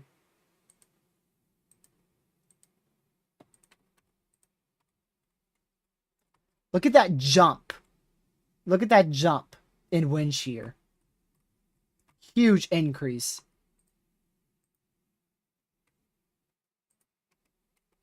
So yeah, for tonight, the rest of tonight, we're going to keep seeing this very damaging wind threat move through western Michigan, as well as, it doesn't show it on the HRRR, but probably still the isolated severe storm going into northern Indiana.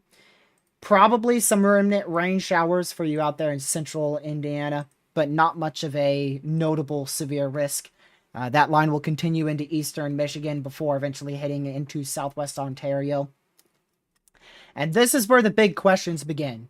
How intense and how widespread will morning convection be towards 4 to 5 a.m. Eastern time across our warm sector in the Midwest into Tennessee Valley area? And then going into the afternoon towards, well, this isn't even the afternoon, this is towards 9 a.m. That intensifies further and continues to intensify. I did notice it has 2 supercells going into western Virginia, northwestern NC tomorrow. Very early in the afternoon. Yeah, I think you're good to go to sleep, V. Still make sure you have a weather radio on or your phone's fully turned up or both, just in case. Yeah, the rest of this run's still not so fun. That looks very crazy.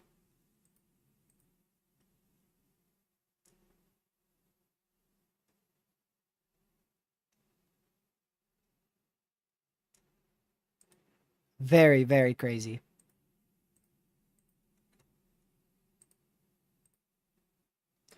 Probably one of the all-time runs there. Probably one of the all-time runs on the HRRR. You've got a destructive 80 to 90 mile per hour MCS moving through from east central Indiana through southern Indiana. Multiple clustered to semi-discrete supercells firing in Illinois and Indiana back through Arkansas, with the possibility of long-tracked strong to intense tornadoes. And you have a further all hazards, but a little bit more conditional threat firing back up towards Oklahoma, Texas, and through central Arkansas. And that doesn't even account for, if we go back to the east, the MCS and supercells that are posing a all hazards threat in West Virginia and eastern Kentucky, including the threat for an isolated strong tornado. Especially in that environment. Holy crap, I haven't seen numbers like that in North Carolina in years. Thank goodness nothing will initiate there. Lord have mercy, something just initiated there. Look at that. Oh man, that's gonna head right towards my house. Uh-oh. This might show a TRG slabber on the 0ZH I might have to click off. That is not good. I'm in a slight risk tomorrow. But thankfully this is just a model run, so everybody keep your fingers crossed. Let's hope that this doesn't happen. Let's really hope that this does not happen tomorrow. Unfortunately, it is looking possible. But let's hope for some big-time downtrends overnight.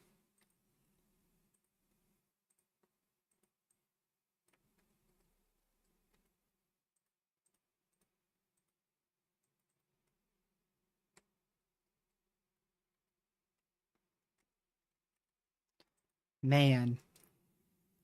Heck no, I ain't chasing at night. If this actually does happen, I'm running. That's what I'm doing.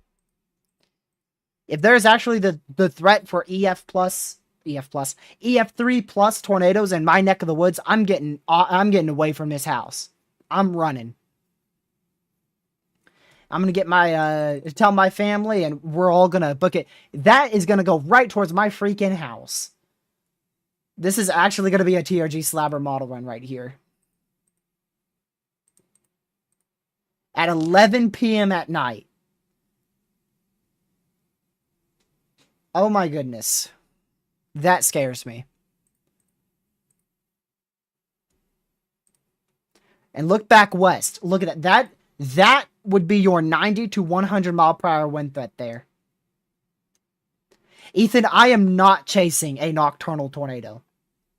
I did it one time in my life, and I will never do it again out here in Virginia and North Carolina. I will never do it again. It makes it more fun, buddy. I don't want to die. I'm not going to chase an event that I can't even see and is a high-end event. I am not going to do that. Now, there's chasers like Reed Timmer who have been doing it for 30 years, but I've only done it once in my life. And like I said, I'm not going to do it again. I don't plan to do it again. Yep, there goes my house. I gotta screenshot this.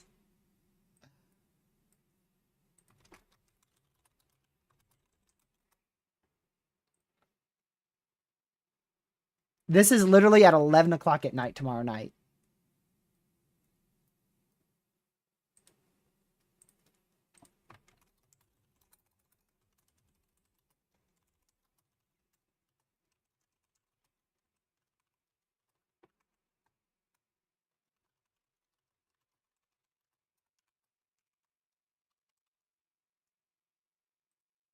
Oops, I spelt that wrong. I see that everybody on Twitter has posted the 0ZH RRR.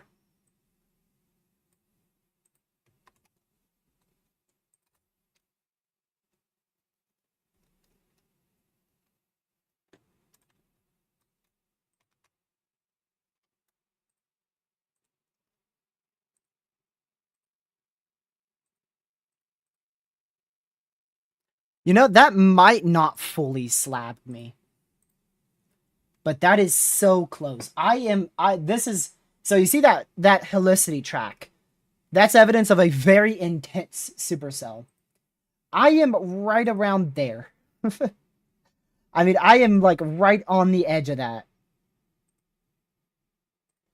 I can't tell exactly where I am, but I'm like right up there. Like I said before, I'm on like the northwest side of Martinsville in city limits. I don't want to say exactly where I am because I don't want to fully give my location away.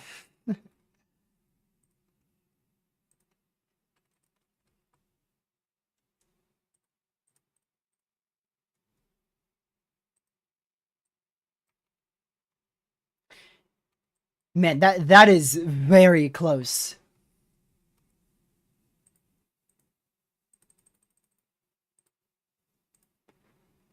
Look at that.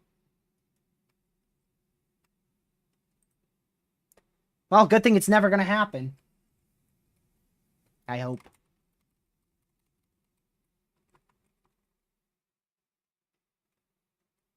That might miss me. I think that does miss me. Never mind. I'm good. The H-R keeps it. Let me see. The H-R keeps it 4 miles to my north. I'm good. I'll be fine.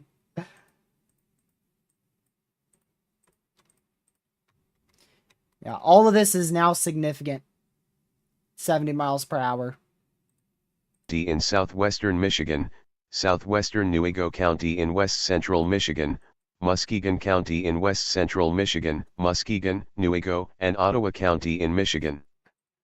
It's so close to just sweeping up my house on that, Ethan. It's right at it. It is insane how close that is to just destroying my area. Way too close for comfort.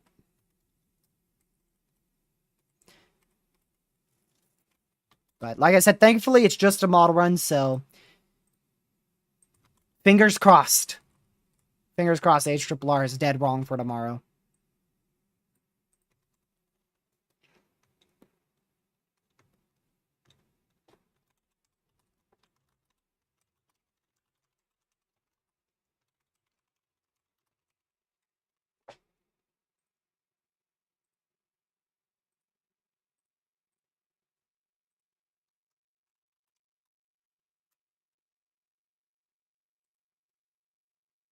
Man.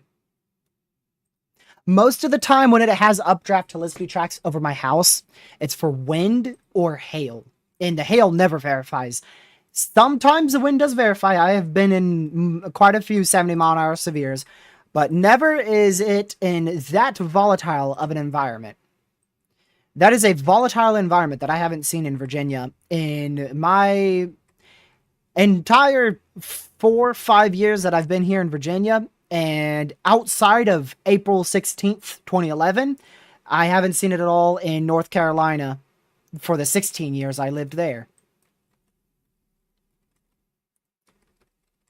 So, hopefully that doesn't happen.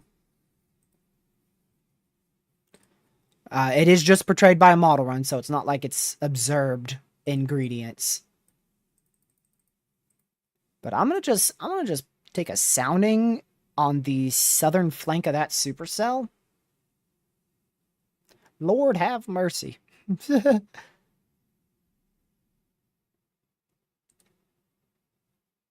That is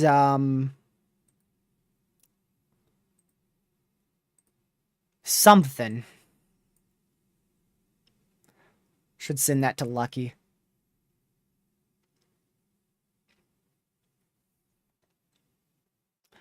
Gracious day. I am gonna send that to Lucky.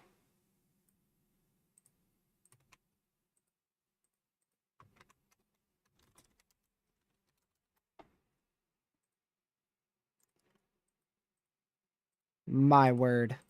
I really hope nothing fires in that environment. I can't show you because it's on Pivotal.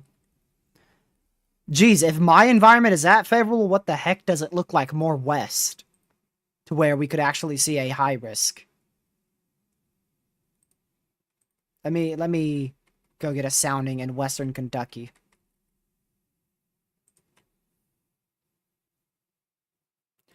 Gracious day.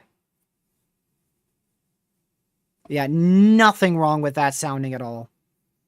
3,500 cape, 200 0 to 1 kilometer SRH, 350 surface to 3 kilometer SRH, 7.3 lower level lapse rates, and it is a PDS tour sounding. That's in western Kentucky for tomorrow. I really hope all this just disappears overnight, but I have a pretty good feeling it's not just going to disappear overnight.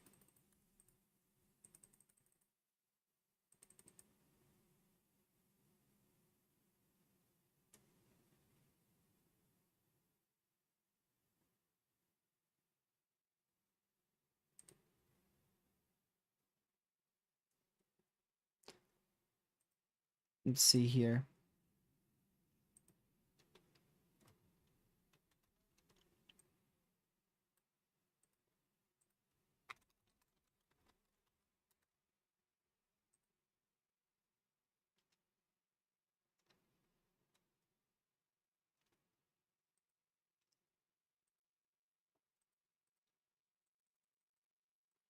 All right, let's go back up here.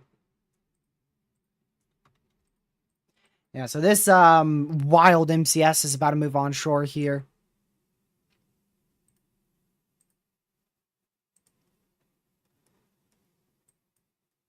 Very crazy MCS about to move onshore in west central Michigan. Very significant as well. They did reissue that severe thunderstorm warning for Illinois. They did issue the tornado watch. V, you are not in that. So you are not inside of a tornado watch, V. They kept it to your north. Did that just get issued? Okay, no, that's been there for a minute. It is a 50-30 tornado watch. The main threat is hail. Actually, no. Wind followed by hail, followed by tornadoes.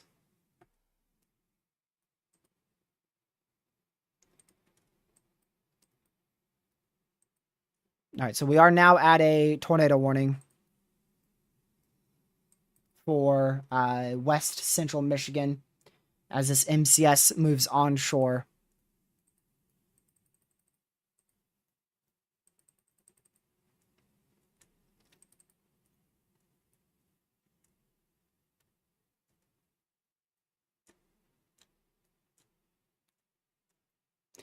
Also, going to be curious what it has for Saturday. I'm don't really expect much on Saturday, but you know it will be at least something to see if the HRRR initiates Saturday out in the Mid Atlantic.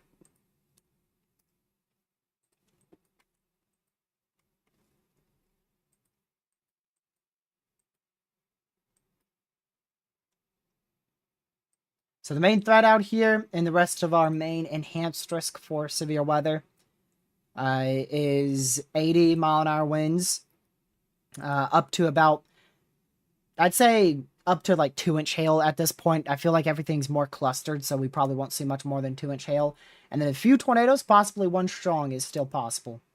The greatest risk in this area is by far with that MCS, as it's going to be moving through Grand Rapids here in about an hour.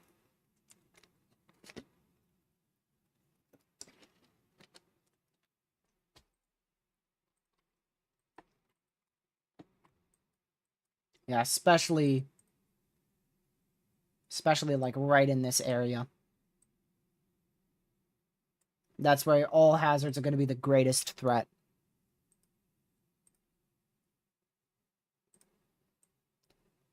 And the greatest chance for all hazards.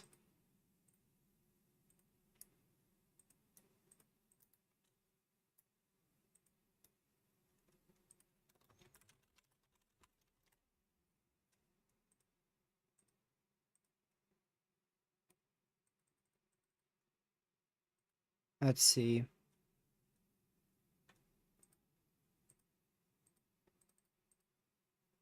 We'll also have the NAM 0Z rendering. That should go towards Monday, right? Yeah, that will actually go to well into... Well, it's going to be all day Sunday and into the morning of Monday.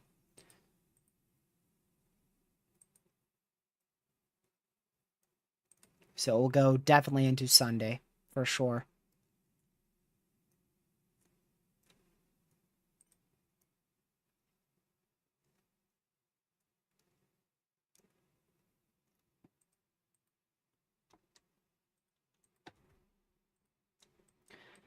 All right. So no PDS severe in effect anymore. That might change as this approaches onshore. Velocities are definitely well over 80 miles per hour, but how accurate those are, well, we'll figure out once we start receiving any reports. But I would not be shocked if this is producing up to 80-mile-an-hour winds here, moving towards the Coopersville, Bridgeton area, Grand Haven, Muscon. Still don't know how to pronounce that exactly, in Michigan.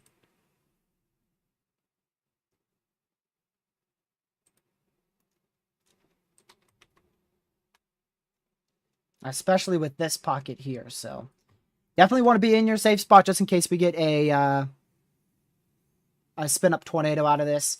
But if we don't get a spin up tornado, then the warning itself and just the storm as a whole, it's still going to be able to produce tornadic like wind speeds. We're past 8 hours on the stream, so I'm starting to really stumble over my words.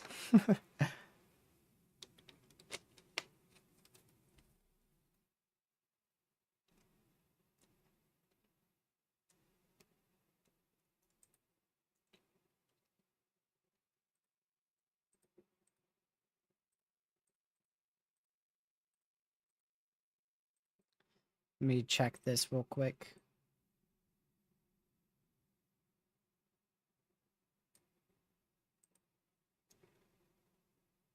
Okay. So yeah, tornadic-like wind speeds will likely be possible with this as it moves right into Grand Haven, Sullivan, Coopersville. And also it is tornado warned, so it has the potential to produce a tornado. That is our only tornado warning here in the US. That is the last one.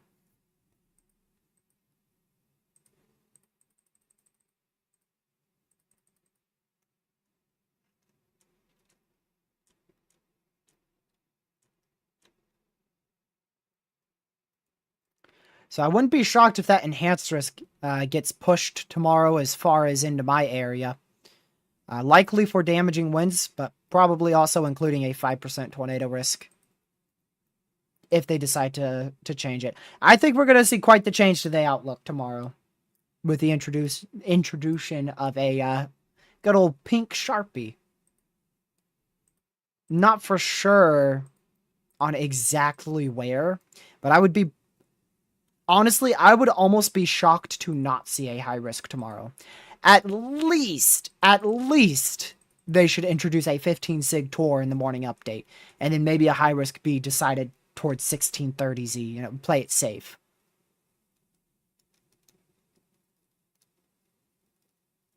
That might be what they end up doing.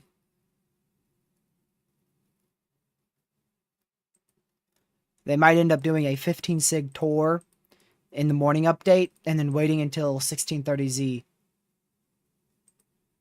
for a high risk. Depending on which way things trend with morning convection.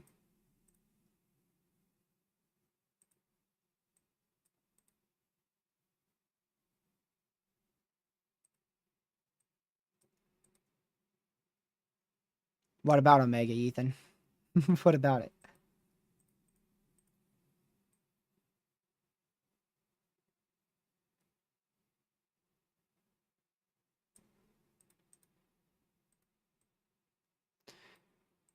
We'll see what the NAM3K has, see if it's...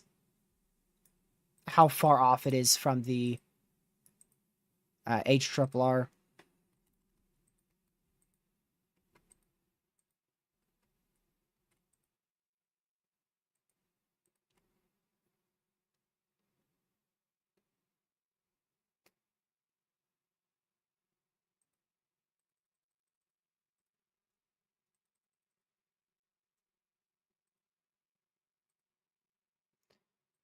Let's see. I don't know for sure, Destiny, because I'm definitely not the SPC. That is for sure. But just a general guess is generally in this area here. That's just a guess. Based off of model runs at this moment. But I haven't done a very deep dive into tomorrow's risk. I'll do that probably tomorrow morning when observations come in towards 12Z.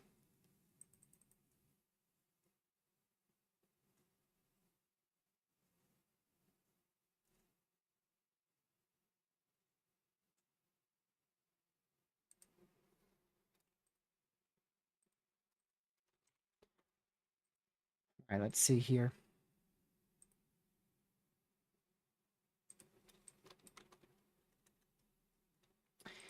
Yeah, a little bit surprised we don't have a PDS severe here, but they may just be keeping the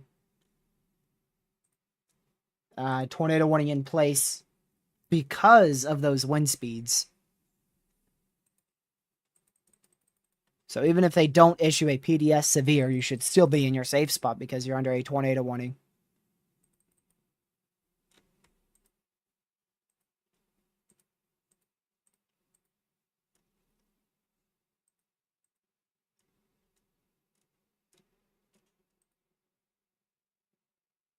I think the moderate will move further into Indianapolis. Is it not already in Indianapolis? You must be on the edge of it if you're not. Oh, it's actually a bit far south. Hmm. I think it's possible it moves very close to Indianapolis. I don't know about in Indianapolis. I think it's possible it gets very, very close to you.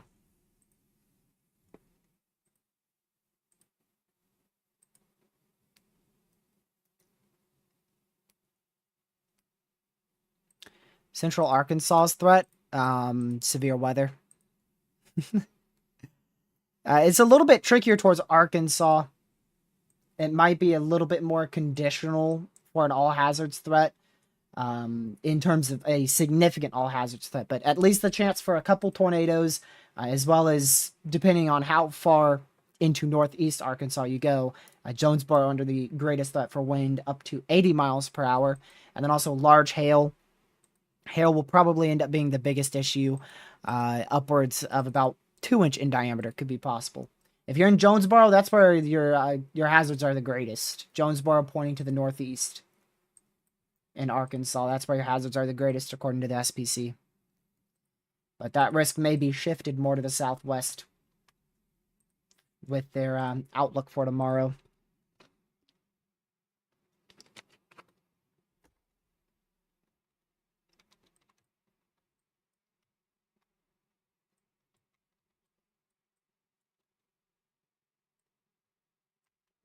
Let's see what Caden's talking about here.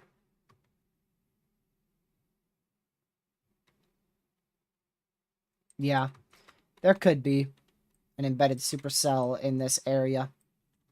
We'll watch it as it moves on shore. But right now, the biggest concern is the 80 to 90 mile per hour winds moving through Grand Haven right now.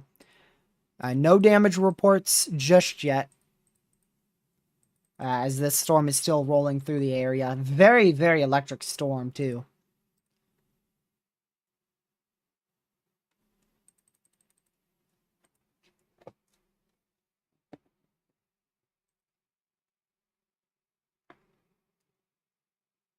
At the moment, it is proxy, but I wouldn't be shocked if you get upgraded to an enhanced risk along with me.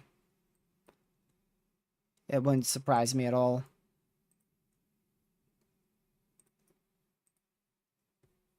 So these are all still warned for 70 mile an hour winds, with the exception of the northern one, Frankfurt, under 60 mile per hour wind severe.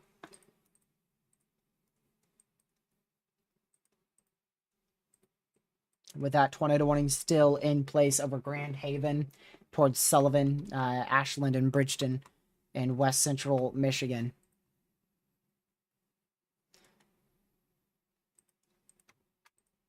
Yep, there's your destructive severe for 80 mile per hour winds, including Grand Rapids. So big PDS severe thunderstorm warning for 2 entire counties just been issued. Acting like we're Canada over here. So that's a very large severe thunderstorm warning for the National Weather Service standards here. We'll see how many people are in that. Very populated city of Grand Rapids, Michigan, inside that PDS severe for 80-mile-an-hour winds.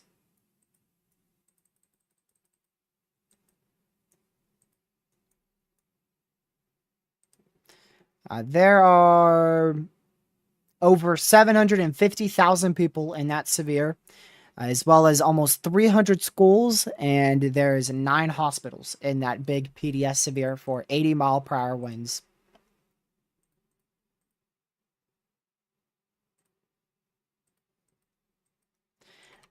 The severe watch in Virginia was entirely canceled, by the way. I don't know if I mentioned that, but it is completely canceled in Virginia. And North Carolina completely expired.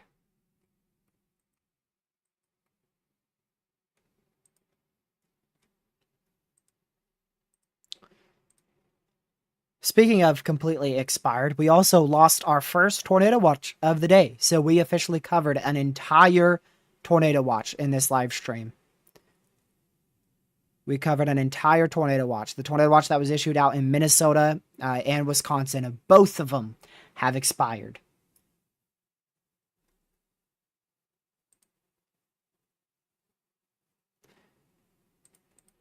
So that is crazy. We've covered 2 full tornado watches.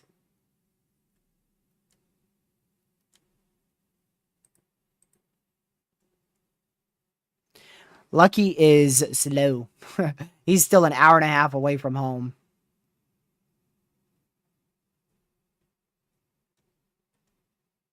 Yep, weatherwise is still updating.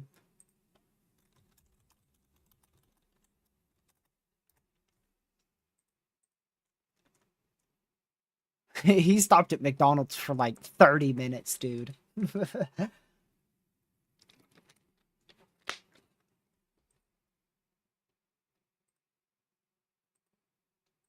Yeah, Ben, I know, but he's not even halfway yet.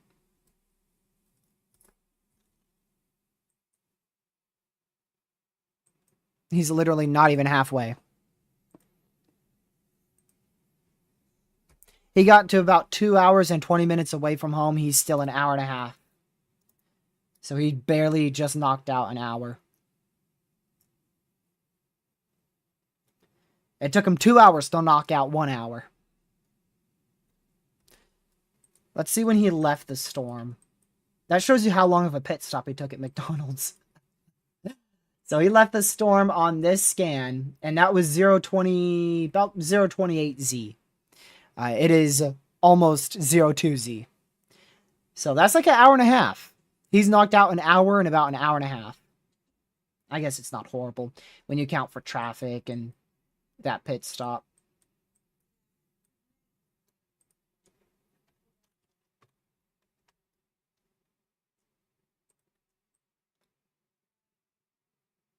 And I still could see up to 90-mile-an-hour winds here with this batch of destructive, severe wind gust warned for 80-mile-an-hour winds here.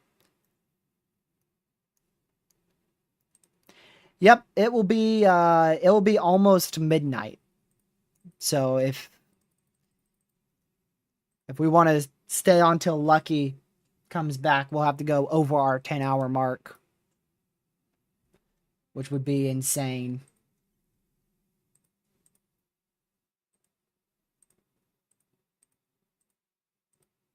So that's a destructive severe for 80-mile-an-hour winds. That's an EDS, extremely dangerous situation.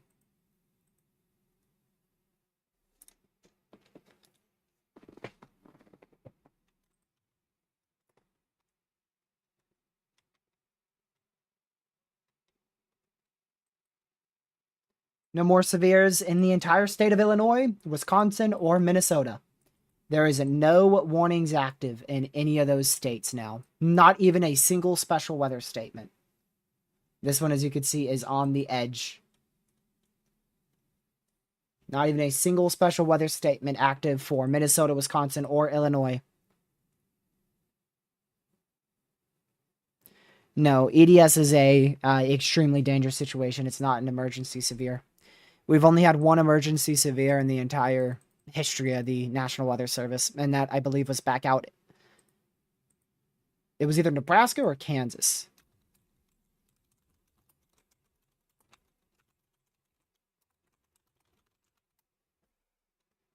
Let's see.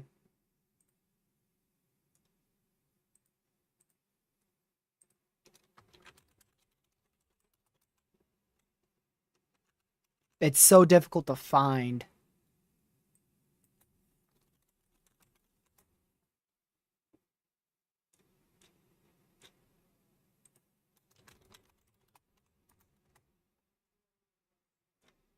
Let's see if I can find it anywhere. Nope.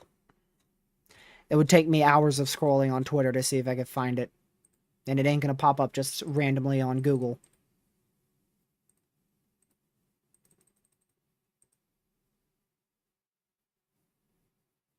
I am very, very, very shocked Chicago didn't get a like ridiculous hail, wind, and any tornado warnings today.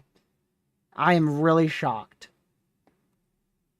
You guys did get 60 to 70 mile-an-hour winds, which is still a lot, but it could have been a whole lot worse.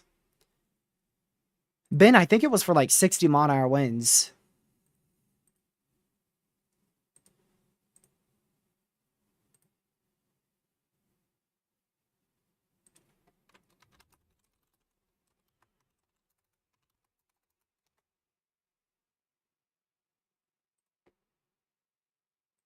I'm pretty sure it was for 60 mile-an-hour winds. I know it wasn't for anything crazy, that's for sure.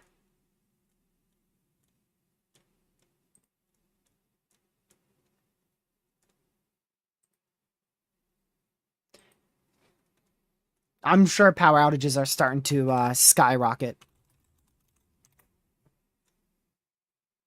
Let's see. Yep, so we have over 10,000 without power in Minnesota, over 60,000 without power in Wisconsin, over 50,000 people without power in Illinois, already over 10,000 people without power in Michigan, and already over 35,000 people without power in Indiana.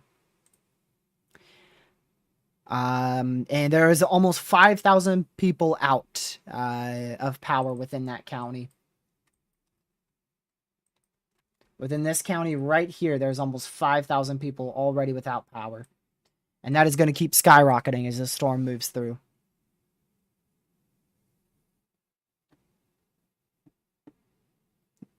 Hey, Lucy, I get slabbed too.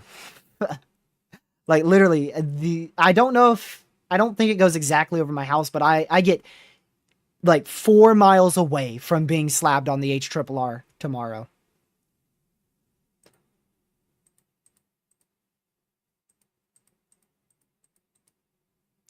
So I really hope that is like the most aggressive run we're going to see from the HRRR for tomorrow's threat, because yeah, it's an insane run. Does Roanoke get slapped tomorrow? On the HRRR, no. Nope.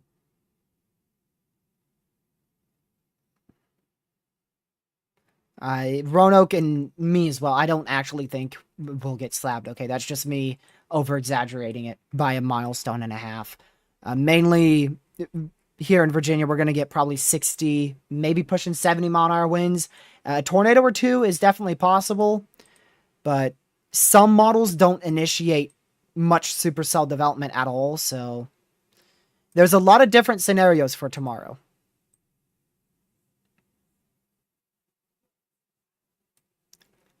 Especially here in Virginia.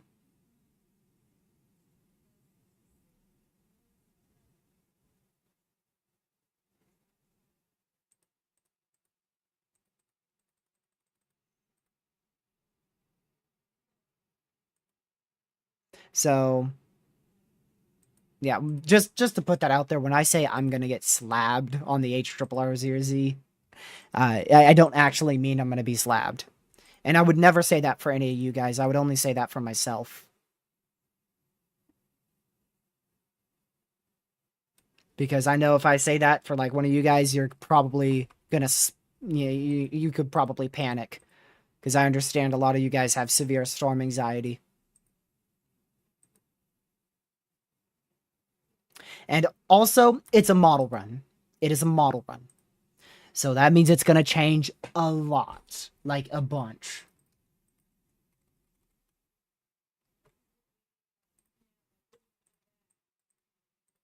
Okay, yeah, they did upgrade this to a PDS Severe for 80-mile-an-hour winds as well. And we just got a new tornado Warning for that northwestern is the one Allegan Caden was County in talking southwestern Michigan, southern Ottawa County in southwestern Michigan, Allegan, and Ottawa County in Michigan. So that's the one Caden mentioned. Being an embedded supercell, I believe. Yes, that's the one he mentioned. And you can see there is an area, and indeed an area of rotation that is moving onshore here. And that's going to go right into Holland in southwestern Michigan. I would not be shocked if we get a new tornado warning shortly also for like Cedar Springs in Michigan. This could definitely try to ramp up here over the next couple minutes.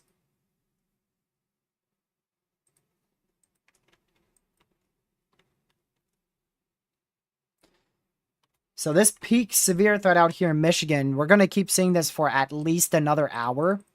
Matter of fact, we just got a new mesoscale discussion. Let's go see what that has to say.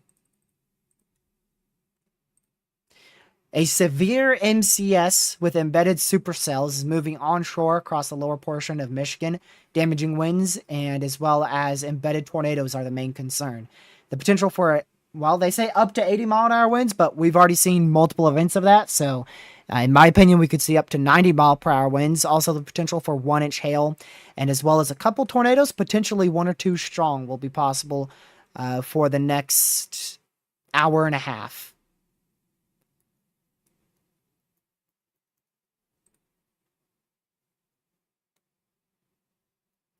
For the next hour and a half there. Really? Let me go see the SPC.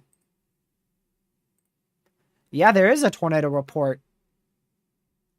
That's well southwest of Chicago, though. Grundy, Illinois.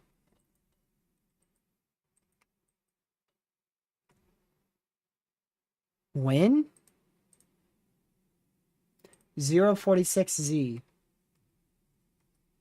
So that's right here.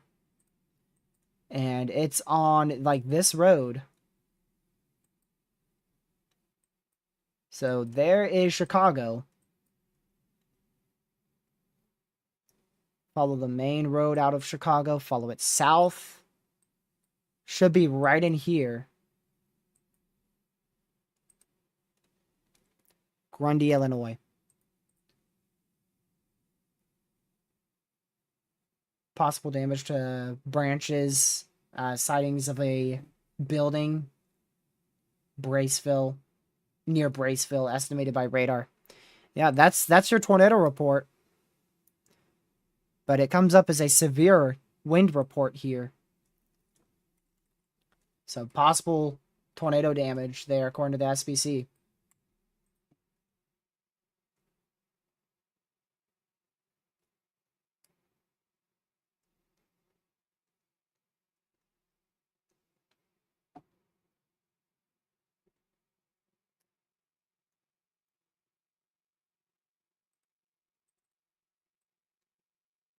So the HRRR00Z model run, I want to see if it initiates on Saturday from me.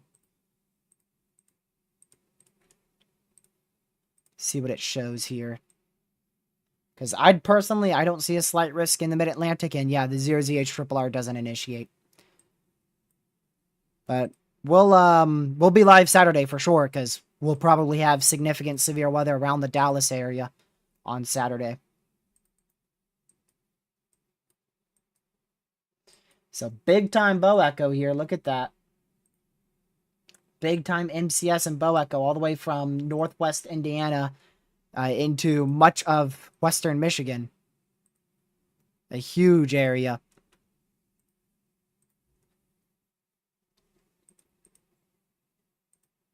So, man, that 30 sig wind is very much verifying now. Great job on the SPC for issuing that 30 sig wind earlier this morning out in this area. Very, very long heads up.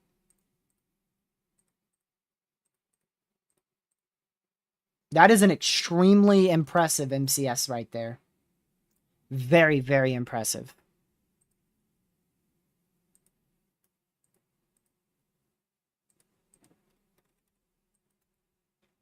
Oops.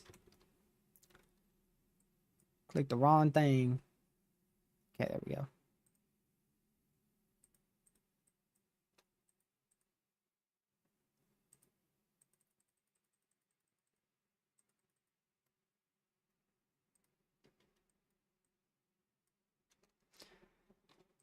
All right, let's see these areas of rotation, see if they're stronger here.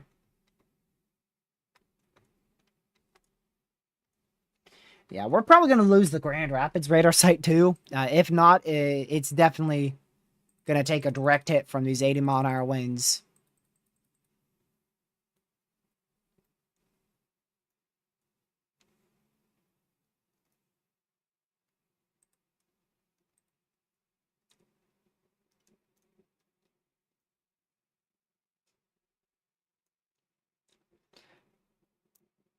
So we're going to continue to monitor it. See if this any of these can try to spin up a tornado, but definitely very significant damaging winds. 80-mile-per-hour winds. Isolated areas could approach a little bit higher than that.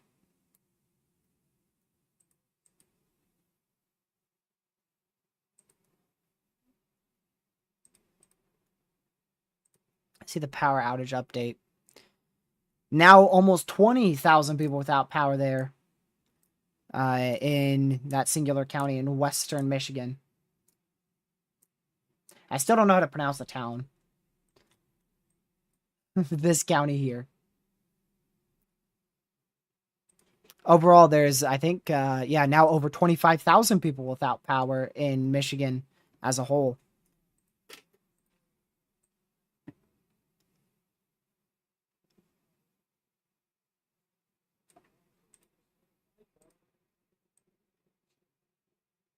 Man, the NAM 3K did not nail this threat. It did pretty good for western Michigan, I will say.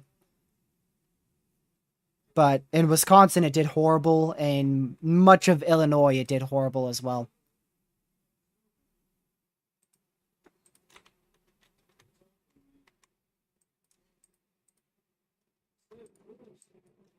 So still widespread 80-mile-an-hour winds happening here across this entire Boeco region.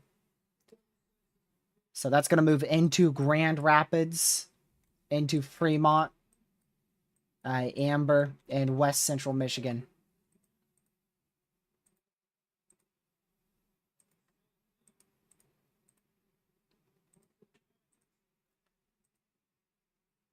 Lucky is halfway home. He's getting there.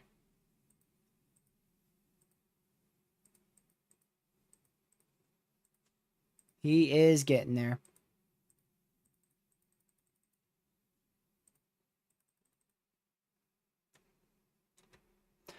Should also get the NAM 3K. Yeah, the NAM 3K is in for tomorrow. Has the linear biased, but I mean, it's still insane. Even with the linear biased, it is still insane.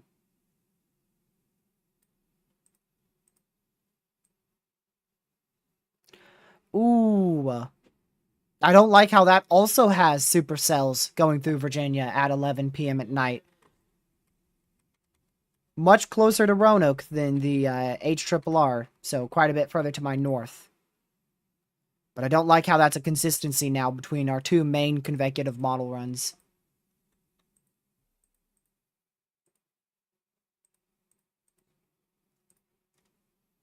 Jeez. Warning for Kind of scared Northern me, not gonna Kent lie. County in southwestern Michigan, southeastern Newaygo County in west central Michigan, northwestern Montcalm County in central Michigan, Kent, Montcalm, and Newaygo County in Michigan. Jump scare.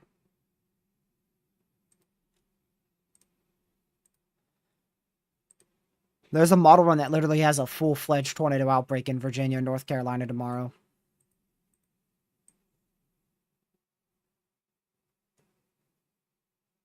I don't think that's going to happen. Has a bunch of supercells firing all over western North Carolina, western Virginia, moving through much of each state.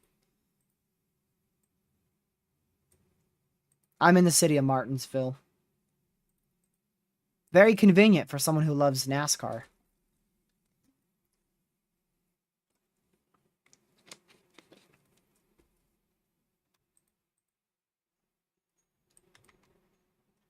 All right, so that was an extension for a tornado warning, which was expected. I was expecting them to issue that, and they did. For Sparta, north of Grand Rapids into Howard City. Howard City there. Cedar Springs, Sand Lake, Crofton. Croton. It's actually more like Croton. Haven't actually drank too much water this live stream. Well, actually, I'm about to get down on my third bottle, so.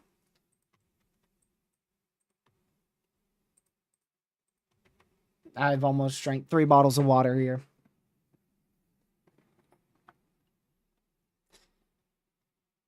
Oh, yes, we do. We have a lot of Bojangles, that is for sure. We're crowded with them.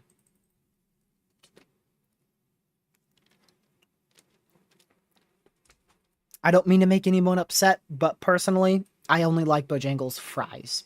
I don't like their chicken, it's too spicy for me, and their biscuits are always dry, so I really only like the fries. And the fries are S tier, in my opinion. In my opinion, Bojangles has the best fries. Everything else I'm not a big fan of, and I'm a huge chicken person. Their chicken's good, but it's too spicy for me. Triggered a bottle of water as you were talking about water. Yep. Gotta make sure you stay hydrated.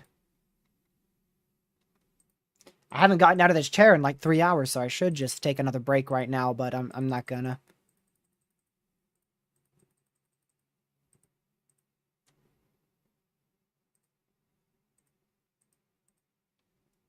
I would love for Lucky to tune in just a bit, just to be able to do the outro for us.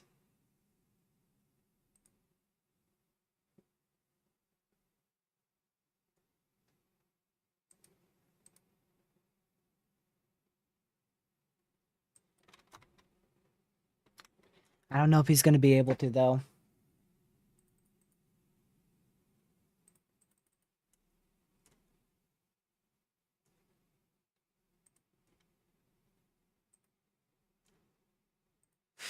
Dude. Lucky's still an hour away. I would like to end at 10. The problem with Lucky being home near 10 hours and 30 minutes in is what I was referring to on the stream. He's still an hour away, so by the time he gets home, we'll be about 10 hours and 30 minutes into stream. The problem with that is I'm going to want to go another hour. If I don't end at 10 hours, I'm going to go another hour and a half. And the biggest issue is we have a huge day tomorrow. That's just how I work. You know, if I am an hour and a half away from the YouTube maximum, I'm going to have to go for it.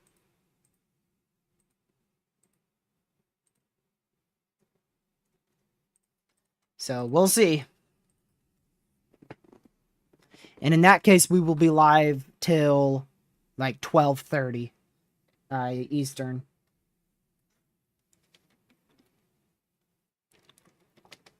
It's possible tomorrow doesn't go high. It is possible.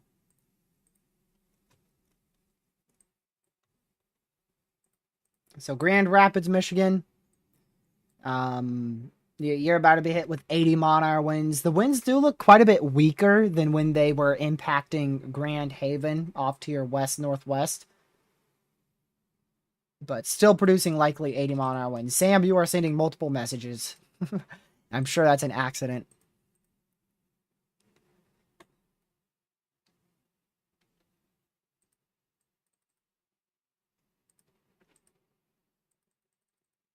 Sam is spamming. Ban him.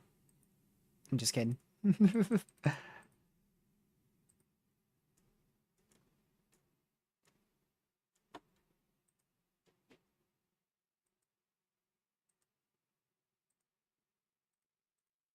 See.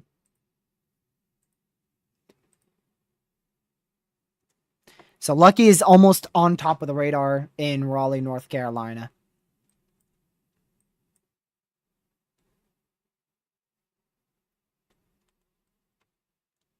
So he's still, man, he's getting there. Like I said, he's about an hour away.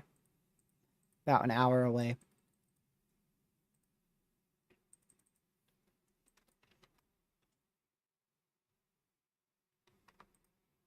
Still warned for 80-mile-an-hour winds for the next 57 minutes here in western Michigan.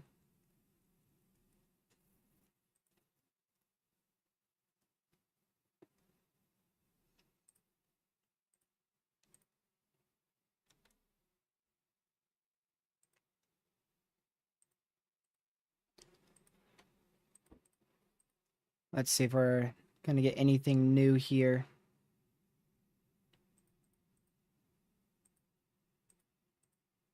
Getting the 01ZH And see, that shows multiple tornadoes ongoing, likely at 8 a.m. tomorrow morning.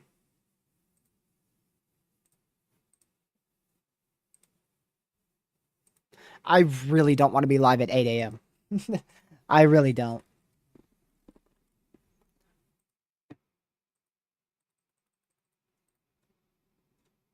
I don't know if I can do an all-day stream tomorrow.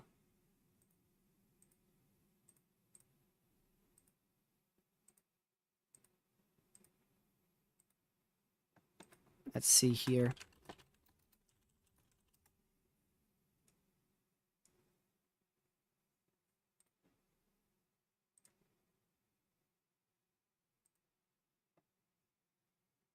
So we'll see which way things trend tomorrow. I mean, the NAM and the HRRR agree on tornadoes being possible at, like, very possible. I would say likely, to be honest with you, towards 7, 8 a.m. tomorrow morning. And I just don't know if I can do that.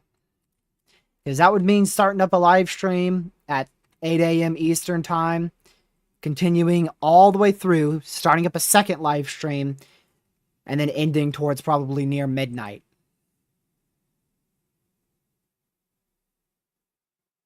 That's like 16 hours of live streaming. I've only ever done that once on this channel.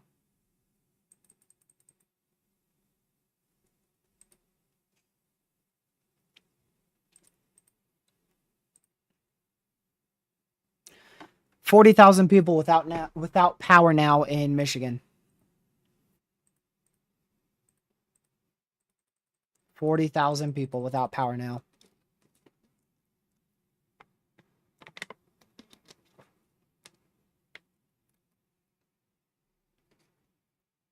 I'm down to my last bottle of water. Should last about 2 hours, so.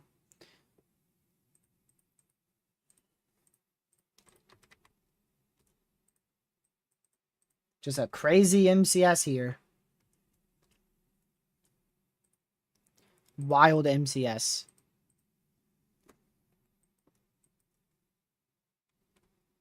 $72-mile-an-hour wind report there from a mesonet. Pretty surprised that wasn't higher, but glad to hear it wasn't.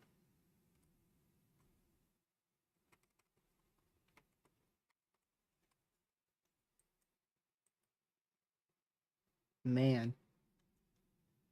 There's a very high likelihood of morning convection. However, that morning convection is going to be a bad thing, too.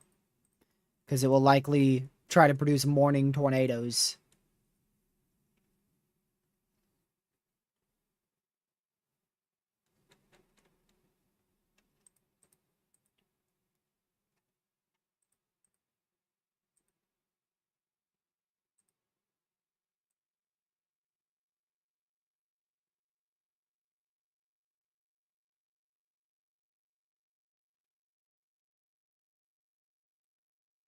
I just might have to miss the first morning round, I'm gonna be honest.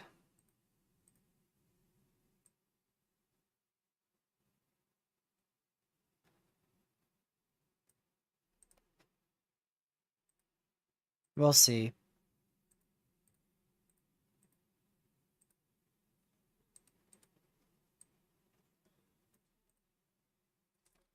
I don't know when I'm gonna be live tomorrow, but I'll be live. That is for sure.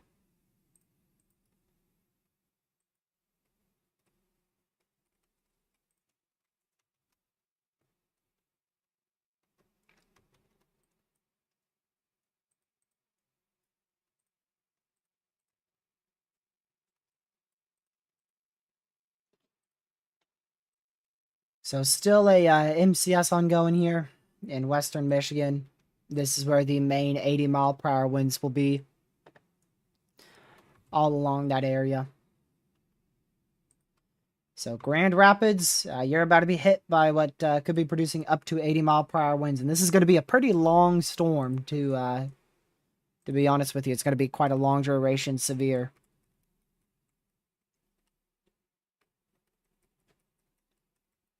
I would say at least 20 minutes of very heavy rain, frequent lightning, and winds up to 80 miles per hour.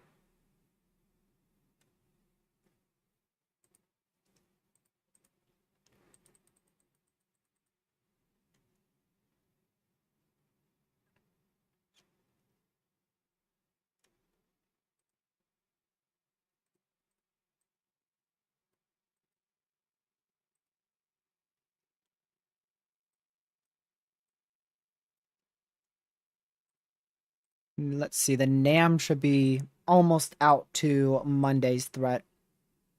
Or rather, Sunday's threat. Yep. It's through Saturday's threat. It's through all day today, all day tomorrow, and into Saturday's threat. And now it's going on into Sunday's threat for severe weather.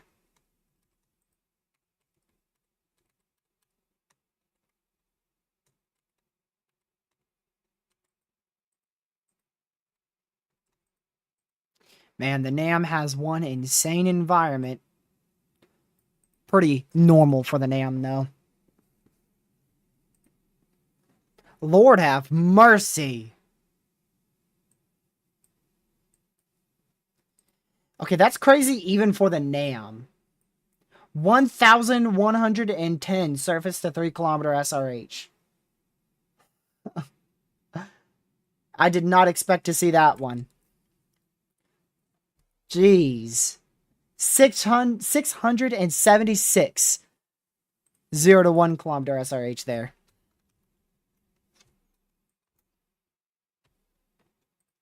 I am going to screenshot that, send it to Lucky.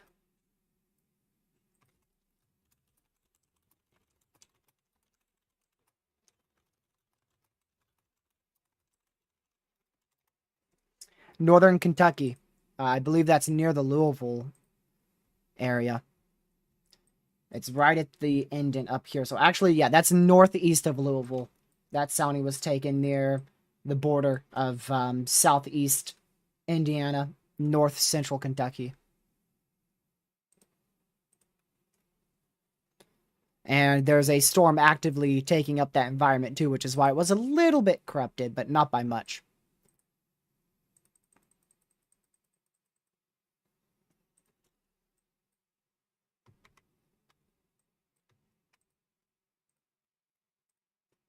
And these severe storms are going to go for a long time. Hour and 20 minutes left on that severe.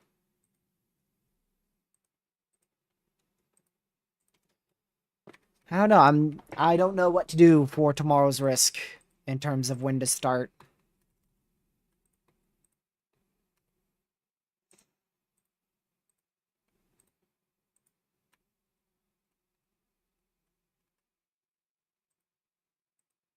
There's not a lot of lower level wind shear tomorrow morning, so I feel like that should inhibit any significant tornado threat in the morning hours.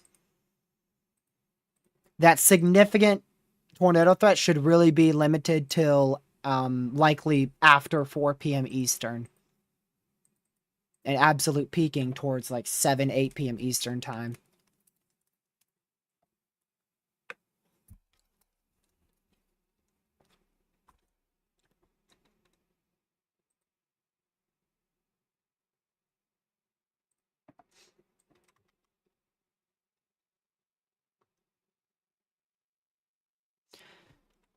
So still a PDS severe in place over Grand Rapids for 80-mile-an-hour winds. Tor possible for up to 80-mile-an-hour winds for the next 48 minutes. 47 minutes now. Just make sure you are in your safe spot there. If you are in Indiana, it's all clear, except for the extreme northern portion of Indiana, like near South Bend. I mean, you are really all in the clear there. Still some scattered lightning bolts and light rain, but not much. You will be fully in the clear to where you probably won't even get rain once that cold front passes, which is still, depending on where you are from Lafayette, it's still about an hour and a half away before you are completely in the clear.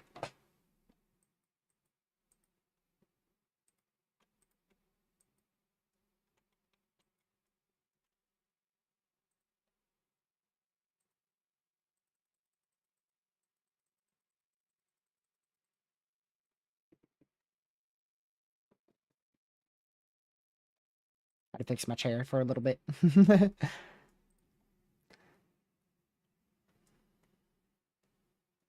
lot of damaging wind reports there. Out of the west central Michigan area, where that destructive severe is still in place for 80-mile-an-hour winds. I have no idea if they will go high tomorrow, Ben, but I mean, it's definitely possible. I think it's really 50-50. Knowing how typically the SPC is conservative, it's probably a 50-50 for tomorrow.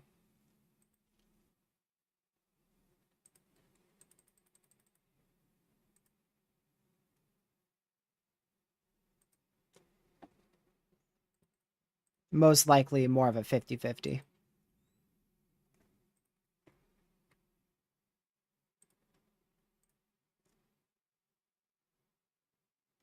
Lucky is past the Raleigh radar.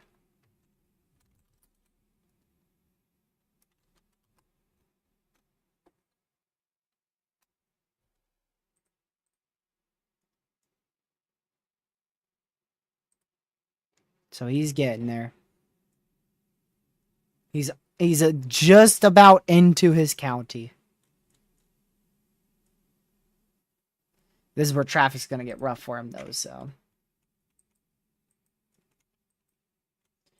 Yeah, but I still don't see much rotation with these storms. It's a big-time wind bag. That's what it is. Big-time wind bag.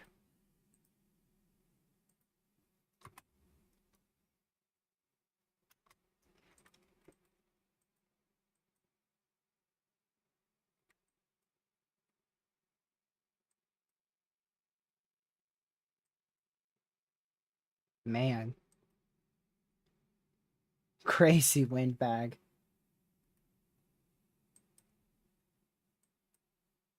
Well, their enhanced risk verified very well today. I will say the significant tornado risk in Chicago probably wasn't needed.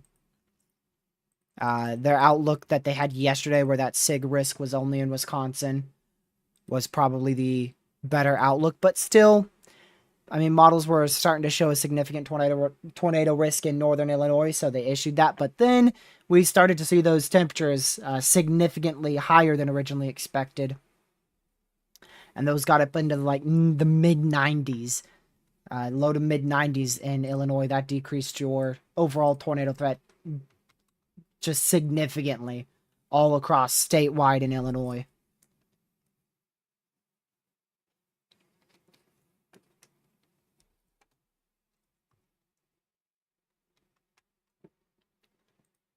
Now remember that huge moderate, what was it, April 28th? That was a big time underperformance.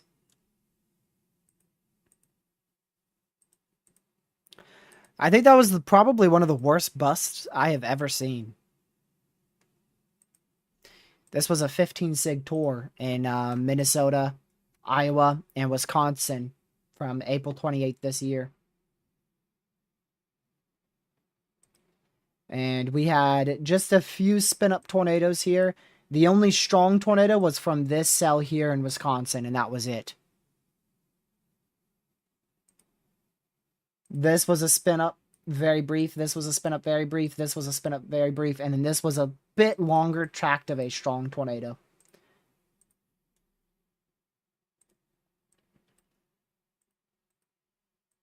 Yeah, I looked at the NAM. I'm actively looking at the NAM. I'm waiting for it to fully finish for Sunday. It's 60 frames in.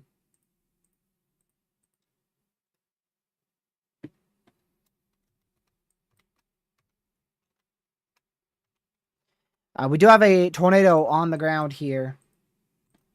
There is a is that unwarned? Yes, that is an unwarned tornado on the ground.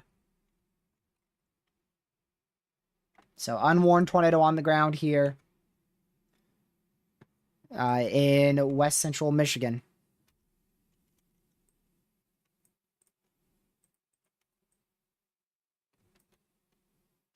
Give me just a moment.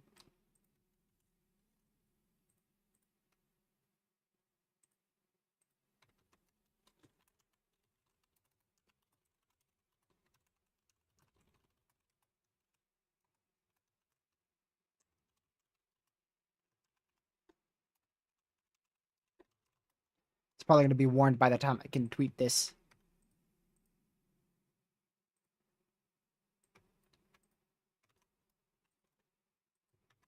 There we go. Ah, yep, there you go. Just got warned.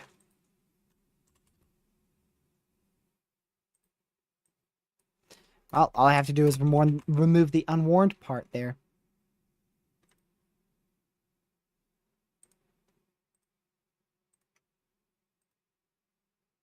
In southwestern Michigan, northwestern Berry County in southwestern Michigan, Allegan, Berry, and Kent County in Michigan. Not observed, though, but it is on the ground. Oh. I would like to get a velocity scan for that. See what the velocity shows at 13 minutes. There's a small chance we have twins.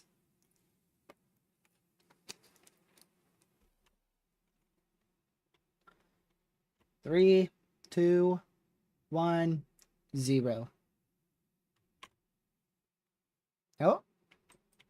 Oh. Yep. Yep, that's another one. Twin tornadoes.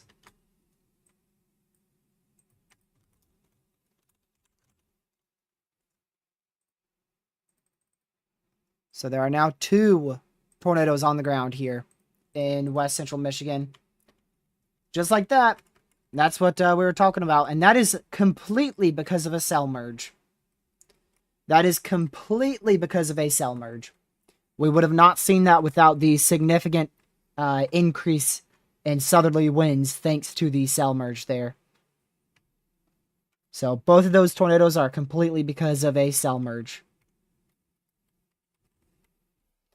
So 2 tornadoes ongoing here, likely both on the weaker side of things. This southern one is a little bit stronger, possibly up to 100-mile-an-hour rotation, but they are on the weaker side of things most likely. And they should be very, very brief.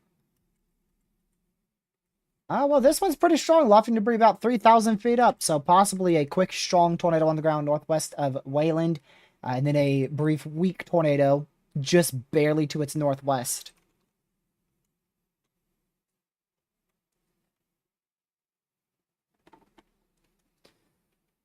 And it looks like damaging winds, thanks to those cell mergers, are beginning to increase again. And that's going to head right into Grand Rapids.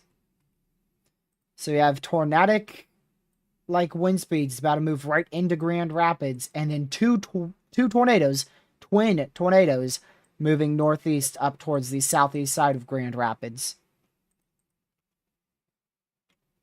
So if you're in Grand Rapids, Michigan, you need to be in your safe spot.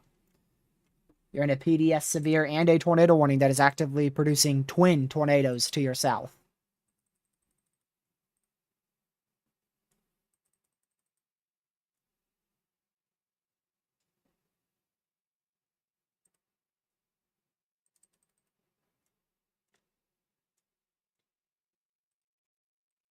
We'll see if that CC grows any larger here on the next scan in about 10 seconds.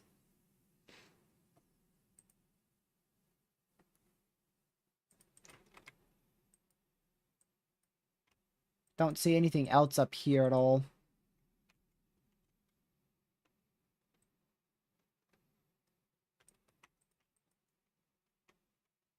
South of where now? Allegan, Michigan.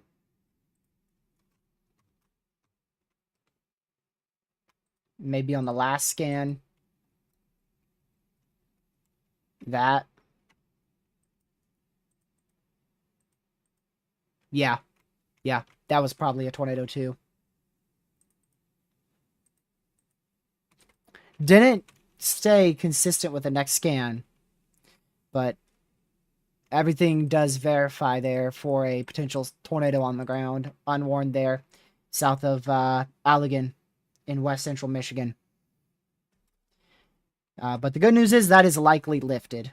Likely very brief and likely on the weaker side of things.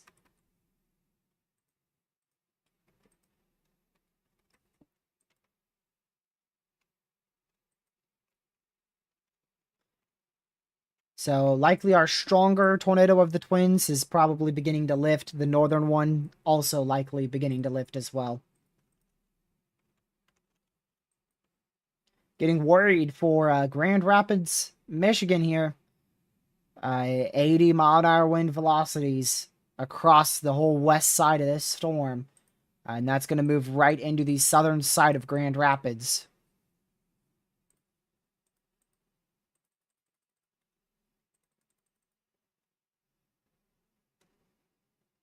So make sure you're in your safe spot, Grand Rapids in Michigan.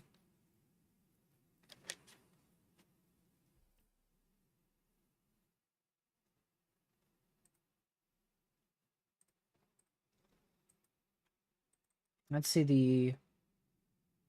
That's 73 velocities, 75, 76, 77. So very close to 80 mile an hour velocities. This one out here in Grandville is 80 mile an hour velocities.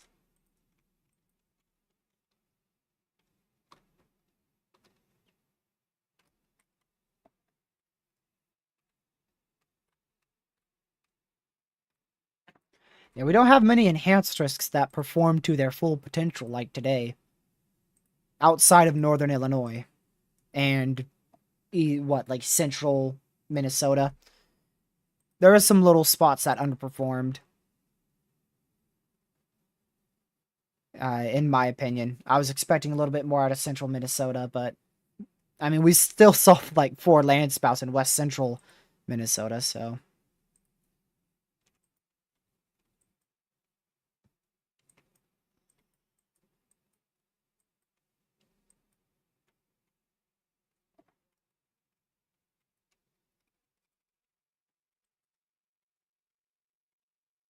So still likely 70 to 80 mile an hour winds. Likely 80 mile an hour winds. Heading into the southern metro of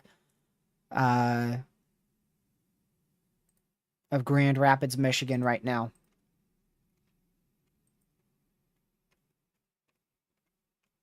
Yeah, likely both of those twin tornadoes have lifted now.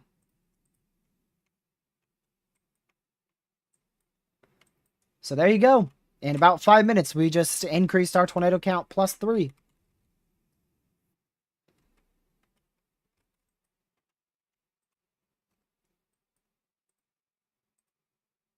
Oops, I didn't mean to click on that radar. Yeah, South Bend, I mean, really, these storms are very weak all over Indiana. Nothing really concerning. Yeah, that's probably another tornado trying to drop there west of Martin. You can see the embedded hook echo right in here. Very tiny hook echo.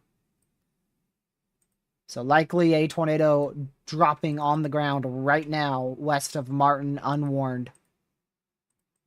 You know what? That is a tornado. That is a unwarned tornado likely on the ground. There is your very, very tight spectrum width. So that's a very tight spectrum width core there. with the ZDR values decreasing. And there's a little CC there, but the ZDR values decreasing and the very tight spectrum width mixed with the rotation and the velocity and the reflectivity, rather. I'm very confident that is a tornado on the ground, unwarned there. We'll see if that CC gets any bigger on the next frame.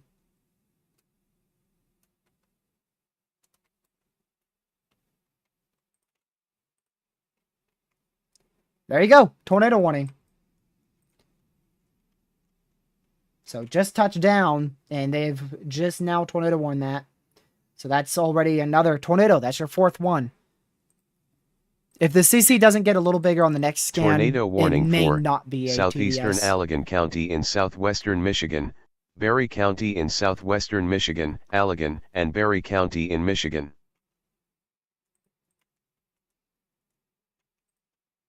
So we'll see. These are outside your 10 sig tor too. Barely to the north. Just waiting for that next frame. If that CC gets any bigger, this is a strong tornado. Hopefully right now we see that new scan. Nope. It's going to be at least 30 more seconds.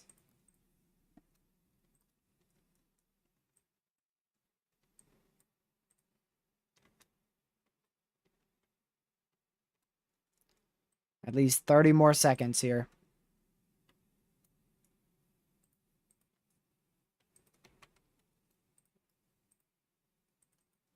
Let's see.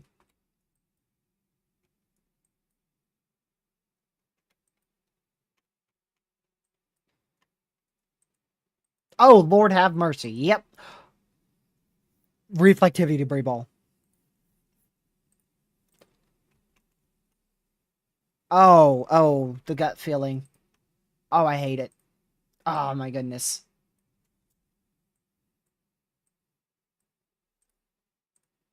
Oh, my goodness.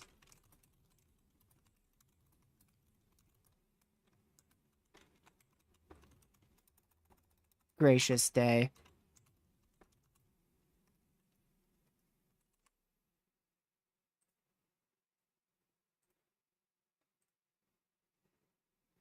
That is definitely a strong tornado.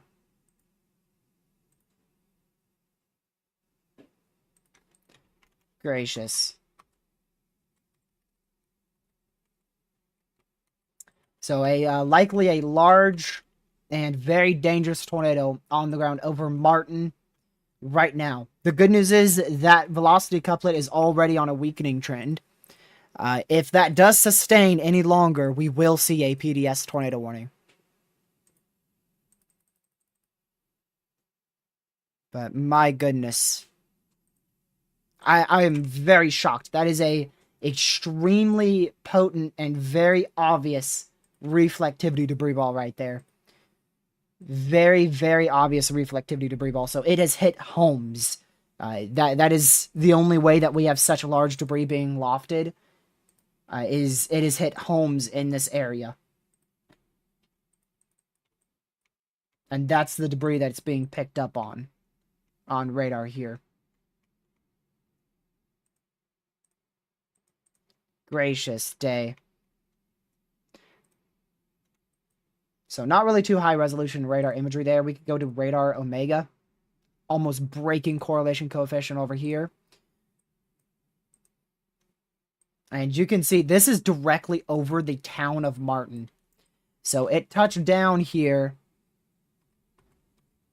I need a bit better occupacity. So it touched down south of Watson.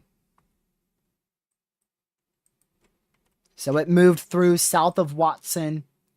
And it went through these. This is the debris. Oh my goodness. That could be part of the debris signature we're seeing. Because that's right where it moved through.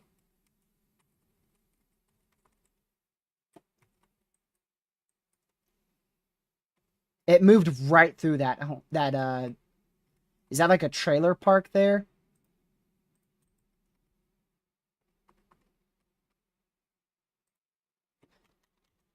So if we just follow that CC, that's a very, very rough estimate. And like I said, that really, that takes it right through this area. This area is likely badly damaged. I will go get you information on that real quick on exactly what that is.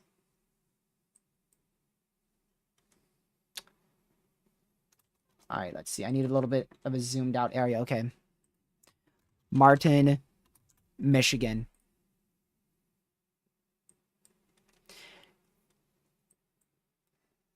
All right, let me get a street view of it. Street view of this area. Yep. They are all homes.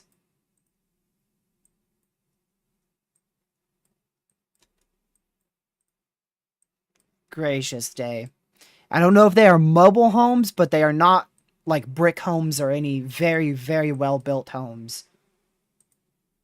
And yeah, there's your huge debris fall out there. It is an observed warning.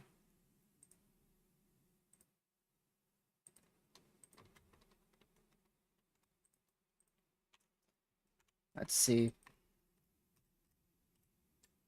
Yep. Debris being lofted about 9,000 feet up. And that makes it the strongest tornado of the day. By a mile and a half. The highest debris lofted before this storm was 3,000 to 3,500 feet. This just pushed that all the way up to 9,000. So definitely a strong to intense tornado that went directly over houses here in Martin in southwestern Michigan.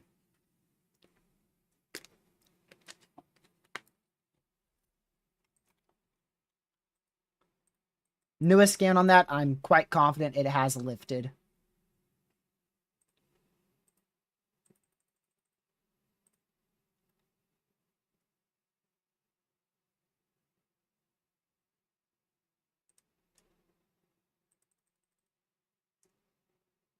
Man.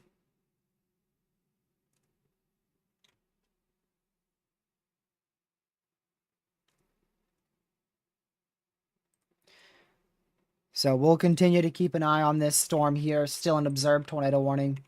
We also want to watch another area of rotation that is getting its act together up here. Still tornado warned just on the southern side of our radar site. And then we do have 70 to 80 mile per hour winds still ongoing on the southern side of Grand Rapids, Michigan. Northern side of this line has significantly weakened. It is still capable of producing up to 70 mile an hour winds, but it is on a big time weakening trend. At least for now. You can see some portions of it actually sub-severe now. So hopefully it keeps on weakening there.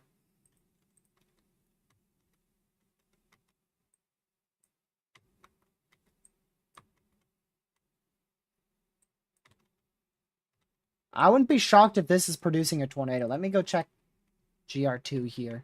Yep. Yep. Tornado on the ground just southeast of our radar site. This is the 6th one in the last 15 minutes. So this is to the north of Middleville in west central Michigan. Another tornado on the ground.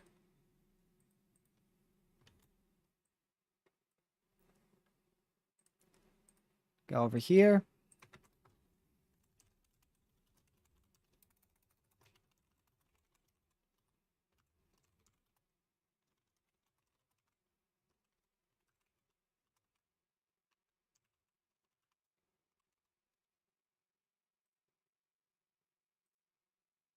That's another tornado, possibly a strong tornado on the ground.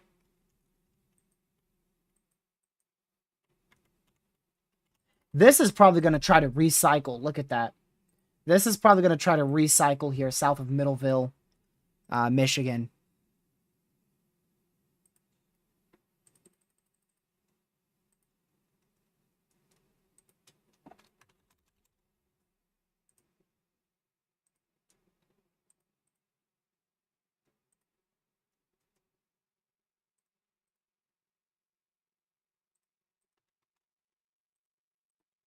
Man. Yeah, so that's another area of potentially strong rotation. We'll see how much stronger it gets on the next scan, but I mean, that's lofting debris already about 1,300 feet up. Which, by definition, that is not a strong tornado.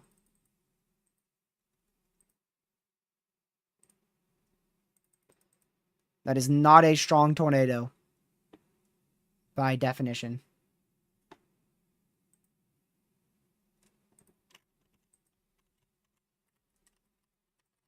Alright. Next scan there. Looks like a weakened CC drop, but man, can you ever see that CC on reflectivity. Very, very obvious CC. Not as obvious as our strongest tornado of the day that is recently lifted and could be recycling to itself, but still very, very obvious reflectivity debris ball there. Here's our next scan. It's likely still on the ground. I think that is still on the ground. CC might have lightened up there, but I'm pretty sure that is still on the ground. By the way, they have not confirmed any of the 3 tornadoes out of this singular storm. Storm produced its first strong tornado here, a weak tornado to its north, that was your twins, recycled, and has produced another tornado here, and it's still not observed. It has not been observed for any of the 3 tornadoes. Still an area of rotation trying to recycle well to its south, just to the south of Middleville. In west central Michigan.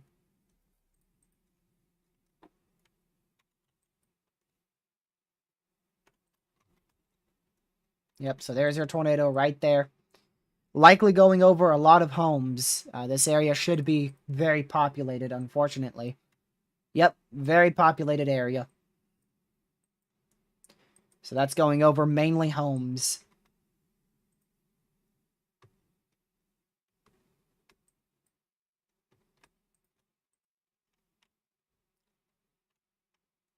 Man. No longer a PDS severe in place, so no longer seeing 80-mile-an-hour winds with this storm, according to the National Weather Service warnings. But now we are starting to see more tornadoes out of these storms.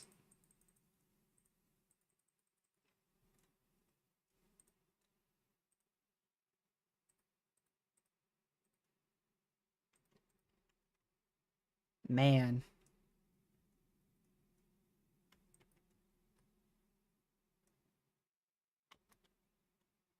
Southern side of the line is still very well intact, so tornado threat is still peaking with all 3 of these storms here as it moves off to the east. We'll keep an eye on that southern one. It doesn't look like it's getting its act together just yet. Alright, hopefully this is your next scan right now. Nope. Let's go check Radar Omega just in case it updated first. Nope. New MCD here for the eastern of Michigan. We'll go read that whilst we are waiting for radar scans. A severe watch or tornado watch will be needed as an MCS approaches this region. Potential for 1-inch hail, 80-mile-an-hour winds, and a couple of tornadoes, potentially a strong tornado, will be possible. A severe watch or tornado watch will likely be needed. So an embedded tornado or 2, potentially strong, will be possible. All right, let's go see the new scan. Should be in. That southern one is a reflectivity debris ball again. A reflectivity debris ball again.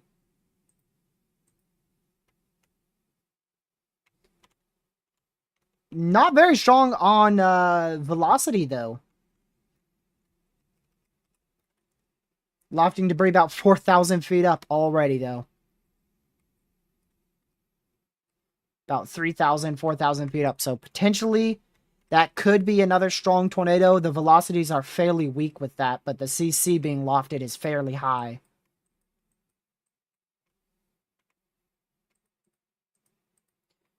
Likely a lifting tornado just to the west of Clarksville in west central Michigan. This will probably try to recycle just like the southern one. It will probably try to recycle again.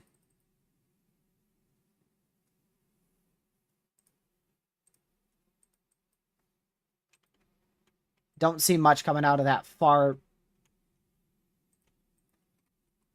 southern storm. Okay, just had to make sure because that lined up very well.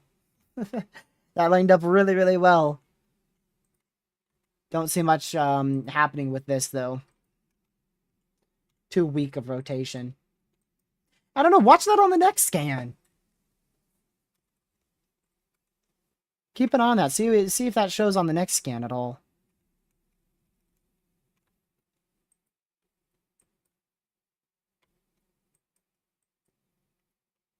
If that is a tornado, which I don't think it is, but we'll still watch it for the next scan here.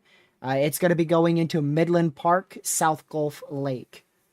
Just barely west of Oak Park. That might be its tornado warning for northeastern Berry County in southwestern Nope, Michigan, that's an extension. southern Ionia County in south central Michigan, northwestern Eaton County in south central Michigan, Berry, Eaton, and Ionia County in Michigan. So that is an extension into Clarksville, Michigan.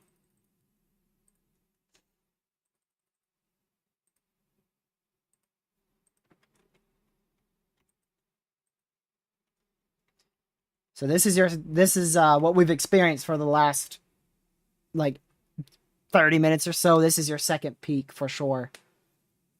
I don't think our second peak was with those storms in Illinois. They really didn't peak that much tornado wise. But this is definitely your second tornado peak. That is for sure. All right, let's see. This should be your new scan. Be pretty surprised if we don't get a scan here. That CC didn't continue, so I can't tell you if that was or wasn't a tornado. Just best to seek shelter there. Oh boy. That might try to wrap up a big one there. It is lifted, but it is likely going to recycle and try to produce another strong tornado as it goes towards Clarksville.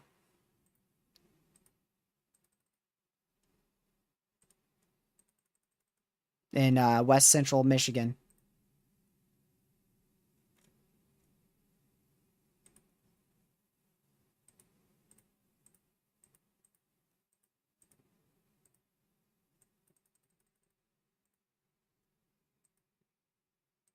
Continuing with the observed warning on the southern side, I believe. I'm pretty sure they are, at least. I'll wait for the update.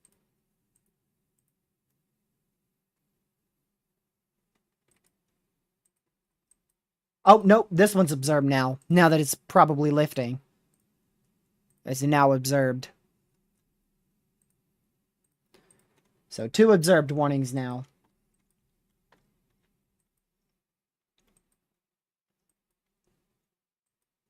That might be it for these cells here. The main reason why we saw this increase in tornadic activity is because of cell mergers.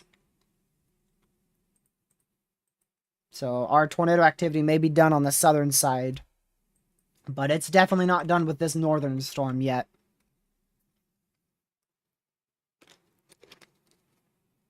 That is for sure.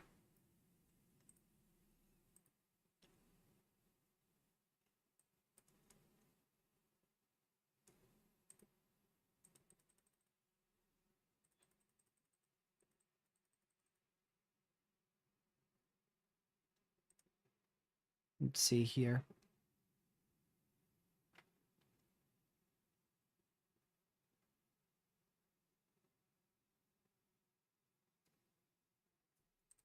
Okay. Yeah, so these southern ones could still produce brief spin-up tornadoes, but I think they're tornado warning for activity. Calhoun County in south-central Michigan, northeastern Kalamazoo Okay, County in southwestern Michigan, Calhoun, and Kalamazoo County in Michigan. I still don't think they have as good of a chance anymore. But they did go ahead and pull the tornado warning trigger on that one for Battle Creek. Battle Creek there in southwest Michigan.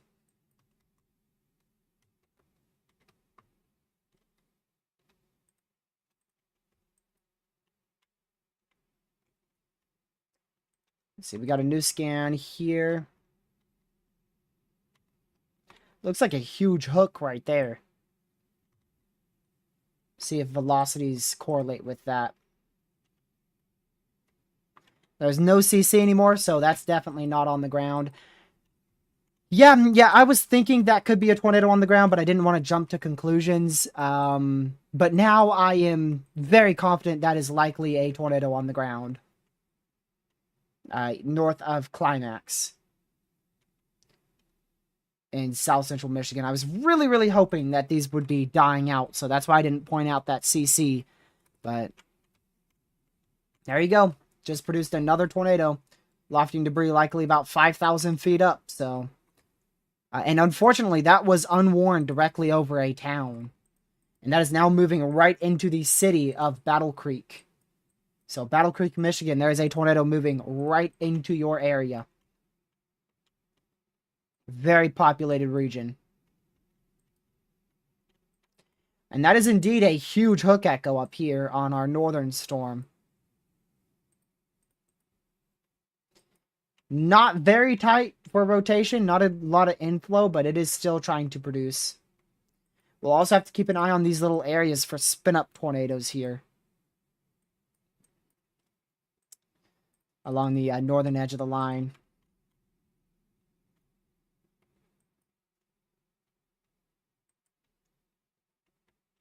So, yeah, this whole line here, it looks like it's going to keep trying to produce tornadoes for the next hour or so. I don't think it's going to weaken, even though it doesn't have any more cell merges. I was really hoping it was. That's why I said I think it's going to weaken, but now I believe it's going to maintain and continue to try to produce tornadoes for the next hour or so.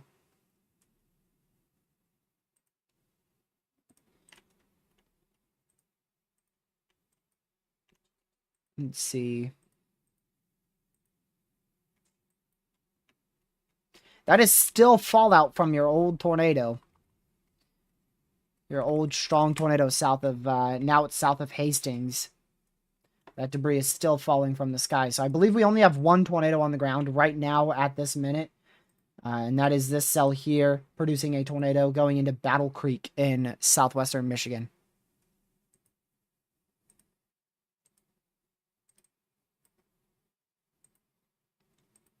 Quite confident that is a tornado on the ground.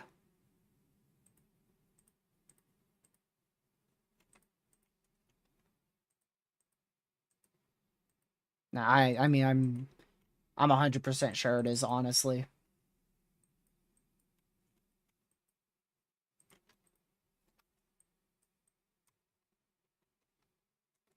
Do we have another radar here? Yeah, see, the fact that you can see that from a radar site in north central Indiana definitely tells me that is on the ground. Matter of fact, Sam just said it. Sam literally just said it as I was switching to that radar site.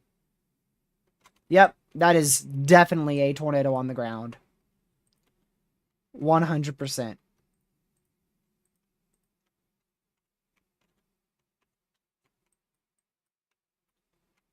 Still not observed, by the way. Been on the ground for 3 full scans now. That's about 9 minutes. And it's still not observed.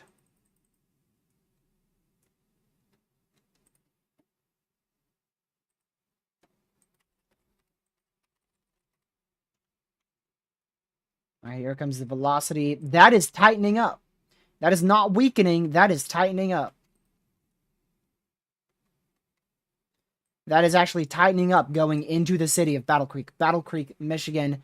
You need to be in your safe spot. That is likely a strong tornado trying to get stronger, moving into the city of Battle Creek, Michigan.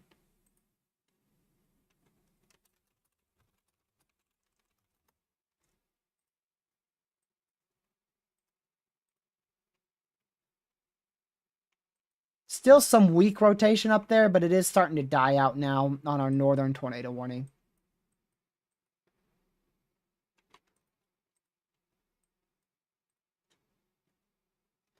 Yep, still a CC drop from a very far radar site. So 2 radars can confirm a strong tornado is on the ground here, moving into Battle Creek. This is moving into really downtown Battle Creek. Still not observed, by the way. We're like 10, 11 minutes into this tornado being on the ground. So it started here, likely west of Galesburg, and is tracked this way. If it keeps that trajectory, it should go right into Battle Creek.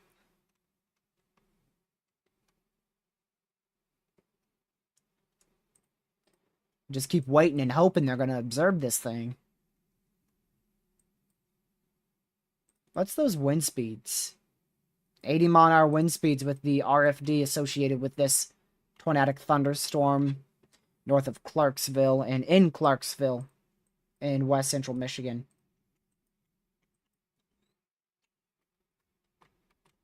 New scan should be in here in a minute, possibly in 15 seconds, if not in 45 seconds.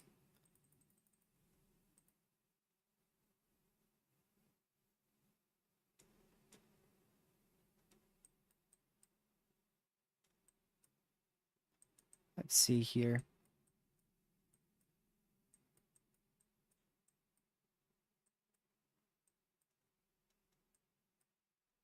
Okay.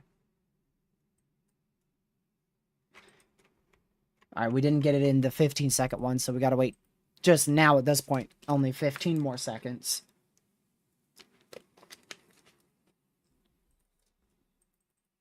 We've had a tornado outbreak in Michigan alone over the last 30 minutes. Say if absolutely nothing happened at all earlier today and we just had the last 1 hour occur, it would be considered a tornado outbreak.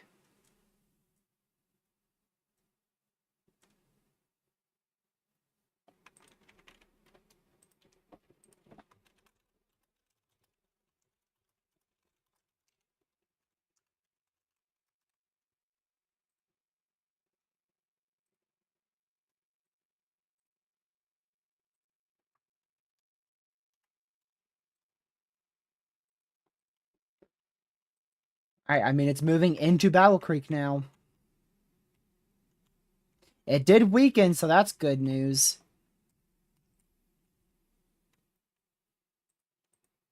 It is weakening.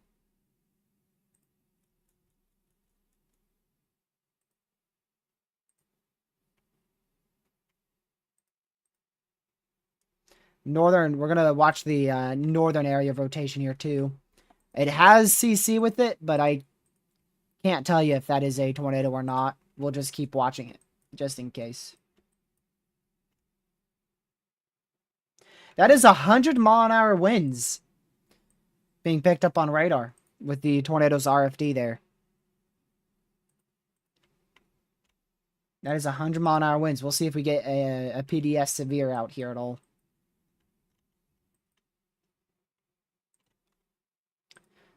See if I go to this radar site. Okay, can't see it.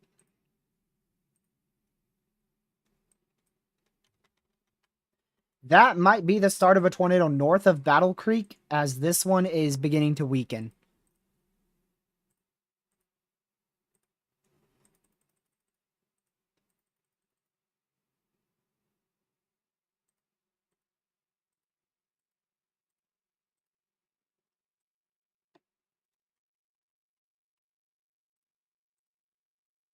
By the way, the NAM, for those who were curious, the NAM does not initiate thunderstorms on Sunday in Oklahoma.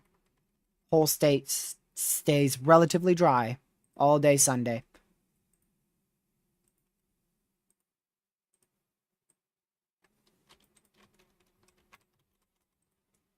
Let's go back to our analysis radar here. This is still trying to spin up multiple tornadoes, and it is likely succeeding at doing that. Now an observed tornado warning for Battle Creek. 15 minutes after the tornado actually touched down.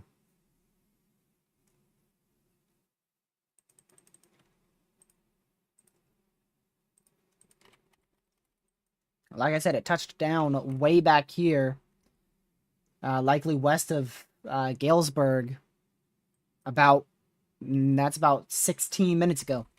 And it is finally observed. It is just now gone observed.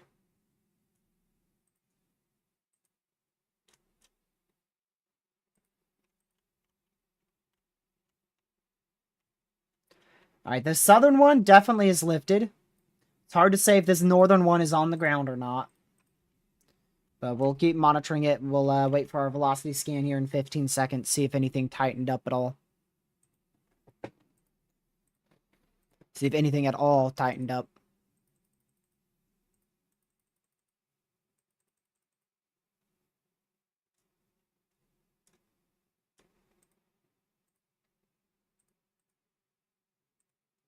Oh, that's on the ground. Yeah. Yep, that's on the ground for sure. Yep, definitely on the ground. So, tornado ongoing now northeast of Battle Creek. So, the tornado that went through the west side of Battle Creek ended up likely lifting just before it went into downtown Battle Creek and weakened. And it's actually recycled already to the northern side. So, now a tornado on the ground northeast of Battle Creek.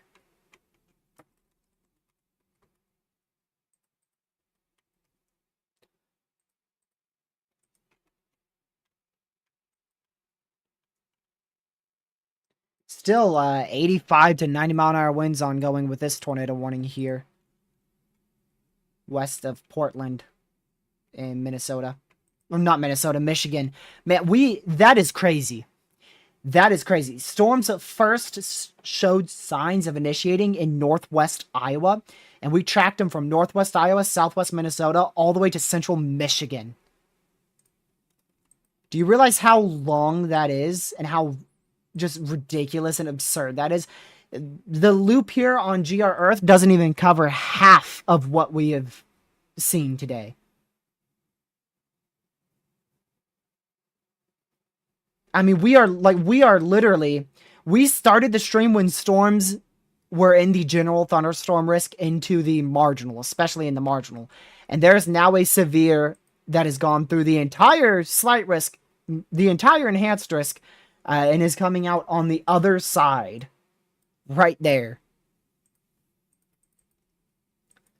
So this storm, literally, it started in the enhanced risk way back here. Can't even go that far. And it has moved through that entire enhanced risk and is coming out the other side of the enhanced risk, which was a huge enhanced risk, by the way. That's just crazy.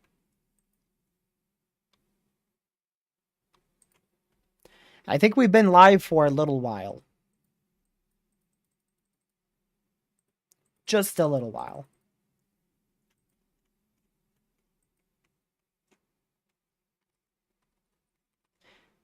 Let's see. Okay. Just wanted to check that real quick.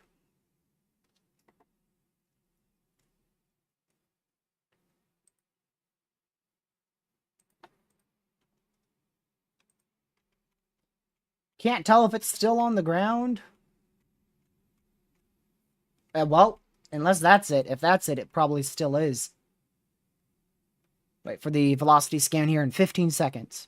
We've been live for so long. Lucky has woken up, went to lunch, came home, called us, traveled 2.5 hours to Eastern NC, captured a wall cloud for about an hour, captured multiple mesocyclones, and he is now home from a 2.5 hour drive. That is insane. To put it in another perspective of how long we've been live. Yeah, that is still on the ground.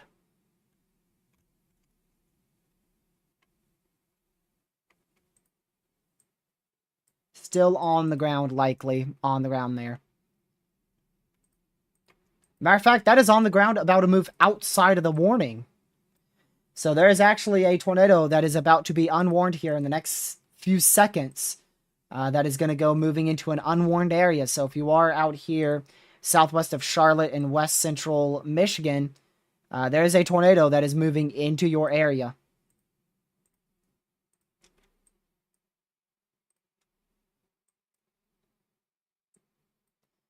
I wanted to see if there's any cells out here. Tornado warning for Nothing. Eaton County in south central There Michigan. you go. Eaton County in Michigan. Yep, that's a new radar indicated warning, not only for these storms that could potentially produce tornadoes, but also for the likely tornado moving into the now warned area.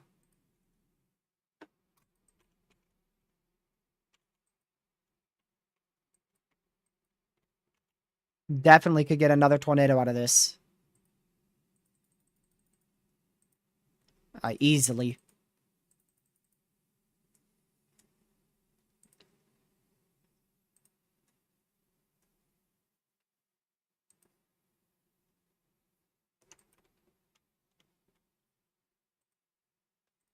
Give me a moment.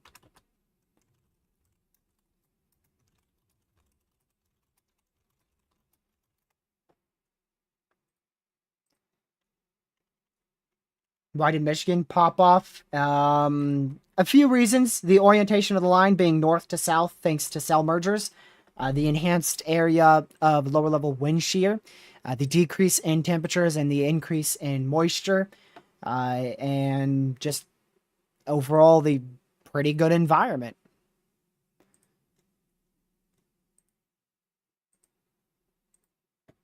It's a really good environment.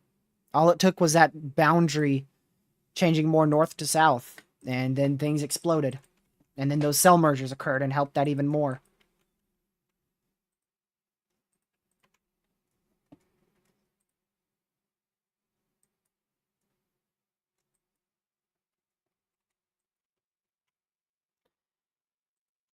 All right. Lucky's taking too long to call. I'm going to quickly go take a break. Hopefully he can call us in just a minute. I haven't taken a break in a long time, so I'm going to take a break whilst we don't see any big CC drops here. Give me just like 2 minutes. I'll be right back.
All right, I'm back. I just had to take a quick break. I really needed that just to stretch for a second. It helps a lot. That still might be on the ground. It's difficult to tell. We'll keep monitoring it though.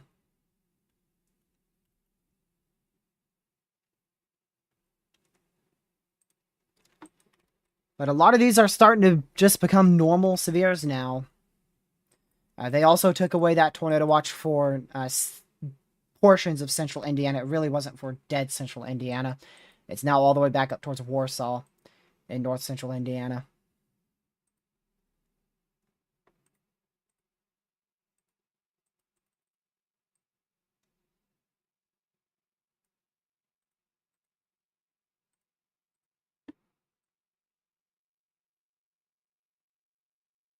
Jeez.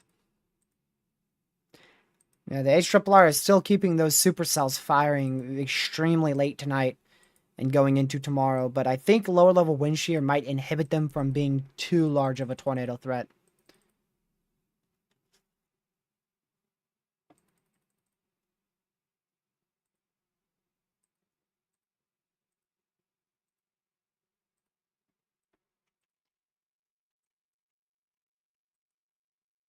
All right. We'll see what the next scan has to show here.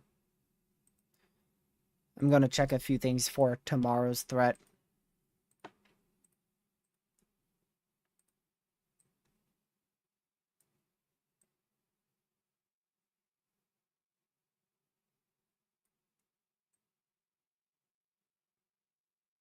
The morning threat is not going to be anywhere close to the afternoon threat. That's for sure.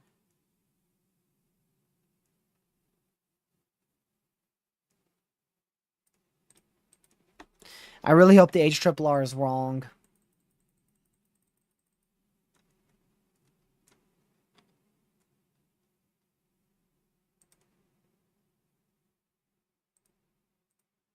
Okay. That's still on the ground. Lord have mercy. No kidding how long this thing's been on the ground for. Possibly the last 20 minutes straight.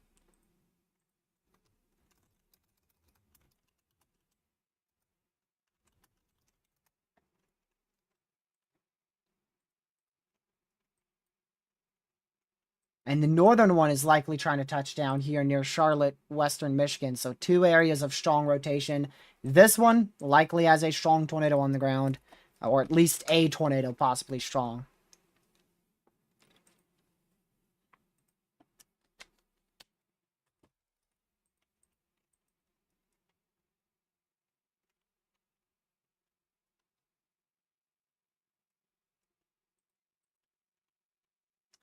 I guess I'll set my alarm for 7 a.m. Yay.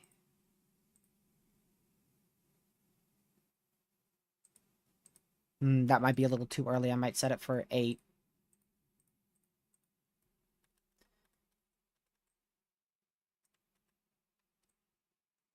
Let's see. 1 a.m., 2 a.m., 3 a.m., 4 a.m., 5 a.m., 6 a.m., 7 a.m., 8.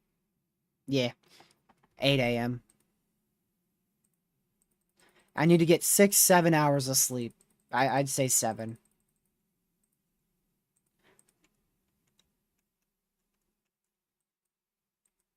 So the only observed tornado warning is not for the storm that possibly has a tornado on the ground. The storm that possibly has a tornado on the ground is this one right here, south of Charlotte. And then there's another one trying to touch down northwest of Charlotte in western Michigan.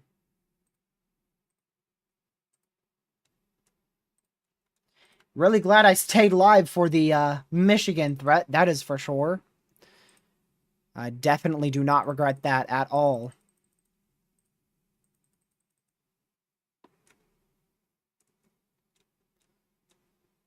I thought it was going to be big for wind, but I didn't think it would be this big for tornadoes. We've had, what, like 7 or 8 of them in Michigan now? I've lost count. Overall, I think we're up to about 20 tornadoes today as a whole. So definitely an outbreak.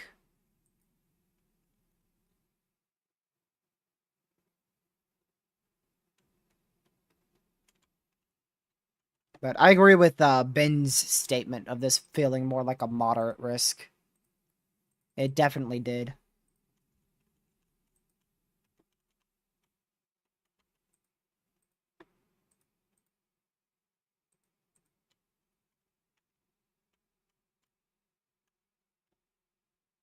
See you later, Christine. Thank you for being here for so long. I appreciate it.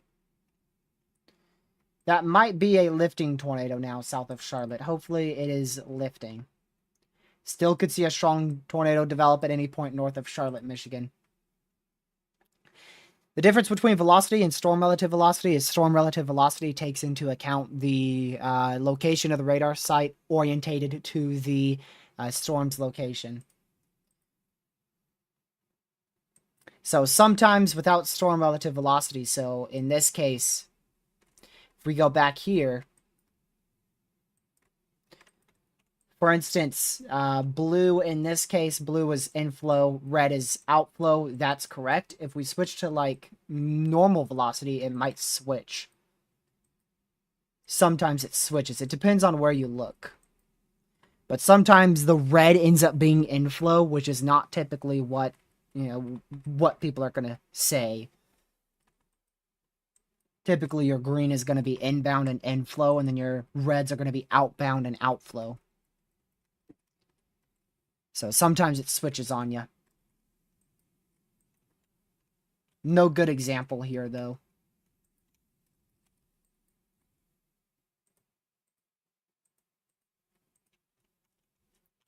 Can I get this radar site just in case? Okay, this radar site isn't it's not picking up on that.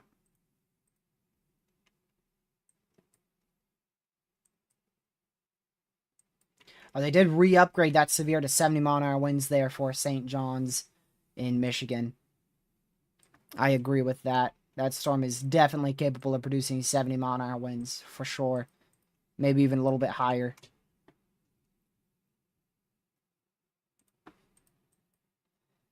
I was thinking about it. I was thinking it was been, but I looked at the other radar site and that didn't show much, but it still may be.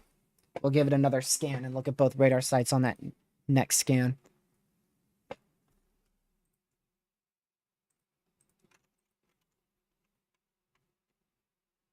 New tornado watch was just issued. That's likely going to be for Detroit and surrounding areas in Michigan.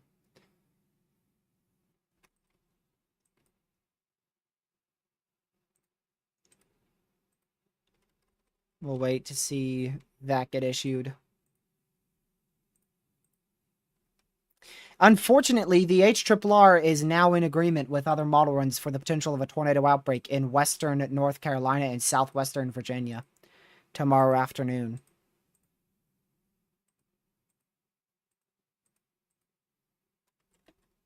It's starting to get in better alignment. I think the HRRR is going to be a lot more elevated storm, so I feel like that's going to be a lot of hail, wind, and a few tornadoes. But I wouldn't rule out the threat for a tornado outbreak as far as south central Virginia and central North Carolina tomorrow. If you get in a warning, go to your shelter. Ah! Depends on how it looks. If it looks crazy, okay, I'll go outside. If it doesn't look crazy, okay, I'll go outside. Don't be like me. That might have been a spin-up tornado north of Marshall. It's too difficult to tell. I would lean towards more of corruption because it doesn't show on the Fort. What is this one?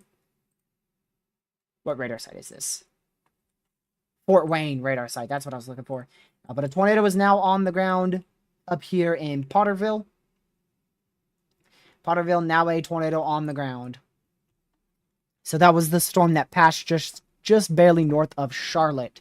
And you can see that is now an observed tornado warning. Wow, that was fast. Tornado producing storm. So radar has confirmed a tornado. Maybe even multiple tornadoes. In this case, definitely a tornado now on the ground towards Potterville. Possibly a second one redeveloping southeast of Charlotte in central Michigan.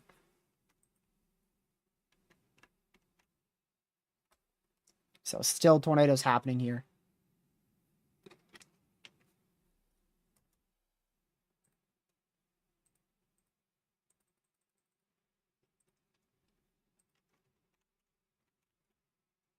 And if either one of these are on the ground, they have a pretty good chance of being strong.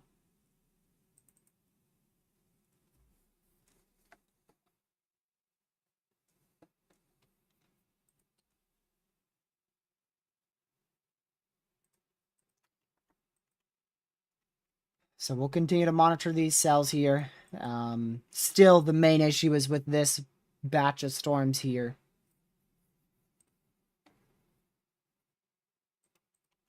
Severe wind is still possible north of that and south of that, but the main tornado threat, 70-mile-an-hour winds and up to 1-inch hail, that's mainly going to stay with these cells. Still easily could see a strong tornado tonight, too. Especially in the short term here.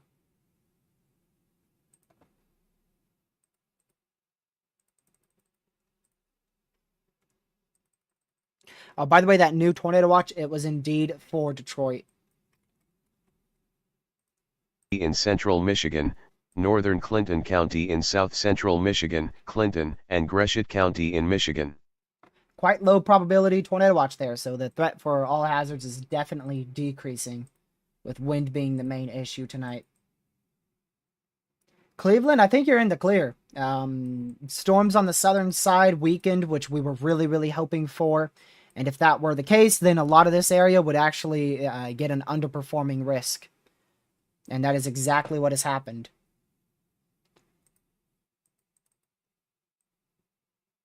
So I think Cleveland's in the clear. I would still keep an eye out for a severe storm towards like 4 a.m. tomorrow morning, but it won't be nearly as bad as what we've seen to your west. So it's still possible. It's looking clearer and clearer by the moment. It looks less likely for you to see storms.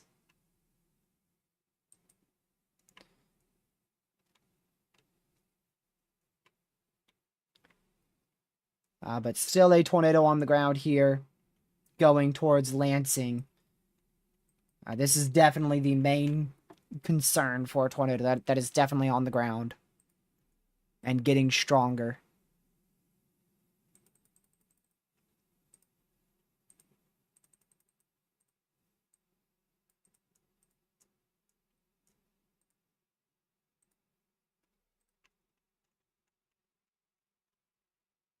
Man. What a crazy mini derecho. Mini derecho that happened out here in Michigan today. Likely going to keep being severe all the way until it hits the edge of the state. Should really weaken in Tornado Southwest warning Ontario. for Ingham County in south central Michigan. Ingham Not County in observed is Michigan. wild. Come on. Man, this NWS has honestly not been good. Sorry to say that about a National Weather Service, but they really haven't. They've been very off. Very late on warnings and not the correct tags on them either. Like our unconfirmed warning for 15 minutes straight. And then here goes this one too. Confirmed tornado moving right towards Lansing, and they issue a radar indicated one. But it's better than nothing. Both, Jason, both. I really hope I'm wrong because I do not want to lose power, but models are starting to really increase with the tornado threat in the afternoon and very, very late evening into the overnight hours. I feel like a lot of that's going to change tomorrow, though. Once storms fire towards like 5, 6 a.m. tomorrow morning, we'll be able to figure out if we are going to have a afternoon issue here in Virginia or North Carolina. But we will definitely have the chance for tornadoes tomorrow in Virginia and North Carolina, regardless of what happens with afternoon storms.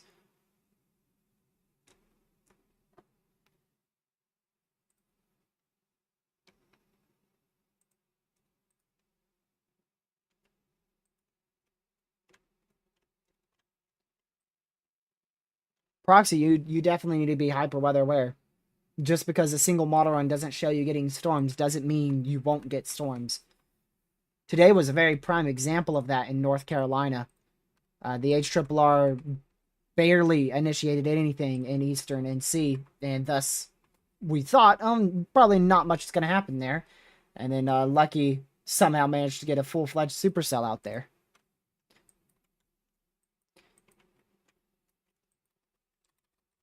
This CC signature has not been very impressive. It's been on the lighter colors here, but there is indeed a tornado going through the west side of Lansing right now. Right here. That might be a biggins. That might be a big tornado west of Lansing here. Because that's a pretty big CC drop, but it's not very deep. Good morning, Lucky. This morning already. How was the drive back? Oh my, dude, it was. You've missed like almost 10 tornadoes in Michigan during that time. It's okay. I got one, so I got one, TRG. Finally. It was We got occluding, but it one. counts. It counts. I saw it. Oh man. It only took a bunch of chasing in the extreme East NC to get it done. All right, so I am. Hey, no more hating on me, chat. Whoa. That should do it. No more hating on me. Really strong rotation in Maple Rapids. See if that can get its act together in Michigan. Now we're gonna make fun of you for not taking the right route and actually seeing a full-fledged tornado. Instead, you just saw it What? occluding. Bro, honestly, it's because I put my drone up into the sky. I would have seen it. If This I didn't put my drone dude. up and get that video, then I would have seen it for sure. But I ain't complaining, bro. Bro, bro, if I complain, bro, someone's gotta like, I don't know, smack me. I'll do it for free. Shoot. No, man. All right, I gotta go back and stream. What time was this at? This was at like.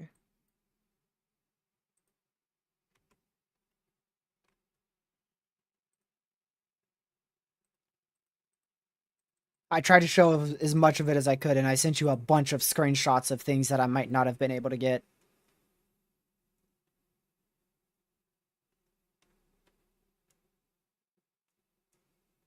I think the most impressive was the third screenshot I sent you. Oh yeah. Because it wasn't the big pancake mesocyclone yet. It was a very large, extremely well organized wall cloud. That was probably the best one. Hold on, I think I got a picture of it. I know it. Oh. Here. Obviously, feel free to use. This was not taken on the drone. Free to show. I think it's right. I'll just send you all the pictures I don't know have. about that tornado being on the ground in Lansing anymore. I mean, it's not deep CC. It could still be on the ground. There's still a strong enough couplet for it, but I'm not very, very confident in it.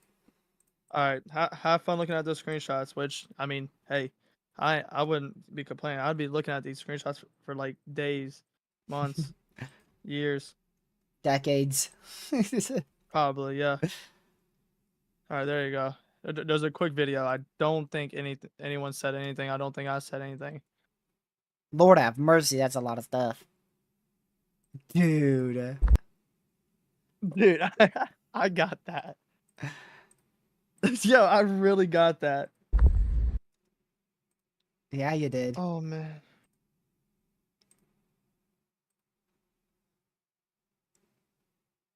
So for this is for those who might have missed it earlier.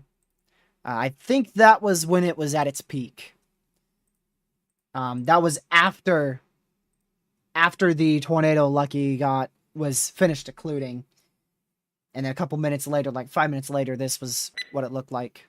Tornado Eastern warning for NC. Bay County in southeastern Michigan, northern Saginaw County in southeastern Michigan, Midland County in southeastern Michigan, Bay, that's way up Midland, there. and Saginaw County in Michigan. So that's for Bay City, Michigan. That's really far up there. Rotation died out very quick over Maple Rapids, so that's good news. Still so many areas to keep an eye on that could easily produce a tornado. Very easily could produce a tornado. So you can see him here, here, here, here. Go up a little bit more here, here, and here. So plenty of regions to watch for rotation and potential tornadoes to develop over the next few minutes. It should begin to decrease. I'm really, really hoping it will decrease here shortly. Mainly after midnight, so I think the next 30 minutes is our main peak here. Keep an eye on that CC drop, as Sam literally just pointed it out as well. We'll see if that is corruption or an actual tornado trying to develop.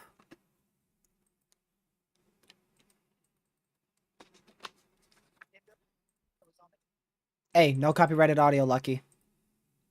For what? What happened? I heard that. What? What, your stream? Yay, it was my stream. You heard it? Yeah, How? It's in my headphones. I heard it.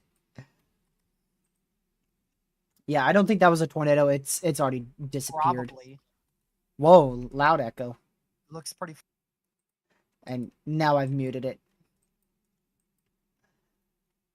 I don't mind hearing myself, but I don't want stream to hear 3 of me or 2 of me. Probably.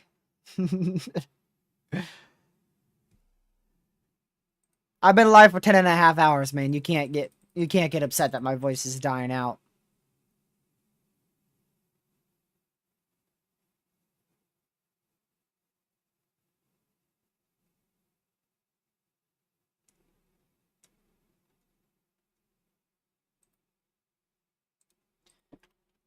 My voice is dying out just like these storms. You want to know what's worst of all? We've got like 16 hours to go tomorrow. Then we've got Saturday. Saturday might be a little break. It might be only like a 3 to 4 hour live stream. And then Sunday, kick back up being a long live stream. Monday, probably going to be an Oklahoma outbreak. Probably going to end up being another memorable Oklahoma threat. And then Tuesday, we'll probably be live for a bunch of hours too. So Saturday is my only chance for a little break. And it won't be a break because I'll still be live.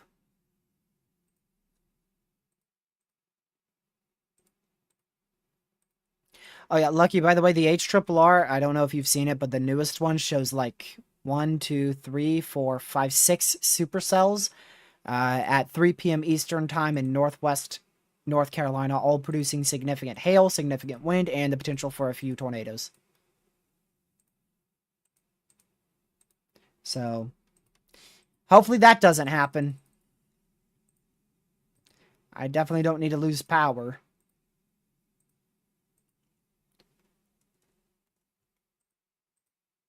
I'm 50-50 on it, Sam. I am 50-50 on it.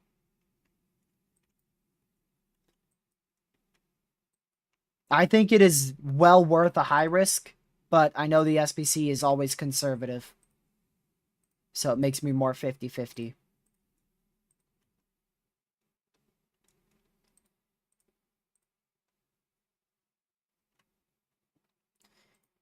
Well, I told you guys if Lucky tuned in back into the live stream, we're just going to go all out. So we're going to go till YouTube cuts us off here in a little under an hour. Put it all the way at 11.5 hours. That's 12:30. I'm going to probably go to sleep at 12:30, then wake up tomorrow at like 8.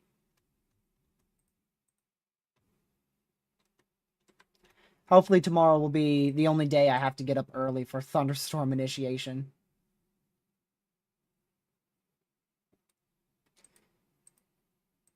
I'm gonna have to find some way to figure out how to eat food.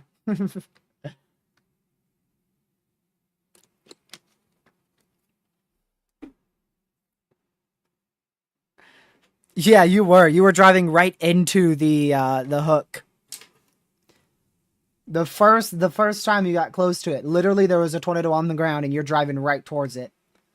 And Lucky's just like, where's it at, TRG? Where's it at? Where's it at? Buddy, it's literally like 1 minute in front of you.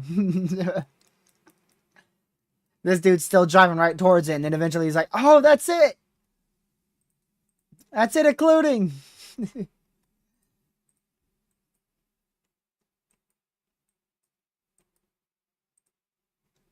I still have the Chicago radar site open.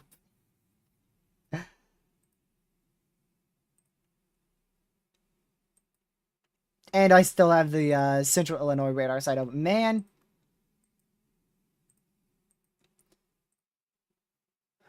Fun to be opening a Canada radar site if we keep this live stream going.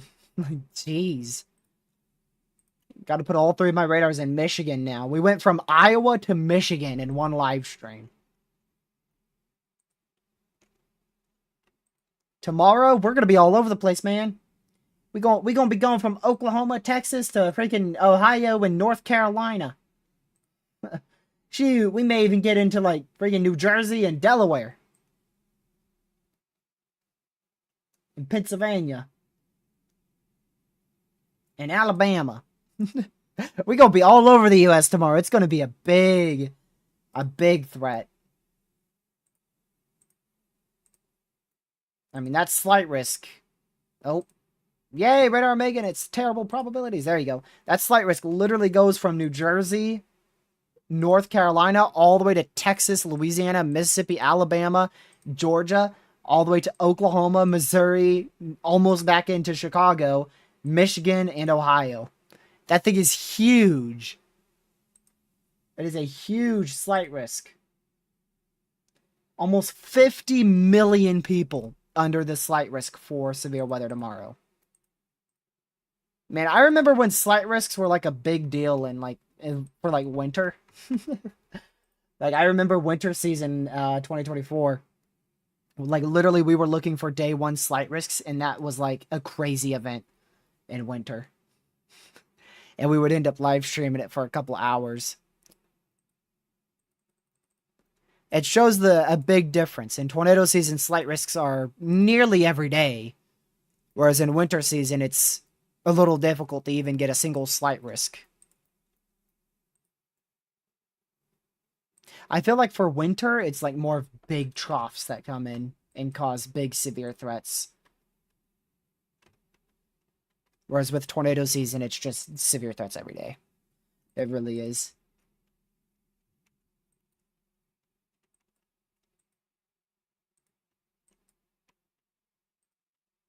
Only reason why I was comparing the two is just talking about like stream frequency, how long we're live for these events. Another significant severe just got issued here for the village of Clarkston, just barely to the north, I think, of Detroit. Yeah, just barely northwest of Detroit, Michigan.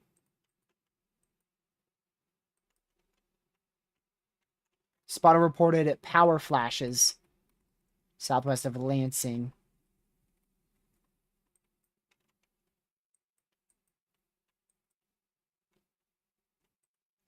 Waiting to see what the 03Z HRRR has. We'll be able to probably see that entire run render in.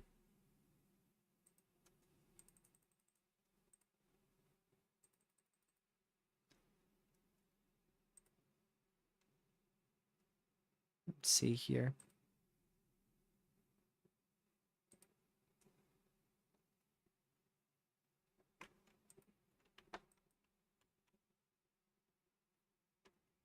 Yeah, we'll just wait to see if any of these can produce again. They are still tornado warns, so.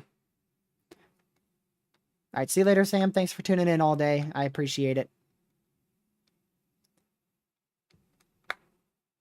We'll be heading off here pretty soon because YouTube's going to cut us off. And because I need to go to sleep.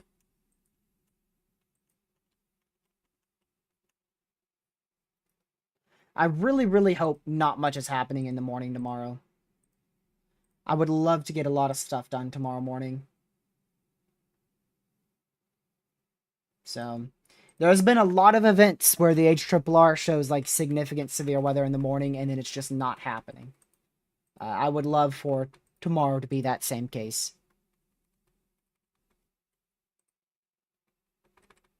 However, that's also bad. If we don't see morning convection, the afternoon round is somehow going to be even worse.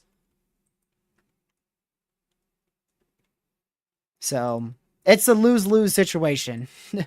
It's a lose-lose situation. Either we have tornadoes ongoing at 8 a.m. in the morning before the main event even happens, or we don't get morning convection and then the afternoon round pops off even more than what we're anticipating right now.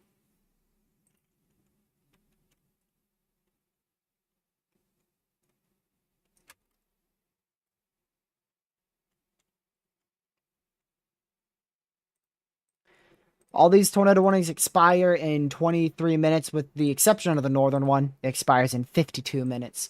We will not be live to see us go tornado warning list. However, We were already tornado warning list earlier in the live stream, but I decided to keep on going because I thought Michigan was going to do something.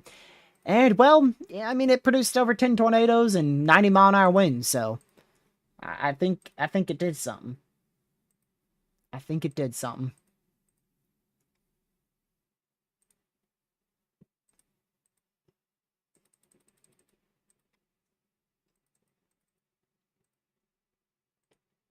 So, did you say you were going to be able to help stream tomorrow, Lucky? Like, around or after 3? Tomorrow's Friday. Oh, you don't work, do you? Wait, why didn't you work today?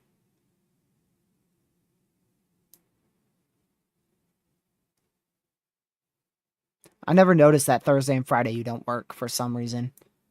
I got used to it being every other day, is what I thought.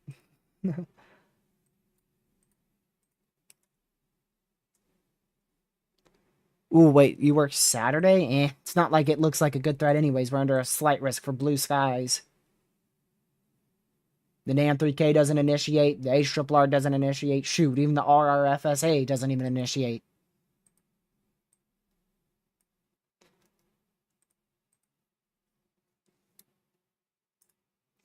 YouTube's going to cut us off here at 11 hours, 30 minutes in. We could keep going, but it won't save the rest of the stream, and I love to have these saved as pre-recorded live streams. Or pre-live streams, or whatever it's called. And especially since Lucky was not too smart and decided to barely record or film or take pictures of anything, he needs this live stream to prove that he did see a potential tornado. Which I don't think I even got it on stream.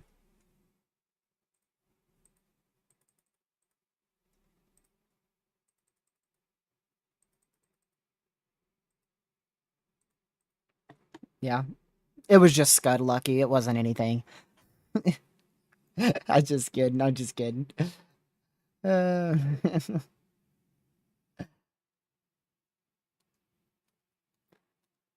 Yeah, people make it seem like when you see Scud, it's like no rotation or anything, but that's literally what like a wall cloud and a tornado is. It's legit Scud. It's literally rotating Scud, exactly.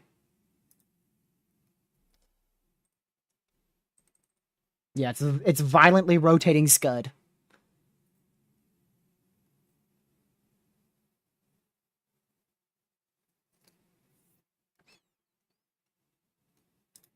Uh-huh.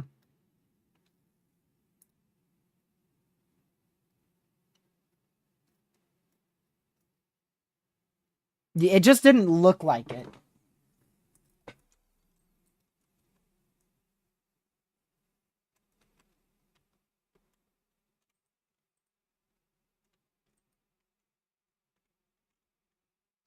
T. Smith, the threat for tornadoes overnight tonight into tomorrow morning.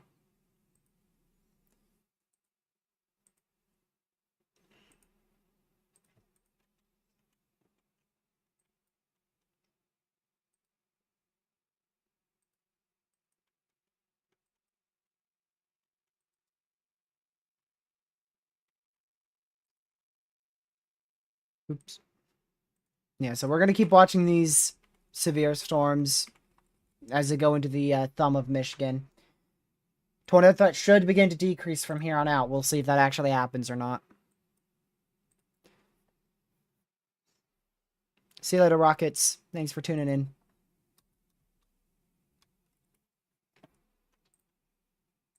Warning for Saginaw Oh, County TJ, in you wanna mute me southeastern for Michigan. a second? Saginaw County in Michigan.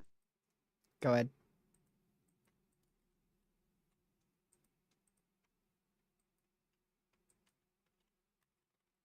Yeah.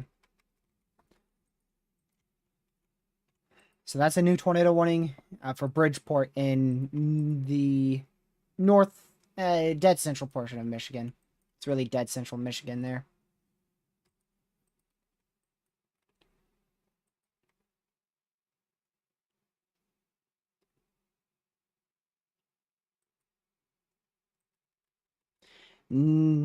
T. Smith, I don't think in the morning hours, but towards the afternoon, yes. Definitely a possible strong tornado threat tomorrow afternoon.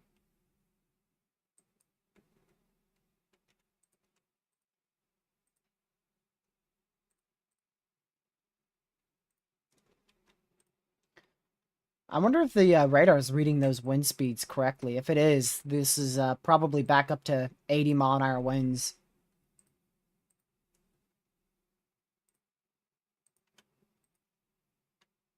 What?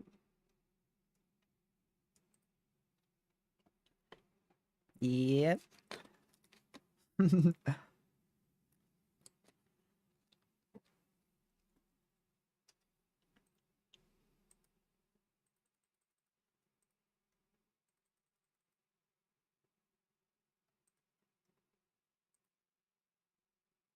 I was I was gonna turn back. Like if I were there with you, I wouldn't have gone after it.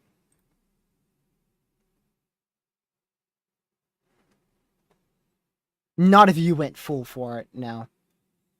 But I mean, I would have highly recommended to just turn back.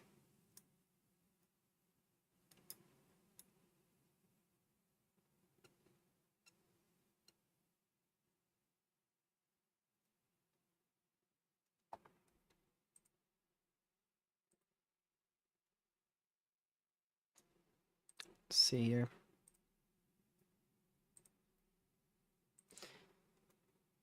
I'm keeping Lucky muted because I don't know what he's going to say.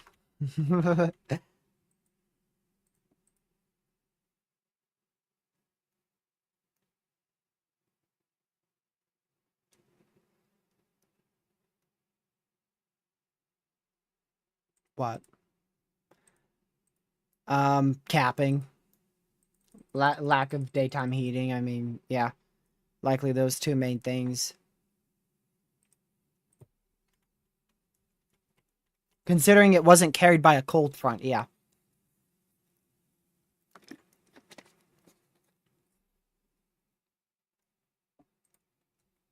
No, yours wasn't either. No, yours wasn't either. It just managed to maintain, which is why I was shocked.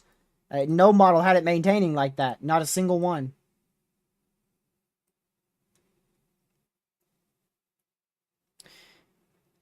I have, Lee. I have seen that. Okay. You probably want to deafen. Because yeah, okay, he just deafened. I was still talking to him, but he just deafened.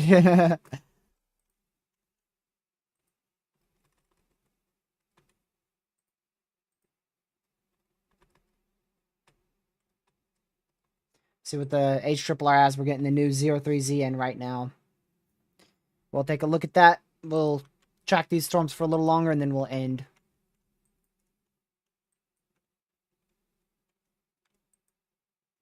I wouldn't be shocked if they go destructive for this storm for 80-mile-an-hour winds. It would not surprise me if they upgrade this severe. Radar's reading 90 to 95-mile-an-hour winds, but I doubt it's that intense. So I wouldn't be surprised if they warn it for 80 here.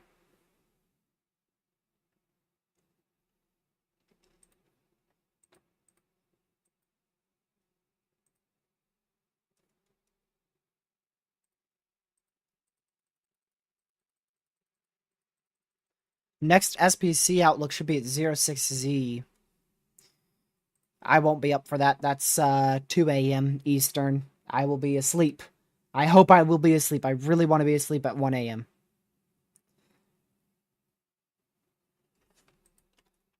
Because if we have to get up and start up a stream at like 9 a.m., then that's going to be pretty rough. Like I said, I'll get up at 8 a.m. Hopefully not miss too much. I'll get up at 8 a.m. to see how storms look, and depending on how they look, I may or may not stream an hour after. All right, new tornado warning just got issued for this storm going towards Fowler and Howell in southeastern Michigan. You'll hear a beep in just a second. GR2 analysis has been a little bit ahead of GR Earth Tornado today. warning for Livingston County in southeastern Michigan, Livingston County in Michigan. So there you go.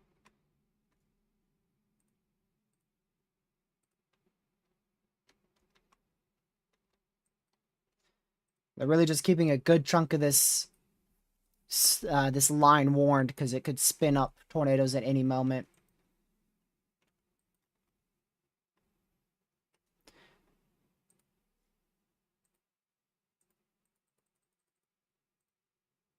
That new warning is for over 175,000 people. Power outages in the state of Michigan are now over 230,000. So this line has been very intense for the entire state of Michigan. If you're in the extreme northern portion of Michigan, you haven't seen that much. But central, southern, southwestern, western, eastern, southeastern, you guys all are going to see power outages from this line.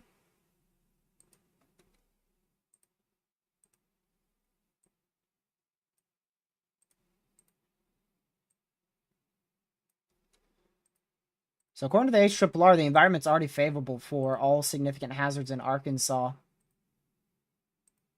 It's just the fact that we have a capping and a lack of forcing. And yeah, it's right. We have a very favorable environment already in Arkansas.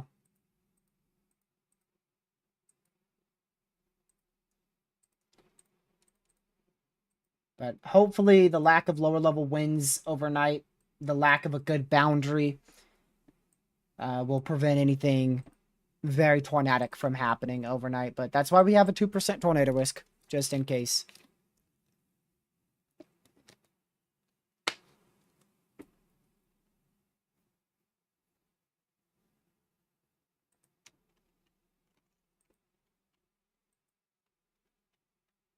Yeah, so tornado warning issued out here for this area. Make sure you're in your safe spot. Storm is capable of producing a tornado. Even if you don't get a tornado out of this storm, the storm is still capable of producing tornadic-like wind speeds, potentially as high as 80 miles per hour. So make sure you're in your safe spot if you're in any of these tornado warnings.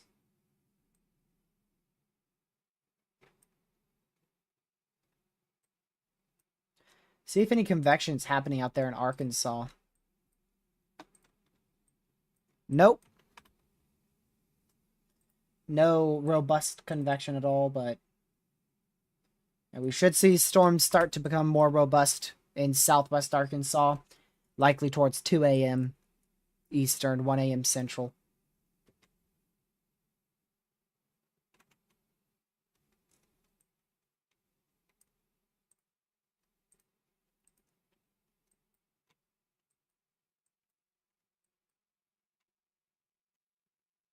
Just keeping an eye on correlation coefficient. I don't see any. Uh-oh. I think I do now.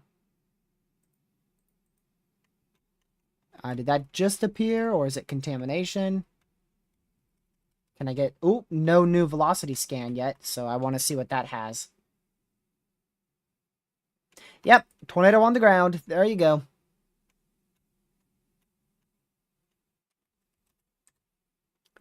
There you go. So, tornado on the ground here. In this newly added tornado warning, just barely to the north of Fowlerville is where we have a new tornado that just touched down.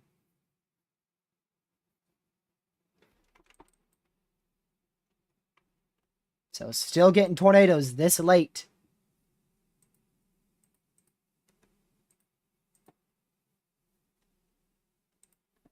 So make sure you're in your safe spot in this tornado warning. There is not only 80-mile-an-hour winds, but now there is a tornado on the ground with this storm.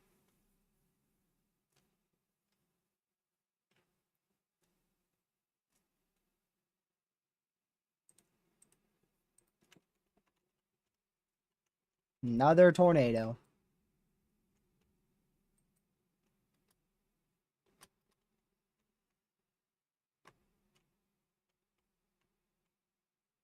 We'll see if that what we'll see if that gets any larger on the next scan. That's what I was trying to say there. Y'all, I'm getting exhausted. I'm starting to fall apart over here. We started at 1:10 p.m. By the time we're done, it's going to be like 12, almost 12:40 a.m.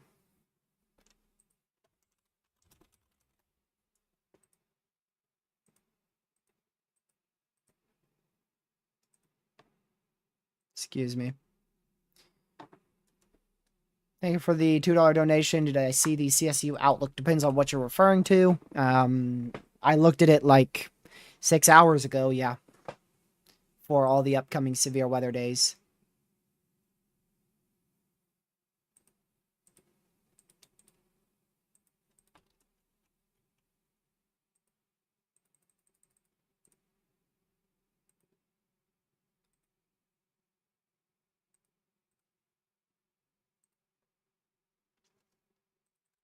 Let's see.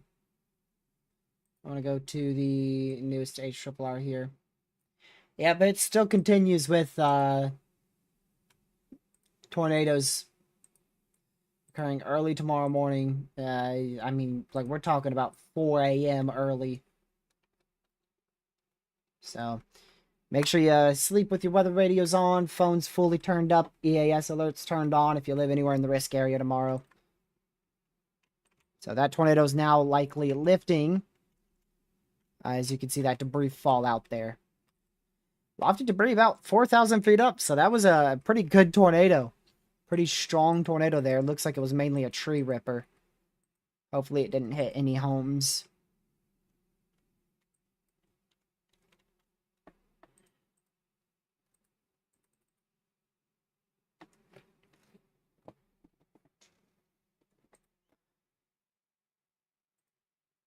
I think it's possible for a high risk tomorrow, yes.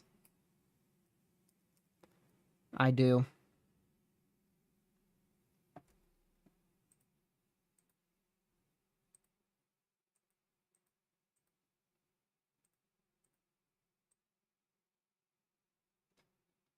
I'm wondering if I should get up earlier than 8 a.m., but this is fully relying off the HRRR, so I'm not very confident in the HRRR being dead right.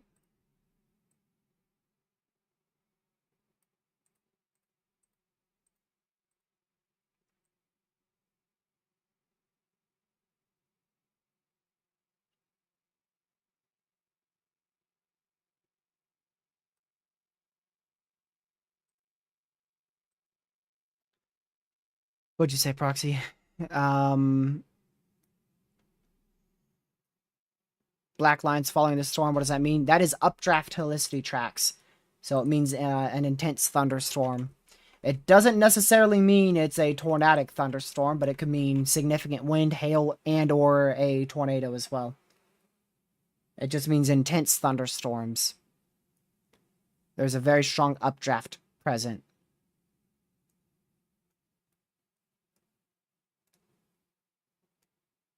There is definitely an intense tornado threat tomorrow, potentially even a violent tornado threat.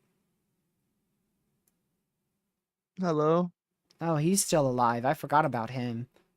I bet you did. You know what? I don't even blame you. I don't blame you, bro, at all. I'm tired, man. You're tired? Yes, Well, I've been okay. sitting in this stupid chair for 11 hours straight. I'm freaking Okay. tired. Okay, well, okay, well. You okay, you gotta fair ride enough. in a nice, comfortable car full of air conditioning and jamming out to music while seeing a near tornado. Well, okay, well, I didn't listen to music to like 90% of my chase. But when I hung up, I listened to music for maybe 15 minutes and I called you back. Yeah, and then you totally didn't have a 2.5 hour trip back home. That totally didn't exist. I'm sure you didn't turn on the radio once, right? Huh? I'm sure you didn't turn on the radio once in that 2.5 hour trip back. Oh, totally not, bro. Totally didn't get McDonald's. Nope, totally not. Yeah, I haven't eaten since 11 a.m. So I didn't get a stop for no McDonald's, buddy.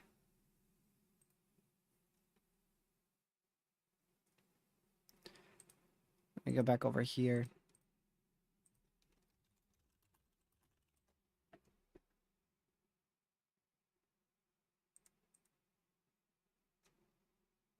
Okay.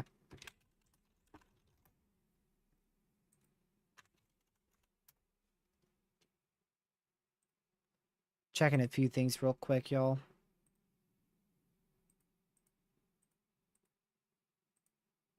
Power outage is up 250,000 people without power in Michigan. DoorDash don't deliver. Well, actually, they probably do deliver out here, but I ain't got that type of money. I ain't gonna spend money on DoorDash. I've never ever spent money on DoorDash, and I probably never will. But I'm sure they do deliver to my area. I've never checked though.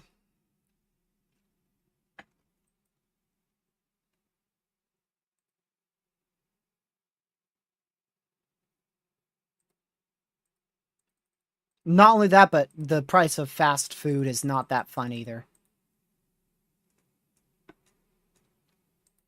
And I don't really have much time for eating on stream now. If I know I'm gonna do a long live stream, I'll go and fix food, but typically I don't do that unless Lucky's here, and he was kind of on the road for so long. So my fast food is this. Water.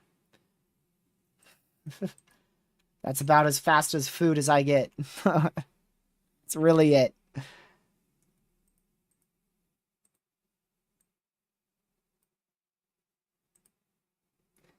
He was chasing an Eastern NC.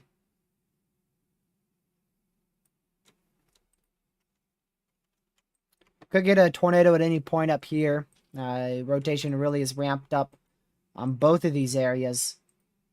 One to the south of Shields in eastern Michigan, and then another one east of Oakley in Michigan.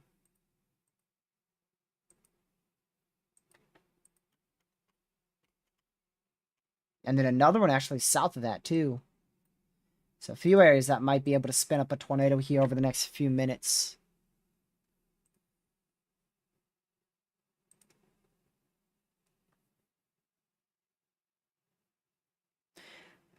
Eastern NCs shouldn't be that bad. Like, was there a lot of mountains in Eastern NC?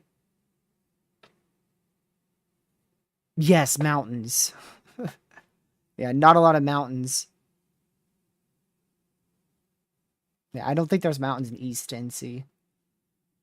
Now, West NC, yeah. Completely different chasing terrain.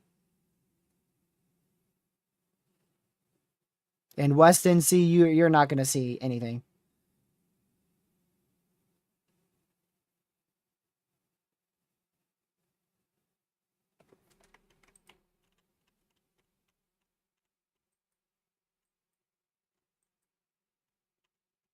Yep.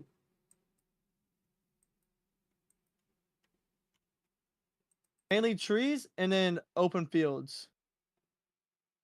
It's like you're almost in Oklahoma. I don't know That's if I compare Oklahoma. North Carolina to Oklahoma in any sense. I'm talking about like the fields, like definitely not as large though, but because sometimes don't you get like fields that are like miles long? Mm-hmm. East Yeah, no. East Tennessee is mountains. You are fully driving in mountains in East Tennessee. I've been to Bristol, so it's full mountains.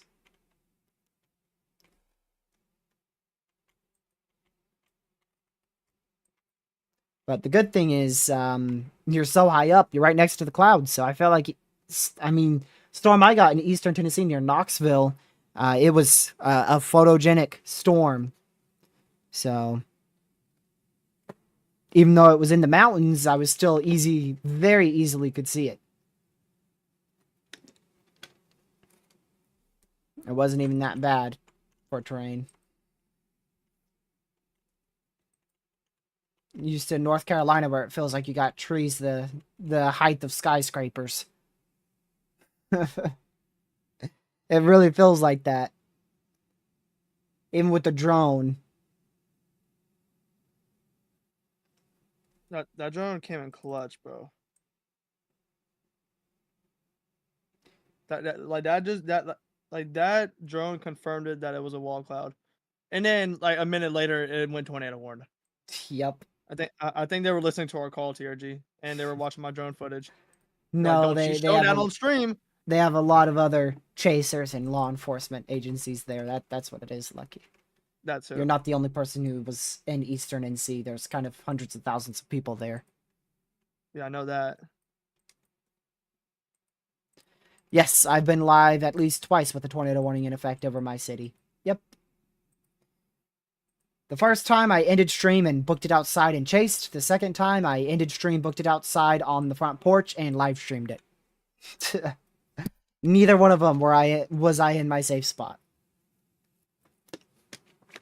I have never gone to my safe spot in this house. Now, in my old house in North Carolina, we went quite often because we would get winds up to like 80 to even pushing 90 there. A few oak trees fell over. But here we haven't had any storm exceed gusts of 60, 50, or 60 in this specific area. We've had a severe for 70, but it didn't actually produce 70. We've had a few tornado warnings, but none of them actually produced.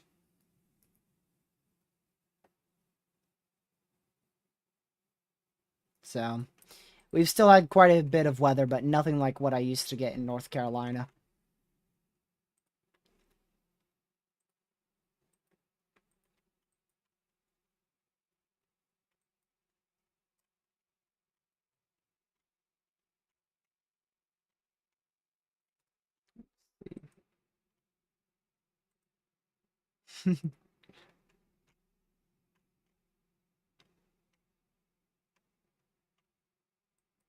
I can't tell, but any of these CC drops could be a tornado.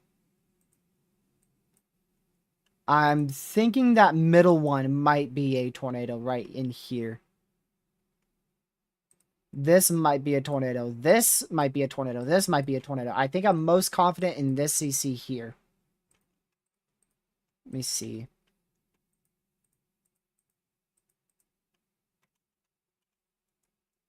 Eh. If it is, it's weak.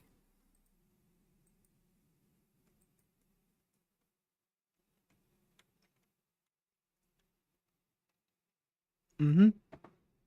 You drove. Let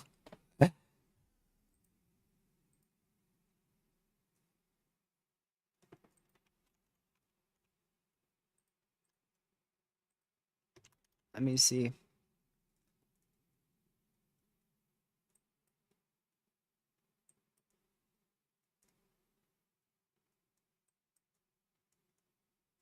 I don't know where you went. You went on a lot of back roads when you first called me.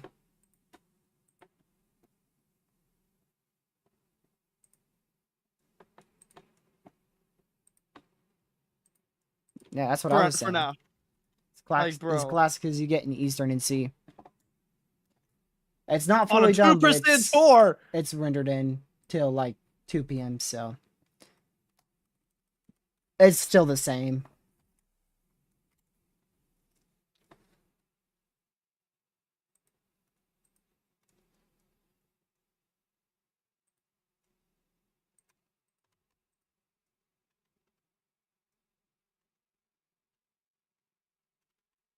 Yeah, that very easily could be a. Yeah, you know what? I think that was a tornado. So difficult to tell, but I think that was.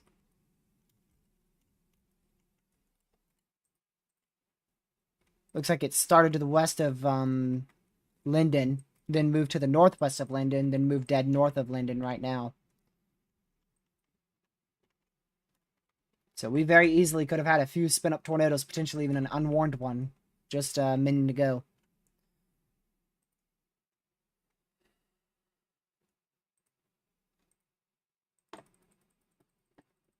I am ready for some sleep, man.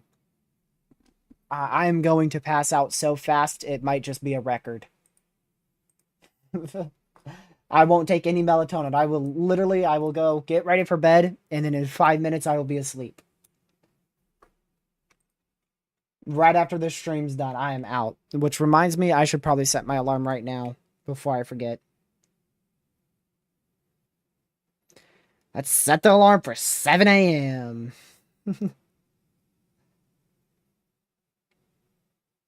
Let's see. 1 a.m., 2 a.m. Nope. 2 a.m., 3 a.m. Ugh, 7 a.m. barely gives me the amount of time I want. Yeah, I'm gonna set it for 8 a.m. If I miss a tornado, then shoot.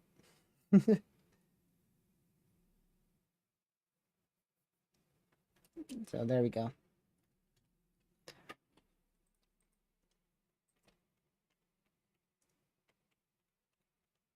Can't be live for every tornado, but we can try.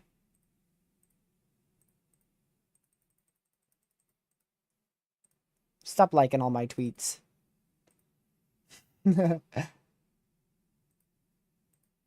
Lucky spam liking all my tweets, y'all.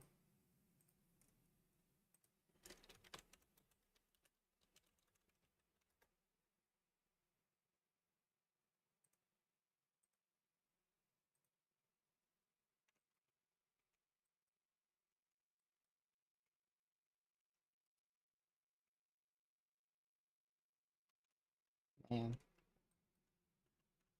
Still plenty of severes. We could still see a tornado or two tonight. Potentially a strong one out here in the Oven of Michigan, into the thumb of Michigan. Now, I am a little concerned that we'll see probably some very large hail up to about 2 inch in diameter, 2.5 inch in diameter back here. Probably a few tornadoes and probably 70-mile-an-hour winds into the overnight hours and the very early morning hours. Technically today, I mean, shoot, we've been live for a whole day. We started on the 15th. It's the 16th, so it's day of moderate now. Yep. Took you a whole day to get back. HRRR still staying consistent with multiple tornadic supercells in Northwest NC tomorrow at 3 p.m. Northwest NC.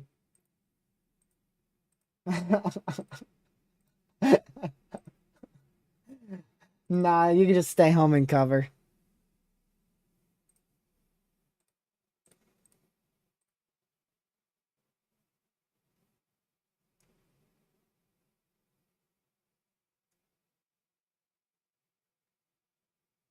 Yep.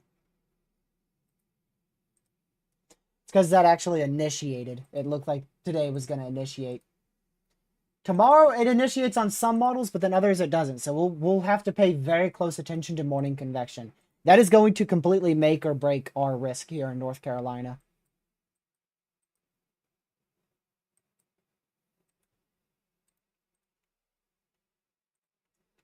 Over convection in the main risk area won't make or break anything. It's going to be a bad scenario or worse scenario.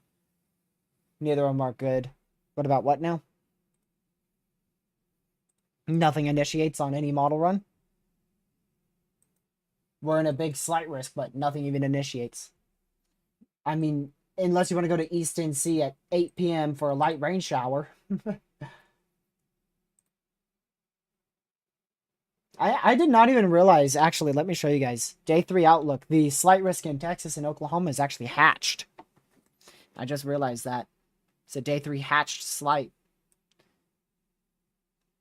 Probably for hail. I'm ending in 14. I'll start ending in probably 10 or less. I'll let you end.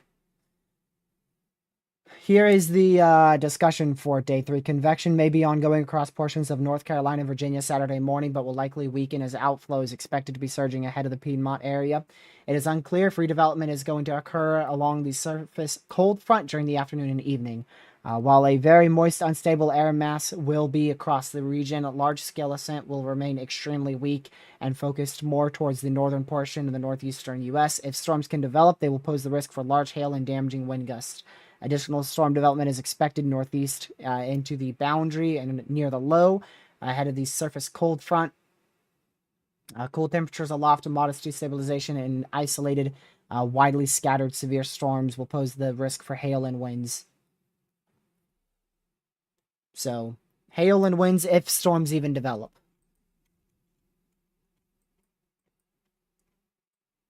For Saturday in North Carolina and Virginia.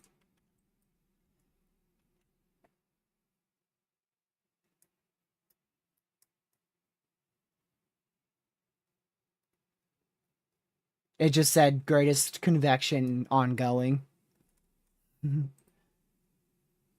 Yeah, it was something like that. It was like most robust or something. Something about the best threat for rain, really. I mean, it had a very low chance for a tornado, but it didn't specifically say a tornado is possible, even though there was an active tornado warning. Yep.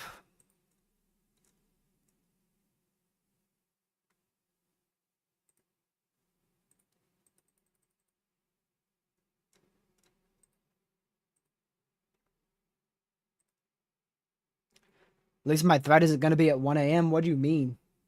It's literally going to be at 1 a.m. It's all night tonight into all day tomorrow.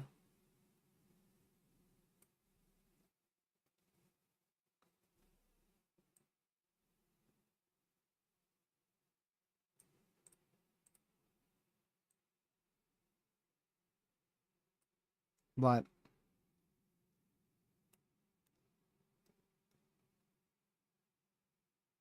yeah, good luck getting me out there. Fun to be a high risk is the only way you're getting me out in East NC. Lucky, you were 4.5 hours away from my house. I could have gone halfway to freaking Talladega. You were 4.5 hours away from my house. Do you know how much money that is? It is $100 just to get out there gas wise. That doesn't account for if my tire explodes, if half my car falls off, if I run over a cinder block, if I hit a tree, if I hydroplane, if more tires decide to explode, if gas prices are any higher than 289. The cost is a lot. It is not cheap for me to storm chase. And then if I do have an explosion on my little tire there, guess what? A tow truck from Eastern NC back to freaking South Central Virginia is not cheap. It was I think it was $100 for a. Actually, we got it very cheap, but it's normally about like $100 to get a tow truck from where I was, like 15 minutes away from the place. It was about $100, but we got it for a lot cheaper because my dad knew the guy, so we got it for like 35.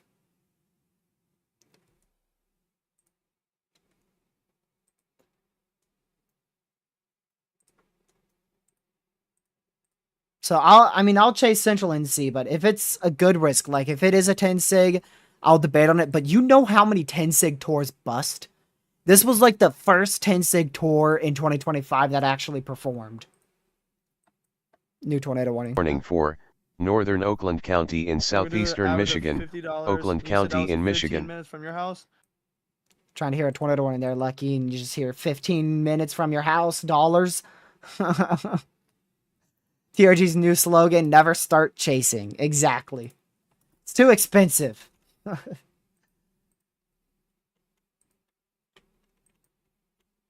I've chased a lot. That's the thing. I've chased a lot, and I've seen a shelf cloud.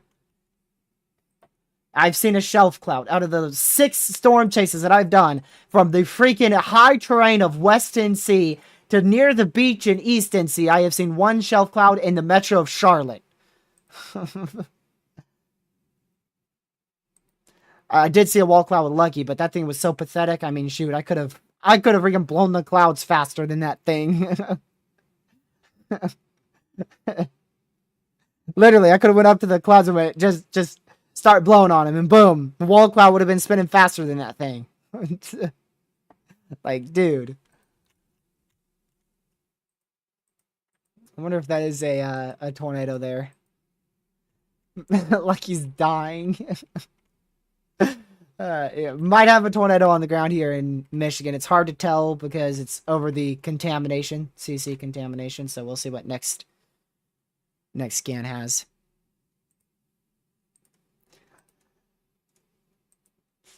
I don't. At the beginning of the year, I was very, very hungry for at least a few storms, but now I'm sick of it. I'm sick of spending so much money just to see freaking raindrops and a little bit of pea-sized tail.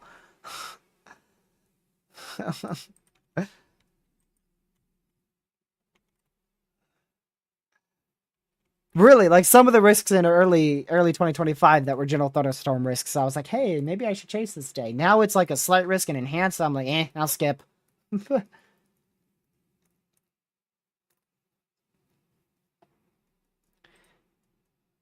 But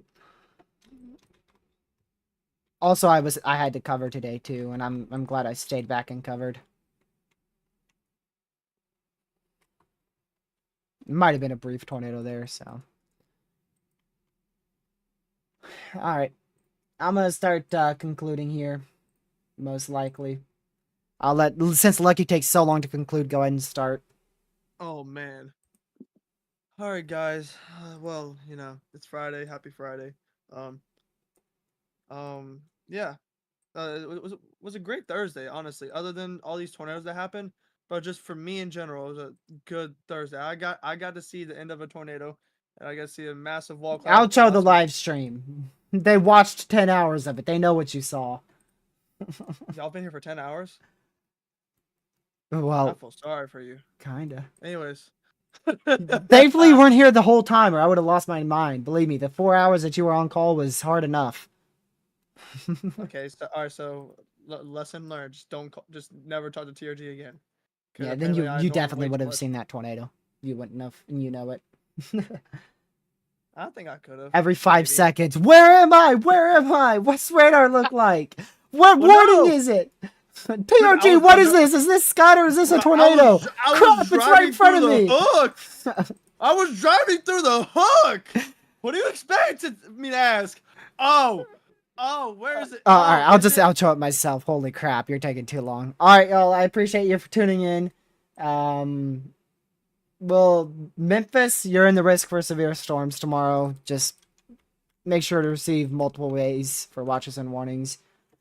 But I'll talk to you guys in tomorrow's live stream. This was a very long and very long 11 and a half hour live stream. It would have been possible. It would have been possible without Lucky. So I want to appreciate him for tuning in. It totally would have been possible. I would have been able to make it much easier without Lucky. So I appreciate him for tuning in. I appreciate all the mods for a mod in chat. No, I didn't. No, I didn't say it wrong. Hey! I didn't say it wrong. So I'll see you guys tomorrow. Hopefully in the afternoon. Maybe as early as in the morning, but I don't know, y'all. I'm exhausted from today. So we'll just see. I'll wake up early, see if it goes high risk, and we'll just go from there. So I appreciate all of you guys for tuning in. We're going to go and switch over to the ending scene. Thank you to all those who tuned in, even if it was just for a few minutes or if you've been here for a few hours. I appreciate it. And I hope everybody has a great rest of your Thursday night that is now turned into Friday morning. So, yeah, I'll see you guys tomorrow for the likely, definitely moderate risk, but likely high risk for severe weather that we'll end up seeing over the Ohio Valley into the Tennessee Valley. And hopefully I don't get slabbed tomorrow. 3 runs of the H-Triple-R have slabbed me, so hopefully I get to keep my house tomorrow. That'd be pretty dang nice. So I'll catch you guys in tomorrow's live stream. We'll definitely be live before 3 p.m. Eastern. 3 p.m. Eastern is the absolute latest I'll be live. But we could be live as early as 8 a.m. I doubt it, though. I'm going to play it by ear. I'll see you guys at some point tomorrow, man. I'm tired. So I appreciate you guys for tuning in. Lucky, say bye. See you later, guys. All right, that's all he gets to say. See you guys in the next one, and have a great rest of your night. And we Warning just got a for tornado warning. Lapeer County in See you in the next one. southeastern Michigan, Goodbye. northeastern Genesee County in southeastern Michigan, Genesee, and Lapeer County in Michigan.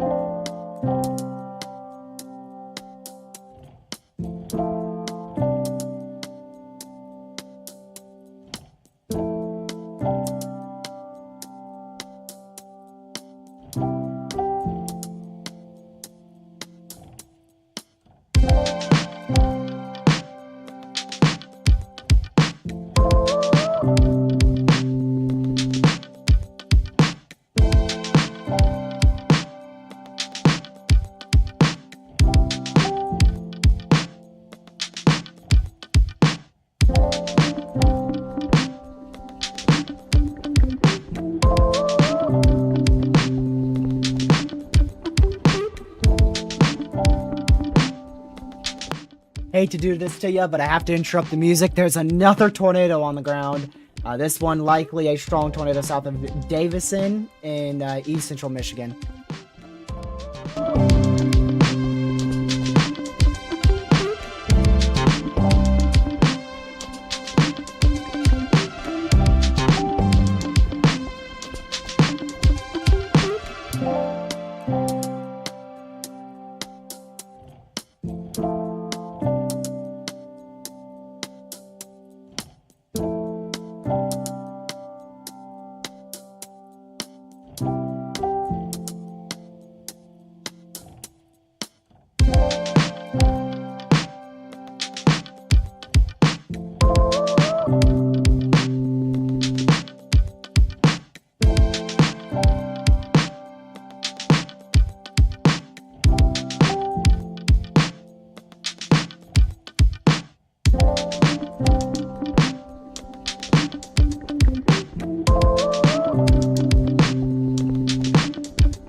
Later, brothers.